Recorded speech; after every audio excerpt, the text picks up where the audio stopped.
It was an ordinary sunny day. Liu Feng had no idea that he would be hit by a truck with such fury, cruelty on such a beautiful, sunny, magical day. Liu Feng was just working as a regular food delivery man while he was out on a field trip talking on the phone with his younger sister, Liu Xintong. In the end, he thought he was distracted while talking on the phone with his little sister and was hit by a truck. Already lying on the asphalt, he could not understand what was wrong with this driver, since he was so easily able to hit an innocent person. He was in great pain.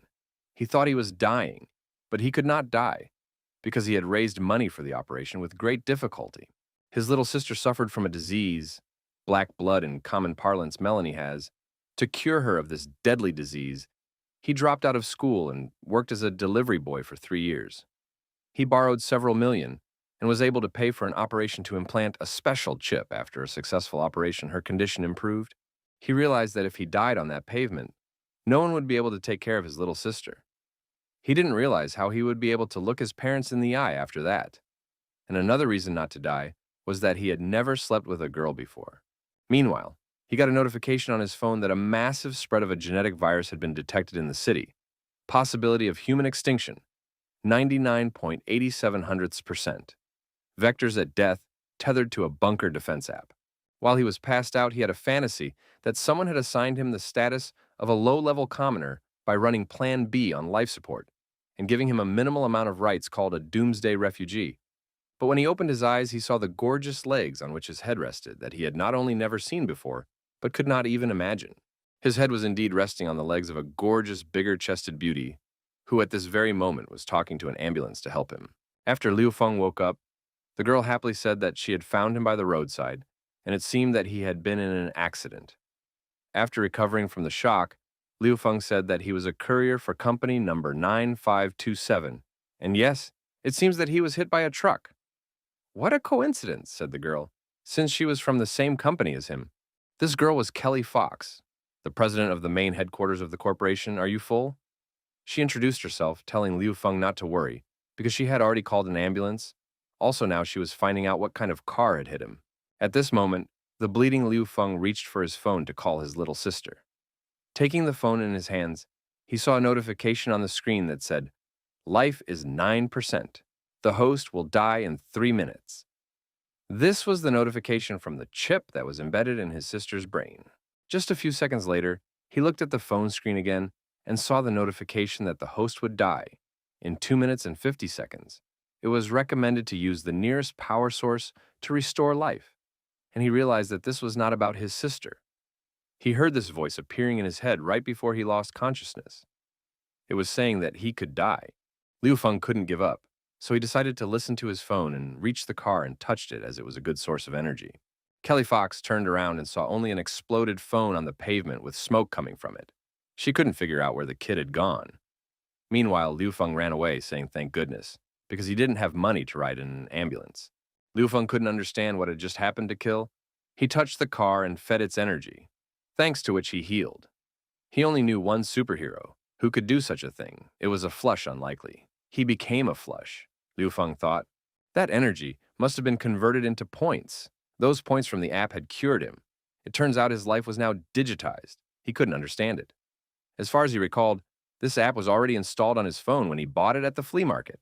The phone rang, and his girlfriend's voice sounded from the receiver, asking him if he was dead.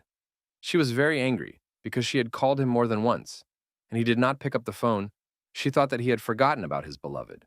Liu Feng told Shenqing that he was going to go visit his sister now, and he would not have free time. He could not come to see her today.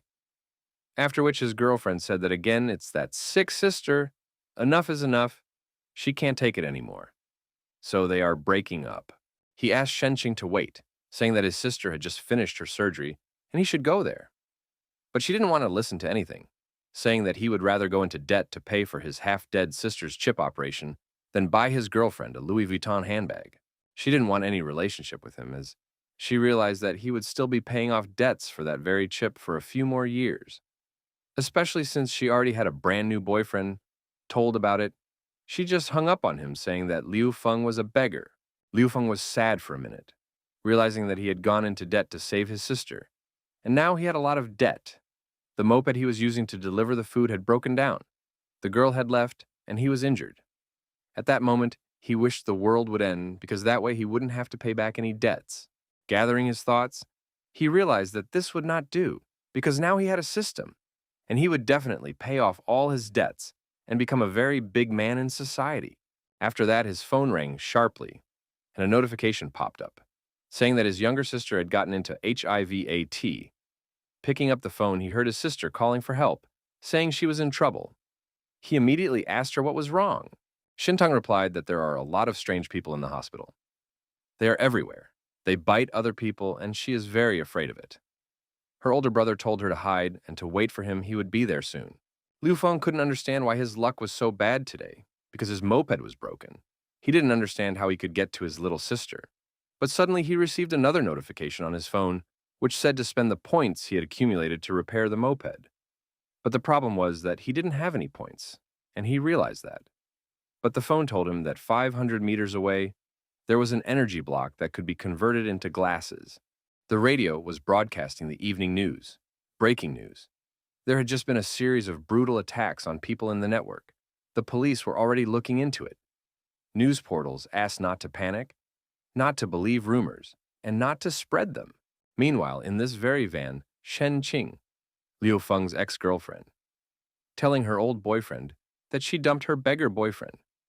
He never realized that she had been with the old rich guy for a long time. She also told her old boyfriend that Liu Feng had helped his sister pay for the chip implantation surgery.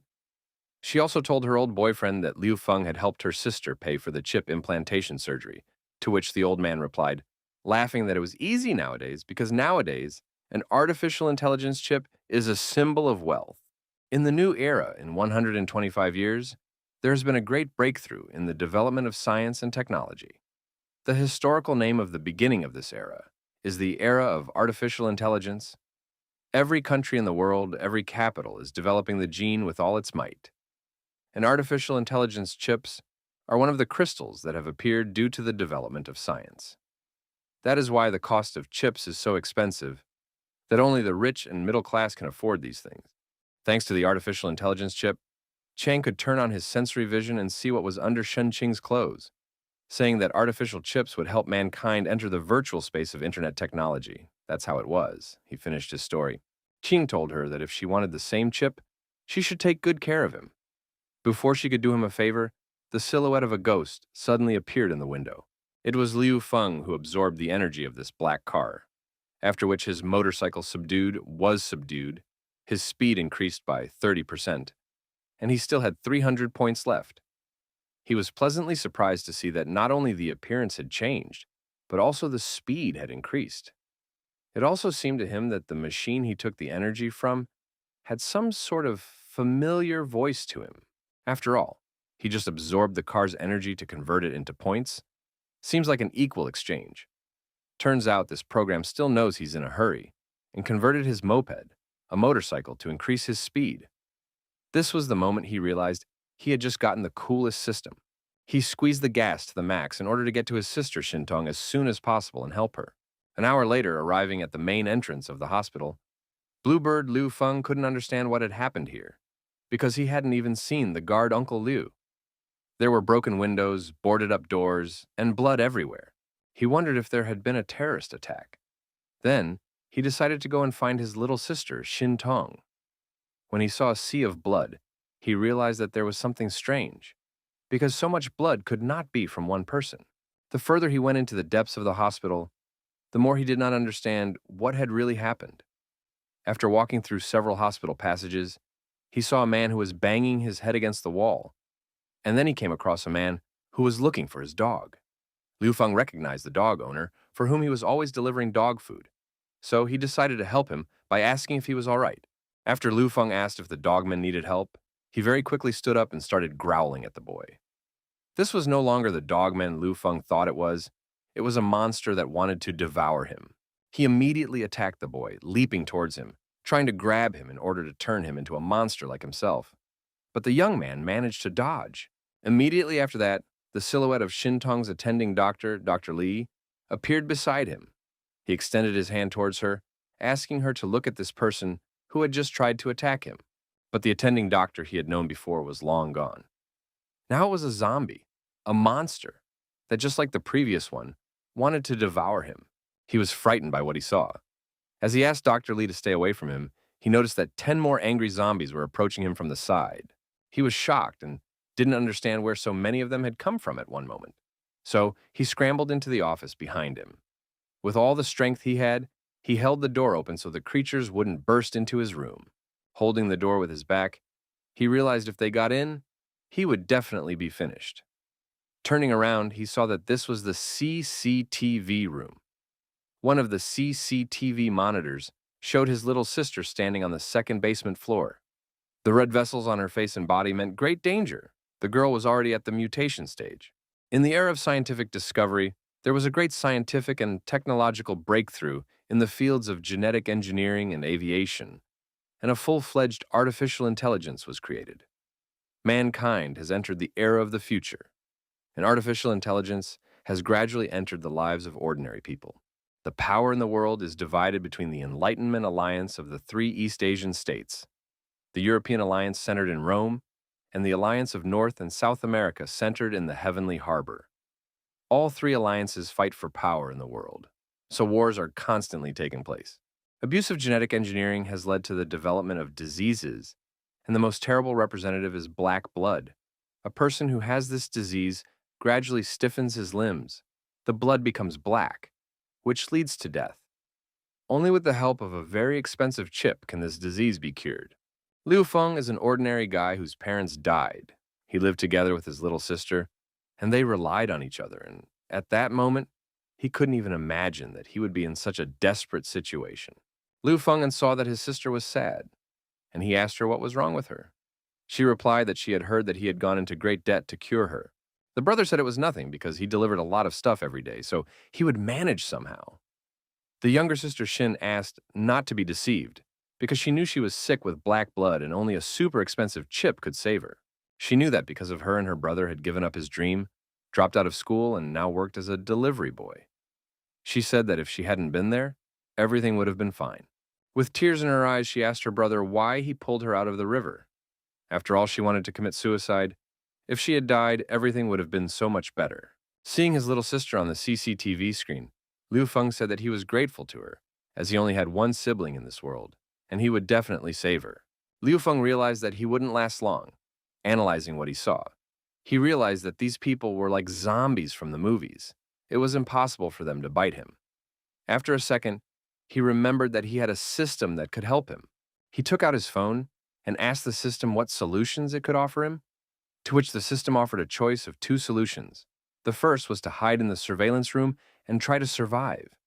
The survival rate was 95%. The second solution, however, is to get to his sister, who was in the basement of the hospital's research institute. And if he wants to save his sister, it is necessary to successfully reach the basement floor on successful survival reward, 1,000 bonus, survival rate 5%. Liu Feng had no choice. After all, he wanted to save his sister. He saw two mops breaking off the handle of one. He slipped it between the door handles to prevent the monsters from entering the room and pulled the dresser. After searching the room, he found another brush cuttings, a knife, duct tape, a gasoline can, and a box. Thanks to the reconstruction, he decided to convert it all into weapons and defense against monsters. While Liu Feng was reconstructing the items he found in the CCTV room, the same Lee doctor who treated his little sister burst through the door, but at this moment, she wanted to eat him by pouncing on him from behind. That very moment, he sensed the danger, turned around and delivered a precise blow with his new weapon directly to her head, first impaling her and then, thanks to the gasoline can, setting her on fire. He spent 100 points to reconstruct a mop, a knife, and machine oil into a weapon called the D-rank flaming spear. A lighter is taped to the handle of the knife. The high temperature can easily cut through the flesh of enemy creatures. He also spent another 100 points to turn the food box into a durable plastic armor. It should be able to handle the teeth of the zombies. Once he saw that his weapon worked, he realized that he could handle all those zombies that were piled up at the door. 2 minutes later, he found himself in that room. The way in which the system seemed to him. He saw a hole for dirty things. In a furious voice, asked the system, "What is this?" To which the system answered him that it was a tunnel. The hospital stuff goes from here to the laundry room on the basement floor. There is no other way, only through this tunnel system. since he had no choice, and he absolutely had to save his sister. Closing his nose, he jumped into this tunnel passage. Flying down, he confused all his protective armor, landing with a clatter in his dirty clothes. After recovering from his fall and raising his head, he saw two military men who were taking his sister somewhere. He picked up his sister's trail. They were death squad soldiers who were relaying to headquarters that the target under guard evacuation had begun. One of the soldiers reported to headquarters that this task is quite simple.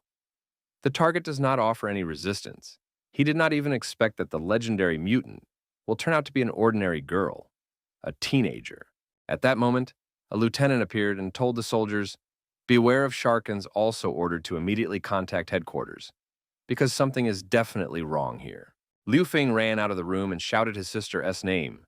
The soldier stopped at the same moment someone pulled him back into the room. He was terrified because he did not realize who was holding him. He thought it was a dead man, and his life was about to end. Hearing Liu Feng scream, the lieutenant immediately ordered her soldiers to search this room, for this could be another threat to their missions. Shintong, who heard his brother's voice and realized that the soldiers were coming to kill him, became furious and began to smash all the soldiers in his way. The government's special operations unit realized they had no choice but to destroy it, so they opened fire on it from all guns. Much to their disappointment, they failed as she escaped through the air duct, but because they didn't open fire, they attracted a lot of zombies. The lieutenant tried to fight off the zombies using all her skills, the weapons she had with her, but she realized that it was unlikely that her soldiers would be able to get out of there alive if they came into contact with the zombies. So she ordered them to get out immediately, but it was too late. Liu Feng, who was standing behind the wall at that moment, thought that it was all over, as the zombies behind him and some other beast had grabbed him. He wanted to say goodbye to his life. That very beast turned out to be his acquaintance Chan, who laughed very loudly as he couldn't hold back because of Liu Feng's frightened face. The boy was shocked, but asked him what were those devils outside his sister's operating room. What he replied, "I don't know exactly," but the news said that their union of heavenly blessings was at war.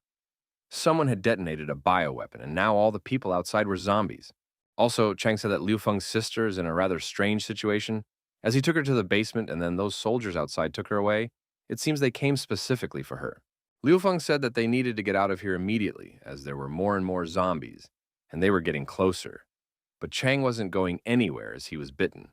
Chang said that he knew how well Liu Feng had taken care of his sister for the past few months. So he decided to hold the door open and told him to go out the backyard directly to his sister and move on with his life. Chang realized he was on the verge of death, and even at that moment he admired the beat guy, the one who had returned to the hospital to visit his sister. He gave him food, for which he was scolded by his boss. But it is in such turbulent times that you have to be fiery and determined. No sooner had Liu Feng reached the backyard than the system in his cell phone started talking again. It detected the black blood serum in the vicinity of the exit and offered him a choice of solutions. Option A, escape up the stairs from the staff room to leave the Underground Institute, 90% survival rate. Option B, go to the lab and find the serum to save his sister. Survival rate 15%. Upon completion of Mission A, it gives you a battle suit. Completion of Mission B gives a blueprint of the shelter. In the radius of Passage B, 3 zombies are detected. The advantages of the terrain disappear. The host's battle map becomes unavailable. It is recommended to abandon the mission. Liu Feng, without thinking for a long time, chose option B, since he had to save his sister, and no zombies could stop him from doing so. The fight was hard, his weapon had reached the limit of its durability, but it worked. He destroyed 3 zombies in this passage. Thanks to which he reached his destination, the serum was in the lab. It was a black blood inhibitor serum. No sooner had he gotten to the black blood inhibitor serum than his sister jumped out of the ventilation shaft in front of him. Much to his disappointment, she appeared not to reunite with him, but to attack him. But Liu Feng was confident that his sister wouldn't hurt him, so he didn't run away from her, but grabbed her, hugging her very tightly, and asked her to wake up. After Shintong heard her brother's voice, something strange began to happen to her. She took hold of her head and started screaming very hard. A bright red light poured out of her eyes. Liu Feng could not understand what was happening to his sister.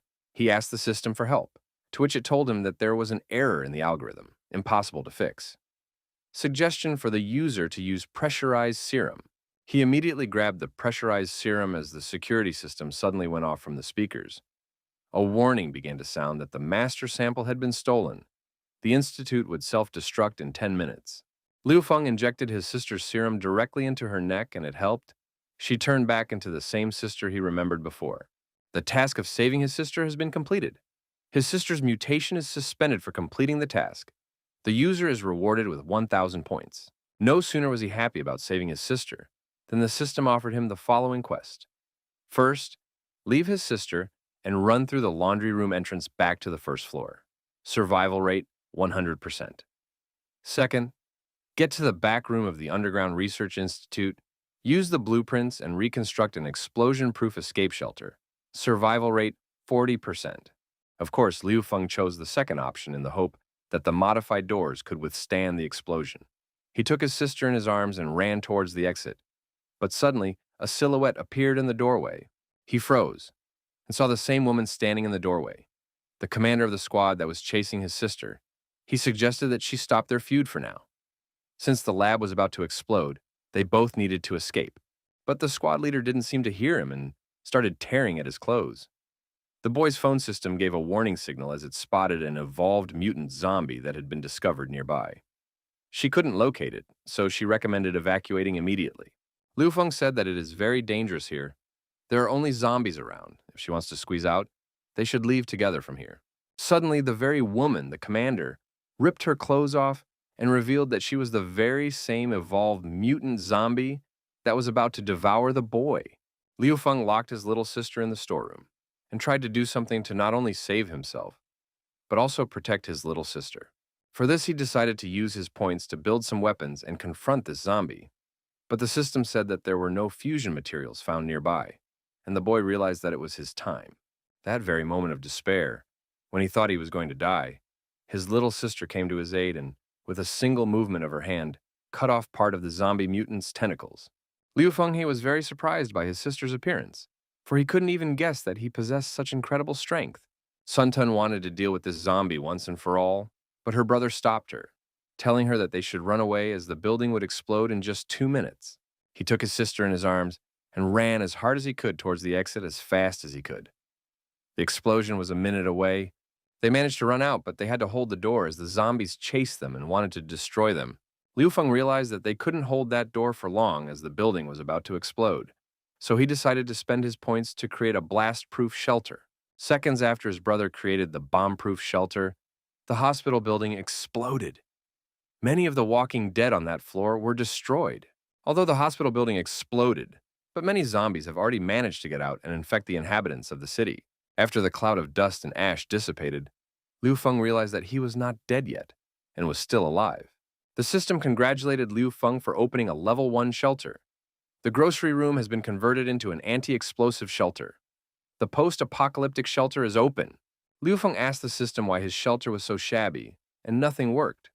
The system replied that his shelter was at the first level, and in order to make everything work and be more powerful, he would need to raise the level of the shelter, thus expanding it. Looking at his sister, he realized that she was in a pitiful state, and he must do anything to heal her. After a 10-minute inspection of the shelter, he decided to fix the computer, spending 50 points to see what was going on in the world. The system upgraded the computer and connected it to the network. But Liu Feng was most concerned about his sister's condition, so he asked the system what his sister's position in the system was. To which he received a reply that the new serum temporarily slowed down the hybridization of the black blood virus and the microchip gene. If there is, and such a serum will help out zombies, there are solutions, he asked the system. After analyzing all available information, the system concluded that this serum is ineffective against normal people infected with the microchip virus. It is able to inhibit the process. Mixed mutation, infected with black blood. Once their mutations are complete, they become stronger and scarier than normal zombies. They are called mutants. Black blood mutants are a completely different species, at the top of the food chain of their very creation. Liu Feng realized that the serum would only temporarily delay his sister's mutation, and he must not let her turn into a monster. Since he now had a network, he decided to call the police. The government should be able to solve the virus problem. But going on the internet, he saw a mass of headlines with the title that it was a viral war started by the Heavenly Blessings Alliance that caused the extinction of humanity in the Golden Realm. Mass mourning was declared throughout the city, the government fell, the number of microchip-infected people in the city reached 30 million. The military was defeated and retreated to the banks of the river. The post-apocalypse had begun. Liu Feng didn't understand what he should do. Should he really just watch his sister turn into a monster? He decided to ask the system how he could save Shintong. The system replied that the only way to save his sister was to build a shelter to level 5 to unlock and build a vaccine research center.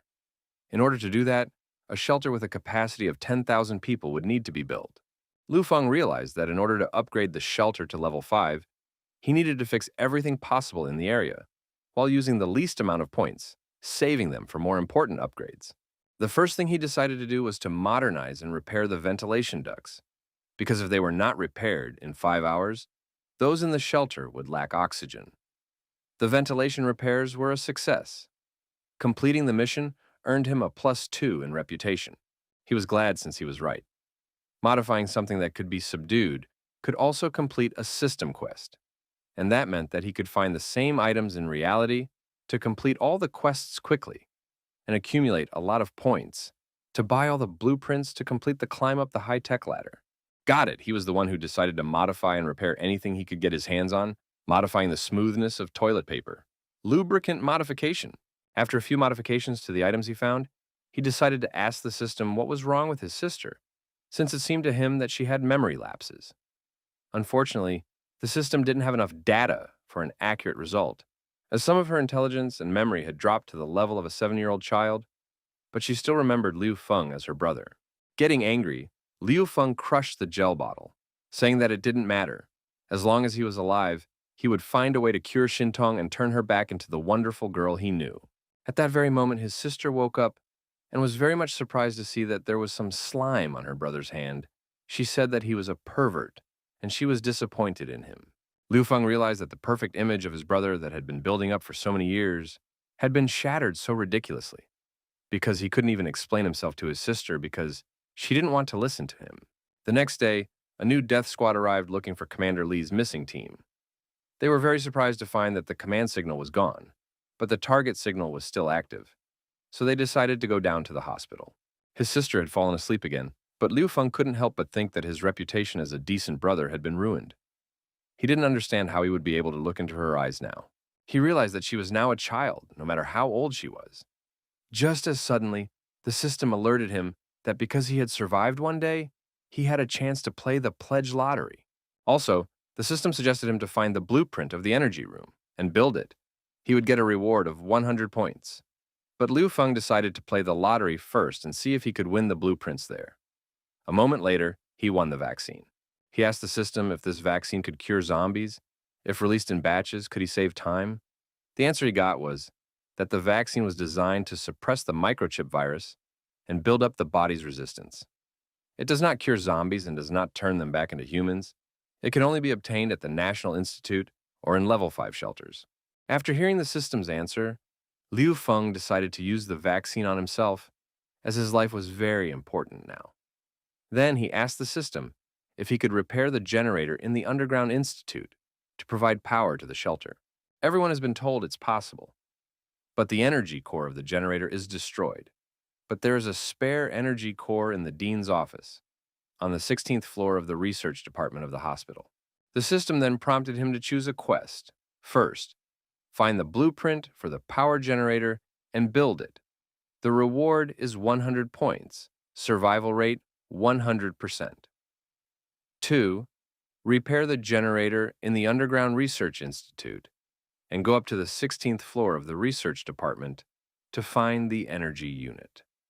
Reward 900 points plus 10 reputation points, 1,000 experience points, survival rate 10%. Of course, he chose the second task.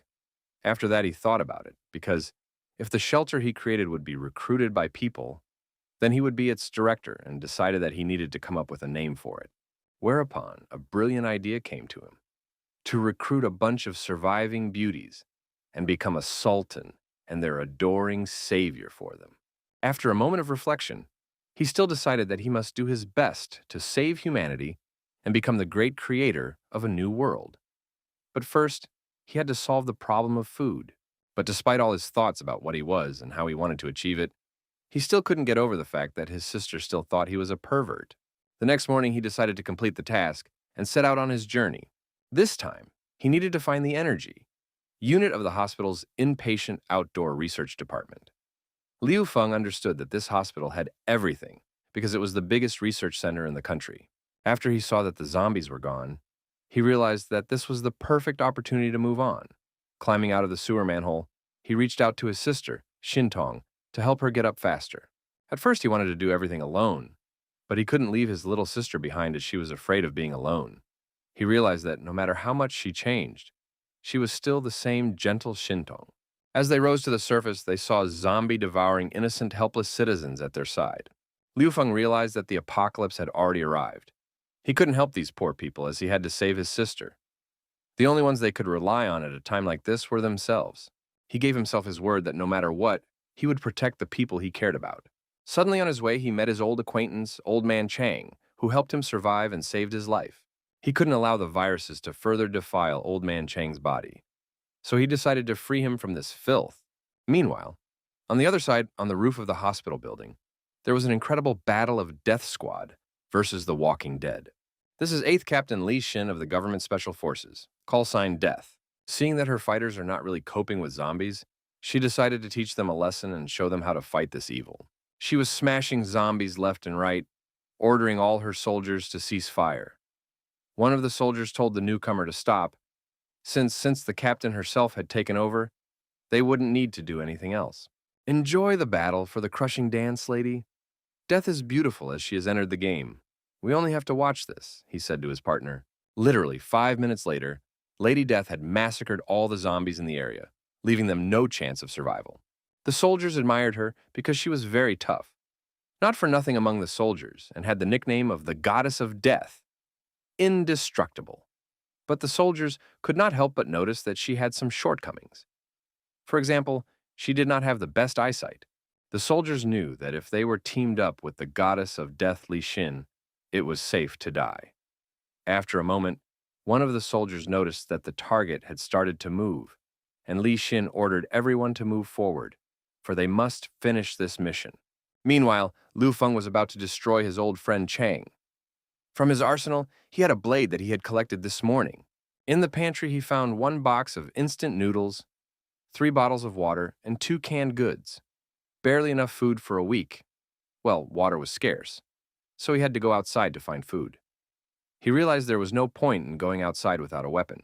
At first, he decided to rest and think of something tomorrow. But as soon as he saw his younger sister Shintong emptying 1 water bottle after another at an incredible speed, he realized that he had no time to rest. Just a moment later, the system prompted him to select and allocate his talents.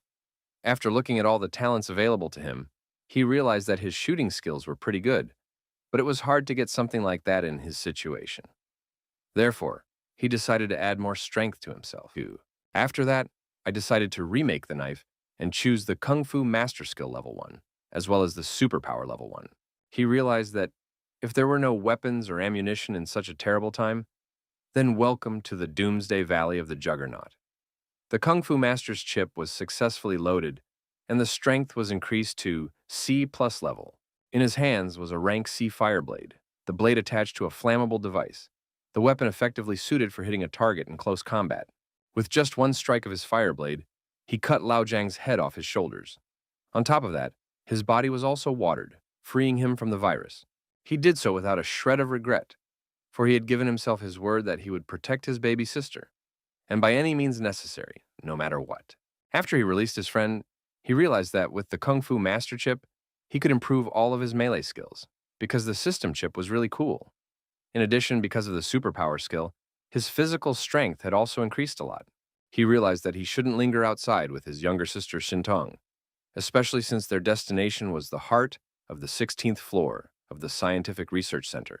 Meanwhile, in the corridor on the 7th floor, Xiao Guang and her friend Lixiang ran very quickly to the staircase that was ahead in order to hide from the zombies that were chasing them. Xiao Guang couldn't believe that the most beautiful girl, Lixiang, would ask him for help. He thought that when they got out, they would get married immediately. But to his disappointment, because he was distracted, a zombie attacked him and bit him in the neck. He asked his girlfriend to save him, but she ripped her dress out of his hand, saying he was a nasty loser, that it was foolish to think in his place that if the end of the world came, she, the prettiest girl of the school, would look at such a one as he. But a moment later, she too was bitten and then eaten by monsters. Meanwhile, the president of the Legion Company, who was unchipped, was working out a plan with his colleagues and the remaining survivors on how to get out of the hospital alive. Seeing what was going on in the hallway, he suggested that the little guy go to the right side of the hallway and see what the circumstances were like. But his sister Jiaojia stood up in defense of the boy, asking why her brother should do it, since he is still very young. Li Zong replied that they were both useless and unnecessary, and no one would feel sorry for him. Sarah, the secretary of the research department, also supported the girl, saying that she knew everything here. The right side of the corridor is also full of zombies. If he goes there, he will definitely die. Li Jun said that if she wanted to protect the boy, she should go instead, and everyone in the neighborhood supported him, saying that if she didn't agree, she still couldn't refuse, since that was the majority decision. While Sarah was wondering what to do, Li Jun's assistant Xiao Wang threw the boy out of the room and into the zombie-filled hallway. A boy screamed for help to his sister, thus attracting the attention of the zombies. The sister wanted to save him by screaming at him to run back, but they shut her mouth, telling her she was stupid, since they could all die from her screaming. The zombie pounced on the boy and seemed to be about to bite him. But at what seemed to be the last moment of his life, Liu Feng appeared and stabbed his sword through the zombie's head, thus saving the boy from imminent death. It was a spectacular appearance. Sarah fell to her knees in front of Liu Feng, thinking that the god had heard her prayers and sent the warrior to save her. Liu Feng turned back and counted the number of zombies behind him. After counting the 5 zombies behind him who were moving towards them, he ordered them all to run. He realized that he was the only one who could handle these 5 zombies. The most important thing was to believe in himself. He loaded up his kung fu skill and rushed into the attack. Thanks to his kung fu techniques and his awesome fire sword, he waded through zombies, killing them one by one, without even giving them a chance to touch him. Thanks to his confidence and the strength he had pumped up, it wasn't long before he was fighting one zombie after another, slicing and piercing their heads with his sword. Sarah, who was watching Liu Feng fighting the monsters from the corner, was very much surprised as she couldn't even believe that he was even a human at all, as he was very strong. She couldn't believe her eyes, because it wasn't even a fight, it was like a dance. Liu Feng's sword technique was so skillful that it seemed like he wasn't fighting, he was dancing, performing some kind of fire sword act. Sarah, along with the boy's sister, just couldn't take their eyes off of what they saw Liu Feng doing to the zombies. They even forgot that they had to run away. At the moment of the fight, Sarah noticed a very murderous aura, and the fact that he looked like a brutal warrior, thus making her fall in love with him from the first minutes of the fight. But not everyone was watching Liu Feng destroy the walking dead. Mr. Li's assistant ran, without looking back, shouting for the creatures to stay away from him as he still wanted to live. After a while, he couldn't run anymore and stopped. When he turned back, he noticed that no one was following him. After panning a bit, he noticed some sort of strange fog coming towards him. He saw a very sexy and beautiful girl come out of that fog. He couldn't help himself, because he had never seen such a beautiful girl before. She opened her dress in front of him, showing her naked breasts and asking him to protect her. Dazzled by her beauty, he came closer, and at that very moment, she impaled him with her poisonous tentacles. For she was not just a beauty, she was a walking mutant monster. After Liu Feng destroyed all the zombies, he said that he hadn't seen other people for a long time and was a little nervous. He said hello to everyone and introduced himself, saying that his name was Liu Feng, and next to him was his younger sister, Liu Xintong. Everyone admired him. They saw that he had destroyed all the monsters and realized that he was a master. After that, everyone rushed to ask him how the situation was now. Had the government come to their aid or not? He said the government has collapsed. There are zombies all around the hospital. Then he asked them if they knew where the stairs were, because he wanted to go up to the 16th floor. Li Jun intervened in the conversation, telling no one to listen to him. After all, the state army is incredibly strong. Does he really mean to say that the end of the world has come? He also urged no one to believe him, as he wants to trick them into going upstairs with him to die. Liu Feng said that he could not reach anyone. It has been more than 24 hours since the zombies appeared, and there is still no army or government. He then said that if anyone does not want to go with him, he does not force anyone. At the moment when Liu Feng was accepting the thanks from Zhao Jiang for saving her brother, Li Jun grabbed him by the pouch on his shoulders to get Liu Feng's attention. In response to this action, Liu Feng punched him from a U-turn with his fist on his face with all his might. Li Jun was shocked, after all. He is a respected director of the firm, a high-ranking official who previously, not that he could hit him, no one could even touch his finger without his permission. Liu Feng said that he knew and had seen how he treated people who were in the same position as him, so he dare not tell him what to do. Suddenly, his subordinate, Mr. Li, appeared behind Li Jun's back. He grabbed Li Jun's head with one hand. He told him that he had insulted him before and treated him like a dog. Then he bit him on the shoulder because he was no longer the same assistant. Seeing this, Liu Feng once again rushed forward to defend his sister and all those he had saved recently. This time he was out of luck because an unknown mutant had appeared, and it looked like things were very bad for Liu Feng. The system had detected a high level of danger among the mutants. Liu Feng fell to the ground due to the mutants' counterattack. He realized that going against the mutant zombie was dangerous, but he was also surprised by the strange fog around the zombie.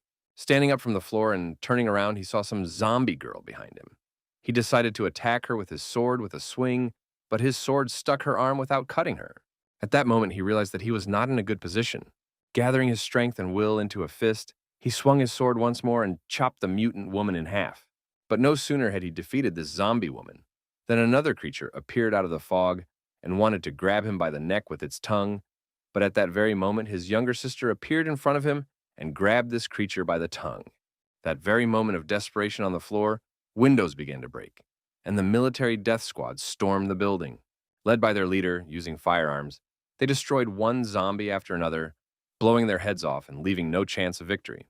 Lady Death knew how to use not only firearms, but also everything that cuts and stabs.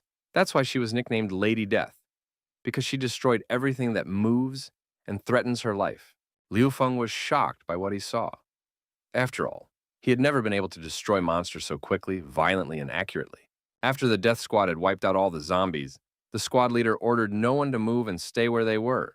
After she saw Liu Feng and her sister, she said that they had been looking for them for a long time, and decided to introduce herself by saying that her name was Li Xin, and she was the captain of the Death God Squad. Then, she apologized to Liu Feng, saying that the girl behind his back was their target. A second later, the same fat man who was hit by Liu Feng came out from behind the wall. He said that he needed help because he was bitten. He was bitten because the soldiers took too long to come to his aid. He's a friend of the mayor and a level 2 VIP user of state protection. After he saw Liu Feng, he said that he had just punched him and also wanted to force him to go out to the zombies to be eaten by them. Liu Feng, on the other hand, said in his defense that the bastard blamed everything on him on purpose. After that, he asked the soldiers to shoot him because he was insulted, and he was a person of the 2nd VIP defense level. The captain of the Death God Squad, Lixin, briefly put a gun to his head and said that if he said anything else, she would shoot him in the head. As suddenly one of the soldiers intervened in their dialogue, saying that the zombies started moving again. It was strange because they didn't die from a headshot. No sooner had he said this than the zombies with their long, dangerous tongues began to attack, the soldiers killing them one by one. Liu Feng realized that this was a great chance to escape. He took his little sister and Sarah by the hand, telling her to show her the way in order to go up to the 16th floor. Meanwhile, Li Xin saw the very same zombie mutants from the research institute she had been told about earlier. Liu Feng was apologizing to everyone along the way for getting them into this whole mess. After all, the soldiers had come to capture his sister and he had to protect her. But now he had put the others in danger as well. The girls said that there was nothing wrong with it because they believed him, because soldiers only save people with VIP. Liu Feng was happy to hear this and thought that it was good that he had met such good people. He wanted to let them enter his shelter. Just as suddenly he stopped and froze, for he saw that Zhaohua's hands were bitten by a zombie. He didn't know what to say to his sister as he didn't want to disappoint and upset her. Just as suddenly he noticed a fog approaching behind his back, and the system said that a high threat level mutant zombie had been detected. As he looked up, he saw on the ceiling a terrifying, scary mutant zombie he had never seen before. The system advised him to run. At this moment, the monster stared horrifyingly at all the humans below in anticipation of their deaths. Meanwhile, Liu Feng accidentally touched Miss Sarah's hand. Her eyes and thoughts were clouded with love for him, and she couldn't believe that he felt anything for her.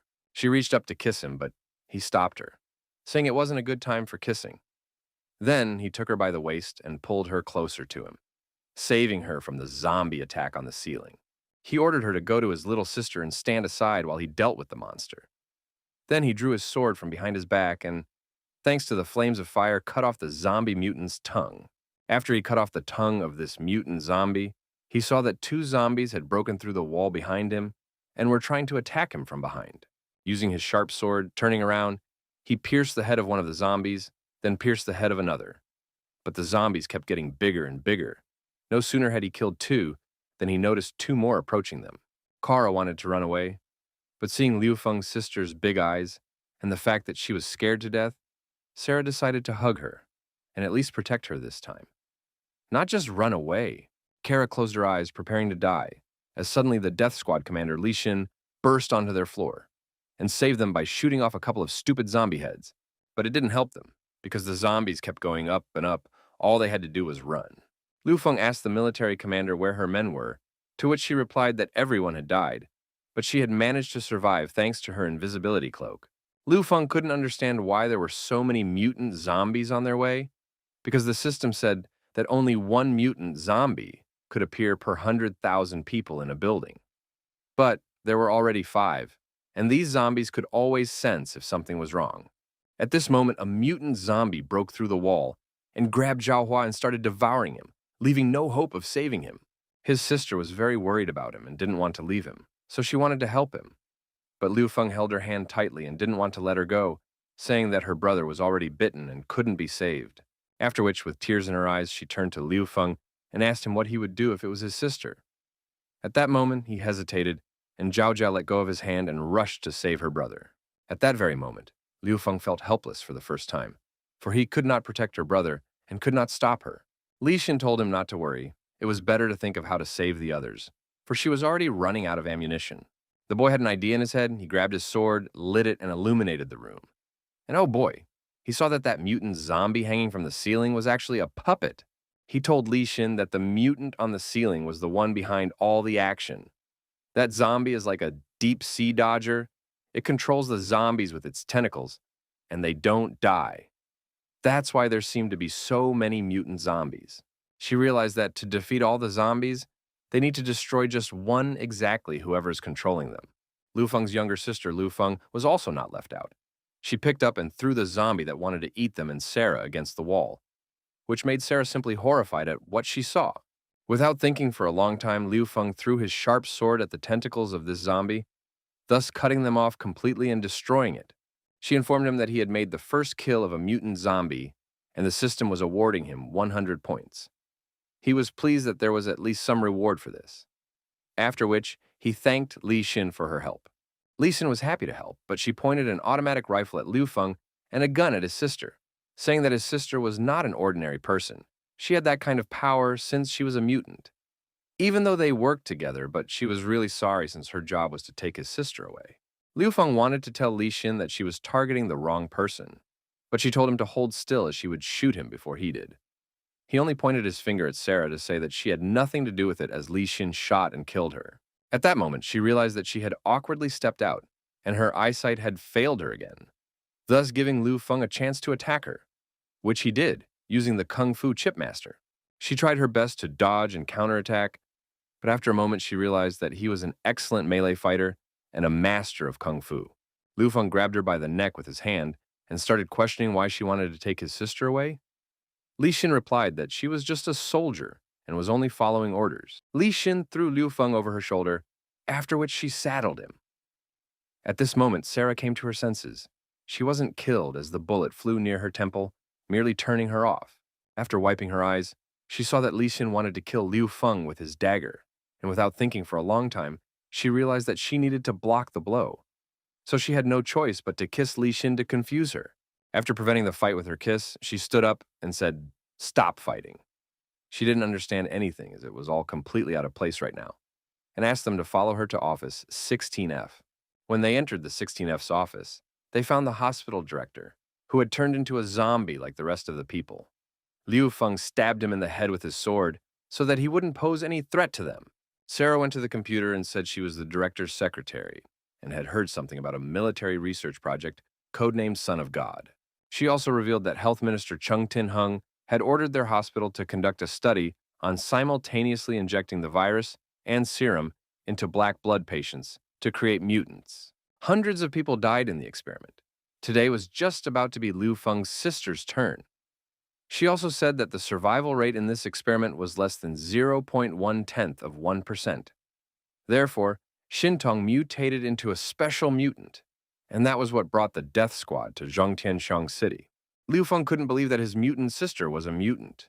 But remembering what happened just 10 minutes ago, when after he killed the mutant, she came up to him and took out the so-called mutant chip from his body, after looking at which literally seconds later, she just took it and ate it. He wondered if she could be read as human after what she had done.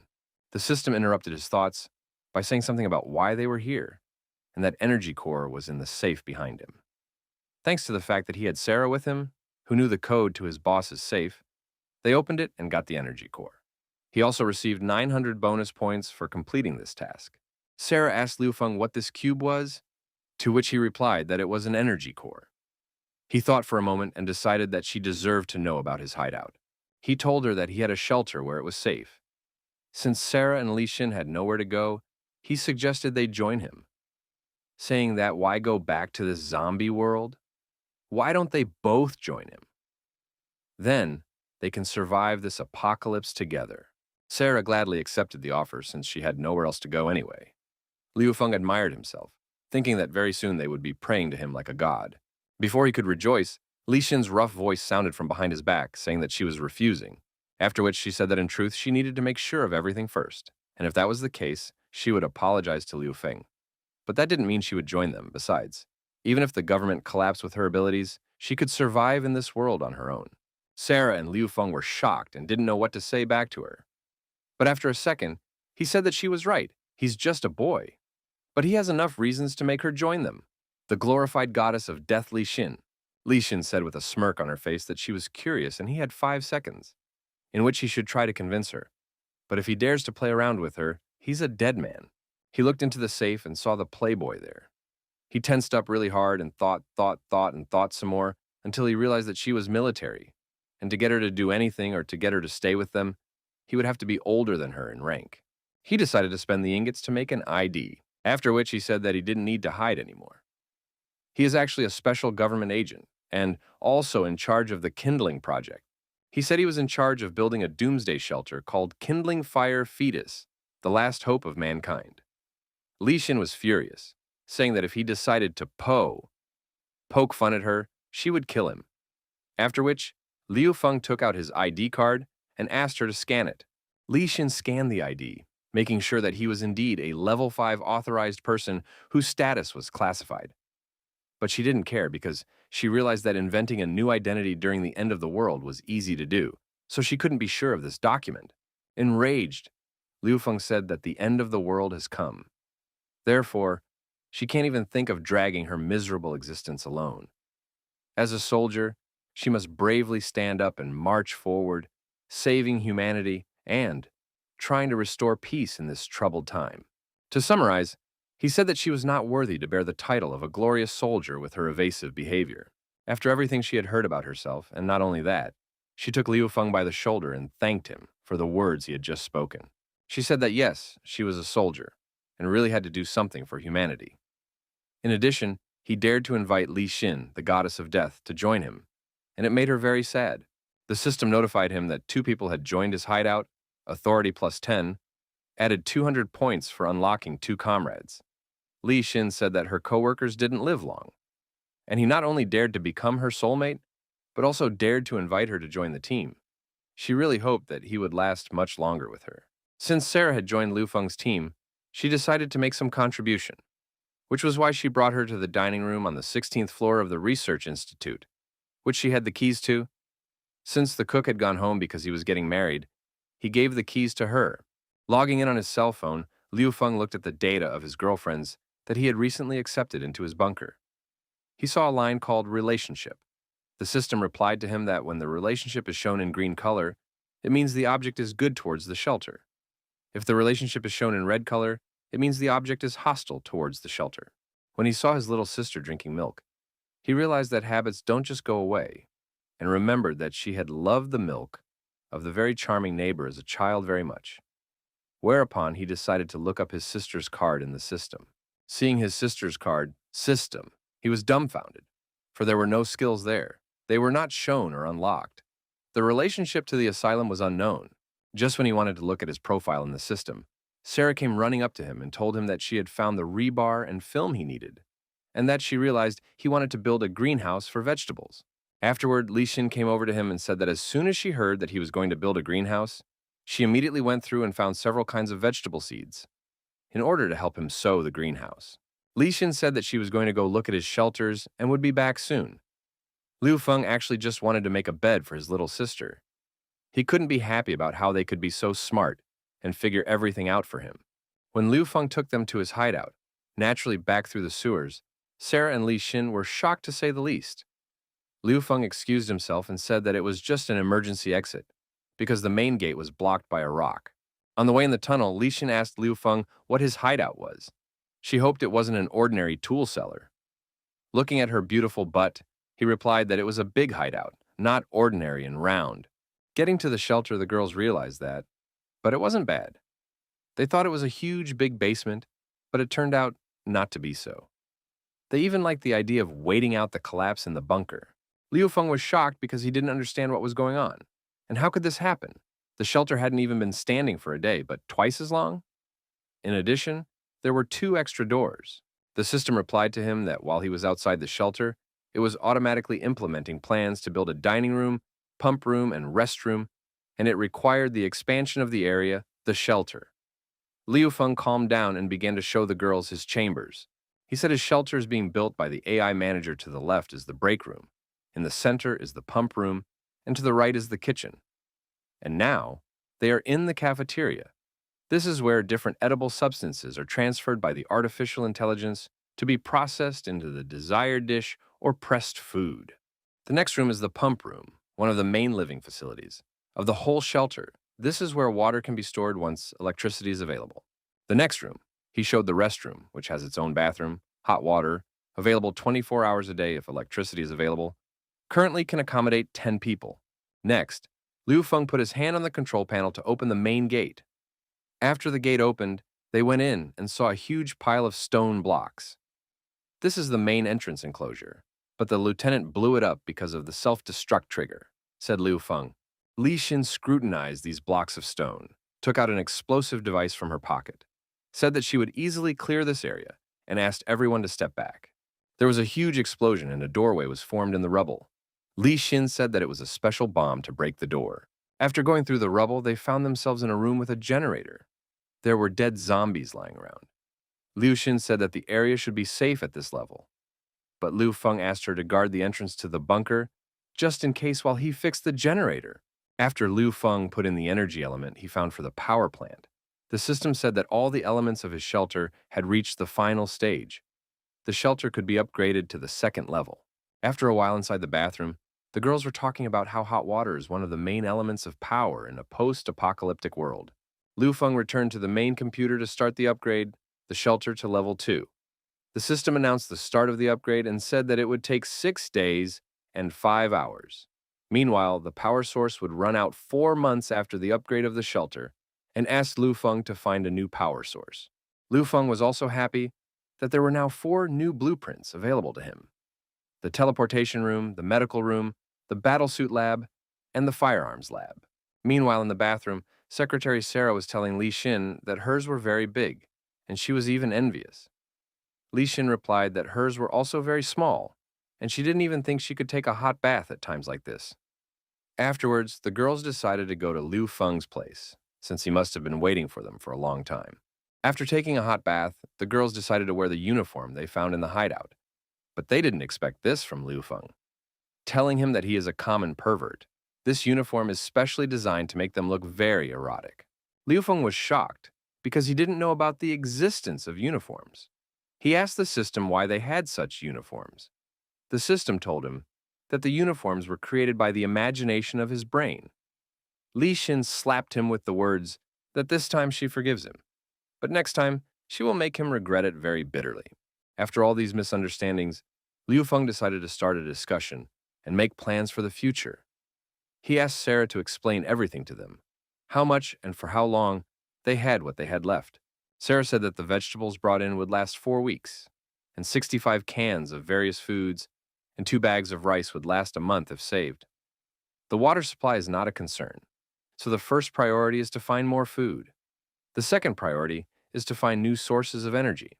Li Xin complimented Sarah, saying that they could find food and energy a few kilometers away, and they didn't have to worry about medicines, as they could just collect them from the hospital. After which, the girls asked if Liu Feng had anything to add.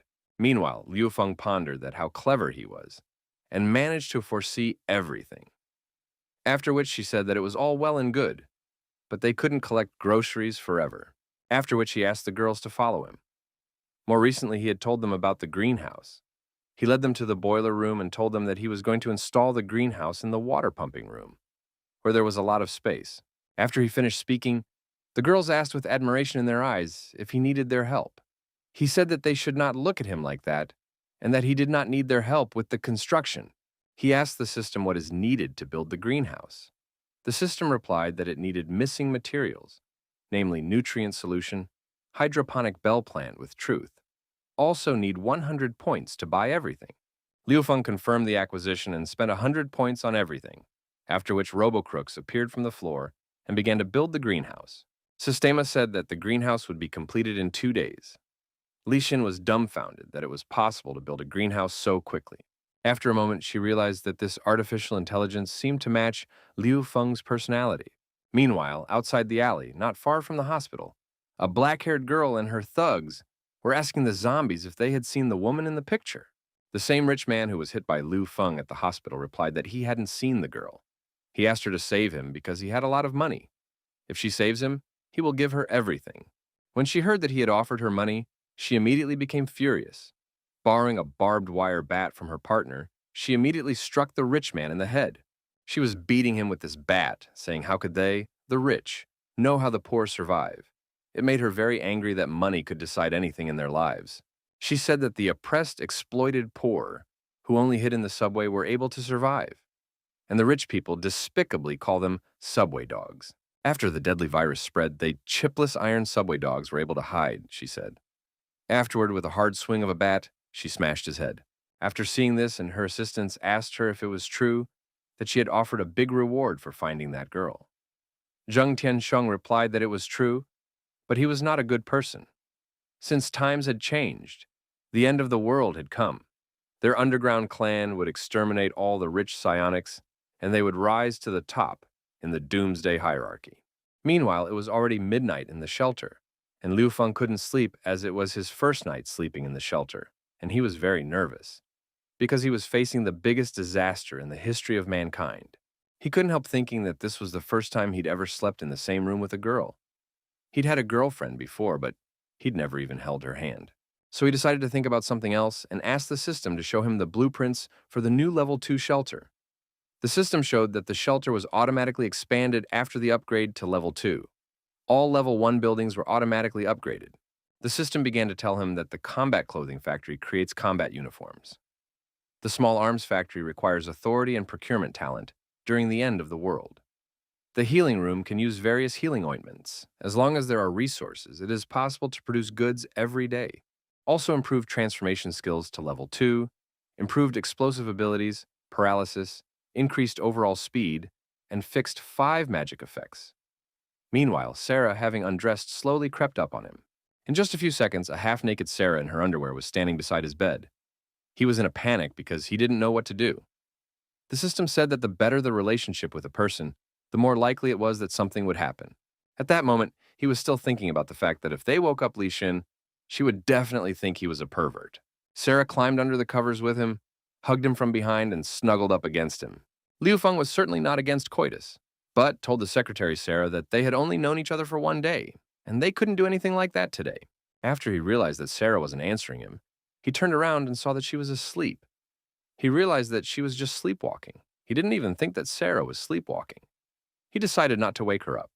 Otherwise, the noise would make Li Xin wake up and get angry. He decided not to sleep, but to go for a walk around the shelter. And the next morning, he decided that the girls must never find out what had happened last night.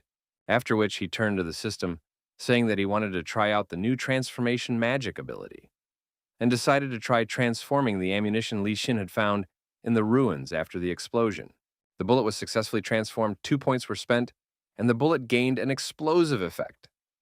Liu Feng realized that he didn't have any Dal non-ancient weapons, so he asked the system if he could transform this bullet into any small arms. The system replied that he couldn't, but he had unallocated talent points available. Liu Feng liked the news very much and decided to allocate as follows. He asked the system to increase the sensation talent by 1 point, add 3 points to the Kung Fu Master talent, and spend all the attribute points to increase strength. The system raised all of Liu Feng's stats and said that he had the opportunity to elevate his Kung Fu skill to the level of a Kung Fu Master glove. But he should know that if he fails the elevation, all the points will be burned. He has a 5% chance of succeeding. Liu Feng still decided to take a risk and chose to transform his Kung Fu level to the Kung Fu Master's glove perfection. The system of starting the refinement even hurt him at some point. Luckily, the Kung Fu enhancement was successful, and he received the Kung Fu Master gloves also. 3 slots in the first slot stored the power, which thanks to the gloves increased by +1 index. Also, he got the magnetic power of attracting metal, and there was 1 more empty slot. But no sooner had he gotten excited about his gloves than he suddenly had a new delivery order, and the number 9527 popped up on his phone. It was Kelly. She was a few kilometers away from the shelter, and she had just now had a chance to contact Liu Feng. She asked him to come to her because she needed his help. Without thinking for a long time, Liu Feng and Li Xin moved out to help Kelly. Li Xin was very surprised to see that there were still eagles in the city. Liu Feng went on the mission with Li Xin, not because he wanted it so badly, but because his younger sister, Xin Tong, was in a deplorable state. A few days ago, Sarah had found his little sister in such a pitiful state. The system said his sister's mutation was progressing again, and he needed to upgrade the asylum to level 5 as soon as possible. Li Xin said that as far as she knew, that Kelly, who called him, holds the status of the president of Beautiful Sky Corporation, and she used to be engaged to Zhen Tianshun, but it was most likely a political marriage. She suggested that they look for her, since that way they could dig up more information about Zhen Tianshun. Sarah looked at the maps and said that Kelly was in a big shopping mall a few kilometers away. They could go and rescue her and find the substances they needed at the same time. As usual, the system offered to choose a mission before they reached the place. The first option is to seek out the substance survival rate of 92%. Bonus points for completing missions, 1,000 points. The second option is to seek out the materials, join the shelter. Survival rate, 30%. Bonus points, 5,200 points. Of course, they chose the second option and started making their way through the densely populated zombie neighborhoods towards the mall where Kelly was. As they suddenly decided to stop as there were so many zombies ahead, they realized that they needed to move quietly. Liu Feng suggested Li Xin to use her invisibility battle cloak, to which she replied that it has a tracking government chip on it, and she put it in a protective hiding place. When the signal disappeared, the government would consider her dead in service. After listening to her, Liu Feng said that he modified the bullet for her. Now this bullet has a bursting effect. Only asked her to use it carefully. Li Xin thanked him and put the clip in her pocket. Liu Feng also said that in addition to the deadly fireblade, he now had burst darts and magnetic gloves, a bursting flying knife that can also explode at the end. Magnetic gloves can withstand and move about 40 kilograms of metal, after which he thought about the fact that he needed some more energy to increase his points and improve his weapon. Li Xin interrupted him, saying that they would move out in 2 minutes. Just as they were about to leave, Li Xin noticed Liu Feng looking at her feet. She of course realized that her captain was still quite young, so she decided to play a joke on him, saying that maybe he was into silk stockings. She could see no other reason why he couldn't take his eyes off her legs. In response, he asked them not to make fun of him, since he had, by the way, figured out a way to get to Kelly quickly. Pointing his finger at a military vehicle, he said they should steal it and drive it to the mall. They ran to the car. Li Xin said that if they broke the car window, there would be a lot of noise and it would attract a lot of zombies. But Liu Feng hurriedly calmed her down because he had a plan. Using his kung fu glove, he used the magnets and pulled a pager from the dead man's pocket that could be used to open the car. "Really cool gloves," said Li Xin. After they opened the car, Li Xin killed the zombie with a sword blow to the zombie's head and threw it out of the car. The car was driven by Li Xin, who didn't let a single walking dead person pass in her path, hitting them all with extreme ferocity. Liu Xin had a lot of fun shooting down the walking dead. Liu Feng, on the other hand, was very concerned and asked her to drive more carefully, after which he said that she had a lot more fun after joining the shelter. Li Xin said that Spi's triad. She had to do dirty deeds every day, and now that she's out of there, she feels much better. It was largely because of Liu Feng that she was happier, so she promised him that he would live longer than her subordinates in the past. As they approached the mall, they saw not an ordinary zombie. They realized that the zombie had begun to evolve, as this zombie already had tentacles instead of arms, and one of its legs was turning into a tentacle-like body. Meanwhile, Kelly was sitting on the floor of the mall. She didn't know what to do as the glass and doors were about to shatter from the onslaught of zombies. Liu Feng, along with Li Xin, also realized that the doors and windows could not be blocked. Kelly was in danger. While they were thinking about how they could save Kelly, she was about to say goodbye to her life as one of the walking dead broke through her barriers and came closer and closer to eat her. Suddenly, 4 unknown guys burst into the room. They killed the walking dead thanks to their weapons. In fearlessness, they destroyed all the zombies that were in the room at that moment. But no matter how much they killed, the zombies kept coming, because they broke the windows and piled into this room. So one of the strangers asked if Kelly was okay and suggested that she leave this room. I had no choice but to accept the stranger's offers. After they had successfully left the room, they locked the doors and stuck a bat between the doorknobs to prevent the zombies from opening it. Afterward, Kelly asked them who they really were and thanked them for saving her.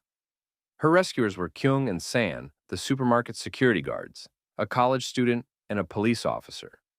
They said that they were hiding in the supermarket from zombies and asked how she ended up in it. Kelly introduced herself, expressing her gratitude for saving her. She also said she knew there would be someone in the supermarket, and she was right. She said that when the epidemic hit, the power suddenly went out in her car, and she looked for shelter for a long time before she came here. The entrance to the supermarket was blocked. There were barriers all around, not many zombies. It looked like someone was cleaning them up regularly. Looking in the window, she saw that each section had security doors, fencing off the passage. It was clear that the room was occupied by someone. After listening to Kelly, the policeman said that they should return to the gathering place, as those comrades who could not go hunting with them were waiting for them there. Arriving at the gathering place, Kelly saw an old woman, a pregnant woman, a policeman, and young people. Looks like they have a good team, she thought. Seeing Kelly Xiao, the policeman's friend named Roy, asked him who the woman was. At that moment, Xiao Zhao said in a surprised voice that he remembered, "She tops the list of the top 10 richest women according to Forbes." Kelly didn't stay silent for long and said that she is the president of Lithia Group and thanked the guys for saving her. Then everyone started, turning their noses up at her, saying what a forest she was and how dare she stay alive at all. At that time, someone came into the room. It was Jiang San, a convict who had escaped from prison with his henchmen. No sooner had he entered the room, he immediately asked how they were doing in finding food. But when he saw Kelly, he immediately forgot all about it. He immediately pulled the most expensive canned food he had from his camping bag and ran to Kelly, eager to make a deal with her. Running up to her, he grabbed her by the waist and told her he would give her a canned food, and in return, she would have to sleep with him for one night. Kelly didn't like being treated that way, so she slapped him hard and told him to get his paws off her. If he wanted to do it again, she would break something. After recovering from the slap, Zhang San called Kelly a bitch. But before he could utter the word, a gun was pointed at his face by a policeman. He told Zhang San that he was still a cop, even during the apocalypse, and that they shouldn't think he didn't know that they were escaped prisoners from a neighboring prison. Zhang San apologized to Officer Roy in a hurry, saying that he was just joking. To which the officer told them to put the food down, and those who want to eat, let them go with him to kill zombies. Seeing them bickering, Kelly realized that there were still hidden dangers on the team, and none of them could be relied on. Apparently, she would have to rely on herself. So she said she knew something about logistics and could take care of the food. Zhang sees that the policeman and the rest of the group have decided to support Kelly, determined to get back at them for it at all costs. Meanwhile, not far from the Mall of Ob, one of the survivors, along with his buddies, were running away from the zombies, who for some reason evolved and started moving very fast. He had already thought they would die here, but then he remembered that he had been told a very different fate. A monk had said that when he and his friends were in trouble, a noble man with red hair would save them. Ob thought about it, and was almost eaten by a zombie. If it wasn't for his red-haired friend along the way, his life would have ended. But the dead surrounded them from all sides, and from nowhere, at the most seemingly hopeless moment, appears Liu Feng, and with just one blow of his sword, cuts the zombies in half. This was a very spectacular appearance. Even Liu Feng himself understood this. Seeing Liu Feng, everyone realized that the monk was not talking about the person with red hair, but the person in red. But Liu Feng realized that there was no time for posing. As the zombies were advancing from right and left, he took his rip knife and launched straight at the zombie's head. Due to the explosive effect of Liu Feng's knife, a zombie's head was blown off. Unfortunately, while he was rescuing one, all the others were attacked by zombies and started tearing them to pieces. The zombies were merciless, killing one by one their friends, the Oba, leaving them no chance of survival. Liu Feng couldn't leave his friends, both of them, so he rushed to attack, cutting down the rest of the zombies with his sword. But he realized that he couldn't do it alone, so he waited impatiently for Li Xin to come to their rescue. Literally a minute later, she showed up with her fire support, protecting the rear of the zombies. Even though they used different weapons, they were a great team that helped each other every step of the battle. Cutting one of the zombies in half, Liu Feng broke his sword against its bone tissue. He couldn't figure out what was wrong with them, for they were evolving rapidly. Even his regular metal knife couldn't resist the zombies' improved bone blade. The poor shooting attracted more zombies. After thinking for just 1 minute, Liu Feng decided to hide in the workshop across the street. But first, they decided to check if there were any zombies there, and for that, they decided to start from the second floor. They quietly and carefully decided to go up to the second floor using the emergency stairs. As they approached the door, they opened it and a zombie flew out at them. Liu Feng immediately stabbed her head with the rest of his sword, after which he realized that he needed to create a new weapon. Li Xin checked the rest of the room and said that it was the last zombie on the second floor, and since it was safe here, she offered to stay in the workshop for the night. At night, Li Xin went to the second floor canopy of the workshop and saw that they were surrounded on all sides by zombies. Liu Feng hurriedly reassured Li Xin, saying that it was fine, because when he created a new weapon, the crowd of zombies would not be a hindrance to them. Meanwhile, a thought flashed through Li Xin's mind that if he had a transformation ability that glowed blue, was it possible that he could also be a legendary mutant? The boy they had rescued cut into their conversation, saying his name was Ob, and he was an electrician. He then thanked them profusely for their rescue. He also said that he and his friends went out to look for food, and if it wasn't for them, they would have definitely become one of the zombies. When Liu Feng heard that he was an electrician, he immediately offered to join them because he had a shelter that lacked an electrician. He said that there would be food and a place to sleep, but Ob did not agree at once, saying that he must first discuss it with his comrades. Liu Feng realized that he was hungry and told Brother Ob that he had medicine, water, and food. If he agreed to join them, they would immediately help his comrade, and guaranteed they wouldn't need anything. In his mind, Ob realized that he was hungry, but he thought that he would rather feed the zombie with his body than take something from Liu Feng.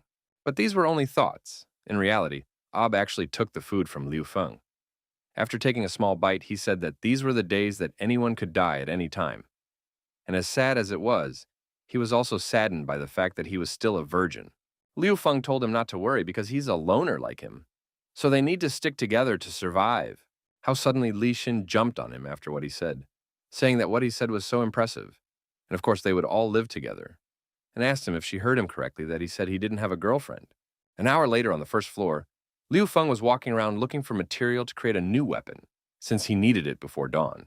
With enough parts, he decided to start building a new weapon. The next day morning, when they went out on the second floor balcony of the workshop, they were shocked to see so many zombies roaming around under the workshop. He was terrified and didn't know what they should do. Li Xin realized that they would have to find another way. But since they had one injured man, they wouldn't be able to move quickly. Suddenly, a military Humvee with some thugs inside appeared on the horizon, shooting down any zombies that got in their way. Thanks to their spectacular appearance, the men in the jeep led the entire crowd of zombies away. Ob was happy about this, because now they could leave in peace. But Li Xin didn't think so. She knew that she had to leave sooner rather than later. So she immediately ordered Obu and his injured comrade to leave the room as soon as possible. But no sooner had she finished speaking than the bandits burst into the room. Li Xin immediately eliminated two of the attackers, thanks to the accurate firing of a burst of automatic rifle fire. Another bandit she impaled with her retractable knife. Suddenly, a stranger in black appeared in the room and engaged Li Xin in battle. Li Xin quickly batted against the attack and took the black lady at gunpoint. But it was already too late as her friends had already been captured and presented a machete under their throats. The girl in black laughed, saying that the gun was a very dangerous weapon and also very valuable. She then warned Li Xin that if she dared to shoot, she would kill her friends. She then decided to introduce herself, saying her name was Virus, the captain of the underground team, and asked who they were. Then Virus turned to Li Xin and said she was a government dog. After pulling out a picture, Kelly asked her if she had seen this woman. Li Xin replied that she had never seen her. Oba's friend intervened in their conversation, saying he heard on the radio that a group of survivors at a nearby store had been joined by a woman named Kelly. Virus thanked the guy, saying she was giving him life. After listening to the guy, she turned back to Li Xin, offering her a one-on-one fight with the condition that if she won, the Virus would let her leave. If not, she would forever be a military mutt that would serve her. Virus pulled out 2 half-bent swords and rushed into the attack with words that she hoped would be a good battle. At this moment, Liu Feng appeared behind Li Xin's back and told her to step aside, after which he took over the Virus attack.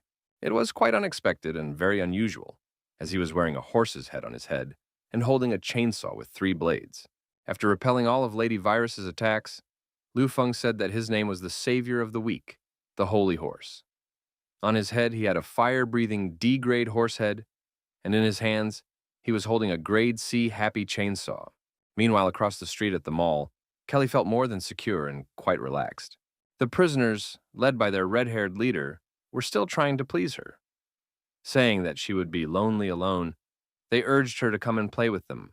They pawed at her calves and her exposed shoulders, trying to get her started somehow, saying they wanted to have fun with her. But after just a couple of minutes, their leader said that it didn't make any difference whether she agreed or not. Realizing that she wouldn't go with them that easily, he said he even liked it better when rich bitches like that were fighting their last stand. They decided not to wait any longer and take her by force. One of the abusers took out his tongue to lick her gorgeous body, to which in response he got juice from the glass right in his face. When the ringleader saw this, he decided to forcefully grab her breasts, telling her that if she didn't want to do it the right way, she would do it the wrong way. But Officer Lowe arrived just in time and pointed his gun at him again. Officer Lowe, along with his fellow guards, rounded up the gang leader and his associates, saying that Kelly had told him they wanted to attack her. But he didn't believe her at first, but now he was convinced personally. The head of the cons told the officer that if he suddenly decided to go along with this mischievous bitch to plot against him, he would regret it. Just as suddenly, Kelly put her foot on his face. Putting her foot in his face, she told him that a scumbag like him should rot in prison for the rest of his life, and that she, Kelly, would never let a time bomb like him go off around her. Meanwhile, not far from the mall, the fight between Lady Virus and what he called himself, Liu Feng, the fire-breathing horse, continued. Virus was confused because she could not understand who was under the horse mask. And who would ever think of wearing a horse mask? Because a man with a horse's head is not considered a hero, she thought. Liu Feng once again used the flaming horse breath, but the Virus managed to dodge. At this moment, Liu Feng realized that she needed to show something new, something she had not seen yet and would not expect to see. He used the magnetic power of his kung fu glove to stop her flying blade and send it back to her, thus knocking her not only off balance, but also off her feet. Since Liu Feng did not want to kill her, he made a grip on her neck and took off his horse head. He said that she seemed to be saying if he won, she would let his friends go. Was it true, he asked her? She recognized the fact that Liu Feng was good-looking and his strength wasn't bad, but she couldn't understand if he was together with that Kelly. After that, she asked him to wait for a while, because soon they would go to the mall and grab her. Liu Feng asked, "Why do they need Kelly?" Virus replied with a smile on her face that Health Minister Zheng Tiansheng had announced a huge cash reward for this girl. These officials are always so gracious, so she decided that she would kill this dog sooner or later. Liu Feng realized that this time there was no way to do without blood. If he didn't strangle her now, she would kill Kelly, so he apologized to her and started to clamp her neck harder. Virus loved that choking feeling. It felt so good. Suddenly there was an explosion outside and drew everyone's attention to himself. Just a second later, the system warned Liu Feng that mutants of unprecedented strength were appearing, and it advised to leave this place for the safety of the host. This explosion meant that Commander Virus's convoy had been attacked by a zombie monster, which easily took the vehicle and lifted it up and threw it right into the building. After which, he took another vehicle and threw it directly into that building where Liu Feng and his friends and Commander Virus and his comrades were. Taking advantage of the moment, Liu Feng, along with Li Xin, made a unanimous decision that they shouldn't continue the battle, and it was better to slowly flee. Seeing them running away, Commander Virus ordered her subordinates not to pursue them, but to deal with the zombies first. Then go to the mall and capture Kelly. After all, she was sure that they would all go there together, and when the time came, she would destroy them all. Meanwhile, at the mall, Kelly was making a list of what was left. After making the list, she said that today was the day to put food restrictions in place, since there would only be enough food for 5 days, and to start patrolling the entire neighborhood. Team with Ellie on patrol, and tomorrow he'll go with another team to look for food, and thanked Kelly for helping them. A red-haired girl named Lin Lao was unhappy that Kelly had decided to reduce the amount of food given out per person. Lin Lao asked Kelly in an angry voice why she was restricting her food, but Kelly was interested in another question at the moment. She asked her grandmother how many months pregnant that girl was. Grandma replied that, frankly speaking, it was strange, because when they came to the mall, Li Hua's belly was small, but in the past few days it suddenly became so huge, as if she was about to give birth. Kelly realized something was amiss and offered to help her grandmother deliver some food to the pregnant woman to see if they were okay. She then remembered that the pregnant woman had wrist wounds that looked like a zombie bite. Lin Lao again told Kelly that she had not answered her question. Kelly said she would not answer her question because she had nothing to say. She decided that she would personally go with the squad to kill zombies and look for food. Then she asked Lin Lao if she would go with them or not. Officer Luo interrupted the girls and told Lin Lao to stop being cranky. Kelly, on the other hand, reported to Officer Luo her concerns about the pregnant Li Hua, saying that she took a look at her wound and it doesn't look like a simple scratch. Besides, there's no such thing as a belly growing to such a huge size in just 3 days. Lin Lao was very angry with the officer and Kelly because she was the reason why Luo scolded her for the first time. Just as she was about to leave in frustrated feelings, she was suddenly called out of her cell by Zhang San, saying that he had a way for her to get his man back and kill that chick she hates. Meanwhile, in one of the rooms on the other side of the mall, that pregnant woman was feeling very uncomfortable and in a lot of pain because her stomach seemed to be about to burst. She asks her husband, who was beside her, if their baby is okay, is it healthy? But when the man saw what came out of her belly, he froze in shock. He couldn't believe that this monster he saw was really his child. Suddenly he noticed that his grandmother had come to them and brought them food. Upon seeing what had happened to the pregnant woman, the groceries fell out of the grandmother's hands. She grabbed her face with both hands and started screaming that she was a zombie. But her husband didn't want to believe it and said that it wasn't true. She was fine. But no sooner had he finished than his wife, whom he loved so much and waited for a child, pierced him through with her tentacles because she was no longer the one he loved. She became a mutant zombie. At this point, Kelly was telling the officer that Li Hua had been bitten by a zombie, and she probably didn't have a baby in her stomach anymore. She probably had a parasite in her. Before she could say anything, Li Hua jumped out of the room as a zombie and started eating her grandmother. The officer, without thinking for long, pulled out his service pistol and fired 2 shots at Li Hua, one of which hit her directly in the head, but she did not die. The officer immediately realized that she was now a mutant zombie and ordered Da Chang to run away with Xiao Sun in order to protect the supplies. Kelly realized that her plan had gone awry again. She didn't understand what the end of the world was like, but it was definitely beyond her capabilities. She knew she only had 9527 to count on. Seeing that Xiaoli was dragged out the door by someone, Officer Luo wanted to pull out a gun, but the conspiring bandits Ling Lao pointed the gun at him and told him not to move. She told the officer it was all because of Kelly's seductress and asked him to step aside so she could kill her. Zhang San realized that they had quarreled, which was not good, but now they were a team. Ling Lao told Zhang San to kill that bitch instead of standing there like a statue. It didn't take long, as one of Zhang San's accomplices came around Kelly from behind and grabbed her. She had miscalculated about the psyche of people in an apocalyptic world. Now her hope of salvation was only 9527. He tore at her dress, telling her he'd wanted to taste her for a long time, telling her how juicy she was. Being sure that they were rich, they had no idea what kind of life ordinary people lived. Zhang San was fed up with Officer Luo's threats and rebukes, so he pulled a gun on him. Then, without thinking twice, I shot him in the head. He then walked over to his partner, who was holding Kelly, and began to help him tear her dress, telling him that they would not stand on ceremony any longer. He told her that he and his brothers had done time for killing one rich mayor. But before she died, they tried her for 5 whole hours. At the very end, she prayed to get to heaven as soon as possible. They tore her dress to shreds, holding her hair and her arms, talking about how they so enjoyed watching the rich people struggle with their last strength, but they still failed. Kelly remembered how she struggled for years to establish her business. But in the past few days, everything collapsed in an instant. Even her ostentatious fiancé, Zheng Tianxiang, is not even going to come to rescue her, so she can only hope for Liu Feng. What to speak of an ordinary courier, if even Officer Luo was killed so easily by these people?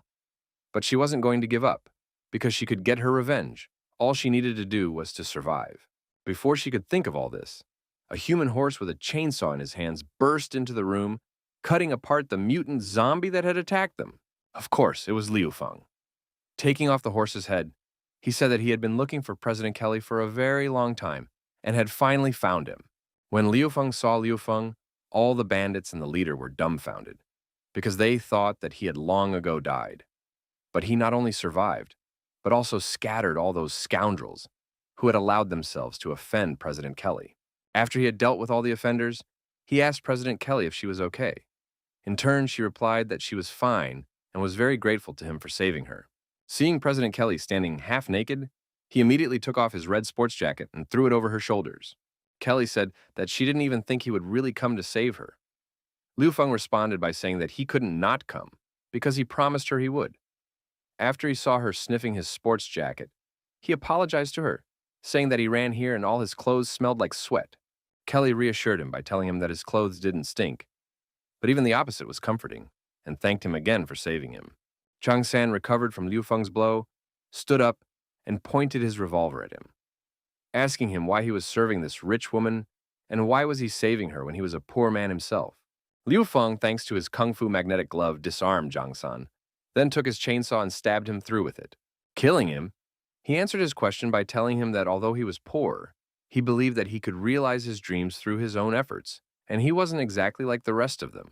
Before he could finish his story, a mutant monster suddenly appeared from behind the wall and grabbed Zhang San's head. It was a mutant zombie of incredible strength and power. The system immediately warned Liu Feng that this mutant was a high threat, and he was advised to flee. Liu Feng said that he was the one who brought this mutant zombie with him as it chased them all the way to the entrance of the mall, and Liu Feng had no choice but to divert it to himself. Before Liu Feng could finish his story, the mutant zombie released 4 tentacles in his hand, 2 of which pierced through the bodies of the people standing next to him. Kelly suggested that he run away from this mutant zombie, but Liu Feng knew that he couldn't just run away from it, so he didn't even try. He put on his fire-breathing horse mask. After that, he started his chainsaw with one hand and said that everyone just underestimated him. He lunged forward and began chopping off one tentacle after another, preventing the mutant zombie from attacking himself. After chopping up all of the mutant zombie's tentacles into small pieces, he decided with his chainsaw to cut up the zombie himself. In response, the mutant zombie launched a counterattack, hitting Liu Feng with his most powerful left fist. After seeing Liu Feng get hurt by the mutant zombie, Kelly asked him if he was okay. Liu Feng said he was fine, but this mutant zombie was very strong. It was good that he had time to cover himself with the saw. He would have broken all his ribs. But he noticed that his fire show did hurt the zombie. Shaking off, Liu Feng stood up and again decided to fight the zombie mutant.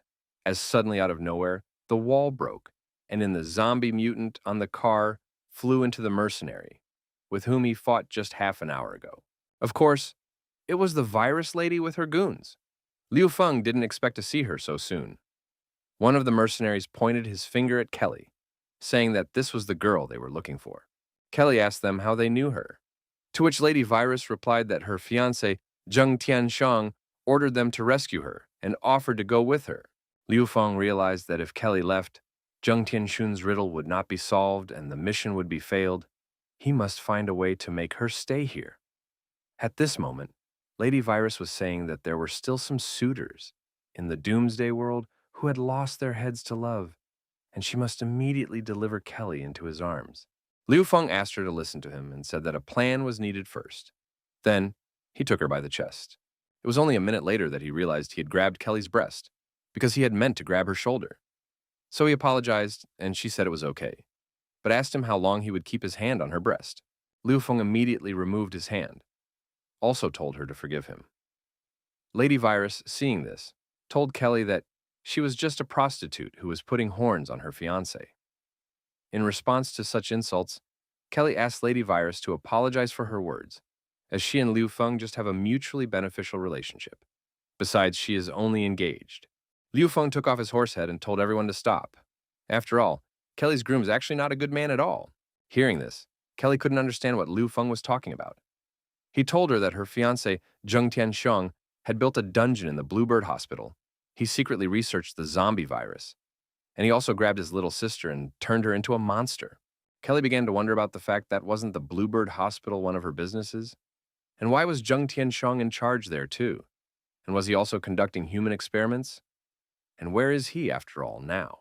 Just before the end of the world, did he destroy the asset of her medical industry? Should Liu Feng be trusted? After weighing the pros and cons, she realized that Liu Feng had risked his life and rushed to look for her in the zombie city. A lying person wouldn't take such a risk. Summarizing, she said that out of the two of them, she believed Liu Feng who had saved her the most.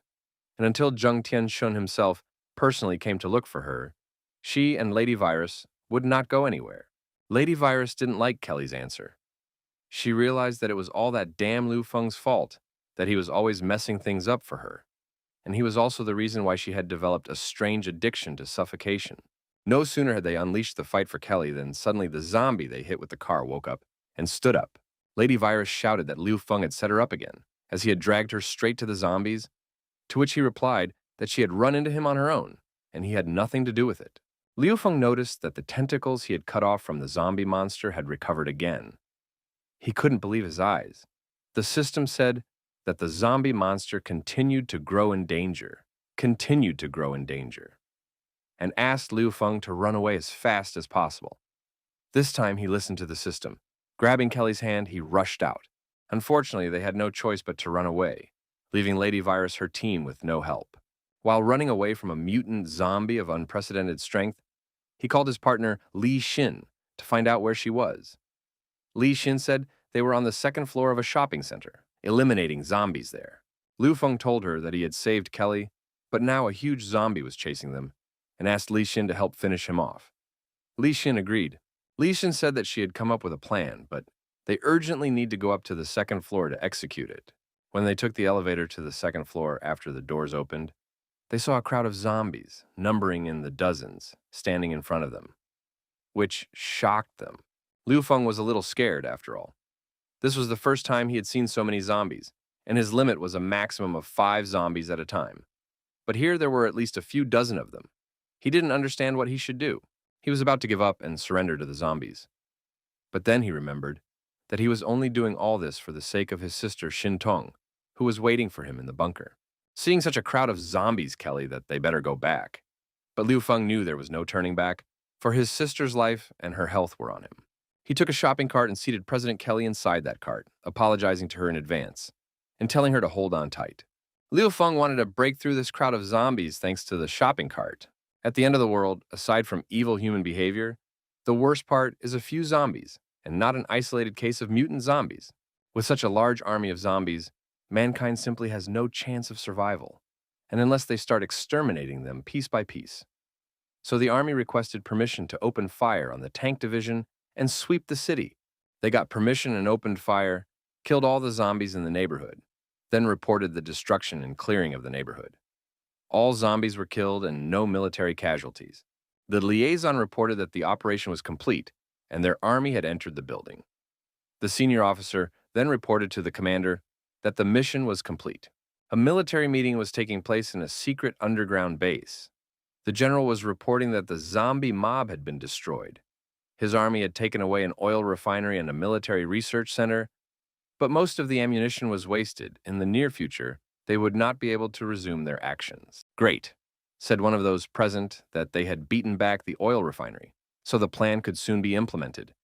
The food ministry will soon be operational. His other comrade, however, said that, as expected, the general was Major Li Chengdong.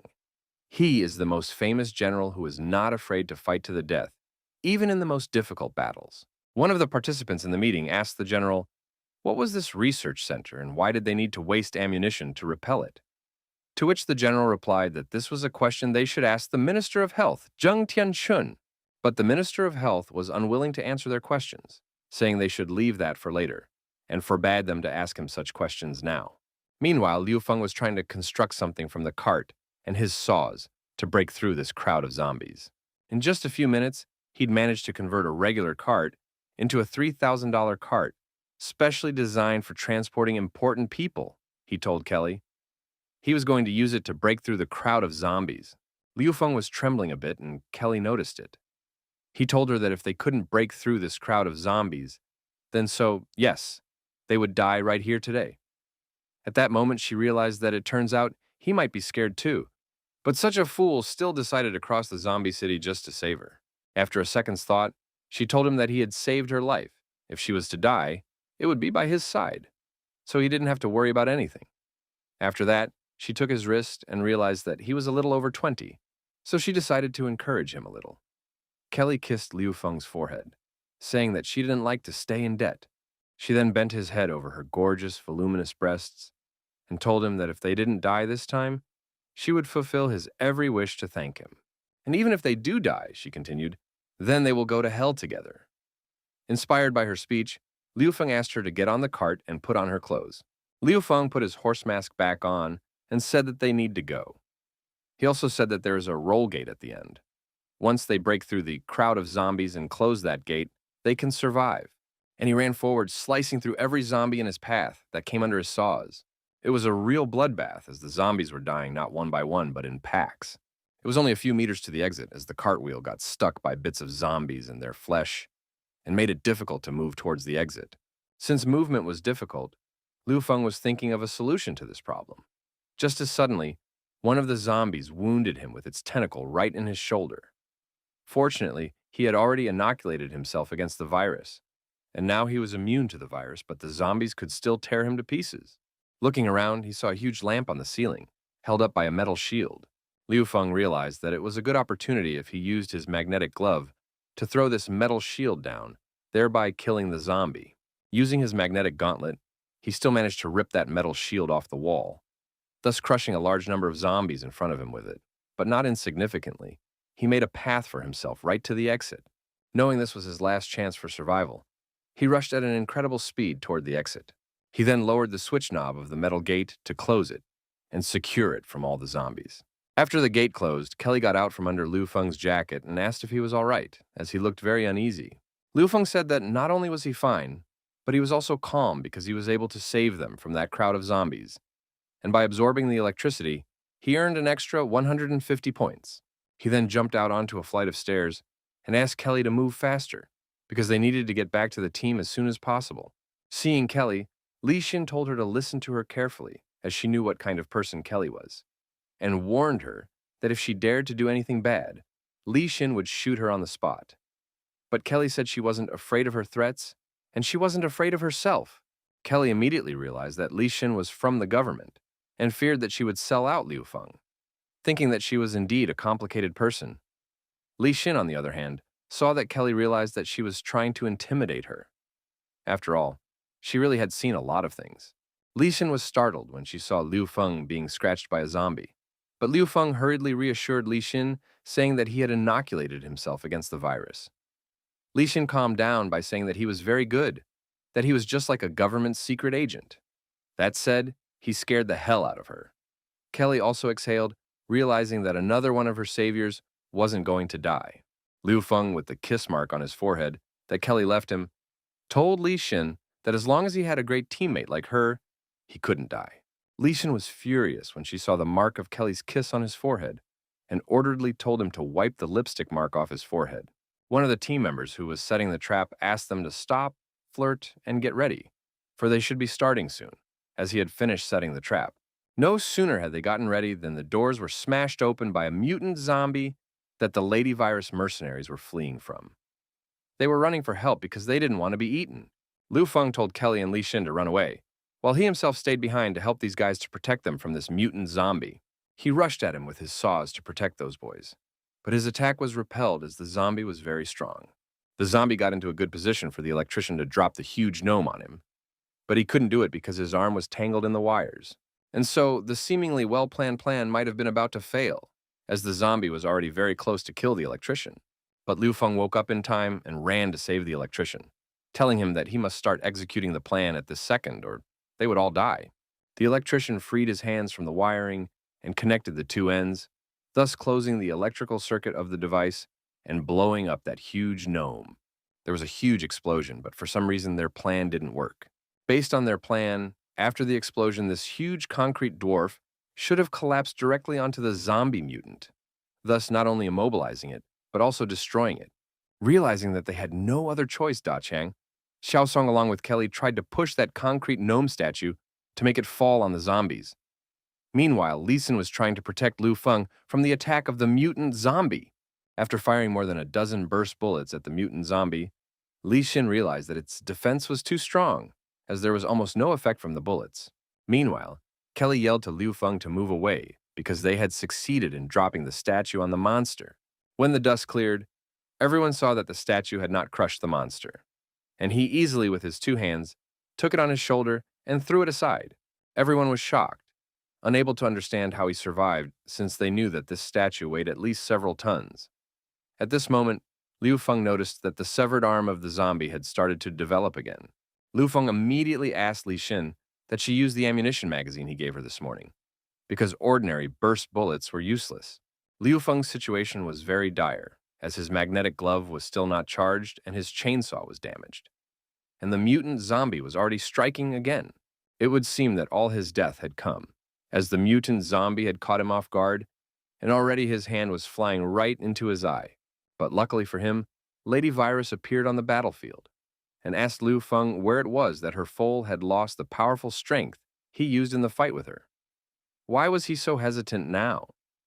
She only decided to help him for the reason that this zombie had killed her brothers. So she also told him to remember that only she could kill him, and no one else had any right to do so. Li Xin smiled at that. Meanwhile, Li Xin loaded the magazine of live burst cartridges that Liu Feng had given her from the morning into her assault rifle. She realized that if the explosion from the bullet was very powerful, then the recoil would be even more powerful. But she still decided to give it a try. She fired several accurate shots directly at the mutant zombie, thanks to which it pierced through its body. These bullets were indeed very powerful, but the recoil after the shot was also great, even crushing Li Xin's shoulder.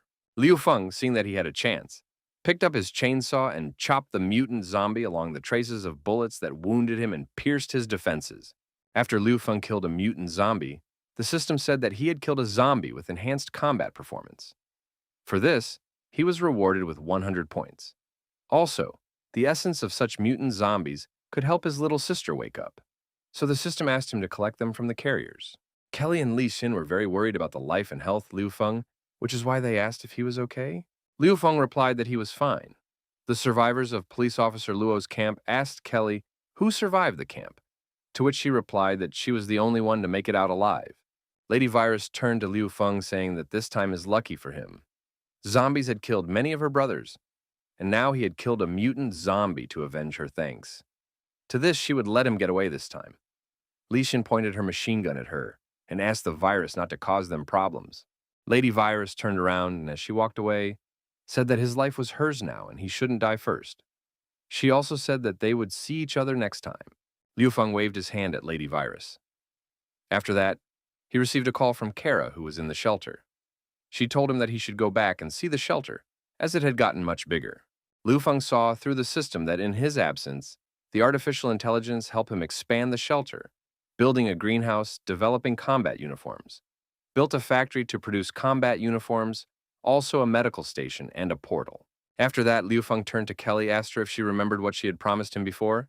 Then he said that his inner child wanted her to thank him. Kelly got nervous, but asked what he wanted. Liu Feng suggested her to join his hideout. After a little thought, she accepted his offer and joined the asylum, thus earning him 5,200 bonus points. Kelly had a nickname, the Sly Fox, and her mood toward the asylum was friendly. After 10 minutes in the mall, the remaining survivors were wondering what to do next, because their former comrades were all dead, and they couldn't stay in the mall for long. They knew there was somewhere they could go next. Liu Feng interrupted them, saying that he was actually the person in charge of the Fire Seed project, and several people from them had performed very well recently. So now, as the director of the refuge, he was officially inviting them all to join his refuge. After hearing this, everyone was sharply worried, saying that they knew the program. They said that they first recruited members of the organization and then left them in a small, dark room for 996 days. But one of the men said that on the face of it, it was a lie, and it was not the organization they all thought it was. At first, he was angry because a bunch of freaks didn't believe him. Then, he said that in the name of Li Xin, the captain of the special forces, he was assuring them that the asylum was real. When they saw Li Xin, they all said she was cool, and they believed in her and joined the refuge. He then said that everyone should look for useful materials. They would return to the base later. Kelly asked him to come over to her as she wanted to tell him something. She asked him if he lied when he talked about the Fire Seed project. And what is it about his ability that has to do with electricity? She then picked up the stun gun she found in this room and asked him if he sucked the electricity out of her car. Suddenly, a mutant zombie jumped out of the closet and wanted to grab Kelly. But thanks to her good reaction, she managed to jump right into Liu Feng's arms. After hearing some strange noise and rumbling, Li Xin decided to check what was going on to see if there were any zombies. When she opened the door to the room, she saw Liu Feng lying on the floor with a sexy Kelly on top of him, holding his hands. She was immediately upset, thinking they had decided to make love in such a dangerous place. But turned her head to the right, she saw the walking dead man who wanted to eat them and calmed down. Liu Feng wanted to use his chainsaw to destroy the zombie, but he failed because the chainsaw ran out of energy. But not far from the bit, he saw a battery and decided to build a new weapon to protect himself and Kelly. In literally seconds, he had constructed a new lethal weapon, and tilting Kelly in front of him, he shoved the zombie bat right into its mouth and gave it an electric shock. To their mutual happiness, the critical moment of synthesizing the new weapon was a success. Seeing once again what Liu Feng Kelly could do, she realized that his ability really impressed her. She wondered what other abilities and many useful skills he possessed. Li Xin, who was standing outside the door, tried to overhear the conversation. But because there was a lot of noise and interference around, she decided to look into the room again and saw that Liu Feng was now on top of President Kelly. Li Xin couldn't understand if Liu Feng was so good that Kelly let him climb on top of her. Kelly, on the other hand, once again thanked him for saving her, after which she asked him again, how did he steal the electricity from her car? But Liu Feng was in no hurry to answer her question, saying that his house was already very near, and he would like to show her his patron first. Kelly realized at that very second that Liu Feng was hiding many more secrets. Meanwhile, there were simply a huge number of zombies roaming near Liu Feng's house. Liu Feng did his best to get into the house as quickly as possible and be undetected by the zombies, of course. While making his way to his house in one of the alleys, he saw a dog who loved his master very much, even after his death, watching from the corner of his eye the situation in the street. He had no idea that someone would start shooting at him. The first shot went straight to the horse's head, breaking it. It was the commander of the 6th team, who recognized Liu Feng as the new horse-headed ghoul and decided to tweak his appearance. But she couldn't do it. She immediately called headquarters and said that a suspicious mutant zombie was found near the target and asked for directions if the target was unknown. From headquarters, she was told that she must find the target, and all who stood in her way were to be destroyed. Liu Feng could not understand where the sniper was, so he asked the system to analyze the trajectory of the projectile. After analyzing the trajectory of the projectile, the system replied that the sniper was on the roof of a high-rise building to the southeast of Liu Feng. Liu Feng was coming home to rescue Auntie, and he was sure she would be all right. He would definitely get to her and rescue her. Auntie Li Hanyan was actually Liu Feng's neighbor and constantly cooked him and his sister breakfast. This kind auntie constantly helped him and his little sister. He must surely save her. Meanwhile, while he was running away, the system offered him a choice of task as mutant energy was detected ahead. The first option was to turn around and run away. 100% chance of survival. The second option was to investigate the matter. Reward, 1,000 points, 10% chance of survival. No sooner had Liu Feng said that he was choosing the second option than a man in a metallic exosuit flew out of the neighboring house through the ruined wall towards him. He immediately decided to attack Liu Feng, striking him with his powerful metal fist. At the same time, he of course used the surprise effect. But not only did Liu Feng fall down, he also stopped this mechanical bully's punch. He realized that if he hadn't increased his strength, this mechanical bully would have crushed him long ago. Seeing that the enemy's suit was powered by a powerful energy generator, Liu Feng decided to try out a new technique called energy absorption. The man in the suit couldn't understand what the lion N did and why his suit was out of order. Liu Feng, on the other hand, was very happy because the system did absorb energy, and he realized that it was a very useful thing. Liu Feng realized that he was now the nemesis of the robots. It was just a pity that they were not very useful in such a world. The system detected an update to the gloves and recommended him to get it. Liu Feng realized that the upgrade was related to this soldier suit. He told the soldier to speak into the frequency who they were and what they were doing here. Otherwise, he would take his gloves. The soldier didn't reply anything, so Liu Feng took his gloves in order to improve his combat gloves to the second level. After the improvement, his gloves received upgrades and new powers. By wearing the gloves, the strength of his left hand strike would be doubled, and the technique called steel strike would also be increased. Liu Feng decided to try out the new gloves. Zixiao reported to the captain that the Iron Bear had already gone to catch the boy, and reassured her that everything would be fine because he was good at defending himself against mutant zombies. Then, she saw something approaching her. As she took a closer look at the scope, she saw a flying metal fist, but there was no time to run. There was a massive explosion. This glove was launched by Liu Feng to try it out and thus get rid of the sniper on the roof. After that, he decided to return as soon as possible, because there was a government army nearby. He always felt if something was wrong. 10 minutes later, he reached the apartment complex where his Aunt Lee lived.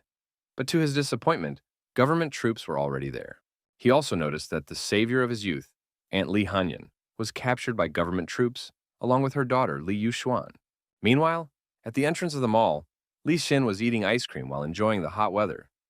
She remembered that Liu Feng had disappeared. She remembered that he had said he was going home to save someone, but he hadn't taken her with him, and she thought that was very strange. And Li Xin also marveled at Kelly and her ability to meet people easily. But what tormented her the most was wondering what they were doing with the hairdryer in the room.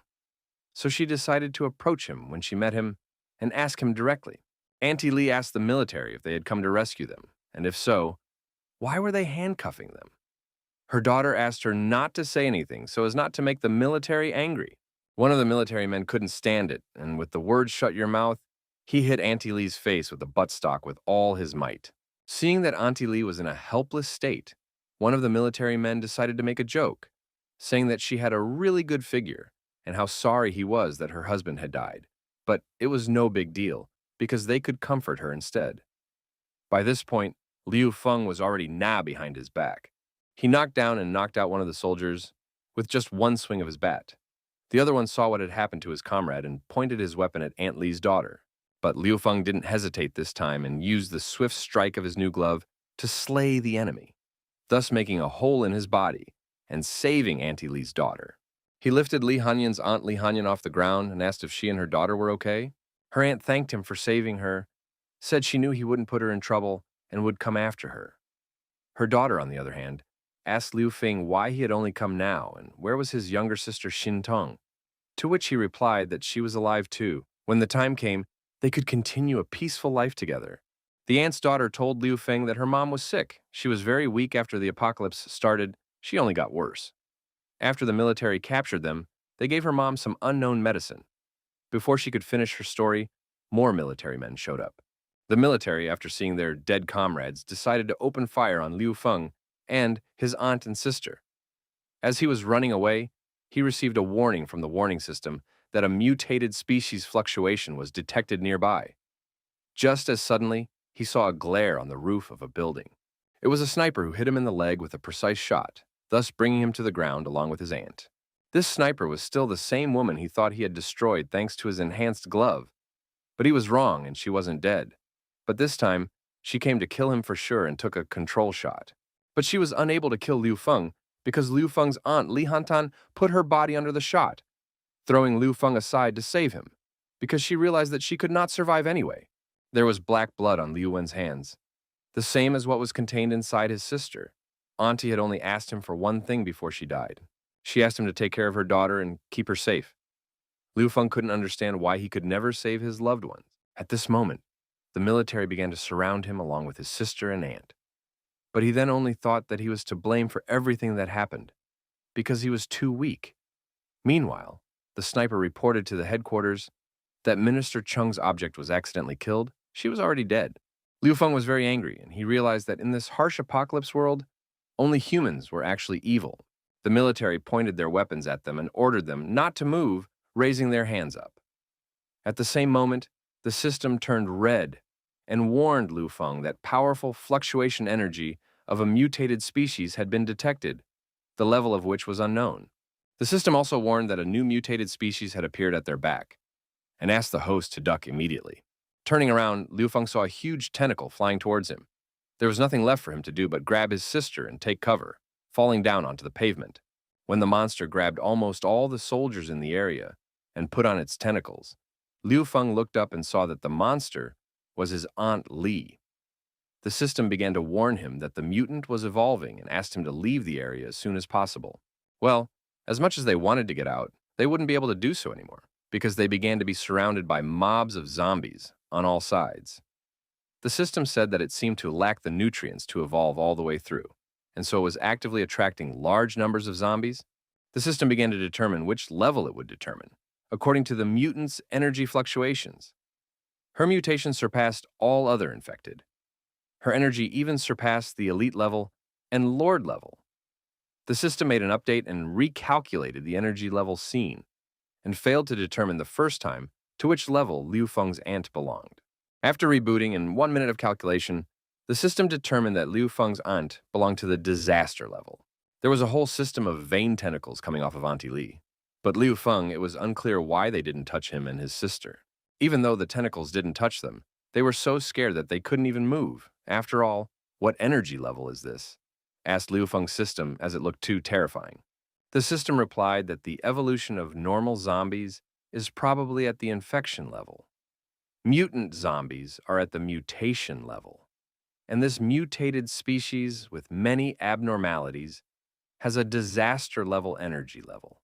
Perhaps this is the world's first disaster level mutant. Suddenly, I saw something start to come out of this heart in the middle. The system started going crazy, saying that a mutated species with large abnormalities has been detected. There are errors in the calculations, there is no way to determine her energy level, and the chance of survival is 0. The system warned Liu Feng that the target's energy level was too high. Liu Feng might have wanted to run away, but he stood there terrified, staring into her eyes, unable to move, feeling as if he had been caught by a predator from the top of the food chain. The reason the system realized that it didn't destroy them was because it seemed to have reacted to Li Xuan's blood, her daughter's blood. Liu Feng realized why the veins then also didn't pierce them. It was all because they are one blood with Yuxuan. Sima said that she lost her emotions and memories. She is now a whole new species. She can instantly suck the blood of the living beings of an entire neighborhood and destroy all existence. She is worthy of her name. Li Hanyan is now the Scarlet Queen. The level is a natural disaster, from special abilities of blood control and decomposition of all things into molecules. The sniper immediately decided to report to Minister Chen that what she saw was that a supernova mutant had appeared. All the blood was sucked out of her the second she saw it. Health Minister Chen was getting very worried about what was going on. Liu Feng asked the system if it was still possible to save Aunt Li. The system replied that if he upgraded the asylum to level 5 and followed the vaccine or found a new one similar to the one he had administered to his sister, then he would have a chance to return his aunt to human form. System notified that the Scarlet Queen was going to leave and was heading downtown to build her nest there and would continue to evolve. One day later, after filling up on supplies, the trucks all began to return to the shelter. Upon arrival, the newcomers were shocked. Everyone was amazed and delighted to see Liu Feng's hideout. Sarah greeted everyone and introduced herself as his personal secretary. Kelly's thoughts were that underneath the hospital she had invested in, there was suddenly such an interesting shelter. While Li Xin was showing Kelly the bunker, Liu Feng was thinking about the fact that finally Hooked went to the center of the city, and without the vaccine he would have no way to save her. So it seems like the best option would be to go back and think it over carefully. Meanwhile, Sarah was introducing the newcomers to their sanctuary, telling them that the shelter is controlled by artificial intelligence. This is the state of the place at the time of the last update, she said. Now, to the previously available 5C main building after the upgrade to level 2, Rooms such as the clothing workshop, teleporter, medical room, and greenhouse have also been added. Clothing workshop use materials or points to make gear. Currently, can produce clothing, shoes, gloves, lightweight body armor, and gas masks with helmets. A level 1 medicine cabinet uses materials or glasses to make simple medicines, alcohol, anti-inflammatories, antibiotics. Basic surgical care may be provided. A room with a teleporter, which is a rudimentary teleporter that uses teleportation points to move things around. The prerequisite being a transmitting device on the other side. Can only be used once per day at this level. Can move up to 2 tons at a time. Sarah then showed the newcomers a level 2 greenhouse that can grow seeds with an improved system. They grow fast and mature quickly. There are already enough vegetables in this shelter to provide for 10 people. The bedrooms, kitchen, and pump room at the other end of the shelter. Please do whatever you want, Sarah said, and let the newcomers go. While Li Xin was telling Liu Feng that she had only been gone for 2 days, the shelter had changed beyond recognition. Just as suddenly, Kelly suddenly appeared in a shelter outfit and said she had a suggestion that a command center should be built for general planning. Seeing that the blueprints hidden in the base and simply could not be found, Liu Feng immediately ordered the system to immediately build a command center. Later that evening in the bathroom, he couldn't believe that he could have any hidden blueprints. After upgrading to the second level, the bathroom upgraded to a public bath, a shelter.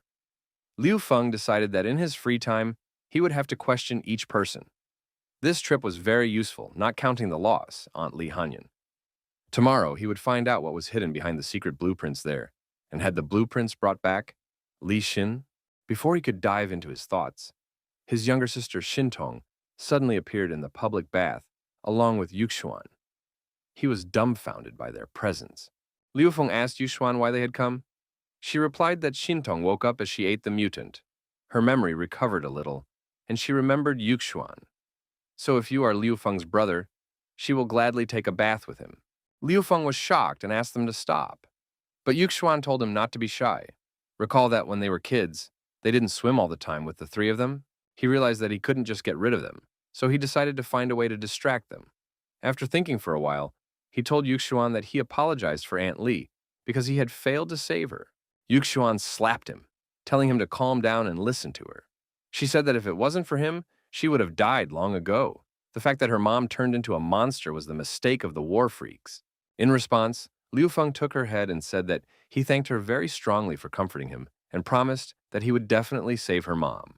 The next morning, Liu Feng, walking along one of the corridors of his hideout, came across a command center that he didn't expect to see so soon.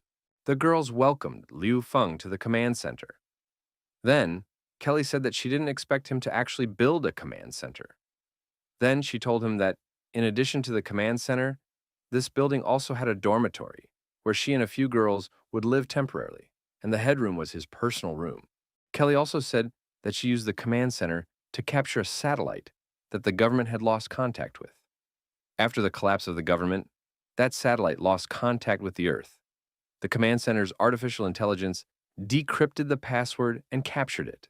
She also said that the satellite would allow them to communicate with the squad at any point in the mission, as well as provide remote monitoring and support. Li Xin agreed with Kelly, saying that she was right because the teams performing special operations had a very effective satellite support. It not only tells the way, but also with not yet and easier to hide from the crowd of zombies. Moreover, Kelly continued, the command center displays various data. There are points called resources. Making various items spends resources, which can be obtained by collecting iron, wood, oil, and other energy resources. These are like gold coins in the game. Every time you want to produce something, you only need to send a request, and the asylum will automatically deduct the required amount of resources. Kelly also told Liu Feng that she wanted to discuss the regime in the asylum with him. Is the asylum currently a democracy or a dictatorship? At this moment, Liu Feng realized that his idea to create grief had failed before it even began. Liu Feng thought about it, realizing that it was the end of the world, and his dictatorship was even good for survival. And if there was a democracy, they would just waste all the resources. But he was afraid that Li Xin as well as Kelly would not agree to live under such conditions. Before he could think and give an answer to the question, Li Xin said that there was no need to complicate things, because if Liu Feng was an authoritarian leader, it would be much better. She then asked that in their apocalypse world, wouldn't democracy lead to death? And even more so, the base belongs to him. Kelly said that she agrees with Li Xin because, at the end of the world, centralized power and dictatorship is much more effective. She also said that everyone agrees to make him their leader. At this moment, Liu Feng mentally imagined that his dream of saving humanity and creating his harem was about to come true. After that, he said that since everyone agreed, he would be the leader, and now he wanted to distribute the cadres. He appointed Kelly as the head manager of the asylum, Li Xin as the head of security, and Sarah as the head secretary. Then he asked the girls to work hard together to revitalize humanity. Kelly told Liu Feng that he had given her the high position of general manager and asked him if he was afraid that her ambition would swell and she would push him off the throne. Liu Feng replied that if you work with someone, you should not doubt them. He believed in Kelly's human qualities. Liu Feng understood that as long as Kelly's green-colored mood, she would definitely not betray him. By then, she would no longer be such a seductress and would behave calmly. Kelly liked the technique of assigning duties that Liu Feng used. So she began to assign duties to the rest of the shelter. She appointed Ta Chang and Xiao Sun, under Li Xin, said not to be responsible for the safety of the shelter. Ab, along with his friend, were appointed as chief electricians, who were responsible for the maintenance and repair of the energy supply room. After Kelly had assigned and handed out duties to all available members of the shelter, she went back to the management center and said she could later design a regimen of each person who would have to work to get food. With the help of the satellite, they would be able to recruit more people to form resource retrieval squads. Liu Feng asked how many beds were still available in the shelter, to which Sarah replied that there were still plenty of beds available. In the morning, she had already sent information to the people in the vicinity by satellite. All survivors who had radio equipment would receive it. No sooner had she finished than the system signaled that there were new people at the gate of the shelter: 3 people, 2 girls, and 1 guy. The 3 survivors said hello to the shelter guards and said they were the survivors of the area and asked who they were waiting for. To which one of the guards replied that there was no need to ask if they were not asked. Their leader would be here soon. Liu Feng, Li Xin, and Kelly came out of the shelter to look at the 3 survivors and evaluate them to see if they were worthy of being in the shelter or not. Seeing them, one of the survivors immediately started praising the leader, saying that he was incredible, a real leader, and they were survivors and had come here when they heard the news on the radio. Liu Feng was pleasantly surprised, thinking that his overbearing spirit made ordinary people bow down to him. After which, he extended his hand to greet the survivor. But all those words the survivor spoke were not to him, but to Kelly. Thinking she was the leader, Kelly apologized for leading them astray with her authoritative appearance, but immediately said that the head of Liu Feng's shelter. The survivor was shocked and immediately said all the same things that Kelly had said before. But Liu Feng was no longer interested in that. He asked the survivors if they were sure if they wanted to join the shelter, since they didn't need bums. Liu Feng used the system to see what talents these survivors had. One of them had a talent for growing vegetables, which was very good. The second was also good, but the third was very hostile to the refuge. Liu Feng suspected that he was a spy. Liu Feng took all the survivors into his hideout, even a spy, to see what kind of idiot decided to lash out at him. The next morning, Liu Feng woke up in his bed, but not alone, not understanding what had happened, and not understanding what Xin Tong's sister was doing in his bed. Was she really sleeping with him? He realized that it was most likely habit, since his little sister had been clinging to him since he was a child.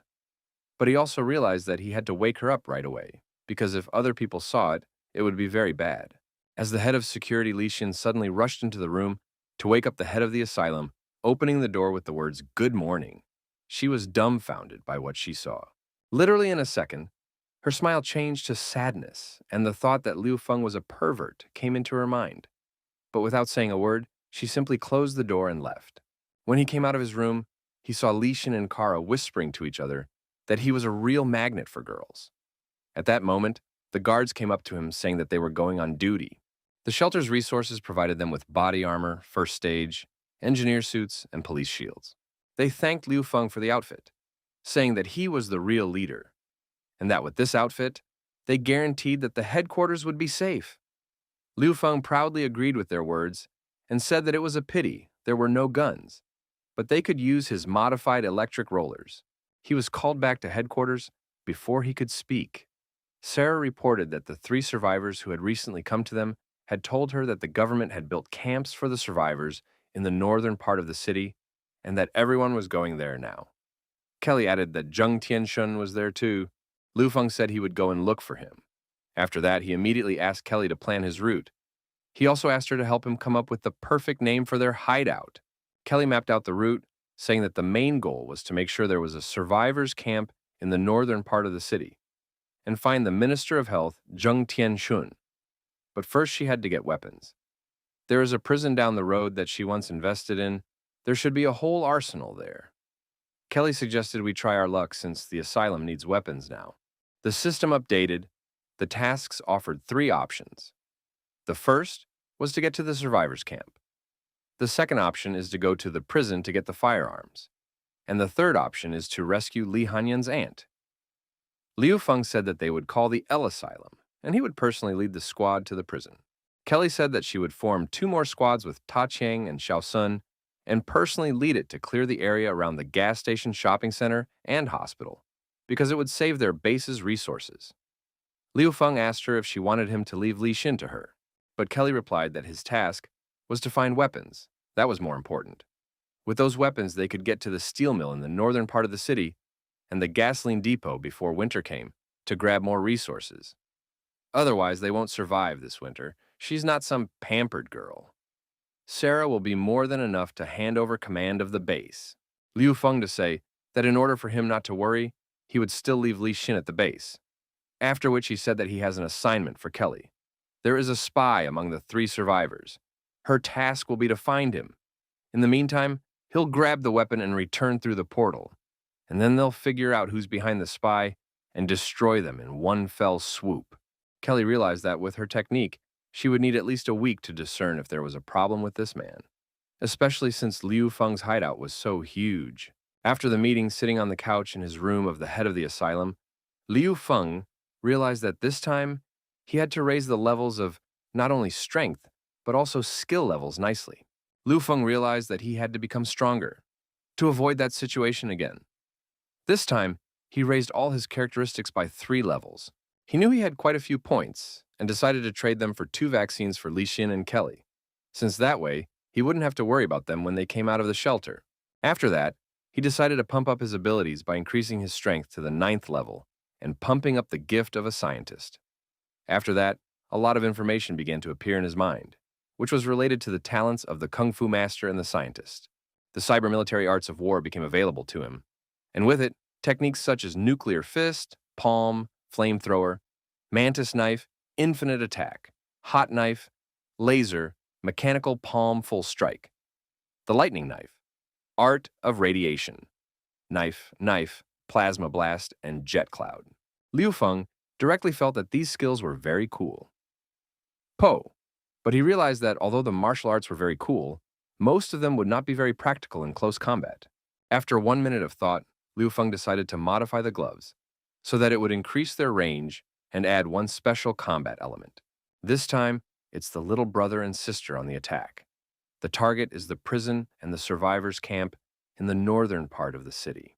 The prison was located almost in the very center of the city of N. The prison guards were running away from something in a hurry. One of the guards asked Warden Zixuan what they were doing, and why are they still being chased. She told him to keep moving. The prisoners had revolted, and they should get weapons. They were being chased by mutated police dogs, pushing police zombies. Mutants! Not expecting an invitation, mutant police dogs decided to attack them to eat their flesh. She ordered her subordinates to open fire on the dogs. But the dogs were very fast and immediately started attacking the officers who fired at them.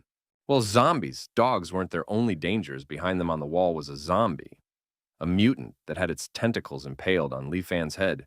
The zombie mutant on the ceiling let out its tongue to eat Zixuan, but it failed as it was attacked by metal arrows that cut off its tongue and tore its head.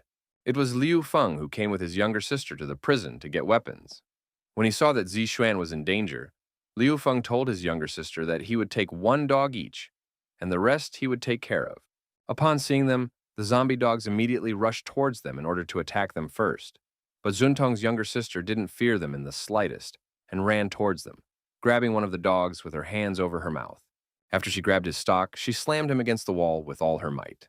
After that, she took him by the muzzle again. Without even using her full strength, little sister Lu Fana easily tore the mutant police dog into two halves. Liu Feng, on the other hand, used a bursting crossbow arrow to destroy his dog, the mutant zombie. Explosive throwing knives were not very practical, so he converted them into explosive crossbow arrows. After he killed the zombie dog, he thought he was done, but a new mutant zombie was about to pounce on him from above. Liu Feng was not confused and decided to use his military cyber arts and technique, the detonating palm. He took the zombie's head with his mechanical glove and simply blew it up. Meanwhile, inside the prison, the prisoners revolted and hung one of the guards from a chain, intending to burn him. He begged them to let him go, but they didn't care. They said that now he was begging for mercy, even though he had forgotten that only a few days before he had beaten them. So they set him on fire. At the end of the prison room, the head of the prisoners, Johnson, nicknamed Iron Tongs, sat on a throne and watched everything. He ordered his henchmen to divide the meat of the murdered man among his subordinates, for he knew that the food was about to run out. And there were plenty of these pigs, so if there was not enough, they must kill 2 more. Just a minute later, one of the Khans came to him with a report that something irreparable had happened. Zixuan had escaped. He was very angry because she had the keys to the weapons storehouse. Iron Tongs told them that if they didn't find Zixuan within 1 day, he would fry and eat them. Afterward, he immediately turned to the purple eagle named Longshuan, which he kept locked in a cage. Iron Tongs offered him to submit, and then he would let him go. But the sniper of a small unit of the government army, Major Purple Eagle Longshuan, didn't want to submit. On the other side of the prison, the survivor Zixuan couldn't understand how 3 people couldn't deal with these zombies. They only took a few blows, and even this little girl tore apart the police dog, Zombie, with her hands. Meanwhile, Liu Feng was wiping his little sister Xin Tong's hands, telling her that one could not tear apart enemies so harshly with their own hands. Xin Tong saw Zixuan's gorgeous breasts and said she wanted milk. Her brother asked her where would he find her milk now. She then pointed at Zixuan's breasts with her hand. She was thinking at this moment, did she mean normal milk or the milk that children also drink? Seeing the misunderstanding in Zixuan's eyes, Liu Feng extended his hand to her, asking if she was all right. In response, she cuffed his hand, saying that the end of the world is no reason to become an animal. In their country, there are a number of criminal articles for seducing minors. Liu Feng was shocked at what was happening. He told the officer that it was his little sister and they had saved her, but instead of thanking her, she decided to handcuff him. This is out of order. Officer Zixuan immediately released him, saying that she apologized. This was the cost of her profession making itself felt, after which she asked what was going on outside now. After all, she hadn't been out since the end of the world started, and the prisoners revolted. Liu Feng replied that there was devastation everywhere, and he had come to the prison to find weapons, and asked her if she knew where the weapons room was in the prison. When she found out that he had also come for weapons, she decided to offer him a deal, saying that she has the key to the gun room, and he is very powerful, and if he agrees to help her stop criminals and herd her coworkers, she will immediately give him the guns and he can take as many as he wants. Liu Feng agreed with Zixuan's suggestion, said that she would have to fulfill the promise she had just made. She said that she was willing to answer for her words, and he could take as many weapons as he himself could carry. Zixuan said that these prisoners have driven her to the point where she has to whip them all the time. In fact, 5 days ago, one of the prisoners partially cut off the electricity in the prison, and the prisoner Johnson Iron Tongs escaped from the cell and illegally released all the prisoners from the prison, which is about 100 people who seized the warden's office on the 8th floor and the armory on the 4th floor. They went up to the 4th floor and were already not far from the weapons room when suddenly Liu Feng heard that there was someone in the corridor. They were prisoners guarding a cell with guns, while perverting some girl guard, filming the whole thing on their phones. One of the prisoners filmed everything that was happening on his phone, drooling, while the other one tore her clothes, telling her to make him feel good. Otherwise, they threatened to boil her in a cauldron like her comrade. They were laughing and giggling, thinking they were about to fuck this pretty girl, when suddenly one of them was hit in the neck by a crossbow arrow. It was Liu Feng who, seeing what was going on, couldn't stand by, and he attacked these freaks saying that he was a cannibal who had killed 10 people and had come to eat them. Used the explosive fist technique. Disciples take the fight. Liu Feng dealt him a fatal blow, after which he activated the Kung Fu Master and destroyed another enemy Khans with a lightning-fast leg kick. There was still one left who begged for mercy, so that he wouldn't be killed after all. He was only a butcher. But Liu Feng knew that they didn't deserve mercy as there was nothing sacred about them. At this moment, the guard Chen, who was about to be raped, said that she wanted to kill him herself. She walked over to the prisoner, picked up the knife that was lying beside him, and started cutting him into pieces. Officer Zixuan wanted to stop Chen, but Liu Feng prevented her from doing so, saying that she should let off steam. She chopped up this convict with extreme cruelty, all because her boyfriend was killed, boiled, and eaten right in front of her eyes. After avenging her boyfriend, she slit her throat saying that she wanted to be with him forever and died. Meanwhile, one of the prisoners who managed to escape reported to his boss, Johnson Iron Tongs, that the two cannibals who were guarding the weapons chamber had been killed. Thanks to his tongs, Johnson ripped the snitch in half in sheer desperation. Afterward, he told his second-in-command that they had gotten to the weapons and ordered him to go to the control room and open the fifth-floor door. "Let the zombies come inside," he said. Just a couple seconds later, another prisoner burst into the room with a denunciation that there's a girl from the Unanimous wanted to see the boss, and they couldn't stop her. No sooner had he reported than a woman and her two servants entered the room right behind him. She told them not to worry because she just wanted to talk. The leader of the bandits was very angry, for he could not understand what right she had to make a disturbance in his territory, and in fact who she was, he asked her. She replied that her name was Setria, and she was a priest of the faith of monotheism, who had come to invite them to join them. She then opened the box and invited them to eat what was in it, saying that they would gain even more power from it. The bandit leader, as well as his subordinates, did not understand what this nonsense was in the box. Meanwhile, the purple halo realized that there was something unclean here. Therefore, he prepared himself and hid a self-defense spoon behind his back. Meanwhile, after Liu Feng buried a female police officer named Chen who had committed suicide, he entered the weapons warehouse and saw a great deal of guns and ammunition. Meanwhile, as the boss was standing there thinking about whether to eat this nonsense that was offered to him or not realizing what it even was, another of his assistants came running over to him, saying that Zi Ying had escaped. Running up to his cell, Tai Qian saw that he had dug a tunnel and escaped. Da didn't immediately realize that he was sporting to cover the hole in the wall, and realized that this fugitive was very dangerous, because he alone could outnumber all of his men. Setria once again offered him to eat it and gain an incredible strength. Tai Qian was about to agree, but he wondered what price he would pay for having great strength. Meanwhile, in the armory, Liu Feng's eyes were just running wild from such a huge amount of weapons. Zai Xuan told him that was it. He could take whatever he wanted and in whatever quantity he wanted. At that moment, Zi Xuan was sad thinking about Chen committing suicide. She asked Liu Feng, "Are they going to die here too?" But he told her not to take it personally, as he too was going through this, and also watched his loved ones die too, and unfortunately could not do anything about it. After which he said that his only desire now was to protect his little sister.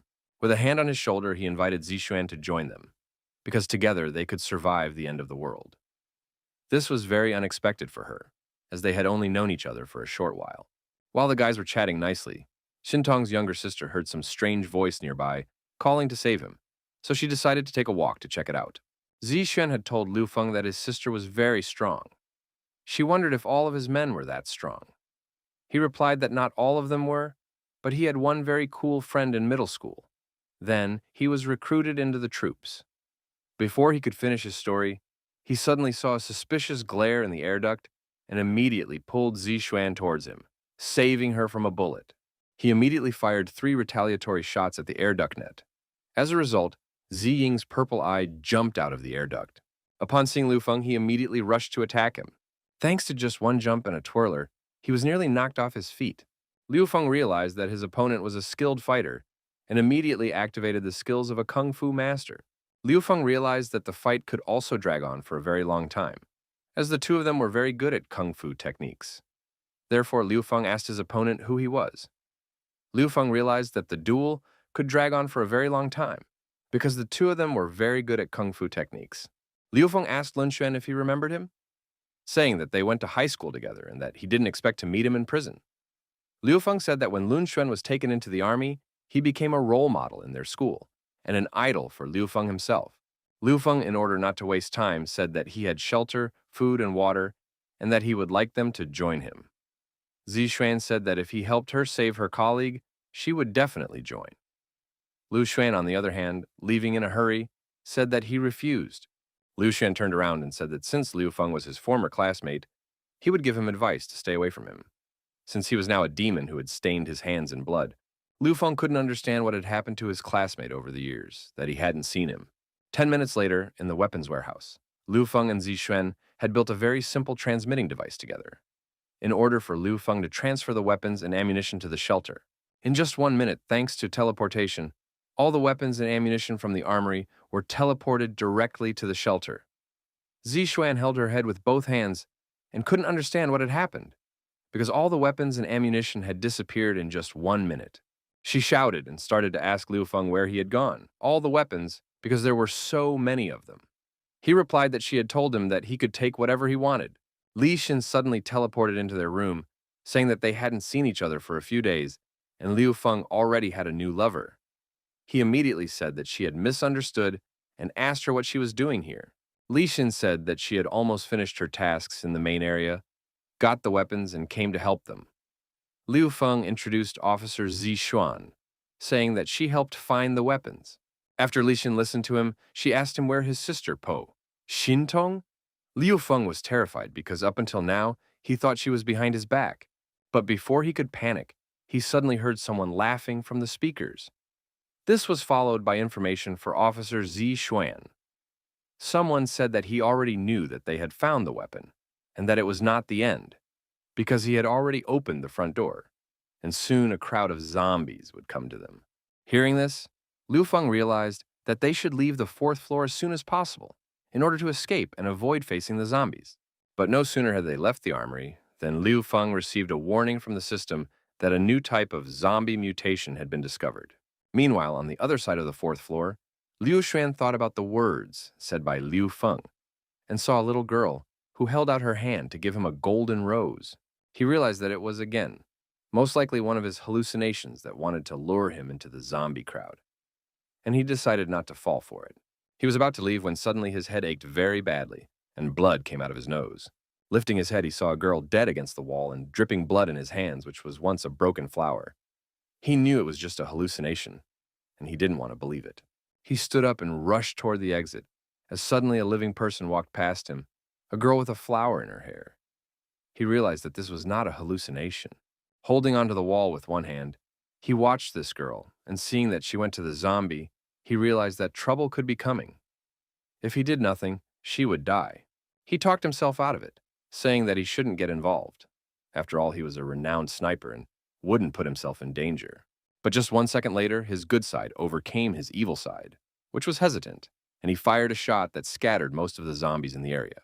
He then tossed aside his sniper rifle and pulled out his pistol to scatter the remaining zombies in close combat. He used not only his gun to blow the heads off hungry zombies, but also his skill in kung fu to keep them from getting very close to him. Finished with all the zombies, the last 3 Lu Xuan killed with just 1 shot from his sniper rifle.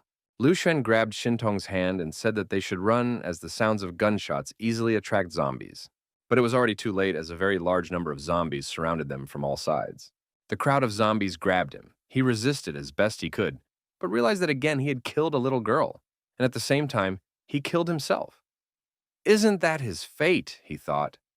Then he accepted what was happening, thinking that this way he would pay for his sins. Suddenly, he saw Xintong begin to simply tear apart one after another zombie, leaving them no hope of being able to eat her or him. Red laser threads emanated from her toes, which she used to easily chop zombies into pieces. Lu Xuan, seeing this, he was simply speechless and froze in horror. Meanwhile, on the other side of the fourth floor, Liu Feng, dodging the zombie monster, jumped on the girls to save them from being hit. Falling to the ground, he grabbed Li Xin's breasts and Zixuan's butt. Feeling very awkward, he immediately apologized to them for the misunderstanding. After standing up and shaking off the dust, Liu Feng ordered Li Xin to attack the mutant zombie together. But something went wrong, and the zombie mutant attacked Liu Feng, knocking him to the ground. Li Xin rushed to Liu Feng's aid as she loaded the new style burst ammunition she had left from the last battle. But thanks to his newly learned cyber battle technique, Liu Feng killed the zombie with just 1 blow, saying that cyber combat technique was the best he had learned recently. After that, Li Xin shouted that he shouldn't take any more risks like that and asked if he understood her. Liu Feng thought it was as if she was worried about him. Li Xin, on the other hand, said that she just didn't want her partner to die too quickly and leave her alone, to which Liu Feng told her not to worry, because he would definitely not die. They will live on. No sooner had they exchanged pleasantries than Cetria contacted them on the radio, complimenting them on being in great shape, after which she offered to join the teachings of the monotheism, saying that if they joined, she would absolve them of all their sins, and they would also receive such marvelous power as she had bestowed on Teiqian. But they asked her to tell Teiqian that they had already taken up arms and he could surrender, otherwise they would come and kill him. In response, Satria laughed, telling them not to even think that she had sent weak opponents to them. At this moment, the mutant zombie that Liu Feng had torn in half miraculously came back to life and approached them. The mutant zombie released 3 intestinal tentacles from its remaining half of its belly. Seeing this, Liu Feng took the shotgun from Zixun. Li Xin chopped those tentacles into small pieces thanks to her sharp handblade that had never failed her yet. Li Xin said that if anyone wanted to touch her partner, they had to go through her first. Liu Feng thanked Li Xin for his excellent work and fired a shotgun blast directly into the head of the mutant zombie. Meanwhile, just as Liu Feng was discharging the entire clip of his shotgun at the mutant zombie, another one appeared behind his back. Zixun, seeing the threat, groaned as she took out her service pistol and discharged a clip into this mutant zombie. Seeing that Zixun was a little hesitant to shoot, Liu Feng told her to shoot without hesitation. After all, it's the end of the world. They haven't been human for a long time. Just as suddenly, the system said that it had detected a mutation of newly converted zombies in huge numbers that were approaching. Zombies and zombies. Mutants began to climb out of all corners, from ventilation shafts, from all passages that had previously been open, and even began to break into those doors that are closed. They were just unprecedentedly large. Liu Feng realized that they should run away as soon as possible. As he ran, he thought, where could so many mutants come from? Could it be that these sectarians had the ability to create new zombies? On the 4th floor in the direction they were running, even before the apocalypse, technical work was being done to replace the floor. Without noticing the warning sign, they fell through. Falling down, Liu Feng asked the girls to group themselves together as best as possible, in order not to break anything. Upon landing, Liu Feng immediately asked Li Xin and Zixuan if they were okay. Li Xin replied that she was fine, but it seemed like they were now on the 3rd floor. Likewise, Li Xin told Liu Feng that she didn't expect him to cushion her fall with his body, calling him very resilient. Liu Feng replied to her that she may not thank him since they are the same team, then asked where Zixuan was. She fainted, said Li Xin, pointing at her with his finger, after which Li Xin pounced on Liu Feng, saying that now it was just the 2 of them. She asked him how she could thank him for saving her. Liu Feng asked her to stop, saying, did she really want to do it right here? Li Xin replied that there was nothing to be afraid of. After all, she had checked. These zombies did not have much intelligence compared to the others. After losing their target, they will disperse, and Zixuan is unconscious. Li Xin asked him that he doesn't feel anything. Liu Feng replied that he has feelings for her, but he doesn't understand why she chose him. She replied that it's pretty simple. 1 is that he's saved her several times, and 2 is that he's her only partner, a guy who didn't die. She got tired of listening to him talk and told this virgin to shut up by giving him a kiss in return. Then she unzipped her pants. Pulling his belt out of his pants, she told him to calm down and leave everything to her. Liu Feng immediately transferred everything mentally to Jinshan Temple, the temple of his dreams. He saw himself as the monk Fahai and Li Xin as his opponent Amitabha. She grabbed him with her green snake ring technique. Afterward, she asked him how he liked her hold. He replied that it was very narrow. She just curbed him. Afterward, we used a technique called water washing the golden mountain. And Fahai felt how wet it got. At that very moment, Fahai realized that he had lost the first round by just 2 punches. Then he gathered his strength and told her to underestimate him, for he had already become much stronger. He had had an epiphany. He knew it was all nothing, and some little snake wouldn't just break him. Amitabha realized that she couldn't take much more. 1 more blow and she would die. In the end, barely breathing, Li Xin said that Liu Feng was great and she gave up. Meanwhile, Cetria was asking her assistants if they were them, to which they replied that they seemed to have fallen into the blind spot of the chamber, so they hadn't found them yet. Cetria ordered them not to stop searching until they found them. A little later, she noticed that the transformations would soon be over, and the tentacle arms would soon become a full-fledged mutant zombie. So she ordered to gather as many people as possible, find and bring them to the arena. Then she asked how the situation was with the assignment she had given back in the beginning. The assistant asked the high priestess not to worry, because that thing had already been imported and placed on the fifth floor. Meanwhile, Shintong and his sniper had reached the fifth floor and found themselves in front of some incomprehensible living wall of many veins. The sniper cautiously regarded this wall, as suddenly Shintong simply took and with one of her hands cut a passage through those bloody veins. Looking at her, he realized that it was the girl who saved him, but he couldn't figure out who she was. The whole zombie thing, she didn't look like a zombie, but it looked very strange. Just as suddenly, he got another headache. He couldn't understand why he was always having these hallucinations. He was always dreaming of some girl holding a flower in her hand and saying, wasn't he ashamed when he killed her? Meanwhile, behind his back, a zombie in headphones was trying to bite him. He turned around abruptly and saw a zombie sticking out of a lot of bloody in the day. He couldn't figure out what it really was. But Shintong didn't think for long, and when she saw this zombie, she immediately decapitated it with her laser-sharp threads coming from her fingers. Looking around and assessing the situation, Sniper realized that there were people in those bloody dollops on the wall. Suddenly, he had another headache. Seeing this Shintong picked up the zombie's head from the floor, took off his headphones, and gave them to the sniper. He put the headphones on his head and the headache disappeared. He then realized that some sounds were causing his headaches and hallucinations. Then, they saw a door with a bright red light coming from it, and they decided that the answer to their question was in that room. As they entered the room, they saw a huge bloody vessel, under the name of monotheism, the Virgin Mary, which had bloody veins on all sides. 8 hours later, Zixuan still woke up and heard Liu Feng talking to Li Xin. She was asking him to do something even stronger, and that she felt really cool. And he was saying that he was already almost doing it with all his might, and why wasn't she still feeling good? When Zixuan heard this, she jumped up and said, "Wait a minute," saying that they are shameless. How could they do such a thing in front of other people? But when she came closer, she apologized when she saw that Liu Feng was just massaging Li Xin's legs. But still, she couldn't understand why her face was wet. Liu Feng wanted to say that this slime belonged to Li Xin, but she told him to keep quiet about it. In order to calm Zixuan down, Li Xin took out some canned food from her backpack. Zixuan was very happy about the canned food because she hadn't eaten meat for a long time. Li Xin said that after a good battle, one should have a good meal. With tears in her eyes, she pounced on the canned food and began to greedily eat it all. Liu Feng told her not to hurry because no one would take away her food. Meanwhile, the system notified him that he had been given a new title, Suddenly Women. It was because he, like an idiot, had mistakenly awakened strange fascinations in women. The system also told him that he had a new terrain opened up. Due to the fact that Li Xin likes to do daring deeds in arousing places, the system also warned him and advised him to be careful because he is very successful with women. It's a good way to die. After he learned all about Li Xin, he asked the system to show him Kelly's card. It said that Kelly's mood towards Liu Feng was friendly and her hobby was sexual fetishism. Since she had been traumatized psychologically, one critical moment calms down. Now she only wears perverted clothes.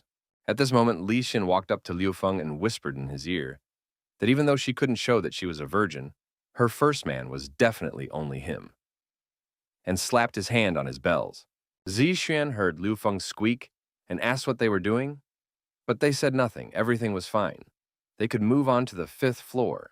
When they reached the 5th floor, being in the middle of it, they saw a shadow on the balcony that said it had finally waited for their arrival. She said she welcomed them into the arena and asked if they had defeated her followers. Liu Feng asked her who she was. She replied that she was a high priestess of the 8th teaching of the monotheism, and it was very nice to meet them. The high priestess said that she had a welcome gift for them. Then she put both hands on her head and started emitting kinetic waves. Suddenly, many zombies appeared around in all the cages, and it was hard not to notice them. Liu Feng realized that the priestess could control them. Liu Feng couldn't figure out if she was really stamping zombies. After all, the system told him that it was a pseudo-zombie. There was something fishy going on. Li Xin noticed that the zombies were starting to come out. No sooner had Li Xin told Liu Feng that the zombies had started to move than a bunch of zombies started to come out of all the cells and run straight at them. When Li Xin saw this, she immediately started shooting at the zombies, killing them in batches. Liu Feng used his kung fu hand to tear out a metal cage and threw it at the zombies, killing a huge number of them. Liu Feng realized that there were a lot of zombies, and no matter how many they destroyed, there were more and more of them, so he ordered the girls to move back and seek shelter. He then realized that it was time to apply the teachings of cyber, warfare, to use a new weapon, the bipolar cannon. Taking out a new weapon, Liu Feng chopped all the zombies attacking him into small pieces, chopping off each one's arms, legs, and blowing their heads off. Seeing Liu Feng mercilessly chopping her mutant zombies into small pieces, the high priestess even wept. She felt sorry for her zombies for dying like this.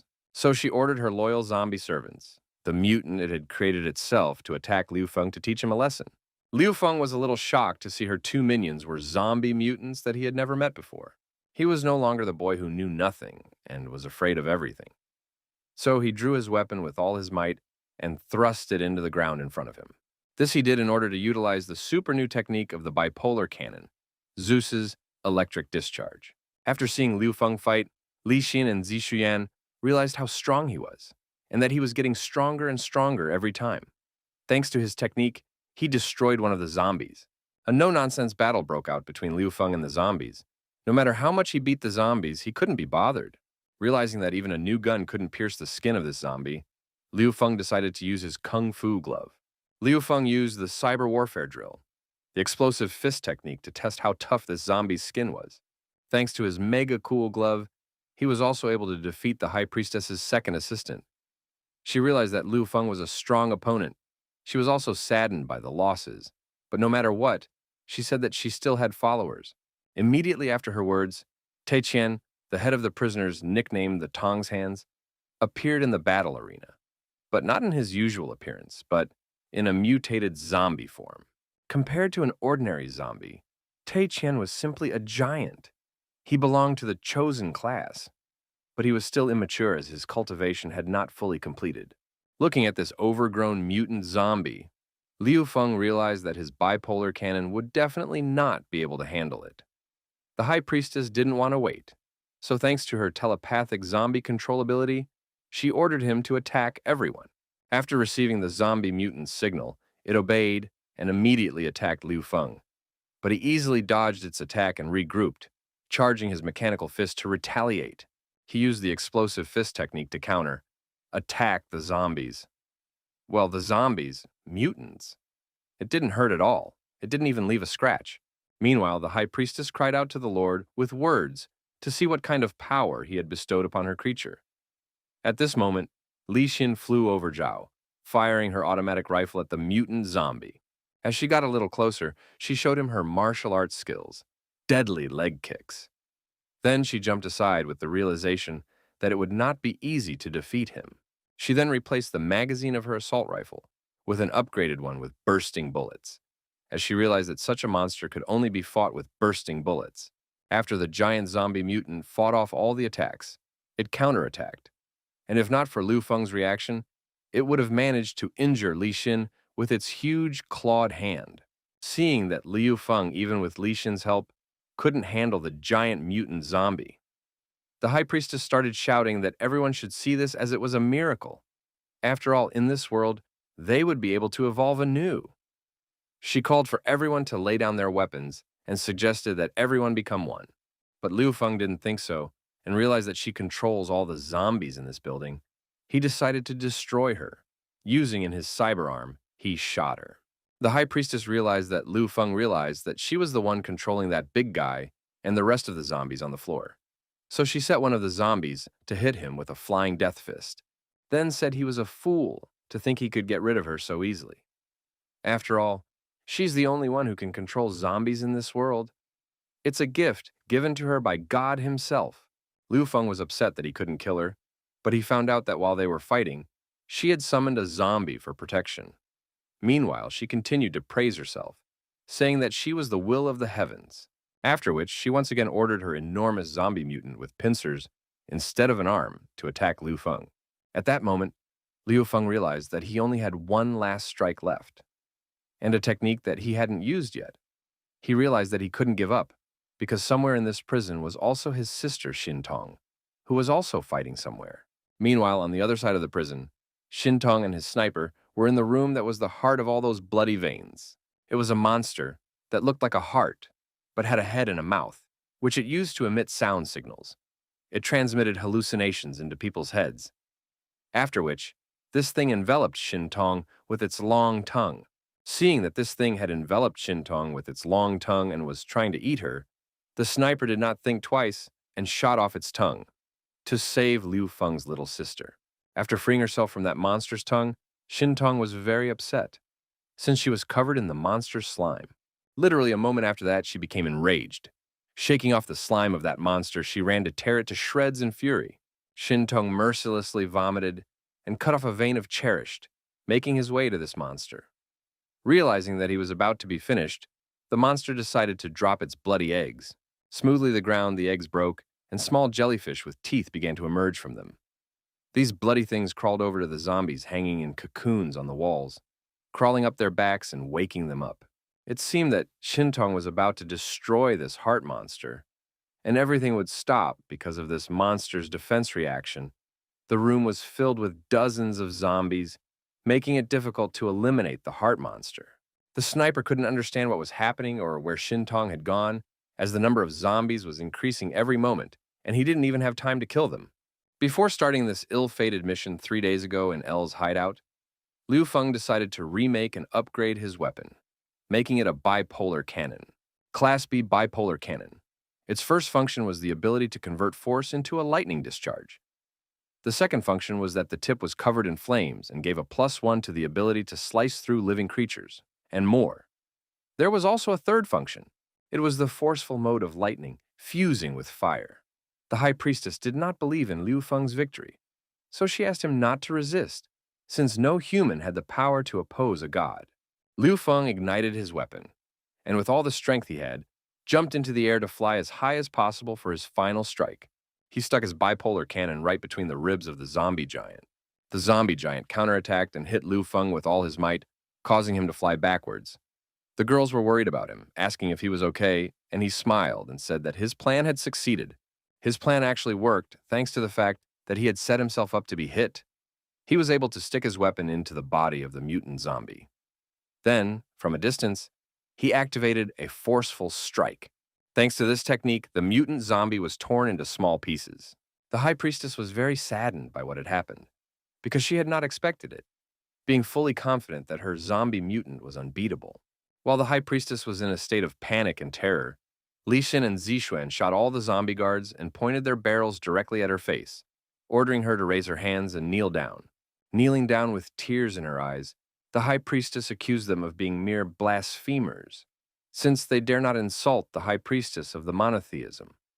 Liu Feng saw her in such a state and said that she is what she is, this sectarian.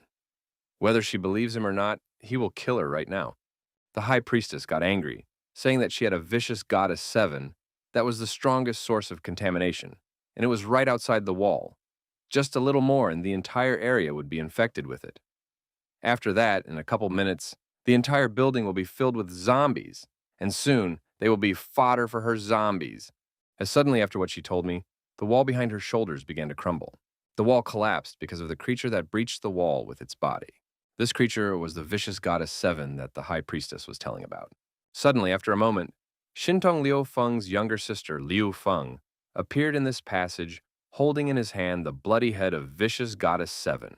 After the High Priestess saw Shintong, she immediately mistook her for a goddess. Shintong, on the other hand, was worried about baking into the blood-stained dress her brother had given her. But after she saw her brother, she immediately rushed to him, pouncing on him with a hug. After 1 minute of caressing and hugging, Liu Feng turned to the High Priestess, saying that it was now her turn. Shintong had something on her mind at this moment.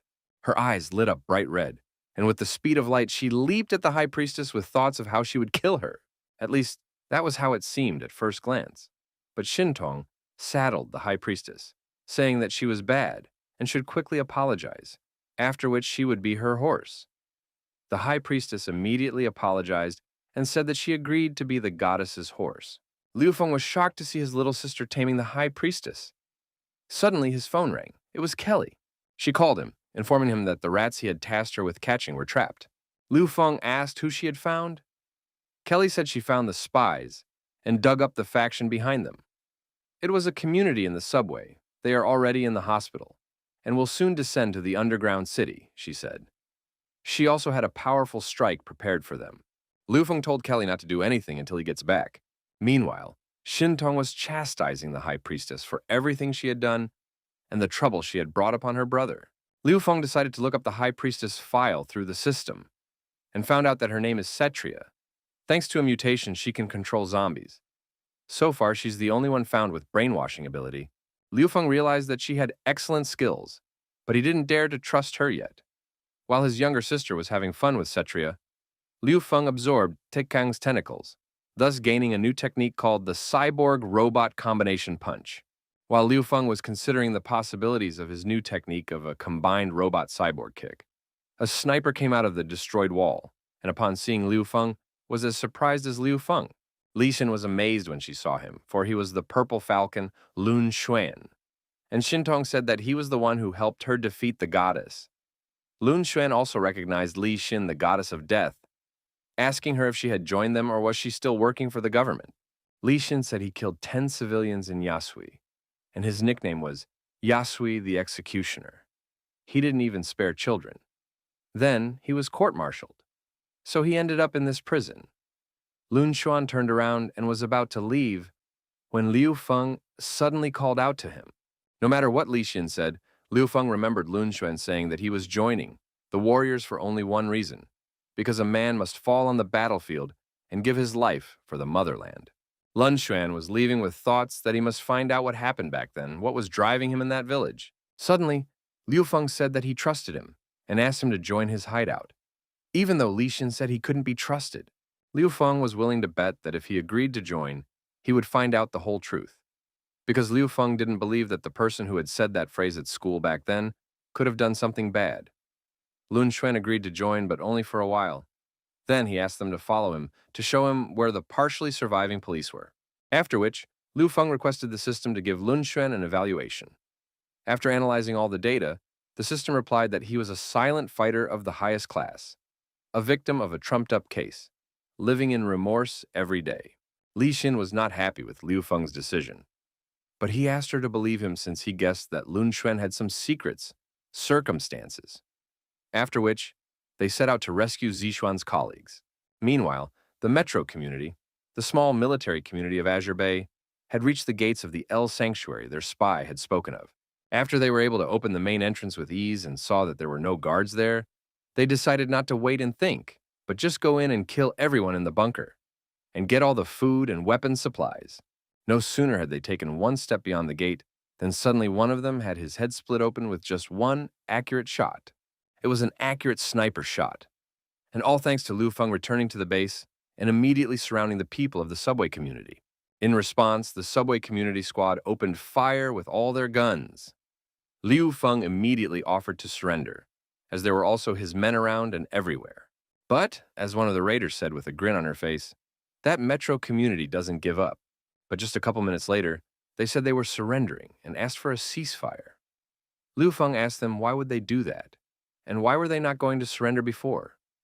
After which he asked if their community even knew that they had decided to act alone, to which they replied that they are on their own, an acting unit, the main headquarters doesn't know about it.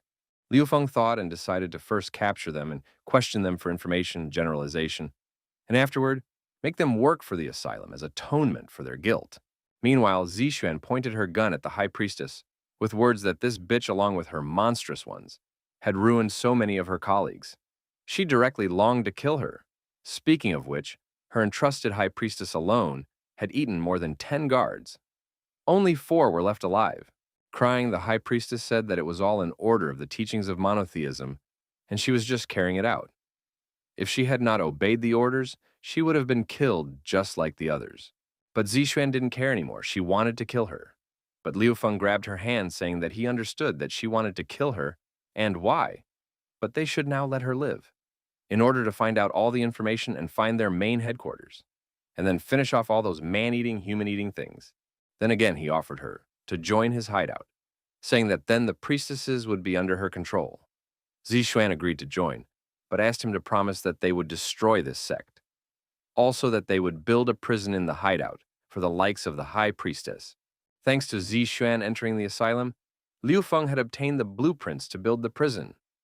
He could now take prisoners of war with the probability that 20% of them would become residents of the underground city.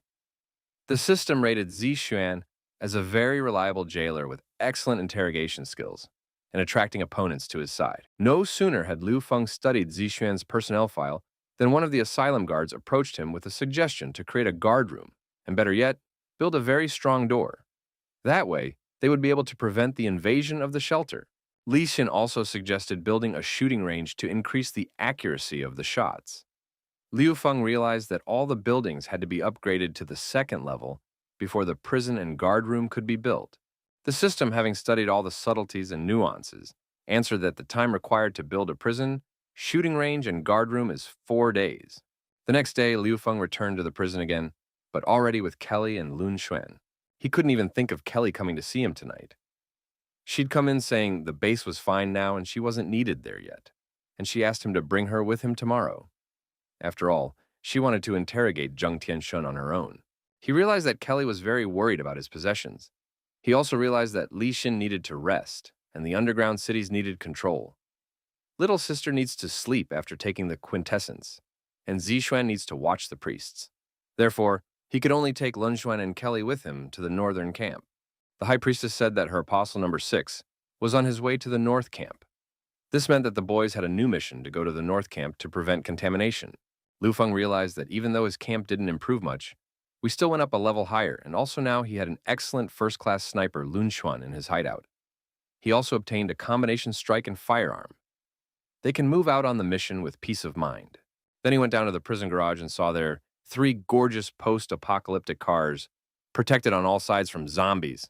Meanwhile, on the other side of town, the military was fighting off a mob of zombies. Chu Shanhei, the commander of the rescue team of the refugee camp in the northern part of SZ, ordered all his subordinates to protect the civilians who were trying to get into a truck to evacuate from the dangerous area at the cost of their own lives. But no matter how hard they tried to defend themselves from the zombies and save the civilians, the zombies still managed to break through their blockade. Even though the squad had them in packs, there were a lot of them. The commander of the rescue squad was ready to accept the inevitable death of his squad and the failure of the mission. But suddenly, a savior appeared out of nowhere. The soldiers, with horror in their eyes, relayed to the commander that the front line had been broken through. At this very moment, Liu Feng appeared with his team. Liu Feng was glad that there were a lot of zombies in the area. After all, he had transformed a new electromagnetic sword last night, and it was time to test it out. Thanks to his new electric sword, Liu Feng easily overpowered the crowd of zombies with practically one motion of his sword. The soldiers didn't understand how he was able to kill a whole bunch of zombies with one swing of his sword. One of the soldiers assumed that he was a master of the sword art since he had a red robe.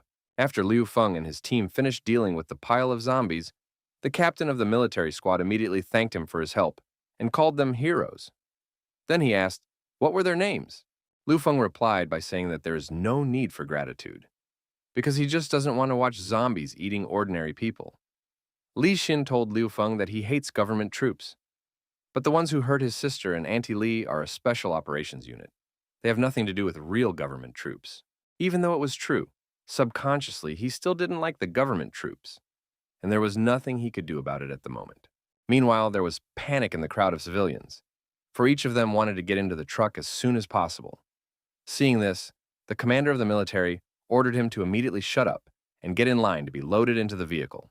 Big Breasts, the girl in the green dress, upon seeing Liu Feng, recognized him and shouted out his name. Meanwhile, sitting in the other car, Kelly thought back to last night with Liu Feng. Although he had agreed to take her along, Kelly began to suspect that he didn't seem to know how to refuse women at all. So she asked him if he had a girlfriend before. Liu Feng replied that of course he had a girlfriend, but he had never touched her. Although, on the other hand, his business had been booming lately. The girl in the green dress with gorgeous breasts was Liu Feng's ex-girlfriend, seeing whom he just froze and was speechless. Seeing this situation, Kelly realized that she should train Liu Feng because he shouldn't freeze like this whenever he met a woman. When Liu Feng saw Liu Feng, his ex, Shenqing, immediately began to insult him, saying that her ex was weak and a loser. She didn't understand how she could date him. After which, he began to praise his new boyfriend, saying that he was strong and sturdy and 100 times more handsome than Liu Feng. At this moment, Kelly came up to Liu Feng and asked him what he was doing. All the men were immediately speechless when they saw such a gorgeous, lush-breasted, attractive Kelly. Shenqing said that her former fat friend turned into a zombie and almost killed her, so she had to give herself to Wang Jian to survive. Seeing a girl near Liu Feng, she asked who it was. Kelly replied that it didn't matter because she had to thank Shenqing. Looking into Liu Feng's eyes, she said that he tortures her until dawn every day because he is so indomitable. She thanked her for leaving such a wonderful and strong man for her. Liu Feng got embarrassed and wanted to say that it was all untrue, when suddenly Kelly pinched his back and told him to shut up as she was building his authority, saying that sooner or later, he will know her power. Seeing this, the sniper realized that Kelly has a talent for leadership. She would be able to bring even the most arrogant people together as a team. Tired of being mocked by his ex-girlfriend's current boyfriend, grabbed his chest and wanted to hit Liu Feng. I said he dare not mock them. But Liu Feng was no longer that weak little boy, so he grabbed that bull by the face and told him to watch his tongue. Seeing the strength and ferocity in Liu Feng's eyes, Shenqing immediately apologized for her boyfriend. At this moment, she couldn't believe that this was the one she knew. It was outrageous. She wanted to be by his side. Seeing Liu Feng's gaze, the sniper realized that he had experienced something interesting. At that moment, her dialogue was interrupted by the commander of the military unit, saying that they should stop their infighting because the forward wave of zombies was coming and they had to hurry. Everyone was well aware that facing a wave of zombies was the worst thing about the end of the world. After all, a wave of zombies in the city can break even the defenses of an army. For the average person, it's 100% death, because it is almost impossible to fight off the wave of zombies, let alone escape. The commander of the military unit thanked Liu Feng for saving them. But now, since there was a wave of zombies coming, he decided to postpone their conversation for another time. Asking him and his team to proceed to the vehicle behind, he and the military unit would clear the way for them.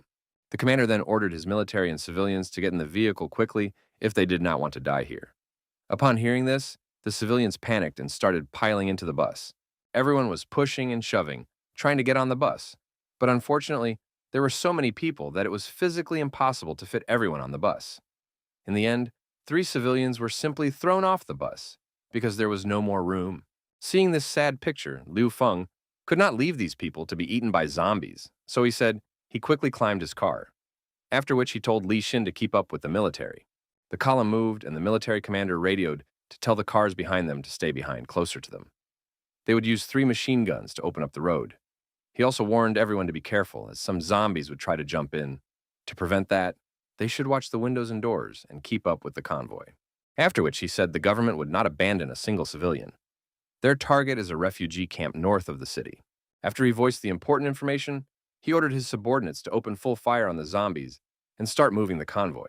Thanks to the 2 military vehicles at the beginning of the convoy, and the machine gunner who was on the roof mercilessly destroying packs of zombies, they were able to slowly move through this wave of zombies.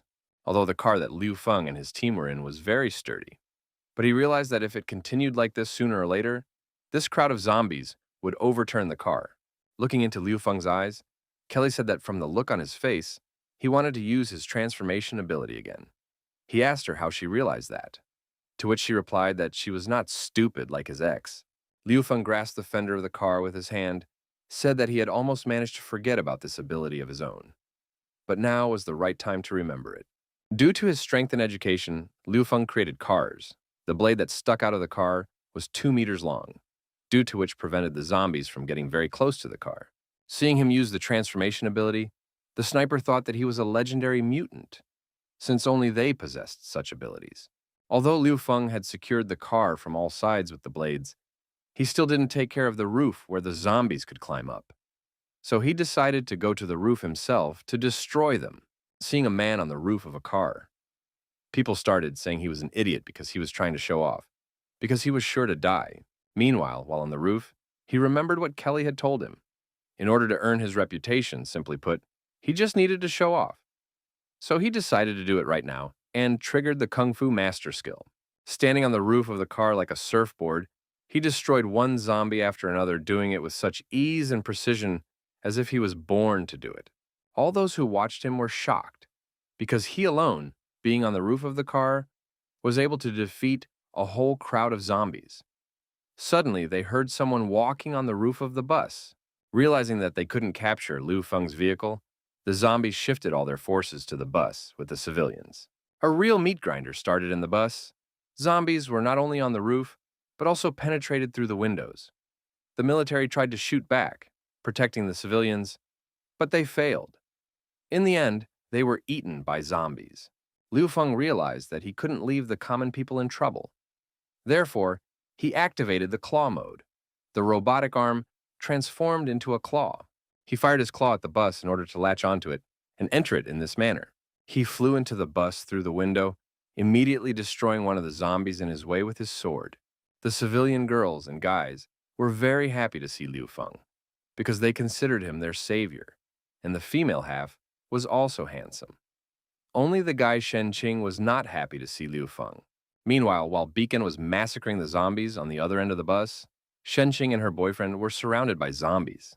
In order to escape and survive, her boyfriend pushed her towards the zombies. Finding herself on the edge of life, Shen Qing couldn't understand why everyone was giving her a hard time. After all, she just wanted a better life. She just wanted to live. She couldn't understand why she had gotten such a bad man, and why she had been so wrong in choosing the men in her life. It would seem that her life has come to an end, but it is at the very last second that Liu Feng appears and cuts the heads of the zombies attacking her with his sword. After climbing onto the roof of the vehicle, the sniper decided to help overpower all these zombies that were on the bus. Liu Feng destroyed one after another zombie, when suddenly the commander reported over the radio that the third car was attacked and out of service, and ordered the entire convoy to leave the vehicles as quickly as possible. Behind the Shenqing guy's back, at this moment, some strange zombie with unusual eyes appeared. The convoy came to an abrupt halt, and the commander of the military group gave the order for everyone to leave the vehicles immediately. Liu Feng accomplished the task of protecting the civilians on the bus by killing all the zombies, and received 1,100 points from the system for this. Liu Feng fell to the floor due to the sudden braking of the bus. He was immediately surrounded by girls who said that if it wasn't for him, they would have died. They asked him to gladly accept their gratitude, while thinking about that mysterious zombie he saw on the bus, for he had very unusual eyes, not like all the other infected. They still managed to break through this wave of zombies, and by nightfall, they were in the forest celebrating their victory. The commander of the military unit said that they would reach the refugee camp tomorrow, and if not for Liu Feng's help, this time the consequences could be unpredictable. He introduced himself, saying that his name was Chu Shanhe, and it was heroes like Liu Feng that he admired the most. Chu Shanhe told Liu Feng that unfortunately, they didn't have enough food, so they would only have to eat the leftovers tonight. It was good that they would already be able to return to base tomorrow. Hearing this, Kelly said that if there was a chance, they could sell the army canned food made in their shelter. After which, Liu Feng gave a dozen of his canned food and asked him to heat up food for everyone. Tasting the canned food from the shelter, Liu Feng, the commander, said with a twinkle in his eyes that it was the currency of the future. The girls, on the other hand, could not contain their emotions at how delicious it was to them. Midnight and decided to see, thanks to the satellite system, what other institutes her ex-fiancé had appropriated.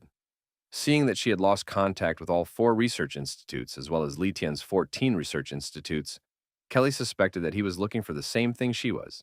A little later, she remembered telling Liu Feng to establish a relationship with the army. She thought that with his temperament, it would probably be very awkward for him to make new acquaintances.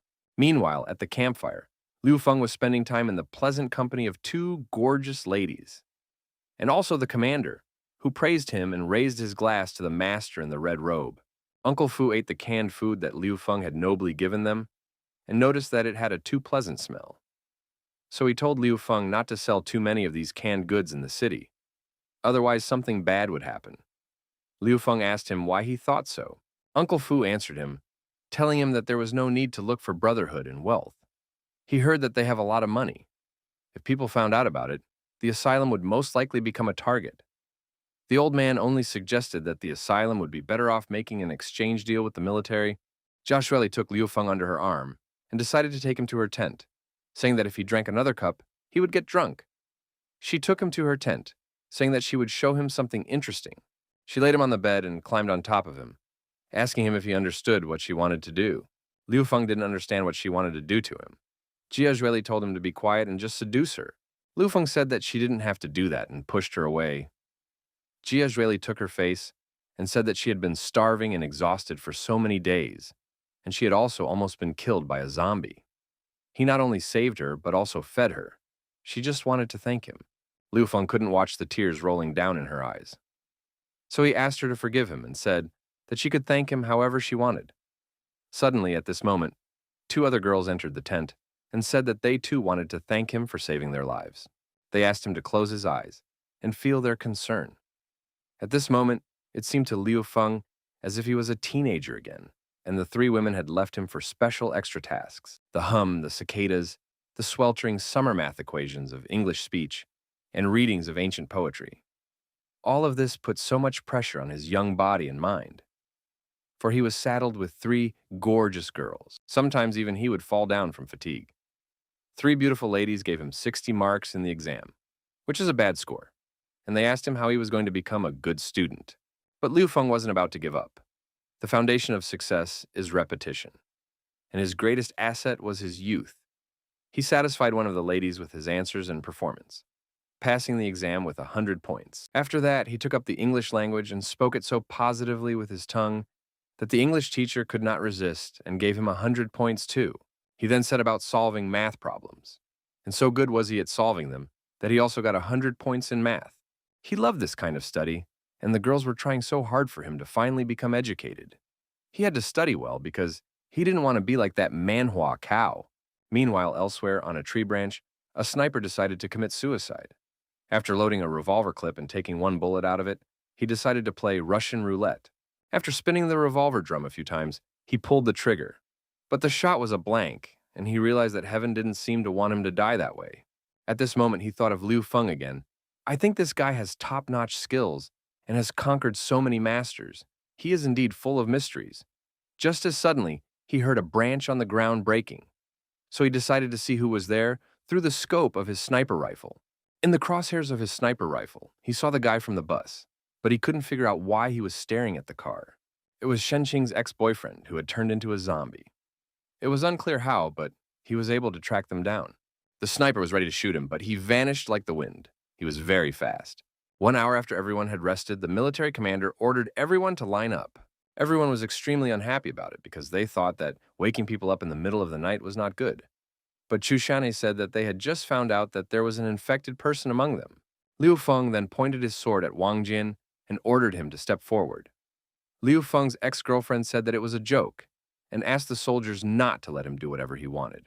The military raised their machine guns and ordered no one to move, or else they would open fire.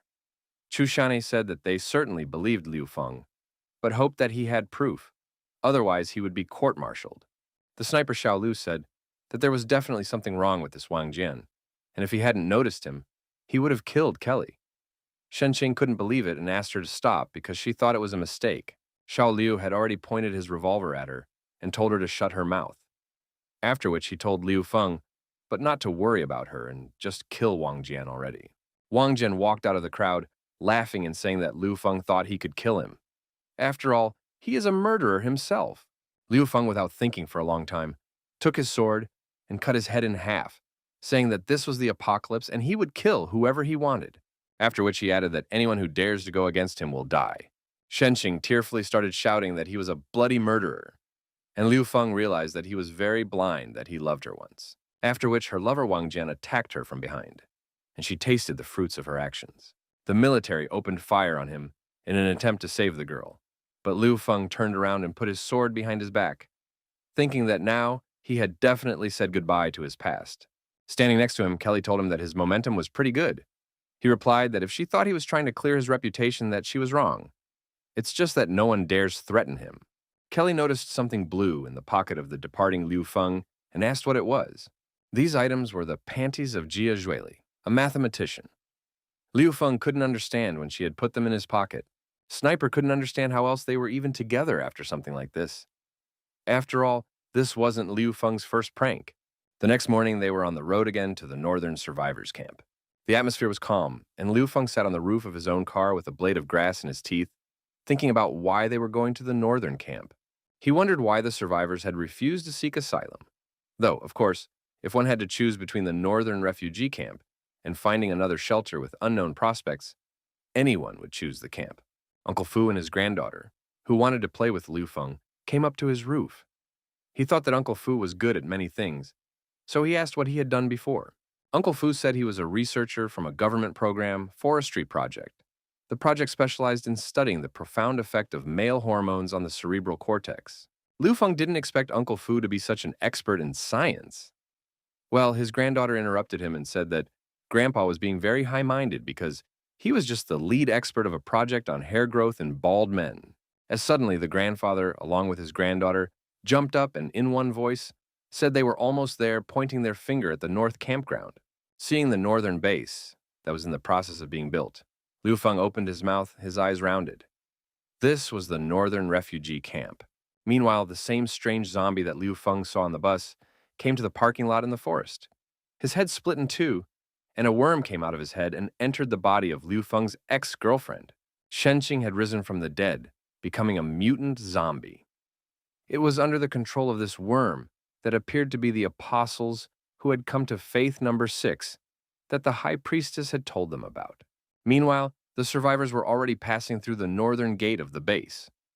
Liu Feng paid attention to the walls, which were truly grandiose. Chu Shanhei turned to Liu Feng, saying that he and his team should first go through the formalities to enter the city. In the meantime, he would take care of the refugee resettlement. Uncle Fu and his granddaughter waved goodbye to Liu Feng and said that if he had a chance, they should come over for tea. Liu Feng said goodbye to them and decided to go on to explore the camp, when suddenly he was stopped by a man in a suit. He introduced himself as the refugee quarantine director Huang, and said that their car and weapons had been requisitioned as compensation. They would give them 10 kilograms of grain. After which he said that they would be going to quarantine soon. Liu Feng and his team didn't like it, and he greeted the director, saying that he was a friend of Commander Chu, and since they don't need the grain, he asked for their vehicle back. Huan responded by calling him a son of a bitch. He said he was from a research institute, so he didn't answer to the military. Liu Feng immediately realized that if there was a scientific research institute and the military was present in this city, it meant that it was not so peaceful. At the same moment, a disgruntled survivor attacked Huang and said that he would not trade his car and asked him to call his superior. With a smile on his face, holding a cigarette in his teeth, Huan ordered the man to be shot, which the military did in front of everyone else. Liu Feng immediately took up his sword when he noticed that these people's equipment was the same as the ones who took his sister. At this time, Huang said that he suspected this person was infected, and to make sure no one else makes mistakes, he said that the base has military control and obey orders, or else they will all be shot. Kelly got out of the car and asked Liu Feng to wait, as he shouldn't be so impulsive. Huang was speechless when he saw Kelly and almost swallowed his cigarette. Kelly apologized to the principal for insulting him and said she had a few packs of cigarettes. Upon hearing about the cigarettes, Huan said that in the post-apocalypse it was the new currency and asked to see them. Afterwards, Huan said she understood the rules and, since she did, she could sleep with him because he wanted to try out that firm ass. Liu Feng couldn't tolerate such insolent behavior from Huang and chopped off his wrist with one of his ball movements. A nearby kid in rollerblades playing with a coin heard Huan yelling. He realized that someone must have caught his prey. At this point, the military was at a loss and did not know what to do. Liu Feng told Kelly that her beauty in this apocalyptic world would cause some people to think bad thoughts in such cases. So using force was the only way out. She apologized to Liu Feng, saying that she had underestimated the strength of her attraction. She realized that her behavior hadn't changed at all, and luckily Liu Feng was around this time. Otherwise, there would have been trouble. After recovering a little and coming to his senses, Huan immediately ordered the military to kill them. Everyone panicked and didn't know what to do, while the confident Liu Feng, holding a sword in his hand, told Kelly to go back to the car to secure it and figure it out for himself. Just as suddenly, the same kid on rollerblades from 2 showed up, but punched Huan in the face. It was a move he called the ideomotor flying kick. Unfortunately, he then tripped and fell right in front of the military. Huan started screaming for them to kill him. Seeing that the situation was getting heated, Liu Feng couldn't let the boy die, so he used the electromagnetic glove technique and took away the military's weapons, thus knocking him down. Seeing Liu Feng, the boy pointed his finger at him and said that he saw him as a mutant, saying that he couldn't be wrong since he also had telekinesis. When the soldiers heard this, they were horrified, and Huan, maimed, beaten, and armless, asked him who he was. Rising from the ground, the boy replied that he was Huang Bingbing, a member of the F-level Mutant Association of one of the four forces of the northern base, and ordered the military to rather let their mutant brother in. After hearing this, Liu Feng realized that this small northern base was truly interesting. After all, there was a military research institute and a mutant association with some other four. The military couldn't understand what kind of mutant association was, and how the boy was a member. Huang Bingbing said that he was here to welcome the new members of the association and asked to be let through again. Huan realized that if he didn't let them pass, he would provoke an association, and he still had to heal his arm. So he raised his crippled arm up and ordered the military to let them pass. The military let them pass cheerfully. The boy said he would take them on a tour of the low neighborhood. Meanwhile, the vindictive Huan couldn't let this all go unchallenged. So he radioed a gang of light-bearing dragons and asked them to help teach one mutant a lesson. Liu Feng thanked the boy for helping them out and asked his name again. Laughing, the kid replied that his name was Huang Bingbing, and said that he could just say Huang Bing since two words sounded too feminine. Then he asked Liu Feng if it was true that his power was telekinesis. Liu Feng replied that no, it was the magnetic gloves that attracted metal, such an ability. Then he asked if the boy's telekinesis was strong. Huang Bing replied that he can only move small objects, which is why he has an F level. After a moment, they arrived at the northern base itself. Huang Binpo said that this northern refugee base, which was under construction, was based on the northern military-industrial zone. With the newly built city wall, the base has become equipped with the appropriate military-industrial capacity. The population is 1,340,000 people. He further explained that the base is divided into three neighborhoods. The industrial district is the central one, where military personnel live, as well as workers and their families. It could be entered by ordinary people with a regular pass. Elite officials, generals, and foreign friends live in this neighborhood. Ordinary people are not allowed to enter here. And the outer neighborhood is where the refugees live. Everyone who just came to the city and didn't contribute anything is stationed here to observe if they are infected. Huang Bing told Liu Feng after his story that if he joined their association, he would get a lot of perks. Liu Feng replied that he would come by tomorrow. Huang Bing asked him to write that he was the one who invited him. Thanks to this, he would be given a stew as a reward. He then invited Liu Feng to get into the vehicle so that he could drive him and the team to their residence. Liu Feng decided to introduce Huang Bing to his team, said that his girlfriend Kelly was sitting on his right and his sniper Lan Xuan was driving. After seeing Kelly's gorgeous breasts, Huang Bing said that he wasn't surprised why Liu Feng was always fixated on her breasts. Passing by a settlement, Liu Feng saw poor people, beggars and hungry, who had nothing to eat and even somewhere to live. He also noticed that food prostitution was rampant in the settlement, as a woman standing outside a club offered him entertainment for just one bun. One man sold his wife to another man for just one sausage, saying that he did it because he had not eaten for 4 days. It was a terrible sight. Liu Feng realized that Uncle Fu had warned him not to bring food here for a reason, because if he did, there would definitely be a robbery here. Kelly put her arm around his shoulder and whispered in his ear that he'd already done a lot of good. After all, if he hadn't saved her back then, her end would have been the same as those standing on the street now. Liu Feng's imagination ran wild. Liu Feng asked Huang Bing, with special worry, the government wouldn't give him such a bad house. Huang Bing replied that no, of course not, and asked him to look through another window. Liu Feng was shocked when he saw from the window the tent city for the survivors, who looked even worse than the ones he had seen before. Liu Feng couldn't contain his emotions, saying that how people lived here, even the shack he passed by before, was better. Huang Bing said that this plot is the center of the outer district, and it is still not bad here. After which he said that if he wanted good conditions and a quality house, he just had to join the Mutant Association and get a level higher than B. Liu Feng thanked Huang Bing for his help. He, however, said that he was not to be thanked, as it was his duties. But Liu Feng was very grateful to him, as he had helped them a lot at the border. So he handed him one tin can, saying that it would be his payment for his help. Before Huang Bing could leave, Shuju, the second leader of the light-bearing dragon gang, appeared in front of Liu Feng. He told Liu Feng that they had something to talk about. Liu Feng asked him what he wanted from him. Shuju replied that they were here to teach him a lesson since he had insulted an important person. Lan Xuan immediately insisted him his sniper rifle. But Shuju waved his finger in front of him and said that it was not allowed to shoot inside the city. If he started shooting, he would immediately be shot by the military. Seeing what was happening, Huang Bing returned and said that the light-bearing dragons had no right to touch the mutants from the association.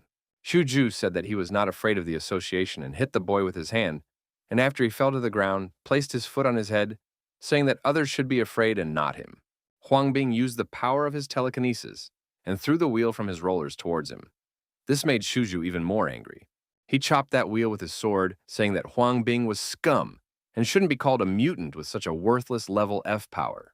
He also said that other people are afraid of Huan Bin because they don't know what his level really is. After that, Shuju said that he was the 247th in the list of mutants of level D. Mechanical body.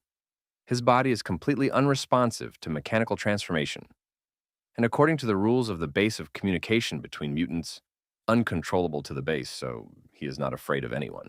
After that, he turned around and was about to leave when Liu Feng suddenly called out to him and told him to take out his axe and show him a couple tricks. Shuju heard this and turned around and said that he knew that Liu Feng had armor and speed that were very good and strong, so he was offering him a bet. Shuju also said that if he lost, he would have to give him his armor and mechanical arm.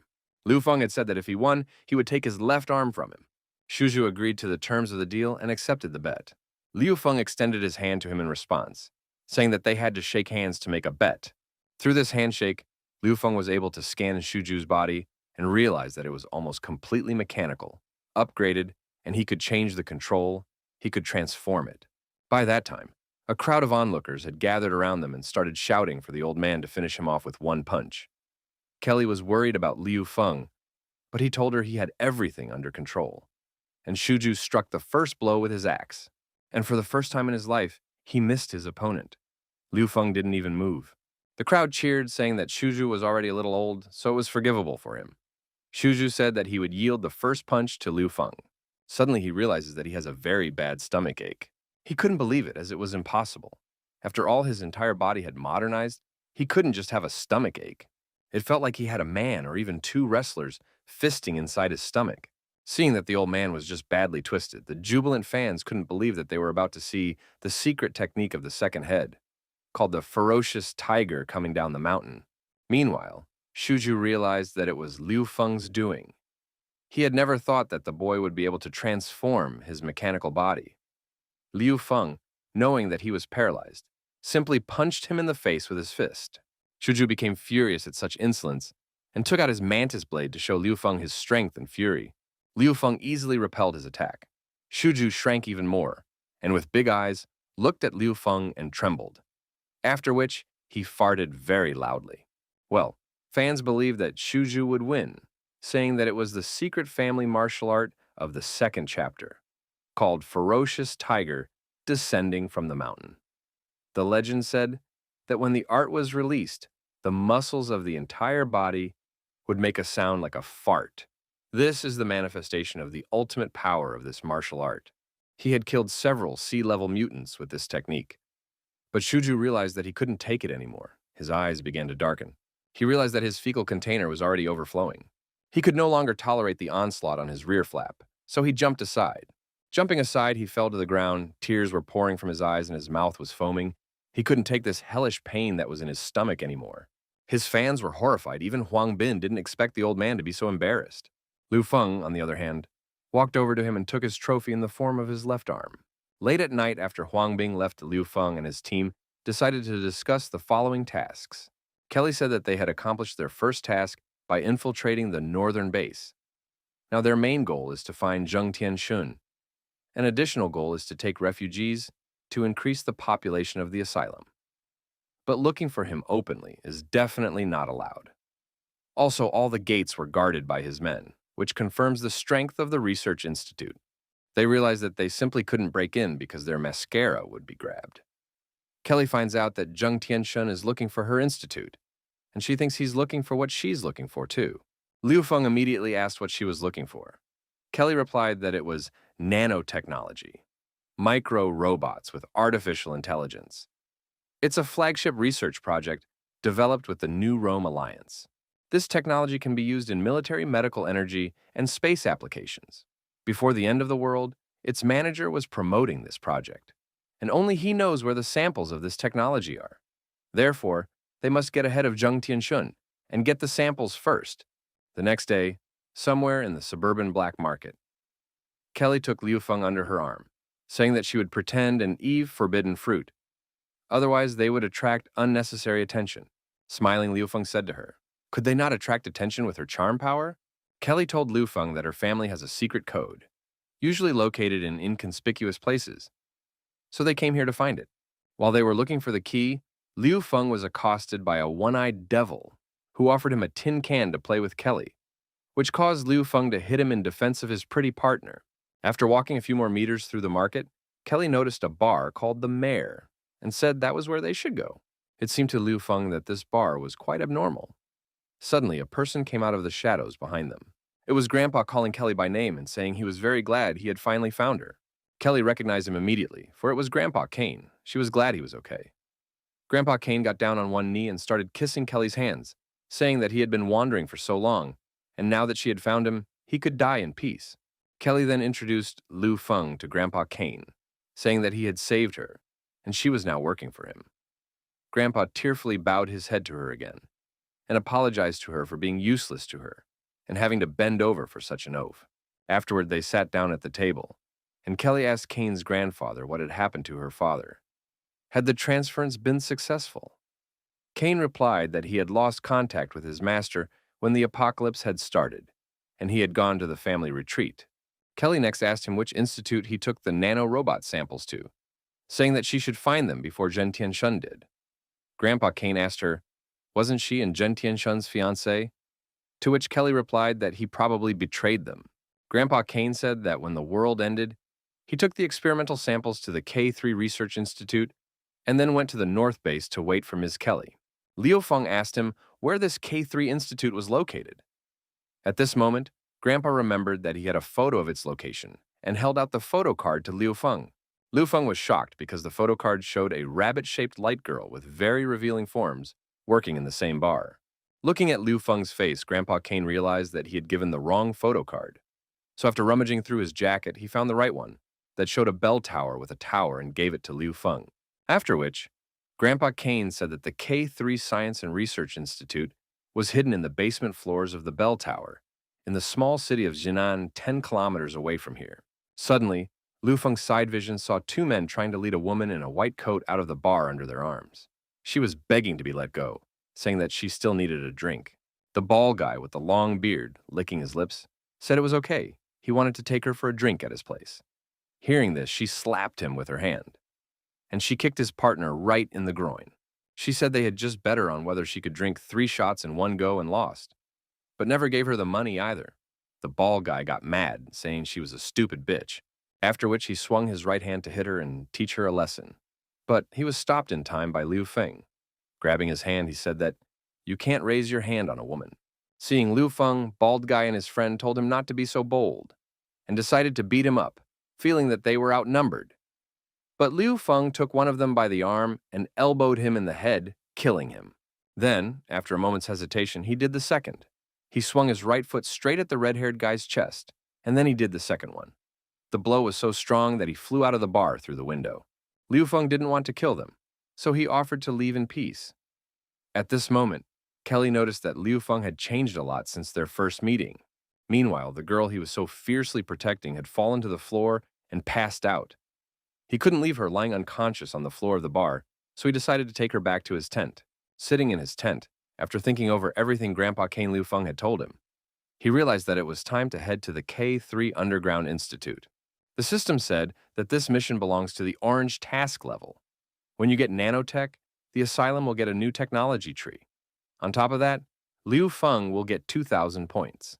Suddenly and unexpectedly, Liu Feng was attacked by the girl he took from the bar because she was drunk and unconscious. She then piled Lucian on the floor and climbed on top of him, saying that she wanted to thank him for saving her. She said that he was a very handsome young man and she would gladly thank him. Suddenly, Kelly and Grandpa Kane heard screams coming from the tent. "You don't want to do that!" They immediately went into the tent to see what was going on, and they saw the same girl they had rescued throwing up right on top of Liu Feng. A few hours later, the girl sobered up and decided to drink some hot tea to warm herself up. She thanked Liu Feng and the others for taking her drunk to their tent instead of leaving her in the bar. After which she introduced herself, saying that her name was Qin Mu, and she was a doctor at the clinic of the Outer District. She's a professor of medicine. Upon learning that she was a doctor, Kelly asked, should they have enough funds? Chinmu tasted the hot drink, surprised, because she didn't think there would be actual coffee, since only rich people can afford coffee. She said that most people living in the outer area are very poor, so earning anything is out of the question. She said afterwards that, besides, the central neighborhood doesn't care at all about the rest of the neighborhoods. Crime multiplies here, leading to the formation of new banthas and the oppression of ordinary people. Yet people from the outer neighborhood don't want to leave it because of the zombies, how ironic. The elite and bureaucrats have an aimless existence. The workers are exploited in the central district, and the outer district is hell on earth. Outside the city, zombies are everywhere, and this is a sin city in the middle of a storm. All who live here are unworthy of salvation. Liu Feng had realized before that this city was not simple, but now his understanding of the city was even clearer. Kelly whispered that this woman doctor had value. Chinmu finished her coffee and said that she had to go. Walking over to Liu Feng, she said that he had recently spent a lot of energy. Since when she fell on him, she noticed that he was devastated and told him to remember to recover his strength. When she left, she took one canned food with her, saying that it would be the fee for the appointment. Chinmu also left her business card, saying that if they needed it, they could find it at the clinic. Taking her business card, Beacon saw that she was indeed Chinmu's doctor at the clinic. Her profile was treating bruises and wounds, as well as the rampage of a mutated gene. In the evening, Liu Feng went out for a walk in the neighborhood. He saw girls who offered him a whole night for just one bun, saying that they had once been stars, and children who were always running around begging for something to eat. Liu Feng would like to help them, but he realized at this moment he couldn't afford to give some of the food to others. It was disgusting and cruel to him. He was sending this post-apocalypse world to hell. This world was too vile. He also saw people who wore robes with crosses on their shoulders, arms, and other parts of their clothes, who gave out food to those who asked for it, saying that God had said, and God loves people. They said that one must believe in the light, but one of the beggars urged the others not to believe them, because those who had gone with them had not returned. Liu Feng realized that it was all unimportant. He needed to focus on the task at hand. First, he should go to the Mutant Association, and then go to the slave market and buy lewd. But he remembered what Kelly had said about how, if they bought lewd, their food supply wouldn't last long, and they'd have to find more supplies. With each new mission, Liu Feng realized that being in charge was not easy. Suddenly, Huangbing noticed him and called him over. Huangbing took Liu Feng to the Mutant Association, saying that there was a vice president here today, and she would be his checker. After entering the building, Liu Feng saw a huge map on the wall, which showed the locations of zombie infestations and zombie leaders. There were many people with weapons in the building, and they all possessed some kind of power. Huangbin said that the vice president was waiting for them on the second floor. Passing by the tables, Liu Feng sensed the danger when he saw one of the men burn the table in half with just a touch of his hand. Liu Feng was shocked to see that kid turn into a red angry mutant. Huangbing was scared because he knew it was trouble, because it was a mutant with a rampaging gene. To their mutual delight, a girl in a samurai hat appeared, and with just one blow, she knocked the red mutant to the ground and disarmed him. When Liu Feng saw her, he realized that this woman was not simple. She asked Liu Feng who he was and what he was doing in the Mutant Association. This girl's name was Kawase Suenya, and she was the vice president of the Mutant Association. She was level S, the secret level of mutation. She ordered Liu Feng to take his sword and asked who he was once again. Huangbing ran out from behind Liu Feng and told the vice president that it was him. Didn't she recognize him? Then he said that he had brought the new mutant he had told her about and pointed at Liu Feng. Upon recognizing Huangbing, Kawase Suenya told them to go up to the second floor for testing and follow her. Going to the test, Liu Feng asked Huangbing what had just happened to that person. After all, it was as if he had gone mad. Huangbin replied that some mutants have poor control over their own powers. They can easily go on a rampage. In such a state, they become emotionless, driven only by the lust for destruction. In severe cases, they can even mutate completely. This is why the association needs a high-level mutant to be in control.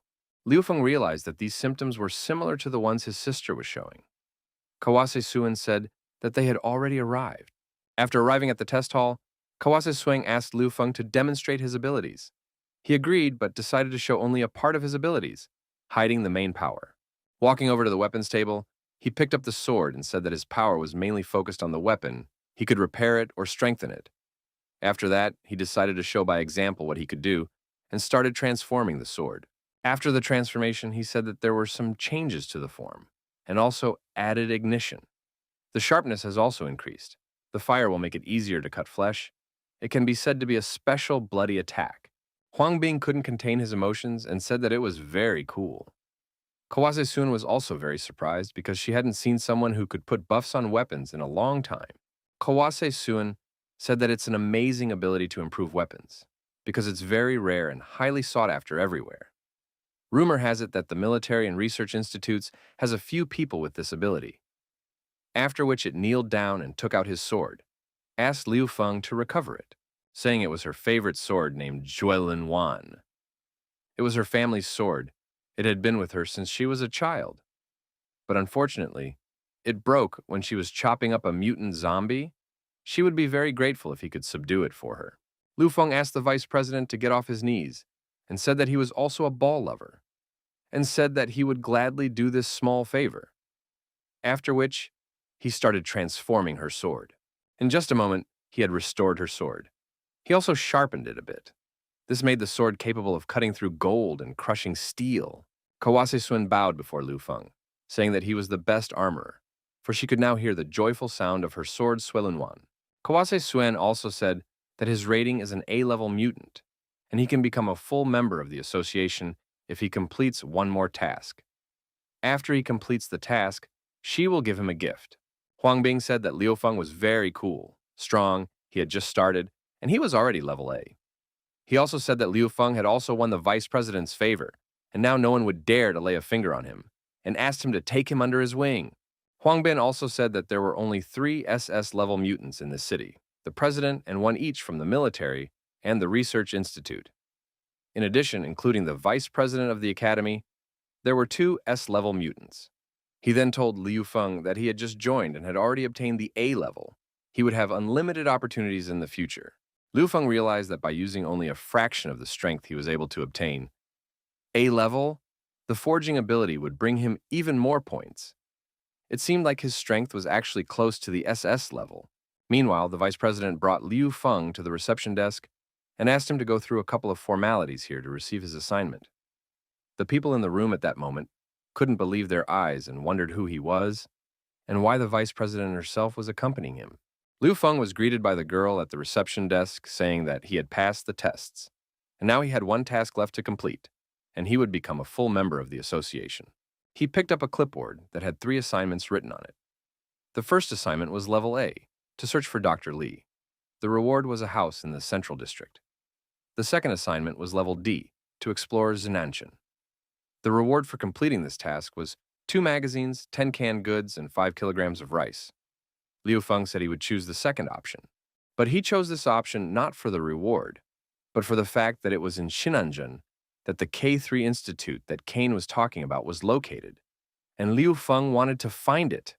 Huang Bing started to discourage him, asking him to choose his other task, saying that he was in the rear, and why even go out of the city and put himself in such danger? Meanwhile, the vice president asked the girl at the front desk, why not still here? To which she replied that Dr. Chin was running a little late. Just a couple of minutes later, Dr. Chin appeared in the doorway and asked in a rush where the patient was now. After listening to the heartbeat and taking a pulse, she picked up the medication and injected it directly into the vein of the unstable patient.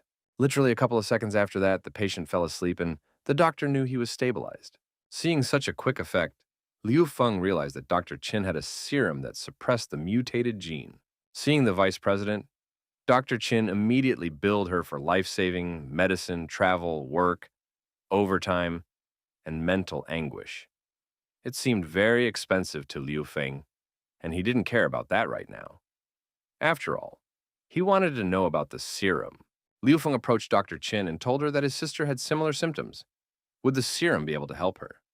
She replied to him that if he was talking about raging mutant fever, he should come to her clinic, and there they would talk about it. Of course, he would have to pay for the appointment.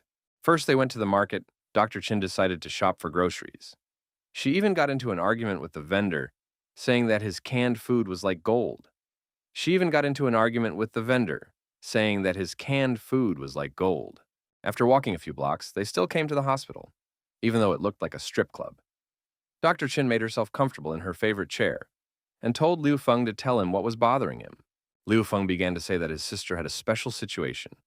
Her process of becoming a mutant zombie had been interrupted, and now she was not in a good condition. Would your vaccine be effective for her? He asked Dr. Chin. Hearing about the interrupted transformation process, Dr. Chin asked him to show his sister sooner. But Liu Feng said that his sister was out of town right now and he would bring her next time. Dr. Chin said that her serum is probably useless for his sister. She can develop inhibitors for her. But that's what it would take to see his sister. Liu Feng said that he had an assignment from the Mutant Association. He has to go explore Sinanjin tomorrow, and the day after tomorrow he would take her to his sister's place. Hearing about this city, Dr. Chin said that they might see each other even sooner. Dr. Chin also told him that if he gave her 5 canned goods, she would go with him. Liu Feng thought that she was a very greedy woman. Suddenly, hungry and homeless children came into the room with empty plates to eat. When they saw Liu Feng, they apologized to Dr. Chin and said that they were very hungry, so they couldn't wait. Dr. Chin said that it was no big deal and began to distribute the food to the children, giving each one a server and a loaf for now, saying that she had earned enough food today. After that, she sent the children home with the words that they should eat on their own and share with their parents. Liu Feng couldn't believe it, nor could he understand why she was so greedy for the sake of the orphans. Dr. Chin saw the question in Liu Feng's eyes and decided to tell him why she was doing this. She said that shortly after the construction of the northern base, she betrayed a man and was brutally beaten. Her body was dumped in the dump of the outer neighborhood. Ordinary people would have taken her clothes and sold her body to a black market butcher shop, but these kids saved her. They had very little food, but they gave it to her so that she could survive. At that moment, Dr. Chin realized that for their sake, she would continue to live and would not give up so easily. As she finished her story, she said that these children are a ray of light in this gloomy city. Meanwhile, outside the clinic, the children were having fun and cheering, thanks to Dr. Chin for having food today. Suddenly, someone bad appeared and trampled on their canned food. It was the brigands who came who wanted to beat Dr. Chin out of his debts. She looked out the window and realized that things were bad. Apparently, one of their pawns had seen her buying groceries. Lu Feng asked Dr. Chin if he could help her, answered that no, even if he can't help him with these, and she doesn't want to hurt him. After all, they are the biggest of the local gangs. She said that they were being controlled by the second leader of the light-bearing dragon gang, an invincible D-level mutant, Shuju, who, if she doesn't return the favor, will kill these children one by one. Hearing about Shuju, Liu Feng was amused. After all, he had just defeated him a day ago and took his hand away from him. The Ferocious Tiger Martial Arts School had many high-level masters even before the end of the world. All the men of this school are as brave as tigers. About the real match, they always encounter setbacks along the way. By then, Shuju had already recovered from that dam break. Of course, there were many who recalled the moment when he crapped his pants during the fight. But Shuju shut everyone's mouths, saying that it was just a mistake. He was very angry because Liu Feng had not only made him look like a fool, but he had also stolen his hand. Shuju made a promise to himself that if he met him again, he would stick his head up his own ass. Liu Feng walked out of the hospital and approached Shuju, saying that here they were, meeting again. Shuju, seeing Liu Feng across from him, was simply shocked. Immediately, he fell to his knees and began to apologize in a trembling voice. But just a second later, he realized he was doing something wrong, after which he jumped up and swung his mechanical hammer over Liu Feng's head with a shout that this was outrageous, and no one had any right to mock him. Seeing this picture, Dr. Chin ran out of the hospital shouting for him to stop, for she was out. But Liu Feng was expecting an attack from Xu Jui and counterattacked, hitting him powerfully in the chest, thus breaking his mechanical defense. Holding Xu Jui above his head with one hand, Liu Feng told his henchmen to go back and tell the chief that there was a level A mutant named Liu Feng, and that if anyone dared to cause trouble for Dr. Chin, he would kill everyone. Dr. Chin saw that Liu Feng was very strong and thought that maybe he could help her get revenge. Liu Feng had never thought that he would stay with Dr. Chin for so long. The slave market was already closed as night had fallen. He realized that he would have to come again, for he did not know that the slave market closes at 5 o'clock in the evening. Dr. Chin said that the head of the market was grateful to her for saving his life, and she could introduce him to him next time. Thinking about tomorrow's task, Liu Feng realized that he, Kelly, and Li Xin would be in charge of the task, while Long Xuan would guard the house. Their main objective was to search for samples of nano technology. But before that, he decided to log in and pump himself up. Lately, he had accumulated a lot of points, quality, and skill points. So he decided to pump up the skill of a kung fu master, which increased long-range combat intuition and could avoid the use of weapons.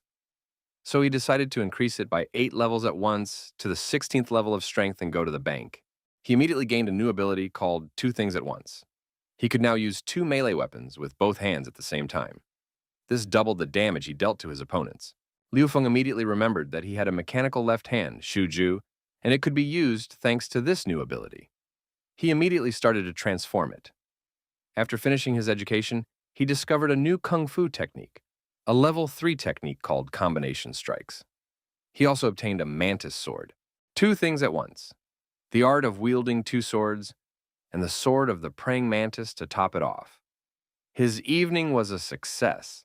Liu Feng still had 3,000 points left, so he decided to buy a weapon for Li Xin since her old one was no longer suitable. So he bought her an MHI assault rifle for 1,500 points. Just as suddenly, Li Xin entered the room.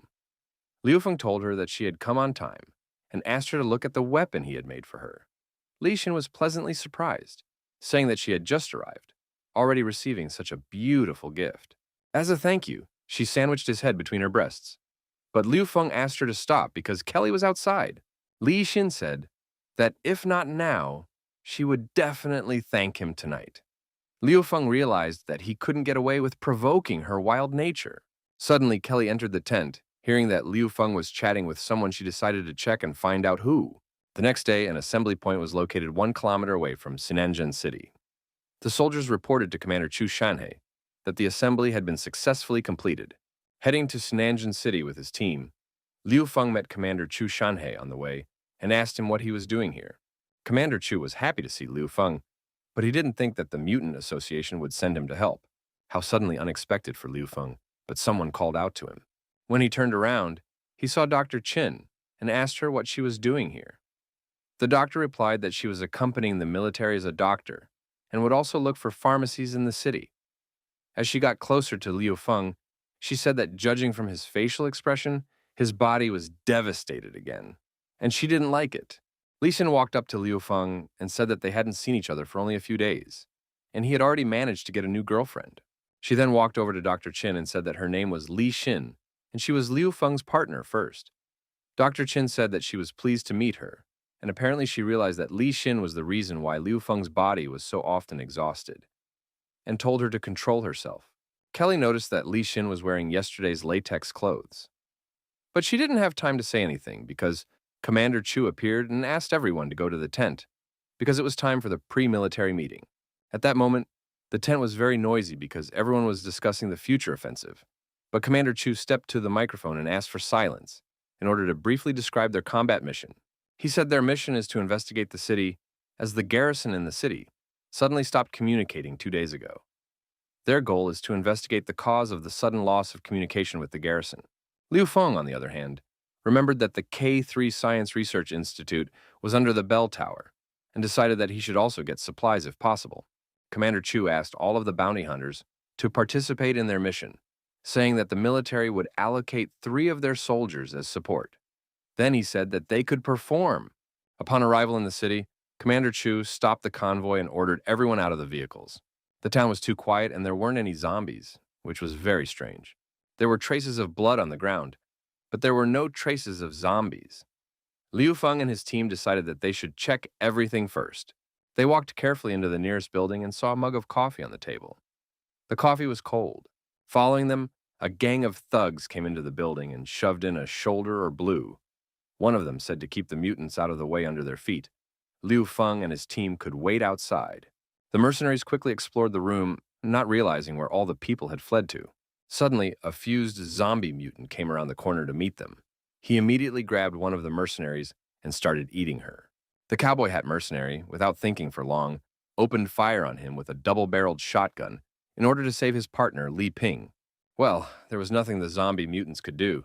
The mutants ate his partner completely, and her head became part of the monster's body. Li Xin said that they had met a similar monster before, but Liu Feng didn't think so. The cowboy got close to the zombie monster and put his shotgun to his friend's head to kill Li Ping once and for all and prevent the zombie monster from getting a piece of her, but was immediately grabbed by the zombie's tentacles and was on the verge of death. The cowboy was lucky that Liu Feng was nearby and came to his rescue. After Liu Feng cut off the mutant zombie's head, he thought it was over. The zombie mutant did not die after losing its head. Seeing such a large number of heads on the body of this mutant zombie, Liu Feng realized that they had eaten all the people in the city. So, as many heads as he had, that's how many he had killed. While Liu Feng was standing and pondering over the zombie heads, Li Xin intervened in the duel, and thanks to her new machine gun, she simply tore that mutant zombie to shreds. After firing on the mutant zombie with all the guns and blowing off all its limbs and heads, they thought they had tackled it. But not so, that all turned out and just torn in half the body of a zombie.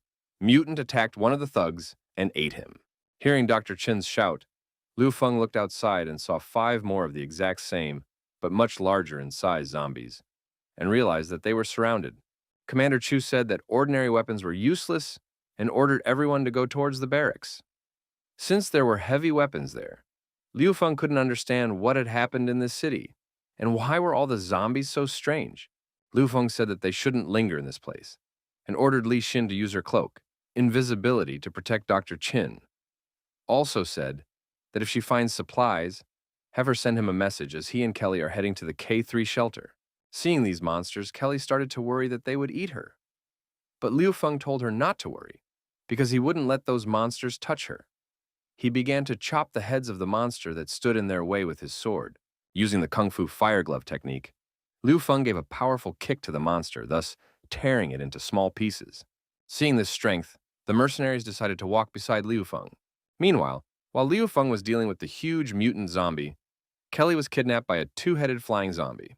Liu Feng couldn't believe his eyes, because he had never met such flying mutant zombies before. The mercenaries were also shocked at the sight of flying mutant zombies. One of the pilots chopped off one mercenary's head and flew away with it. To their general disappointment, the flying zombies were numerous and ready to tear the humans apart. The cowboy ordered his men to open fire on these flyers. But flying zombies were not easy to kill because it was very difficult to hit them in the head, so the mercenaries had to flee. Liu Feng rushed after the zombie who stole Kelly on the way, killing all the flying zombies in his way. Liu Feng realized that he couldn't catch up to the flying zombie with his legs, so he decided to shoot the crossbow straight at its head, hoping that it would die. The flying zombie didn't die because it had 2 heads, it survived, and even more angry, flew faster. Kelly realized that her business was bad, as she thought the flying zombie was carrying her into a nest of walking zombies. She remembered that she had a revolver stashed in her bra. She pulled it out and shot the 2nd head of the flying zombie, thus killing it. Seeing that Kelly was falling from a great height, Liu Feng took the mechanical claws and shot a tether to catch her. Kelly was falling from a great height, and she realized that it looked like this was her end. But she considered it not bad, knowing that she wouldn't die from a zombie bite. And she also realized that without her, Liu Feng would be free and could do whatever he wanted without worrying about her safety. But Liu Feng still managed to catch her in time. Afterwards, he asked her why she had acted so recklessly. They looked into each other's eyes, and it seemed to be the most romantic and sweetest moment of their lives. As suddenly, with great speed, they broke through the wall in the clock tower and were inside. Seconds after the dust fluttered, Liu Feng saw that Kelly had attacked him and was holding his arm so that he couldn't resist. No sooner had Liu Feng asked Kelly to get off him than he noticed that something fishy was going on with the bell above them. Swinging a little to the right and left, suddenly the bell collapsed and covered Liu Feng and Kelly. He immediately realized that they were stuck under the bell and asked Kelly to wait a bit, because he would get it up. Kelly asked him if he knew what she was thinking when the zombie grabbed her, and replied that she thought she was going to die. But he saved her life again. Liu Feng asked her if she could be afraid too. Kelly replied that she was also a human being, but at night, she could only sleep peacefully if she covered herself with clothes soaked in Liu Feng's scent. No matter how strong she may seem, she can't face death calmly, and in fact she fears death more than anyone. And that's because she hasn't gotten her revenge yet, and this end of the world has taken everything from her. Liu Feng realized that he had to comfort her, so he told her to calm down because he was by her side. Kelly responded by telling him that he was so gentle, she thought they could discuss some other things. Kelly pulled off her dress, exposing her breasts, and said she wanted to talk to him about what he was afraid of. Liu Feng was terrified because he was afraid he wouldn't make it. In his fantasies, he was the perfect military pilot. But seeing Kelly, he was afraid, for he knew she was an enemy pilot, AC, and she spotted him. He realized that the enemy had noticed him. So he tried to call Maydai. Maydai, the enemy is coming. Liu Feng said he had to evacuate. The enemy pilot warned that he was about to shoot down his ship and asked him to eject. But Liu Feng, looking at his brother's photo, realized that men only brave forward, and he could not give up. Pilot Kelly didn't even notice when suddenly Liu Feng suddenly took a dominant position, applying a kick from the rear. After such a hard and unpredictable dominating blow from the rear, Kelly realized she had lost and gladly accepted defeat. Meanwhile, Li Xin decided to ask Dr. Qin, "Who does she think is ringing the bell? It's been ringing for hours. Aren't they afraid of attracting zombies?" Dr. Qin rummaged through her things and found 2 green hats, saying that one of them was Li Xin's, so she put it on her head and the other one on hers. Li Xin was getting a little worried about Liu Feng and Kelly because they didn't even know where they were. In reality, Liu Feng and Kelly were quite nearby and had been ringing the bell all night. The next day, Liu Feng woke up quite tired. Since they had been ringing the bell all night, Kelly was more difficult than Li Xin. By the feel of it, he knew it was 100% worth it. After defeating Kelly the first time in an aerial battle using a rear attack, Liu Feng never thought that he wouldn't make it back home in time. As suddenly on the way back, his hold was smashed and his ship was infiltrated by Kelly, saying that, did he really want to get rid of her so quickly? He would definitely fail. Seeing that Liu Feng got up before her, she said that he seemed to be filled with power today, and immediately stole his fighter jet, pulling the handles at an incredible speed. After such a morning discharge, Liu Feng made breakfast for Kelly, after which he approached her and asked her why she chose him. Why did she like him? I told him he shouldn't belittle himself. After all, he had saved so many people and so many women were crazy about him. Even though he stole her electricity, but he also traveled several kilometers of swarming zombies to save her. For this reason alone, her ex-fiancé Zheng Tianxiang is not worth 1 finger of Liu Feng. Looking at Kelly, Liu Feng realized that this was the first woman other than his sister that he wanted to protect day and night. He realized that he had to make a protective suit for her because the apocalypse world was too dangerous. At that moment, he received a call from Li Xin reporting that she had found the granary and had completed a side mission. He thanked Li Xin for a good job and sent her the coordinates of the bell tower, asking her to find him. At that moment, Kelly asked him who he was with last night in the tent. Not with Li Xin by any chance? Liu Feng asked Kelly to wait, as he was ready to explain everything to her. Kelly realized that men, even before the end of the world, would remain the same. So she pinched his back with all her might, causing him unreal pain. 10 minutes later, on the first floor of the bell tower, Liu Feng was already fighting zombies and mutants at full strength. Luckily for them, the zombies here haven't had time to merge with humans and become super mutant human-eating mutants. Meanwhile, searched the entire first floor and found a secret retina reader in the statue. The statue scanned Kelly's retina and recognized her as the head of the Fox family, Kelly Fox, and granted her access to the K3 lab. Meanwhile, the cowboy was shooting back at the zombie mutants, but realizing there were too many of them, he decided to run away from them. As he was running away, he saw a door, a back room, and decided to go in there to hide from the mutant zombies. Once inside, he saw a nondescript hottie with drab pantyhose, who asked him if he wanted to have some fun. The cowboy jabbed his face into her lush, gorgeous breasts, not believing that such a thing could really happen, because she was very beautiful. And unfortunately for him, he was right. The pretty girl was actually a zombie, a mutant that used a woman's body to attract living people and eat them. Meanwhile, inside the granary, Li Xin was shooting back at the crowd of zombies protecting Dr. Qin. Li Xin blamed Dr. Qin for attracting too much attention from the zombies because she was looking for the first aid kit, to which Dr. Qin replied that the children needed antibiotics and she couldn't leave without them. Li Xin asked the doctor to hurry up, as she could no longer hold back the flood of zombies. Dr. Qin was on the verge of death and still managed to get the first aid kit. Realizing that they couldn't defend themselves anymore, as the zombies were getting very many Lai Blue together with the doctor, decided to run away. Seeing a narrow gap between 2 walls on the way, they decided to jump in. While in the gap, Dr. Qin asked Li Xin what she was and what made her breasts grow so big. Meanwhile, Liu Feng had gone down to K3's underground laboratory with Kelly. They found a very large number of mutant zombies in the lab, and of many different specimens. Liu Feng realized that there were a lot of zombies, and they couldn't just walk past them. After that, he saw a fire extinguisher and a generator standing nearby and decided to transform them into something else. Thanks to his ability to make useful military gadgets out of things, Liu Feng assembled a lightning-fast fire extinguisher. Thanks to his lightning-fast fire extinguisher, he destroyed part of the zombies, and the rest of the zombies were doused with foam from the extinguisher, preventing them from orienting themselves in space. Realizing they didn't have much time, they immediately ran to the inner lab to pick up the nanotechnology. But when they went inside, they suddenly came across a three-headed, one-eyed mutant zombie that should not have been there in the first place. Kelly and Liu Feng couldn't understand how this monster could be in the inner lab of nanotechnology. It was an elite level, one-eyed fused zombie. As a reward for killing it, the system offered Liu Feng 1,000 points. Seeing Kelly and Liu Feng in front of him, the one-eyed zombie immediately began to attack them, slamming its two mighty arms into the ground, thus splitting the floor in front of them. Liu Feng took Kelly in his arms to save her from the one-eyed zombie's attack. At the same moment, he realized that it seemed like the zombie's strength was somewhere at the A to S level. He asked to stand aside and hide without interfering with him to straighten out this one-eyed zombie, as he realized that this was the first time he had met such an elite zombie, and he needed to be careful with him. The one-eyed zombie, thanks to its huge eye, did something to Liu Feng that he dropped his sword from his hands. Liu Feng didn't realize what was happening because his hands were not obeying him at all. The system alerted him that an elite-level zombie had temporarily paralyzed his hands. The elite mutant zombie didn't think twice and decided to attack again. Thanks to the fact that Fen's legs were fortunately not paralyzed, he was able to dodge the blow by just ducking down. Things were bad because Liu Feng didn't expect the elite zombie to have special abilities at all.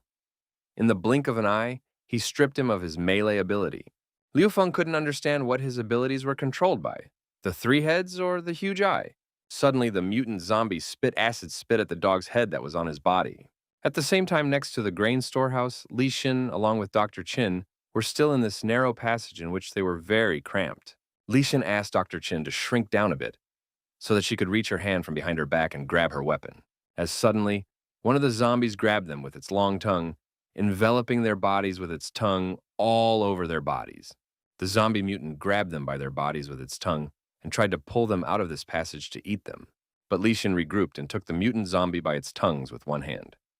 With her other hand, she pulled out her automatic rifle. She first fired a machine gun round at the mutant zombie's head, and then gave it a crushing blow with her right foot. After dealing with those long-tongued mutant zombies, Li Xin told Dr. Qin that everything is fine and they need to get out of here. They finished off another mutant zombie that Li Xin had forgotten about, after which they successfully escaped. Dr. Qin thanked Li Xin for the rescue, saying that she had used the terrain to kill the zombies, and it was really beautiful and professional. Hearing such praise from Qin, Li Xin said that she could give her a little kiss for it, pointing her hand to her cheek. At this moment, Dr. Qin noticed the wound on Li Xin's arm and said that she needed an emergency amputation. Otherwise, she would be infected. But Li Xin hurriedly reassured the doctor and said that it was fine, because she was vaccinated. Li Xin told the doctor that not only did they have a bunch of food in their safe haven, but also a vaccine. Dr. Qin couldn't understand how they managed to develop the vaccine after all. She had heard that the Research Institute of the Northern Base was still in the process of developing it. Furthermore, she couldn't believe that Liu Feng was the manager of the shelter, because from the looks of it, she couldn't say that he was capable of such a thing. Dr. Qin realized at this moment that if she joined them, she would be able to help a lot of children. Suddenly, at that moment, a girl came out from behind the wheat sacks. Appearing in front, the girl offered them to have fun together, unbuttoning her blouse and exposing her breasts. Li Xin immediately pointed her machine gun at her and told her to stand still and not move. Dr. Qin asked Li Xin to lower the machine gun, thinking that there was a living person in front of them. But Li Xin didn't listen to Dr. Qin and shot this girl with her assault rifle right in the forehead. Seeing this, the doctor was shocked because she couldn't understand why Li Xin had just killed a person. Dr. Qin was standing with her back to the seemingly dead girl, when suddenly a zombie, the mutant that had previously consumed the cowboy, emerged from her body and grabbed her arms. Kelly was very worried about Liu Feng, but thanks to the Kung Fu chip, Liu Feng was able to activate his mechanical arm and protect himself from the acid spit. Kelly was pleasantly surprised to see that Liu Feng was able to use his mechanical arm. He told her that, while he couldn't raise his hands with, well, a Kung Fu glove, he could control with a chip and give instructions through the system. He then commanded the system to prepare a steel fist strike and capture the target. As soon as the system did so, he fired a shot and destroyed one of the mutant zombie heads with his mechanical fist. After that, Liu Feng immediately rushed to attack, using his crossbow. He decided to attack the central head, but the mutant zombie was protecting it with his hands, and Liu Feng realized that if he was protecting the central head, then it was the main head, and in order to use his hands again, he needed to destroy it. The mutant zombie launched another attack on Liu Feng using his huge arm, but Liu Feng was able to dodge it this time, and then he used his fist of rage to counterattack. He punched the zombie mutant in its left arm, thus tearing it off at the elbow. Feeling threatened, the one-eyed mutant zombie decided to attack Liu Feng with his tongue. It was a lousy move, and Liu Feng had to retreat, especially since he realized that his glove would soon run out of power. Kelly called out to Liu Feng, saying that she could move her arms. After that, she attracted the attention of the huge eye and was unable to move her arms again. Kelly asked him if he could kill the mutant zombie if he moved both hands. Liu Feng replied that if he used a two-handed sword, he would probably be able to kill the mutant zombie. She then told him that he should trust her because she could deal with the loss of control of his hands, and asked him to wait for her signal by the sword. Liu Feng rushed into the fray, diverting all the attention of the zombie mutants onto himself, in order to give Kelly a chance to resolve the loss of control of his arms. The zombie mutant grabbed his mechanical arm with his tongue, but Liu Feng was not going to give up use the mantis sword to cut off the zombie monster's tongue, after which he sprinted around and with all his might, he punched the one-eyed mutant monster right in its big eye. How suddenly after that, Kelly was immediately able to move her arms, and she realized that she really just needed to avert his eyes. She pulled her favorite revolver from her chest and aimed at the mutant zombie's eye. Realizing that its eye was only capable of tracking a small area, she realized that an animal is an animal. Saying that this mutant zombie had an IQ like bread, she fired a precision shot right into his huge eye. Liu Feng immediately felt that he could move his hands again and realized that the source of the problem was still the eye. Picking up his second sword from the ground, he jumped at the mutant zombie, using the double strike technique with his swords to deliver a crushing blow. Meanwhile, in the granary, Dr. Chin recognized one of the zombie heads, seeing that it was the bounty hunter who went with his team to get Liu Feng. But this was no longer the cowboy she knew before. This was a hideous zombie, a mutant who just wanted to eat her.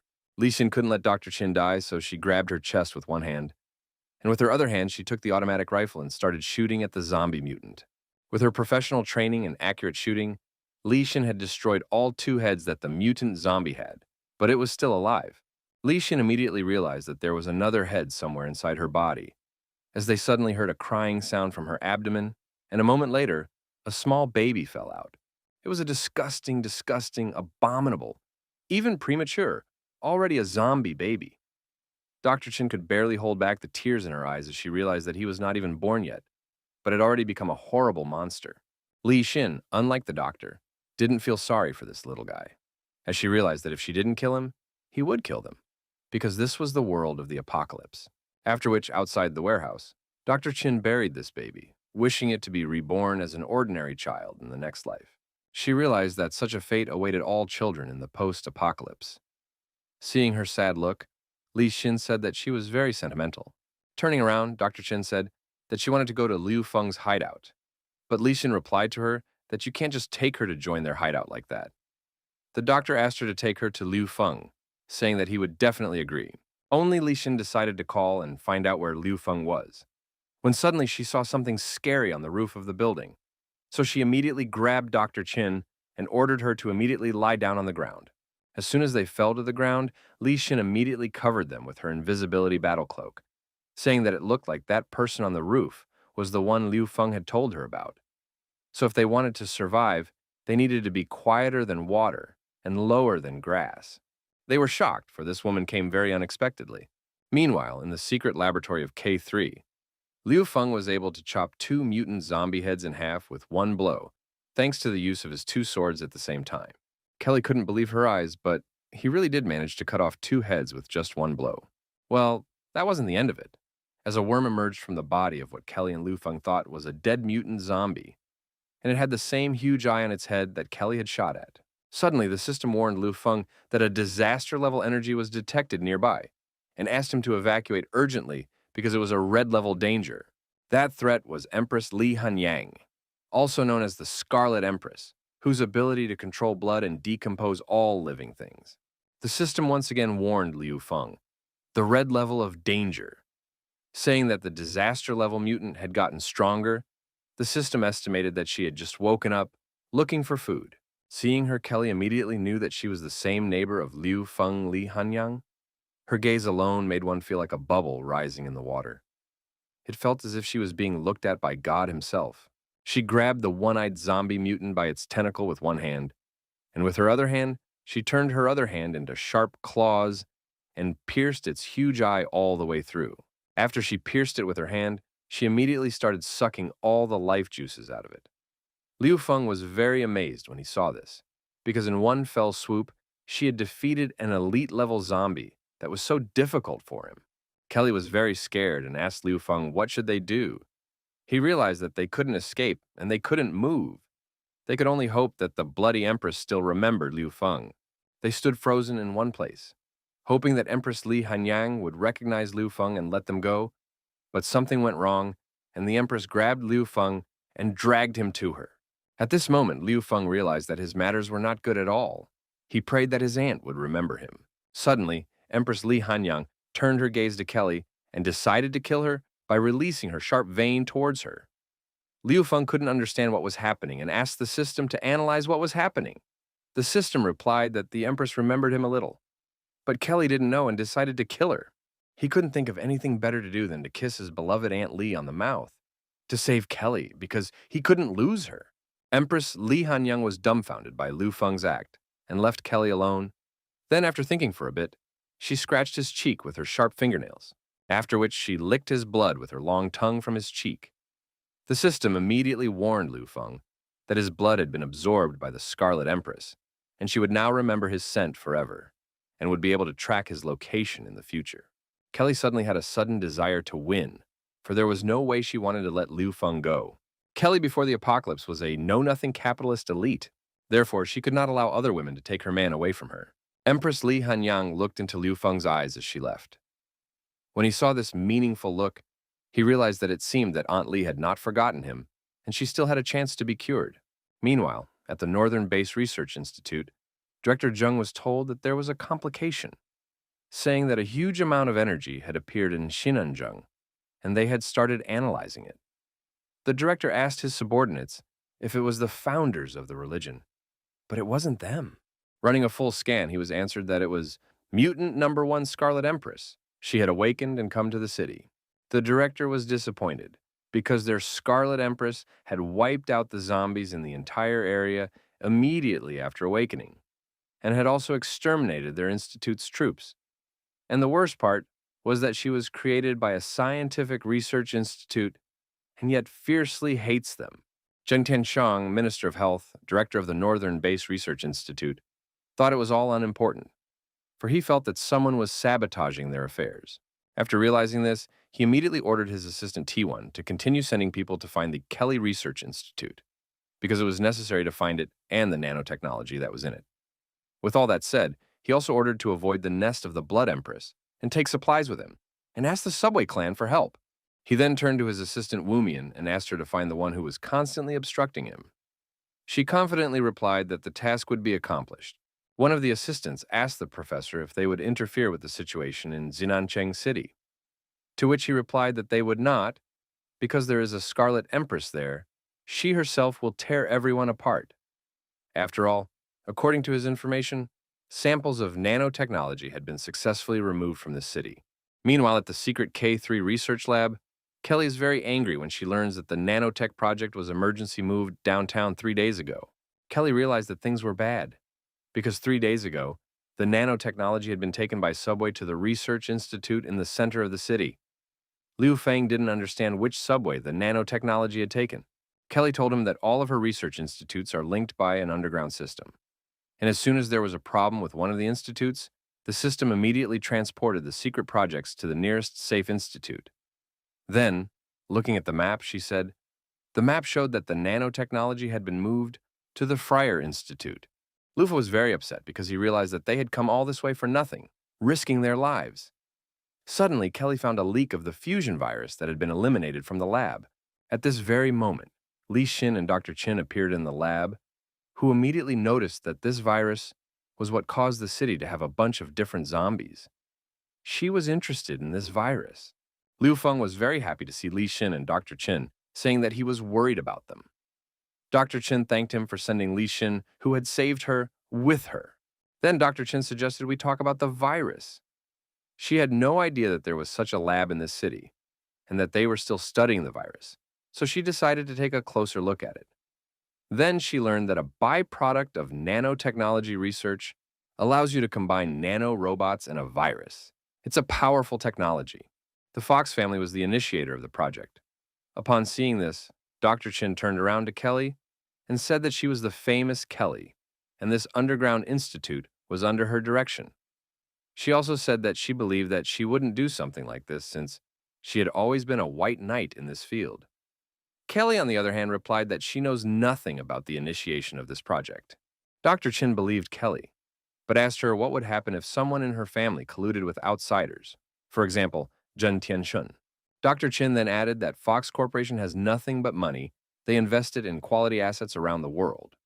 After that, they act like white knights, or better said, they are a science and technology firm, not an investment corporation. The doctor said she used to work at a research institute that Kelly's company had invested in, and there she saw a man appointed by her family collude with Zhen Tianshun. Li Xin hugged Kelly with a grin on her face, saying that she didn't think she would ever see a fox like Kelly being humiliated in public.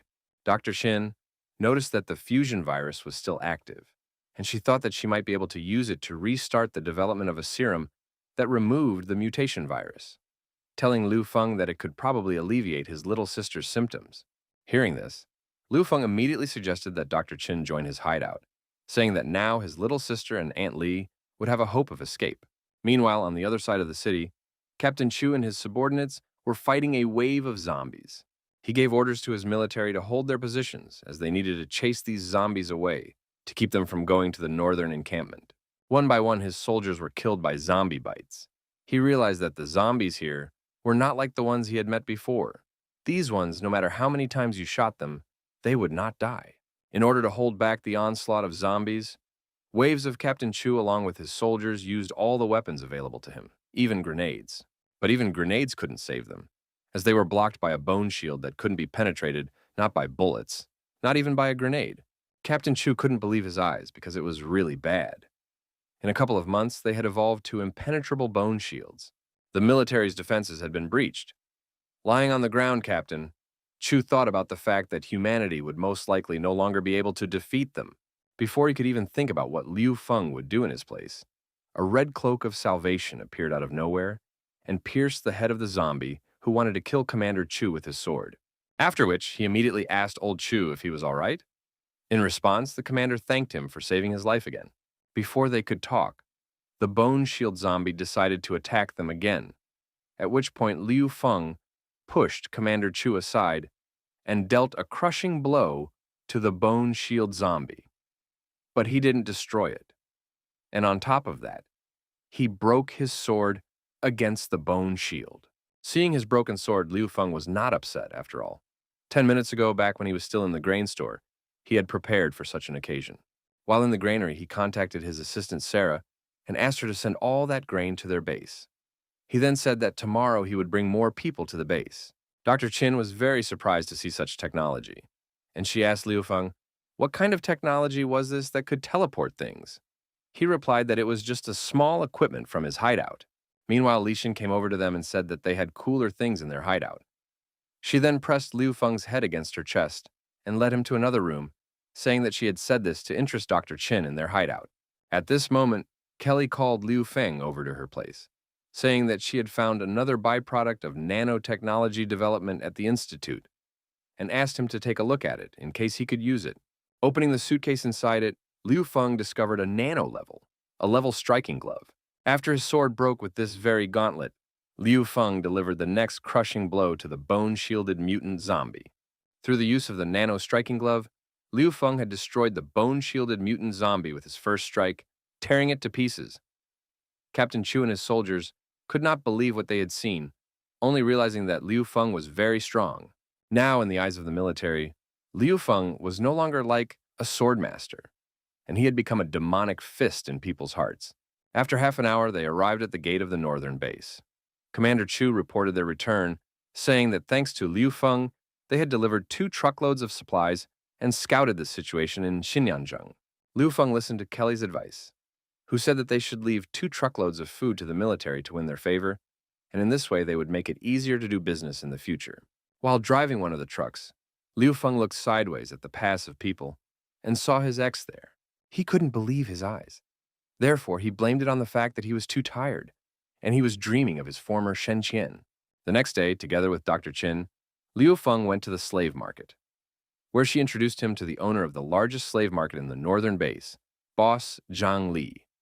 He, on the other hand, was happy to see the famous demonic fist, Mr. Liu.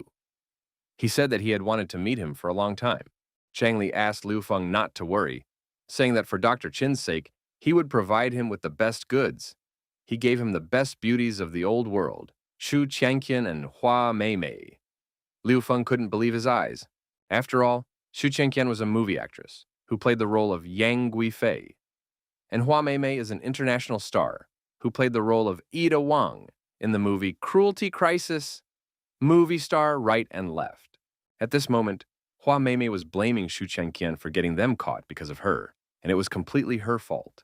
Liu Feng wanted his harem very badly, but he also knew that this fatty was seducing him on purpose so that he wouldn't ask for something else. Seeing that Liu Feng was hesitating, the merchant said that this celebrity couple was not cheap, and added that the head of the light-bearing dragon gang wanted both of them. But he refused him. But Liu Feng told him that if he thought he could lead him astray just by showing him a beauty, he was very wrong. The merchant was shocked, for he didn't think that there really was a man in this world who could hold his own at the sight of such beauties. Unable to bear the seller's stupidity, Liu Feng shouted at him that, he didn't come to him to buy beauties from him. The intense pressure even made his nose bleed. At this moment, Kelly entered the room, saying that the last thing they need in this era is beauties, telling Boss Zhang that they only need talented people. Boss Zhang immediately recognized Kelly as the only woman in the top 10 rich people according to Forbes magazine. Now, he was not surprised that with such a beauty, Mr. Liu was not interested in movie stars. The girl also recognized Kelly, thinking that she was a legendary woman who was the trophy of this young guy. Kelly, on the other hand, told Liu Feng that he was worthy of being the director. However, he should invite these stars to his hideout, since they were quite not useless. Liu Feng obeyed Kelly and approached the girls and invited them to join his hideout. The girls gladly agreed, but Liu Feng said that first, he had to look at their characteristics thanks to his system. Liu Feng was shocked to see what talents these 2 girls had. He didn't understand how some 2 actresses had such rare talents. He even asked the system to check them again, to which the system said he was a fool and it was working properly. Without thinking for a long time, he asked the merchant to bring all the people he had so that he could choose them himself. Realizing that this was a big deal, the merchant literally brought him all the remaining 300 men in 5 minutes. Half an hour ago, the tired Liu Feng was a bit angry, after all. He thought that talents would be everywhere. And in the end, out of 300 people, only a few people had any good skills. He found a security guard, a storekeeper, a farmer, a hacker, a turner, a cook, and a gunpowder researcher. He also had 2 more of these beauties, but he needed to increase the population, so he needed to pick another 100 people. After 3 hours, only 120 people, who were not hostile to Liu Feng and had the appropriate qualifications, were selected. After the selection, Liu Feng asked Boss Zhang how much he wanted for all these people.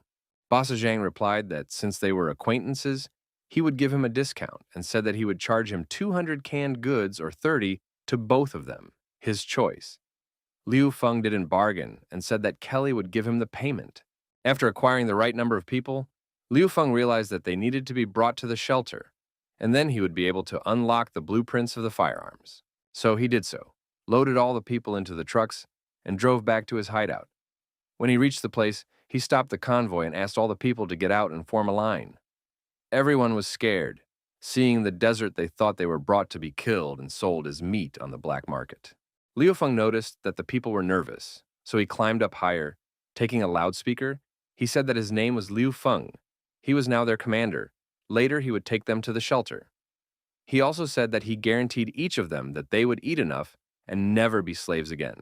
Then he asked them to line up and go through the transportation door so he could teleport everyone to the shelter. When he came down from the podium, he was called by Kawase Swana, the vice president of the Mutant Association, who said that she had something to give him. Liu Feng was even slightly startled, as he had not noticed her presence before. She told him that she heard about him breaking his sword and decided to give him her family's sword, Suelai's demonic sword. She handed him the sword, telling him to let it be his welcome gift in honor of completing his first mission and joining the Mutant Association. Taking out the sword from Liu Feng's sheath, Liu Feng saw that it was very sharp. This weapon was capable of slicing through steel. It was a level A weapon. She then handed him his ID card, telling him that he should visit the association a little later because the president wanted to see him. He told the vice president that he would definitely stop by the association and thanked her for the sword, then told everyone to get ready to return to the shelter. All safe and sound, everyone managed to be transported back to the shelter. Upon seeing Liu Feng, Sarah immediately ran to hug him, saying that she missed him very much. Following Liu Feng and his team, the rest of the 120 people he had acquired from the slave market also teleported into the shelter. The population of Shelter L exceeded 100 people. The level increased to the third level of the shelter. The system notified Liu Feng that he could build a firearms workshop. People were pleasantly surprised to see the cool technology in the shelter. They were also notified that the shelter had 24-hour hot water and plenty of beds. As long as everyone worked hard, everyone would have delicious food. The system notified Liu Feng that the weapons production would be completed tomorrow. He dismissed his team, saying that they could rest today and they would deal with the rest tomorrow. At night, Liu Feng lay in his room and thought about how much had happened recently, and he was very glad that they had been able to return to the shelter, because he could finally get a good night's rest. Since he had to think carefully about his plans for tomorrow, he went straight to bed. Suddenly, Sarah came into his room and lay in bed with him. Liu Feng thought that she was sleepwalking again and decided that she could stay in his bed until dawn. Suddenly, she whispered in his ear that she was awake. When she got up a little, she told him that he had fallen asleep too early. That's when he realized it wasn't sleepwalking. The whole thing was like a movie about a secretary invading the principal's office. A beautiful secretary and an angry director in the office. Climbing onto his lap, the secretary said she wanted to report to him. The boss tried to stop her by saying that it was past office hours, but she wasn't interested. She began to tell him that their stock prices had dropped a lot this month, and they needed to think about how to raise their prices. Liu Feng asked why she was doing that, to which Sarah replied that ever since he saved her, she has admired him every day. But she is not like Li Xin and Kelly, for they can go out, while Sarah can only express her love to Liu Feng when he comes home. After which, she cried. Liu Feng took her hand and said that he was willing to accept her pleasures, but only if she stopped crying. The secretary told her boss that if he didn't start performing better, the shareholders would replace him. At that moment, he realized that he was about to lose. The secretary, riding on top of him, asked him to admit his defeat. After a few minutes, the secretary told the boss that he should quit because he was no longer available for serious problem solving. The boss got angry, saying she was underestimating her boss, and he would show her what a real job was. Then he took the secretary lightly by the chin and whispered in her ear that she was very brave. He then loaded her up with overtime and at his desk showed her how to enter overtime. While watching the stock chart, the secretary reported to her boss that the stock was going up too much, and she couldn't contain her admiration for it. Just a few minutes later, the stock price peaked, and the secretary realized that it was too early to write the boss off if he was capable of such an explosion in the stock market. After all these reports, Sarah fell asleep. On the contrary, Liu Feng was energized and even energized, thanks to the rise in the company's stock price. So Liu Feng decided to go to the sauna, after all. Nothing relaxes like a swim after sports. No sooner had he dipped into the pool and relaxed than Li Xin appeared behind him with a bucket in his hand. No sooner had she pounced than he grabbed her and pulled her to the ground. Liu Feng asked Li Xin why she decided to sneak up on him and attack him. She got very angry and started beating him with her hands, saying he was a fool if he still didn't understand anything. After which she said in a rage that she knew that he was having an affair with another woman behind her back. Liu Feng's case was bad, but he didn't realize who she had found out about, Sarah or Kelly, and what should he do next. She also added that he was very disappointing. Liu Feng at this moment realized that he had now been burned by Li Xin, and what would happen if Kelly and Sarah also found out about each other. He realized that if everyone found out about each other, he would lose everyone, and it would be over. So he urgently needed to think of something. At this moment, Liu Feng remembered that Li Xin has a thrill fetish, and she likes variety. Therefore, he asked her if she was angry because he didn't call her out. Seeing the subdued reaction to his words, he said that it was okay, because next time he would definitely invite her for a threesome, that she wouldn't be shy. No sooner had he figured things out than suddenly his younger sister and Auntie Lee's daughter walked into the sauna. Since he didn't want Shintong and Lee to find out about his connection with Li Shin, he pushed her under the water, telling her that she should hide and then quietly leave afterward. But since Li Shin had a fetish for sharp sensations, she wasn't going anywhere. It all began to resemble the underwater adventures. Mera and Aquaman, Liu Feng. Liu Feng asked her to behave herself since she was in Atlantis, but Mera said that today she would punish the king of the sea. Mera used deep sea magic to restrain the sea king's movements. It was mean of her to use that kind of magic in the water.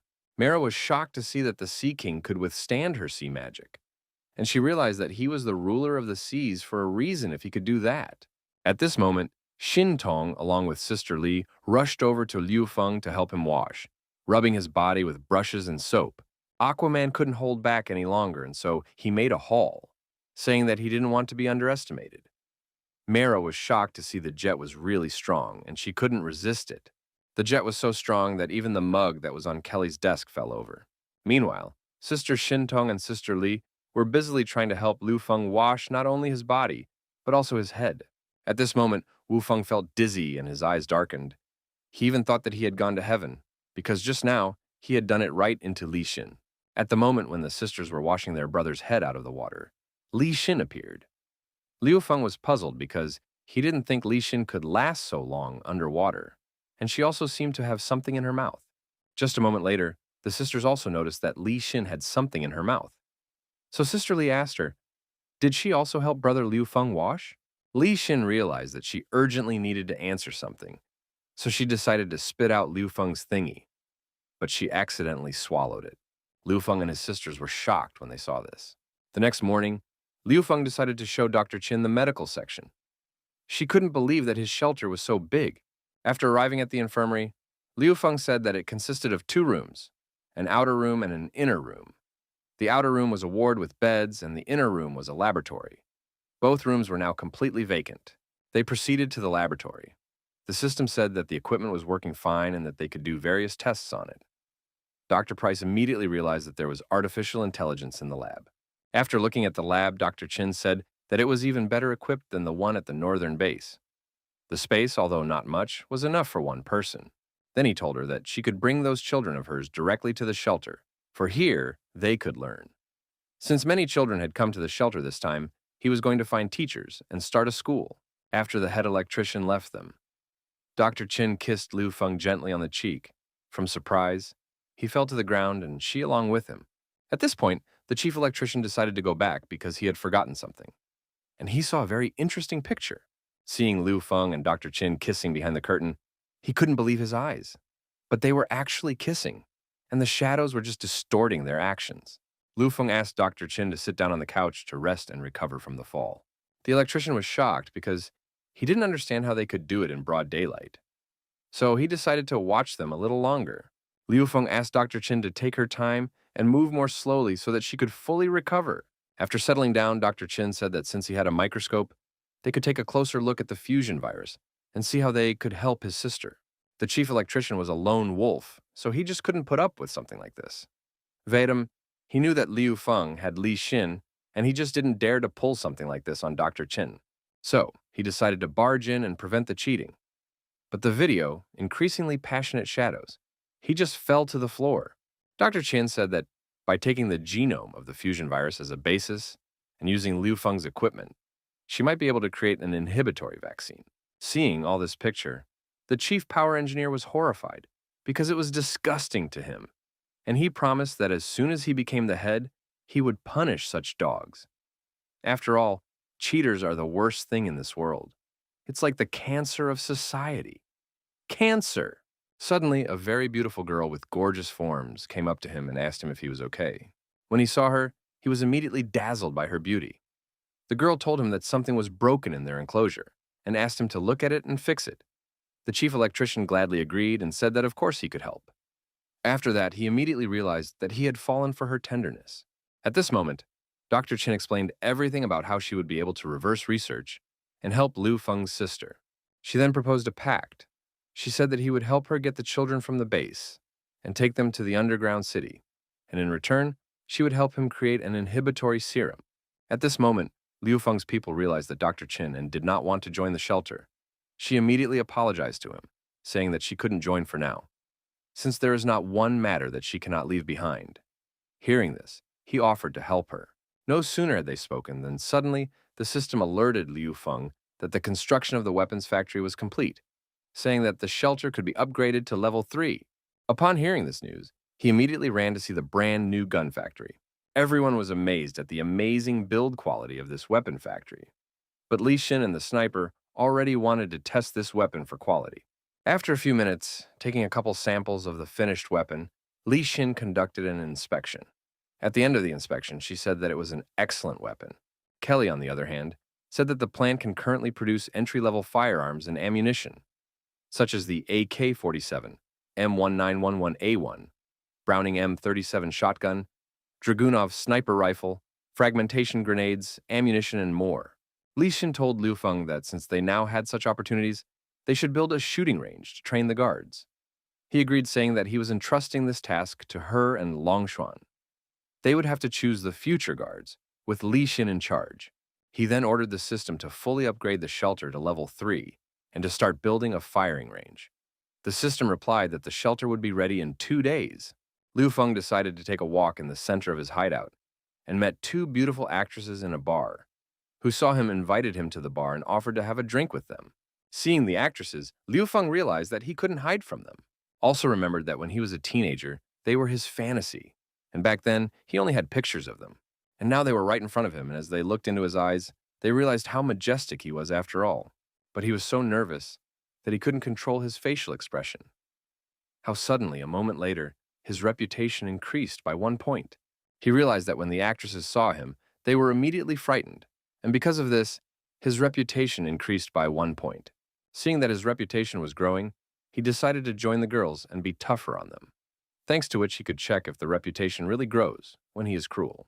At that moment, one of the girls was talking to the other about what she had heard, that the stars could only survive this apocalypse by trading themselves, and she asked her friend if they should make those sacrifices. Shu Chengqian was naturally charming and also had high communication skills. She could definitely figure out Liu Feng's true intentions. The girls asked Liu Feng if he wanted to drink something stronger, to which he replied that he would drink milk.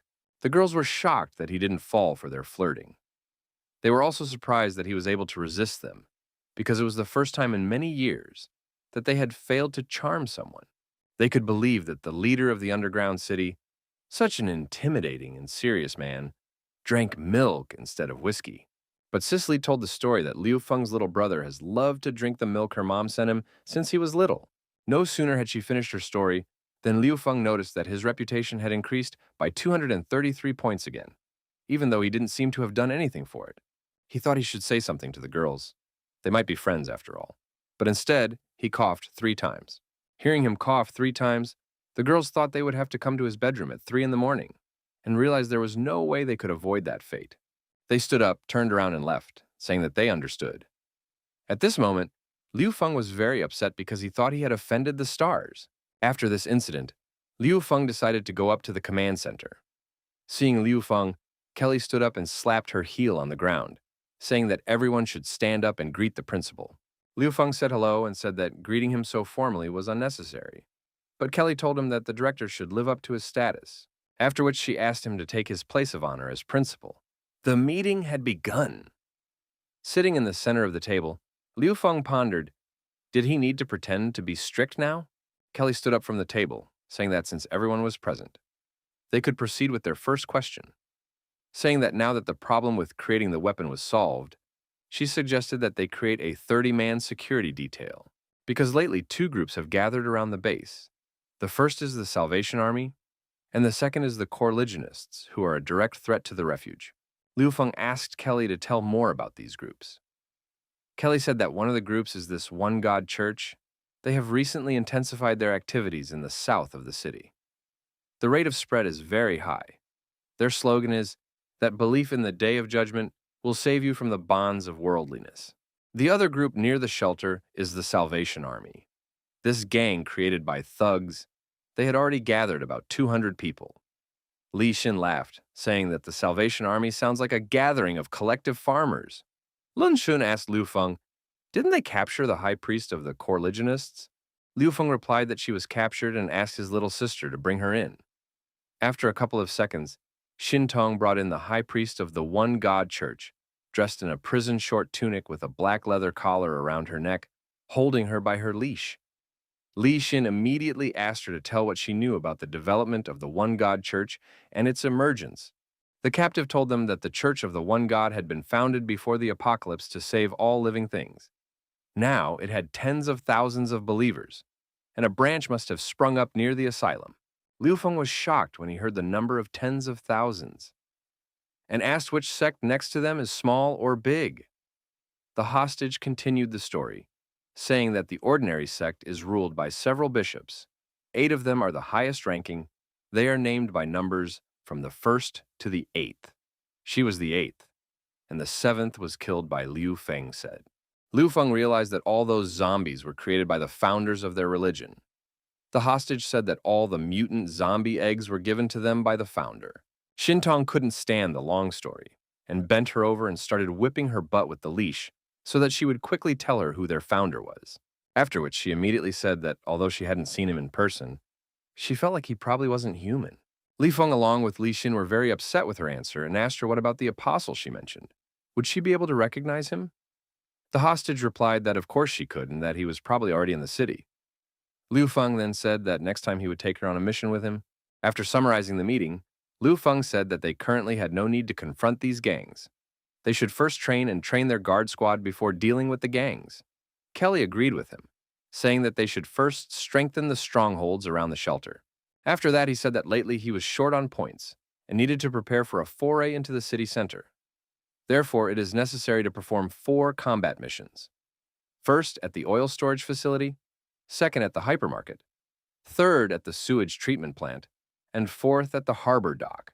Liu Feng said that everyone would lead a team. Li Xin was to take over the hypermarket. Lun Xuan was to take over the purification station. Da Chang was to take over the wharf, and Liu Feng was to take over the oil storage tanks. After assigning missions, Liu Feng realized that he lacked talent on his team. Kelly said that there was still one outstanding issue, and said that and needed to go to the Research Institute in the center of the city to find nanotechnology and uncover Zhen Tianshong, however. In the center of the city, the number of zombies reaches millions on their own. They will not be able to get there. So you need to take advantage of this opportunity. Li Xin suggested going for broke, to which Kelly replied that not everyone in this office was as crazy as her, saying that Principal Liu had already thought of a way. Suddenly, Grandpa Kane came on the video link to them, saying that while he was waiting for Kelly to call him, he heard that the military wanted to explore downtown. Kelly said that although they didn't know what the Army's goals were, they had already started recruiting mutants and bounty hunters. So she advised the director to establish a relationship with the military while they were still at the northern base. He had saved their commander Chu's life twice, helped them with their mission, and handed them a supply of food. The director has even exceeded the goal and prepared the ground for the team, so now it would be quite easy to join the martial artist. Liu Feng expected that Kelly understood his plan, which only meant that he was not hiding well. At this moment, Lun Xuan realized why Liu Feng had become the leader who personally created the hideout. After all, he always prepares for everything in advance, without leaving any traces. Grandpa Kane also understood why Liu Feng was attracted to Miss Kelly. Liu Feng stood up from the table, turned around, and said that tomorrow they would clear the strongholds around the shelter, and the next time they went to the city center, he would contact the military, and declared the meeting over.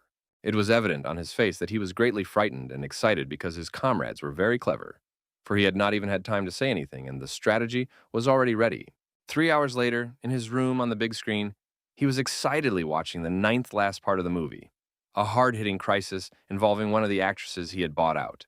Seeing the canned goods in front of him, the table with rice, rolls, and all sorts of snacks, he realized that this was no apocalypse, because he didn't have such a fancy life before the end of the world.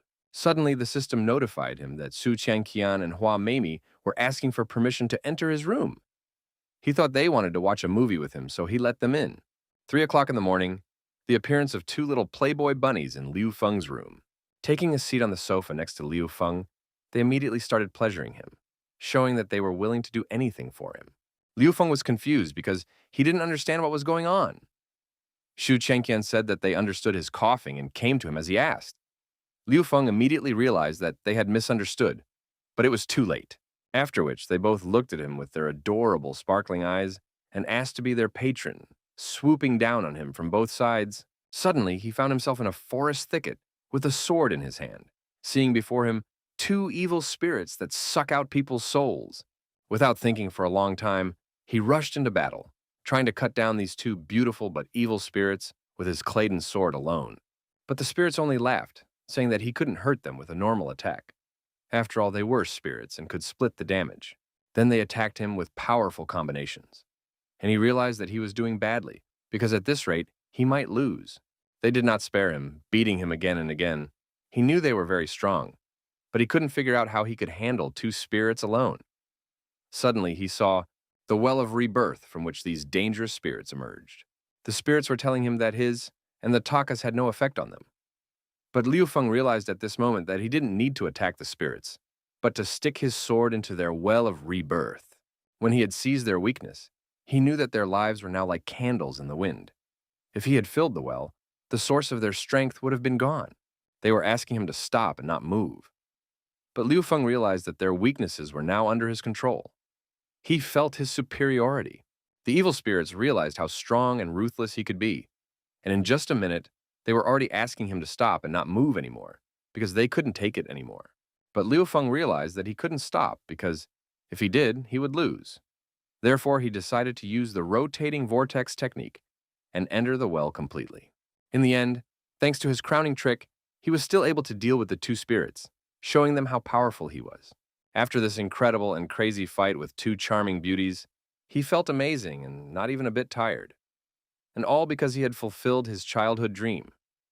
He knew for sure that tomorrow he would be able to roll mountains. The next morning, Liu Feng and his team advanced to the oil storage facility to clear it of zombies and grab useful resources. For this mission, Kelly trimmed a gorgeous red shirt with a huge cutout on her chest, a mini skirt, and took a crossbow with her for her safety. She was very hot. Before the sortie, Kelly reported that according to satellite calculations, there should be several dozen zombies in this factory. Once captured, they would receive at least 300 resource units. One day ago, in the evening at the underground city's firing range, Kelly had practiced her firearms marksmanship without rest. Liu Feng was very curious as to why she was training so much and not even resting. Kelly replied that this apocalyptic world was too dangerous, with angry people, terrifying zombies, hunger, and mutations. So just hiding in the base is not an option for her. After her words, Liu Feng realized that a strong woman is a strong woman. At any time, she would not humble herself and would never back down. The next morning, Kelly asked Liu Feng to let her join the zombie sweep operation at the oil depot. Liu Feng agreed, saying that their task was to clear the area of zombies, but no firearms could be used to avoid an explosion. From the satellites, they saw that there weren't many zombies inside. Also, most likely the zombies are not mutants among them at all. So this task should be pretty easy for them. All they had to do was bait the zombies. Of course, the bait was the chief power engineer. He was running away from the zombies, chasing him so fast that he didn't notice the stone under his foot and tripped over it. As he fell, he rolled over onto his back and saw that the zombies he had been running away from so quickly were about to attack him and tear him into small pieces. But luckily for him, Liu Feng was nearby and chopped the head of the zombie attacking him in half, saying that he had done a great job in his role as a decoy. Kelly was also not left out. Thanks to her crossbow, she pierced the head of several zombies at once. Her shooting lessons were not in vain. Suddenly, she noticed a zombie approaching her from behind. She turned around and kicked it in the groin with all her might, immobilizing it even without arrows. Seeing such a harsh reception, together with the electrician felt the pain on themselves. Meanwhile, Kelly finished off the zombie with an accurate headshot. Meanwhile, Kelly told herself that she had to become strong because she wasn't just a piece of jewelry, especially since she was able to build a business empire all by herself before the end of the world. She was sure that even after the apocalypse, she would also cope and become strong and independent, creating her opposite copy that is not afraid of anything and easily able to use any weapon. Looking at Liu Feng and Kelly standing back to back, the electrician thought that they were very suitable for each other, as he thought they were almost a zombie extermination couple. Zombies were everywhere. No matter how many they killed, they kept coming and coming. It was an intense struggle for survival. Standing on the front line, shoulder to shoulder beside Liu Feng, Kelly couldn't understand how this gorgeous and strong man, all this time you carried such tension, being on the verge of life and death. Kelly also realized that Liu Feng was a very strong man, so she gave herself the word that she wouldn't lose either, and decided to use the bursting bolts that Liu Feng had made for her. It would seem that all the zombies had already been destroyed, as suddenly a new mutant zombie appeared on the horizon that they had never met before. It was a mutated poison gland zombie.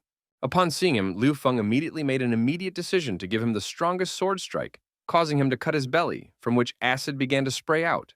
Seeing that he couldn't destroy the mutant zombie with this, he decided to use a secret technique called the Devil's Desert Sword and strike the zombie again. Thanks to this fire technique, he chopped the mutant zombie in half and burned it.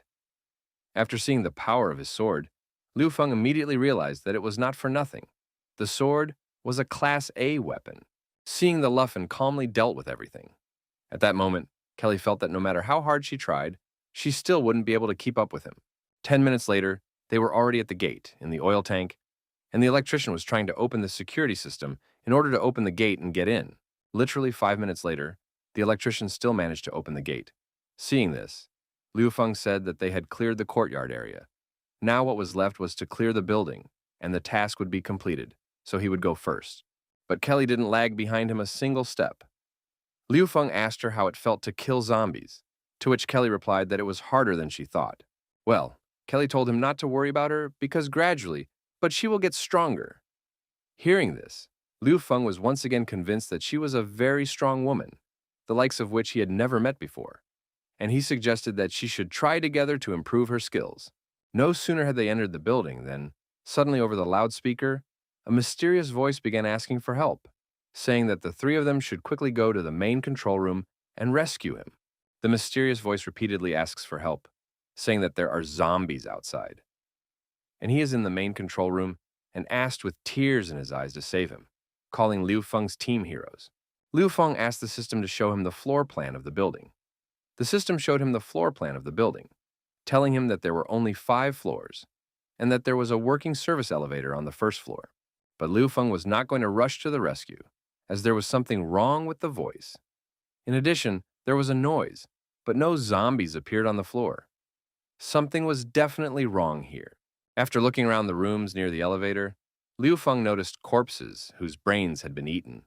It didn't look much like ordinary zombies. He realized that it seemed to be a type of mutant zombie that had never been seen before.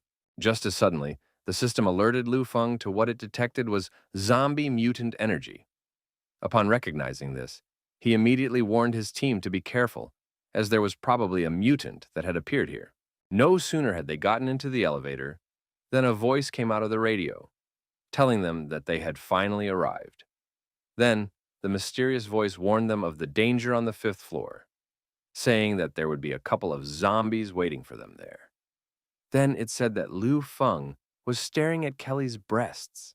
Liu Feng immediately told him to immediately stop lying, but the mysterious voice said that he definitely saw it, and he didn't even imagine it, even that Liu Feng was staring at her butt right now. After a few minutes, they arrived at the 5th floor.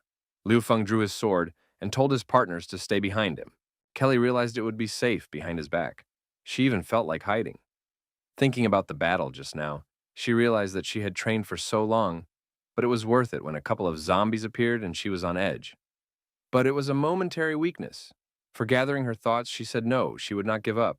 For in this world of apocalypse, only the strong can survive. She then told Liu Feng that she wouldn't hide behind his back. He was happy to hear her say that, realizing that she was very determined. And despite the danger, she can handle everything.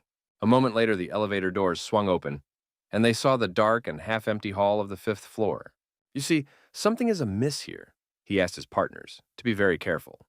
But the electrician only got angry because he was jealous of Liu Feng, saying he's not like him and doesn't have a woman behind him. How suddenly after that, the electrician started to parody Liu Feng, showing him looking at Kelly. As suddenly at that moment some drooling tentacle touched him, Thinking it was Liu Feng, he asked him not to parody or touch him.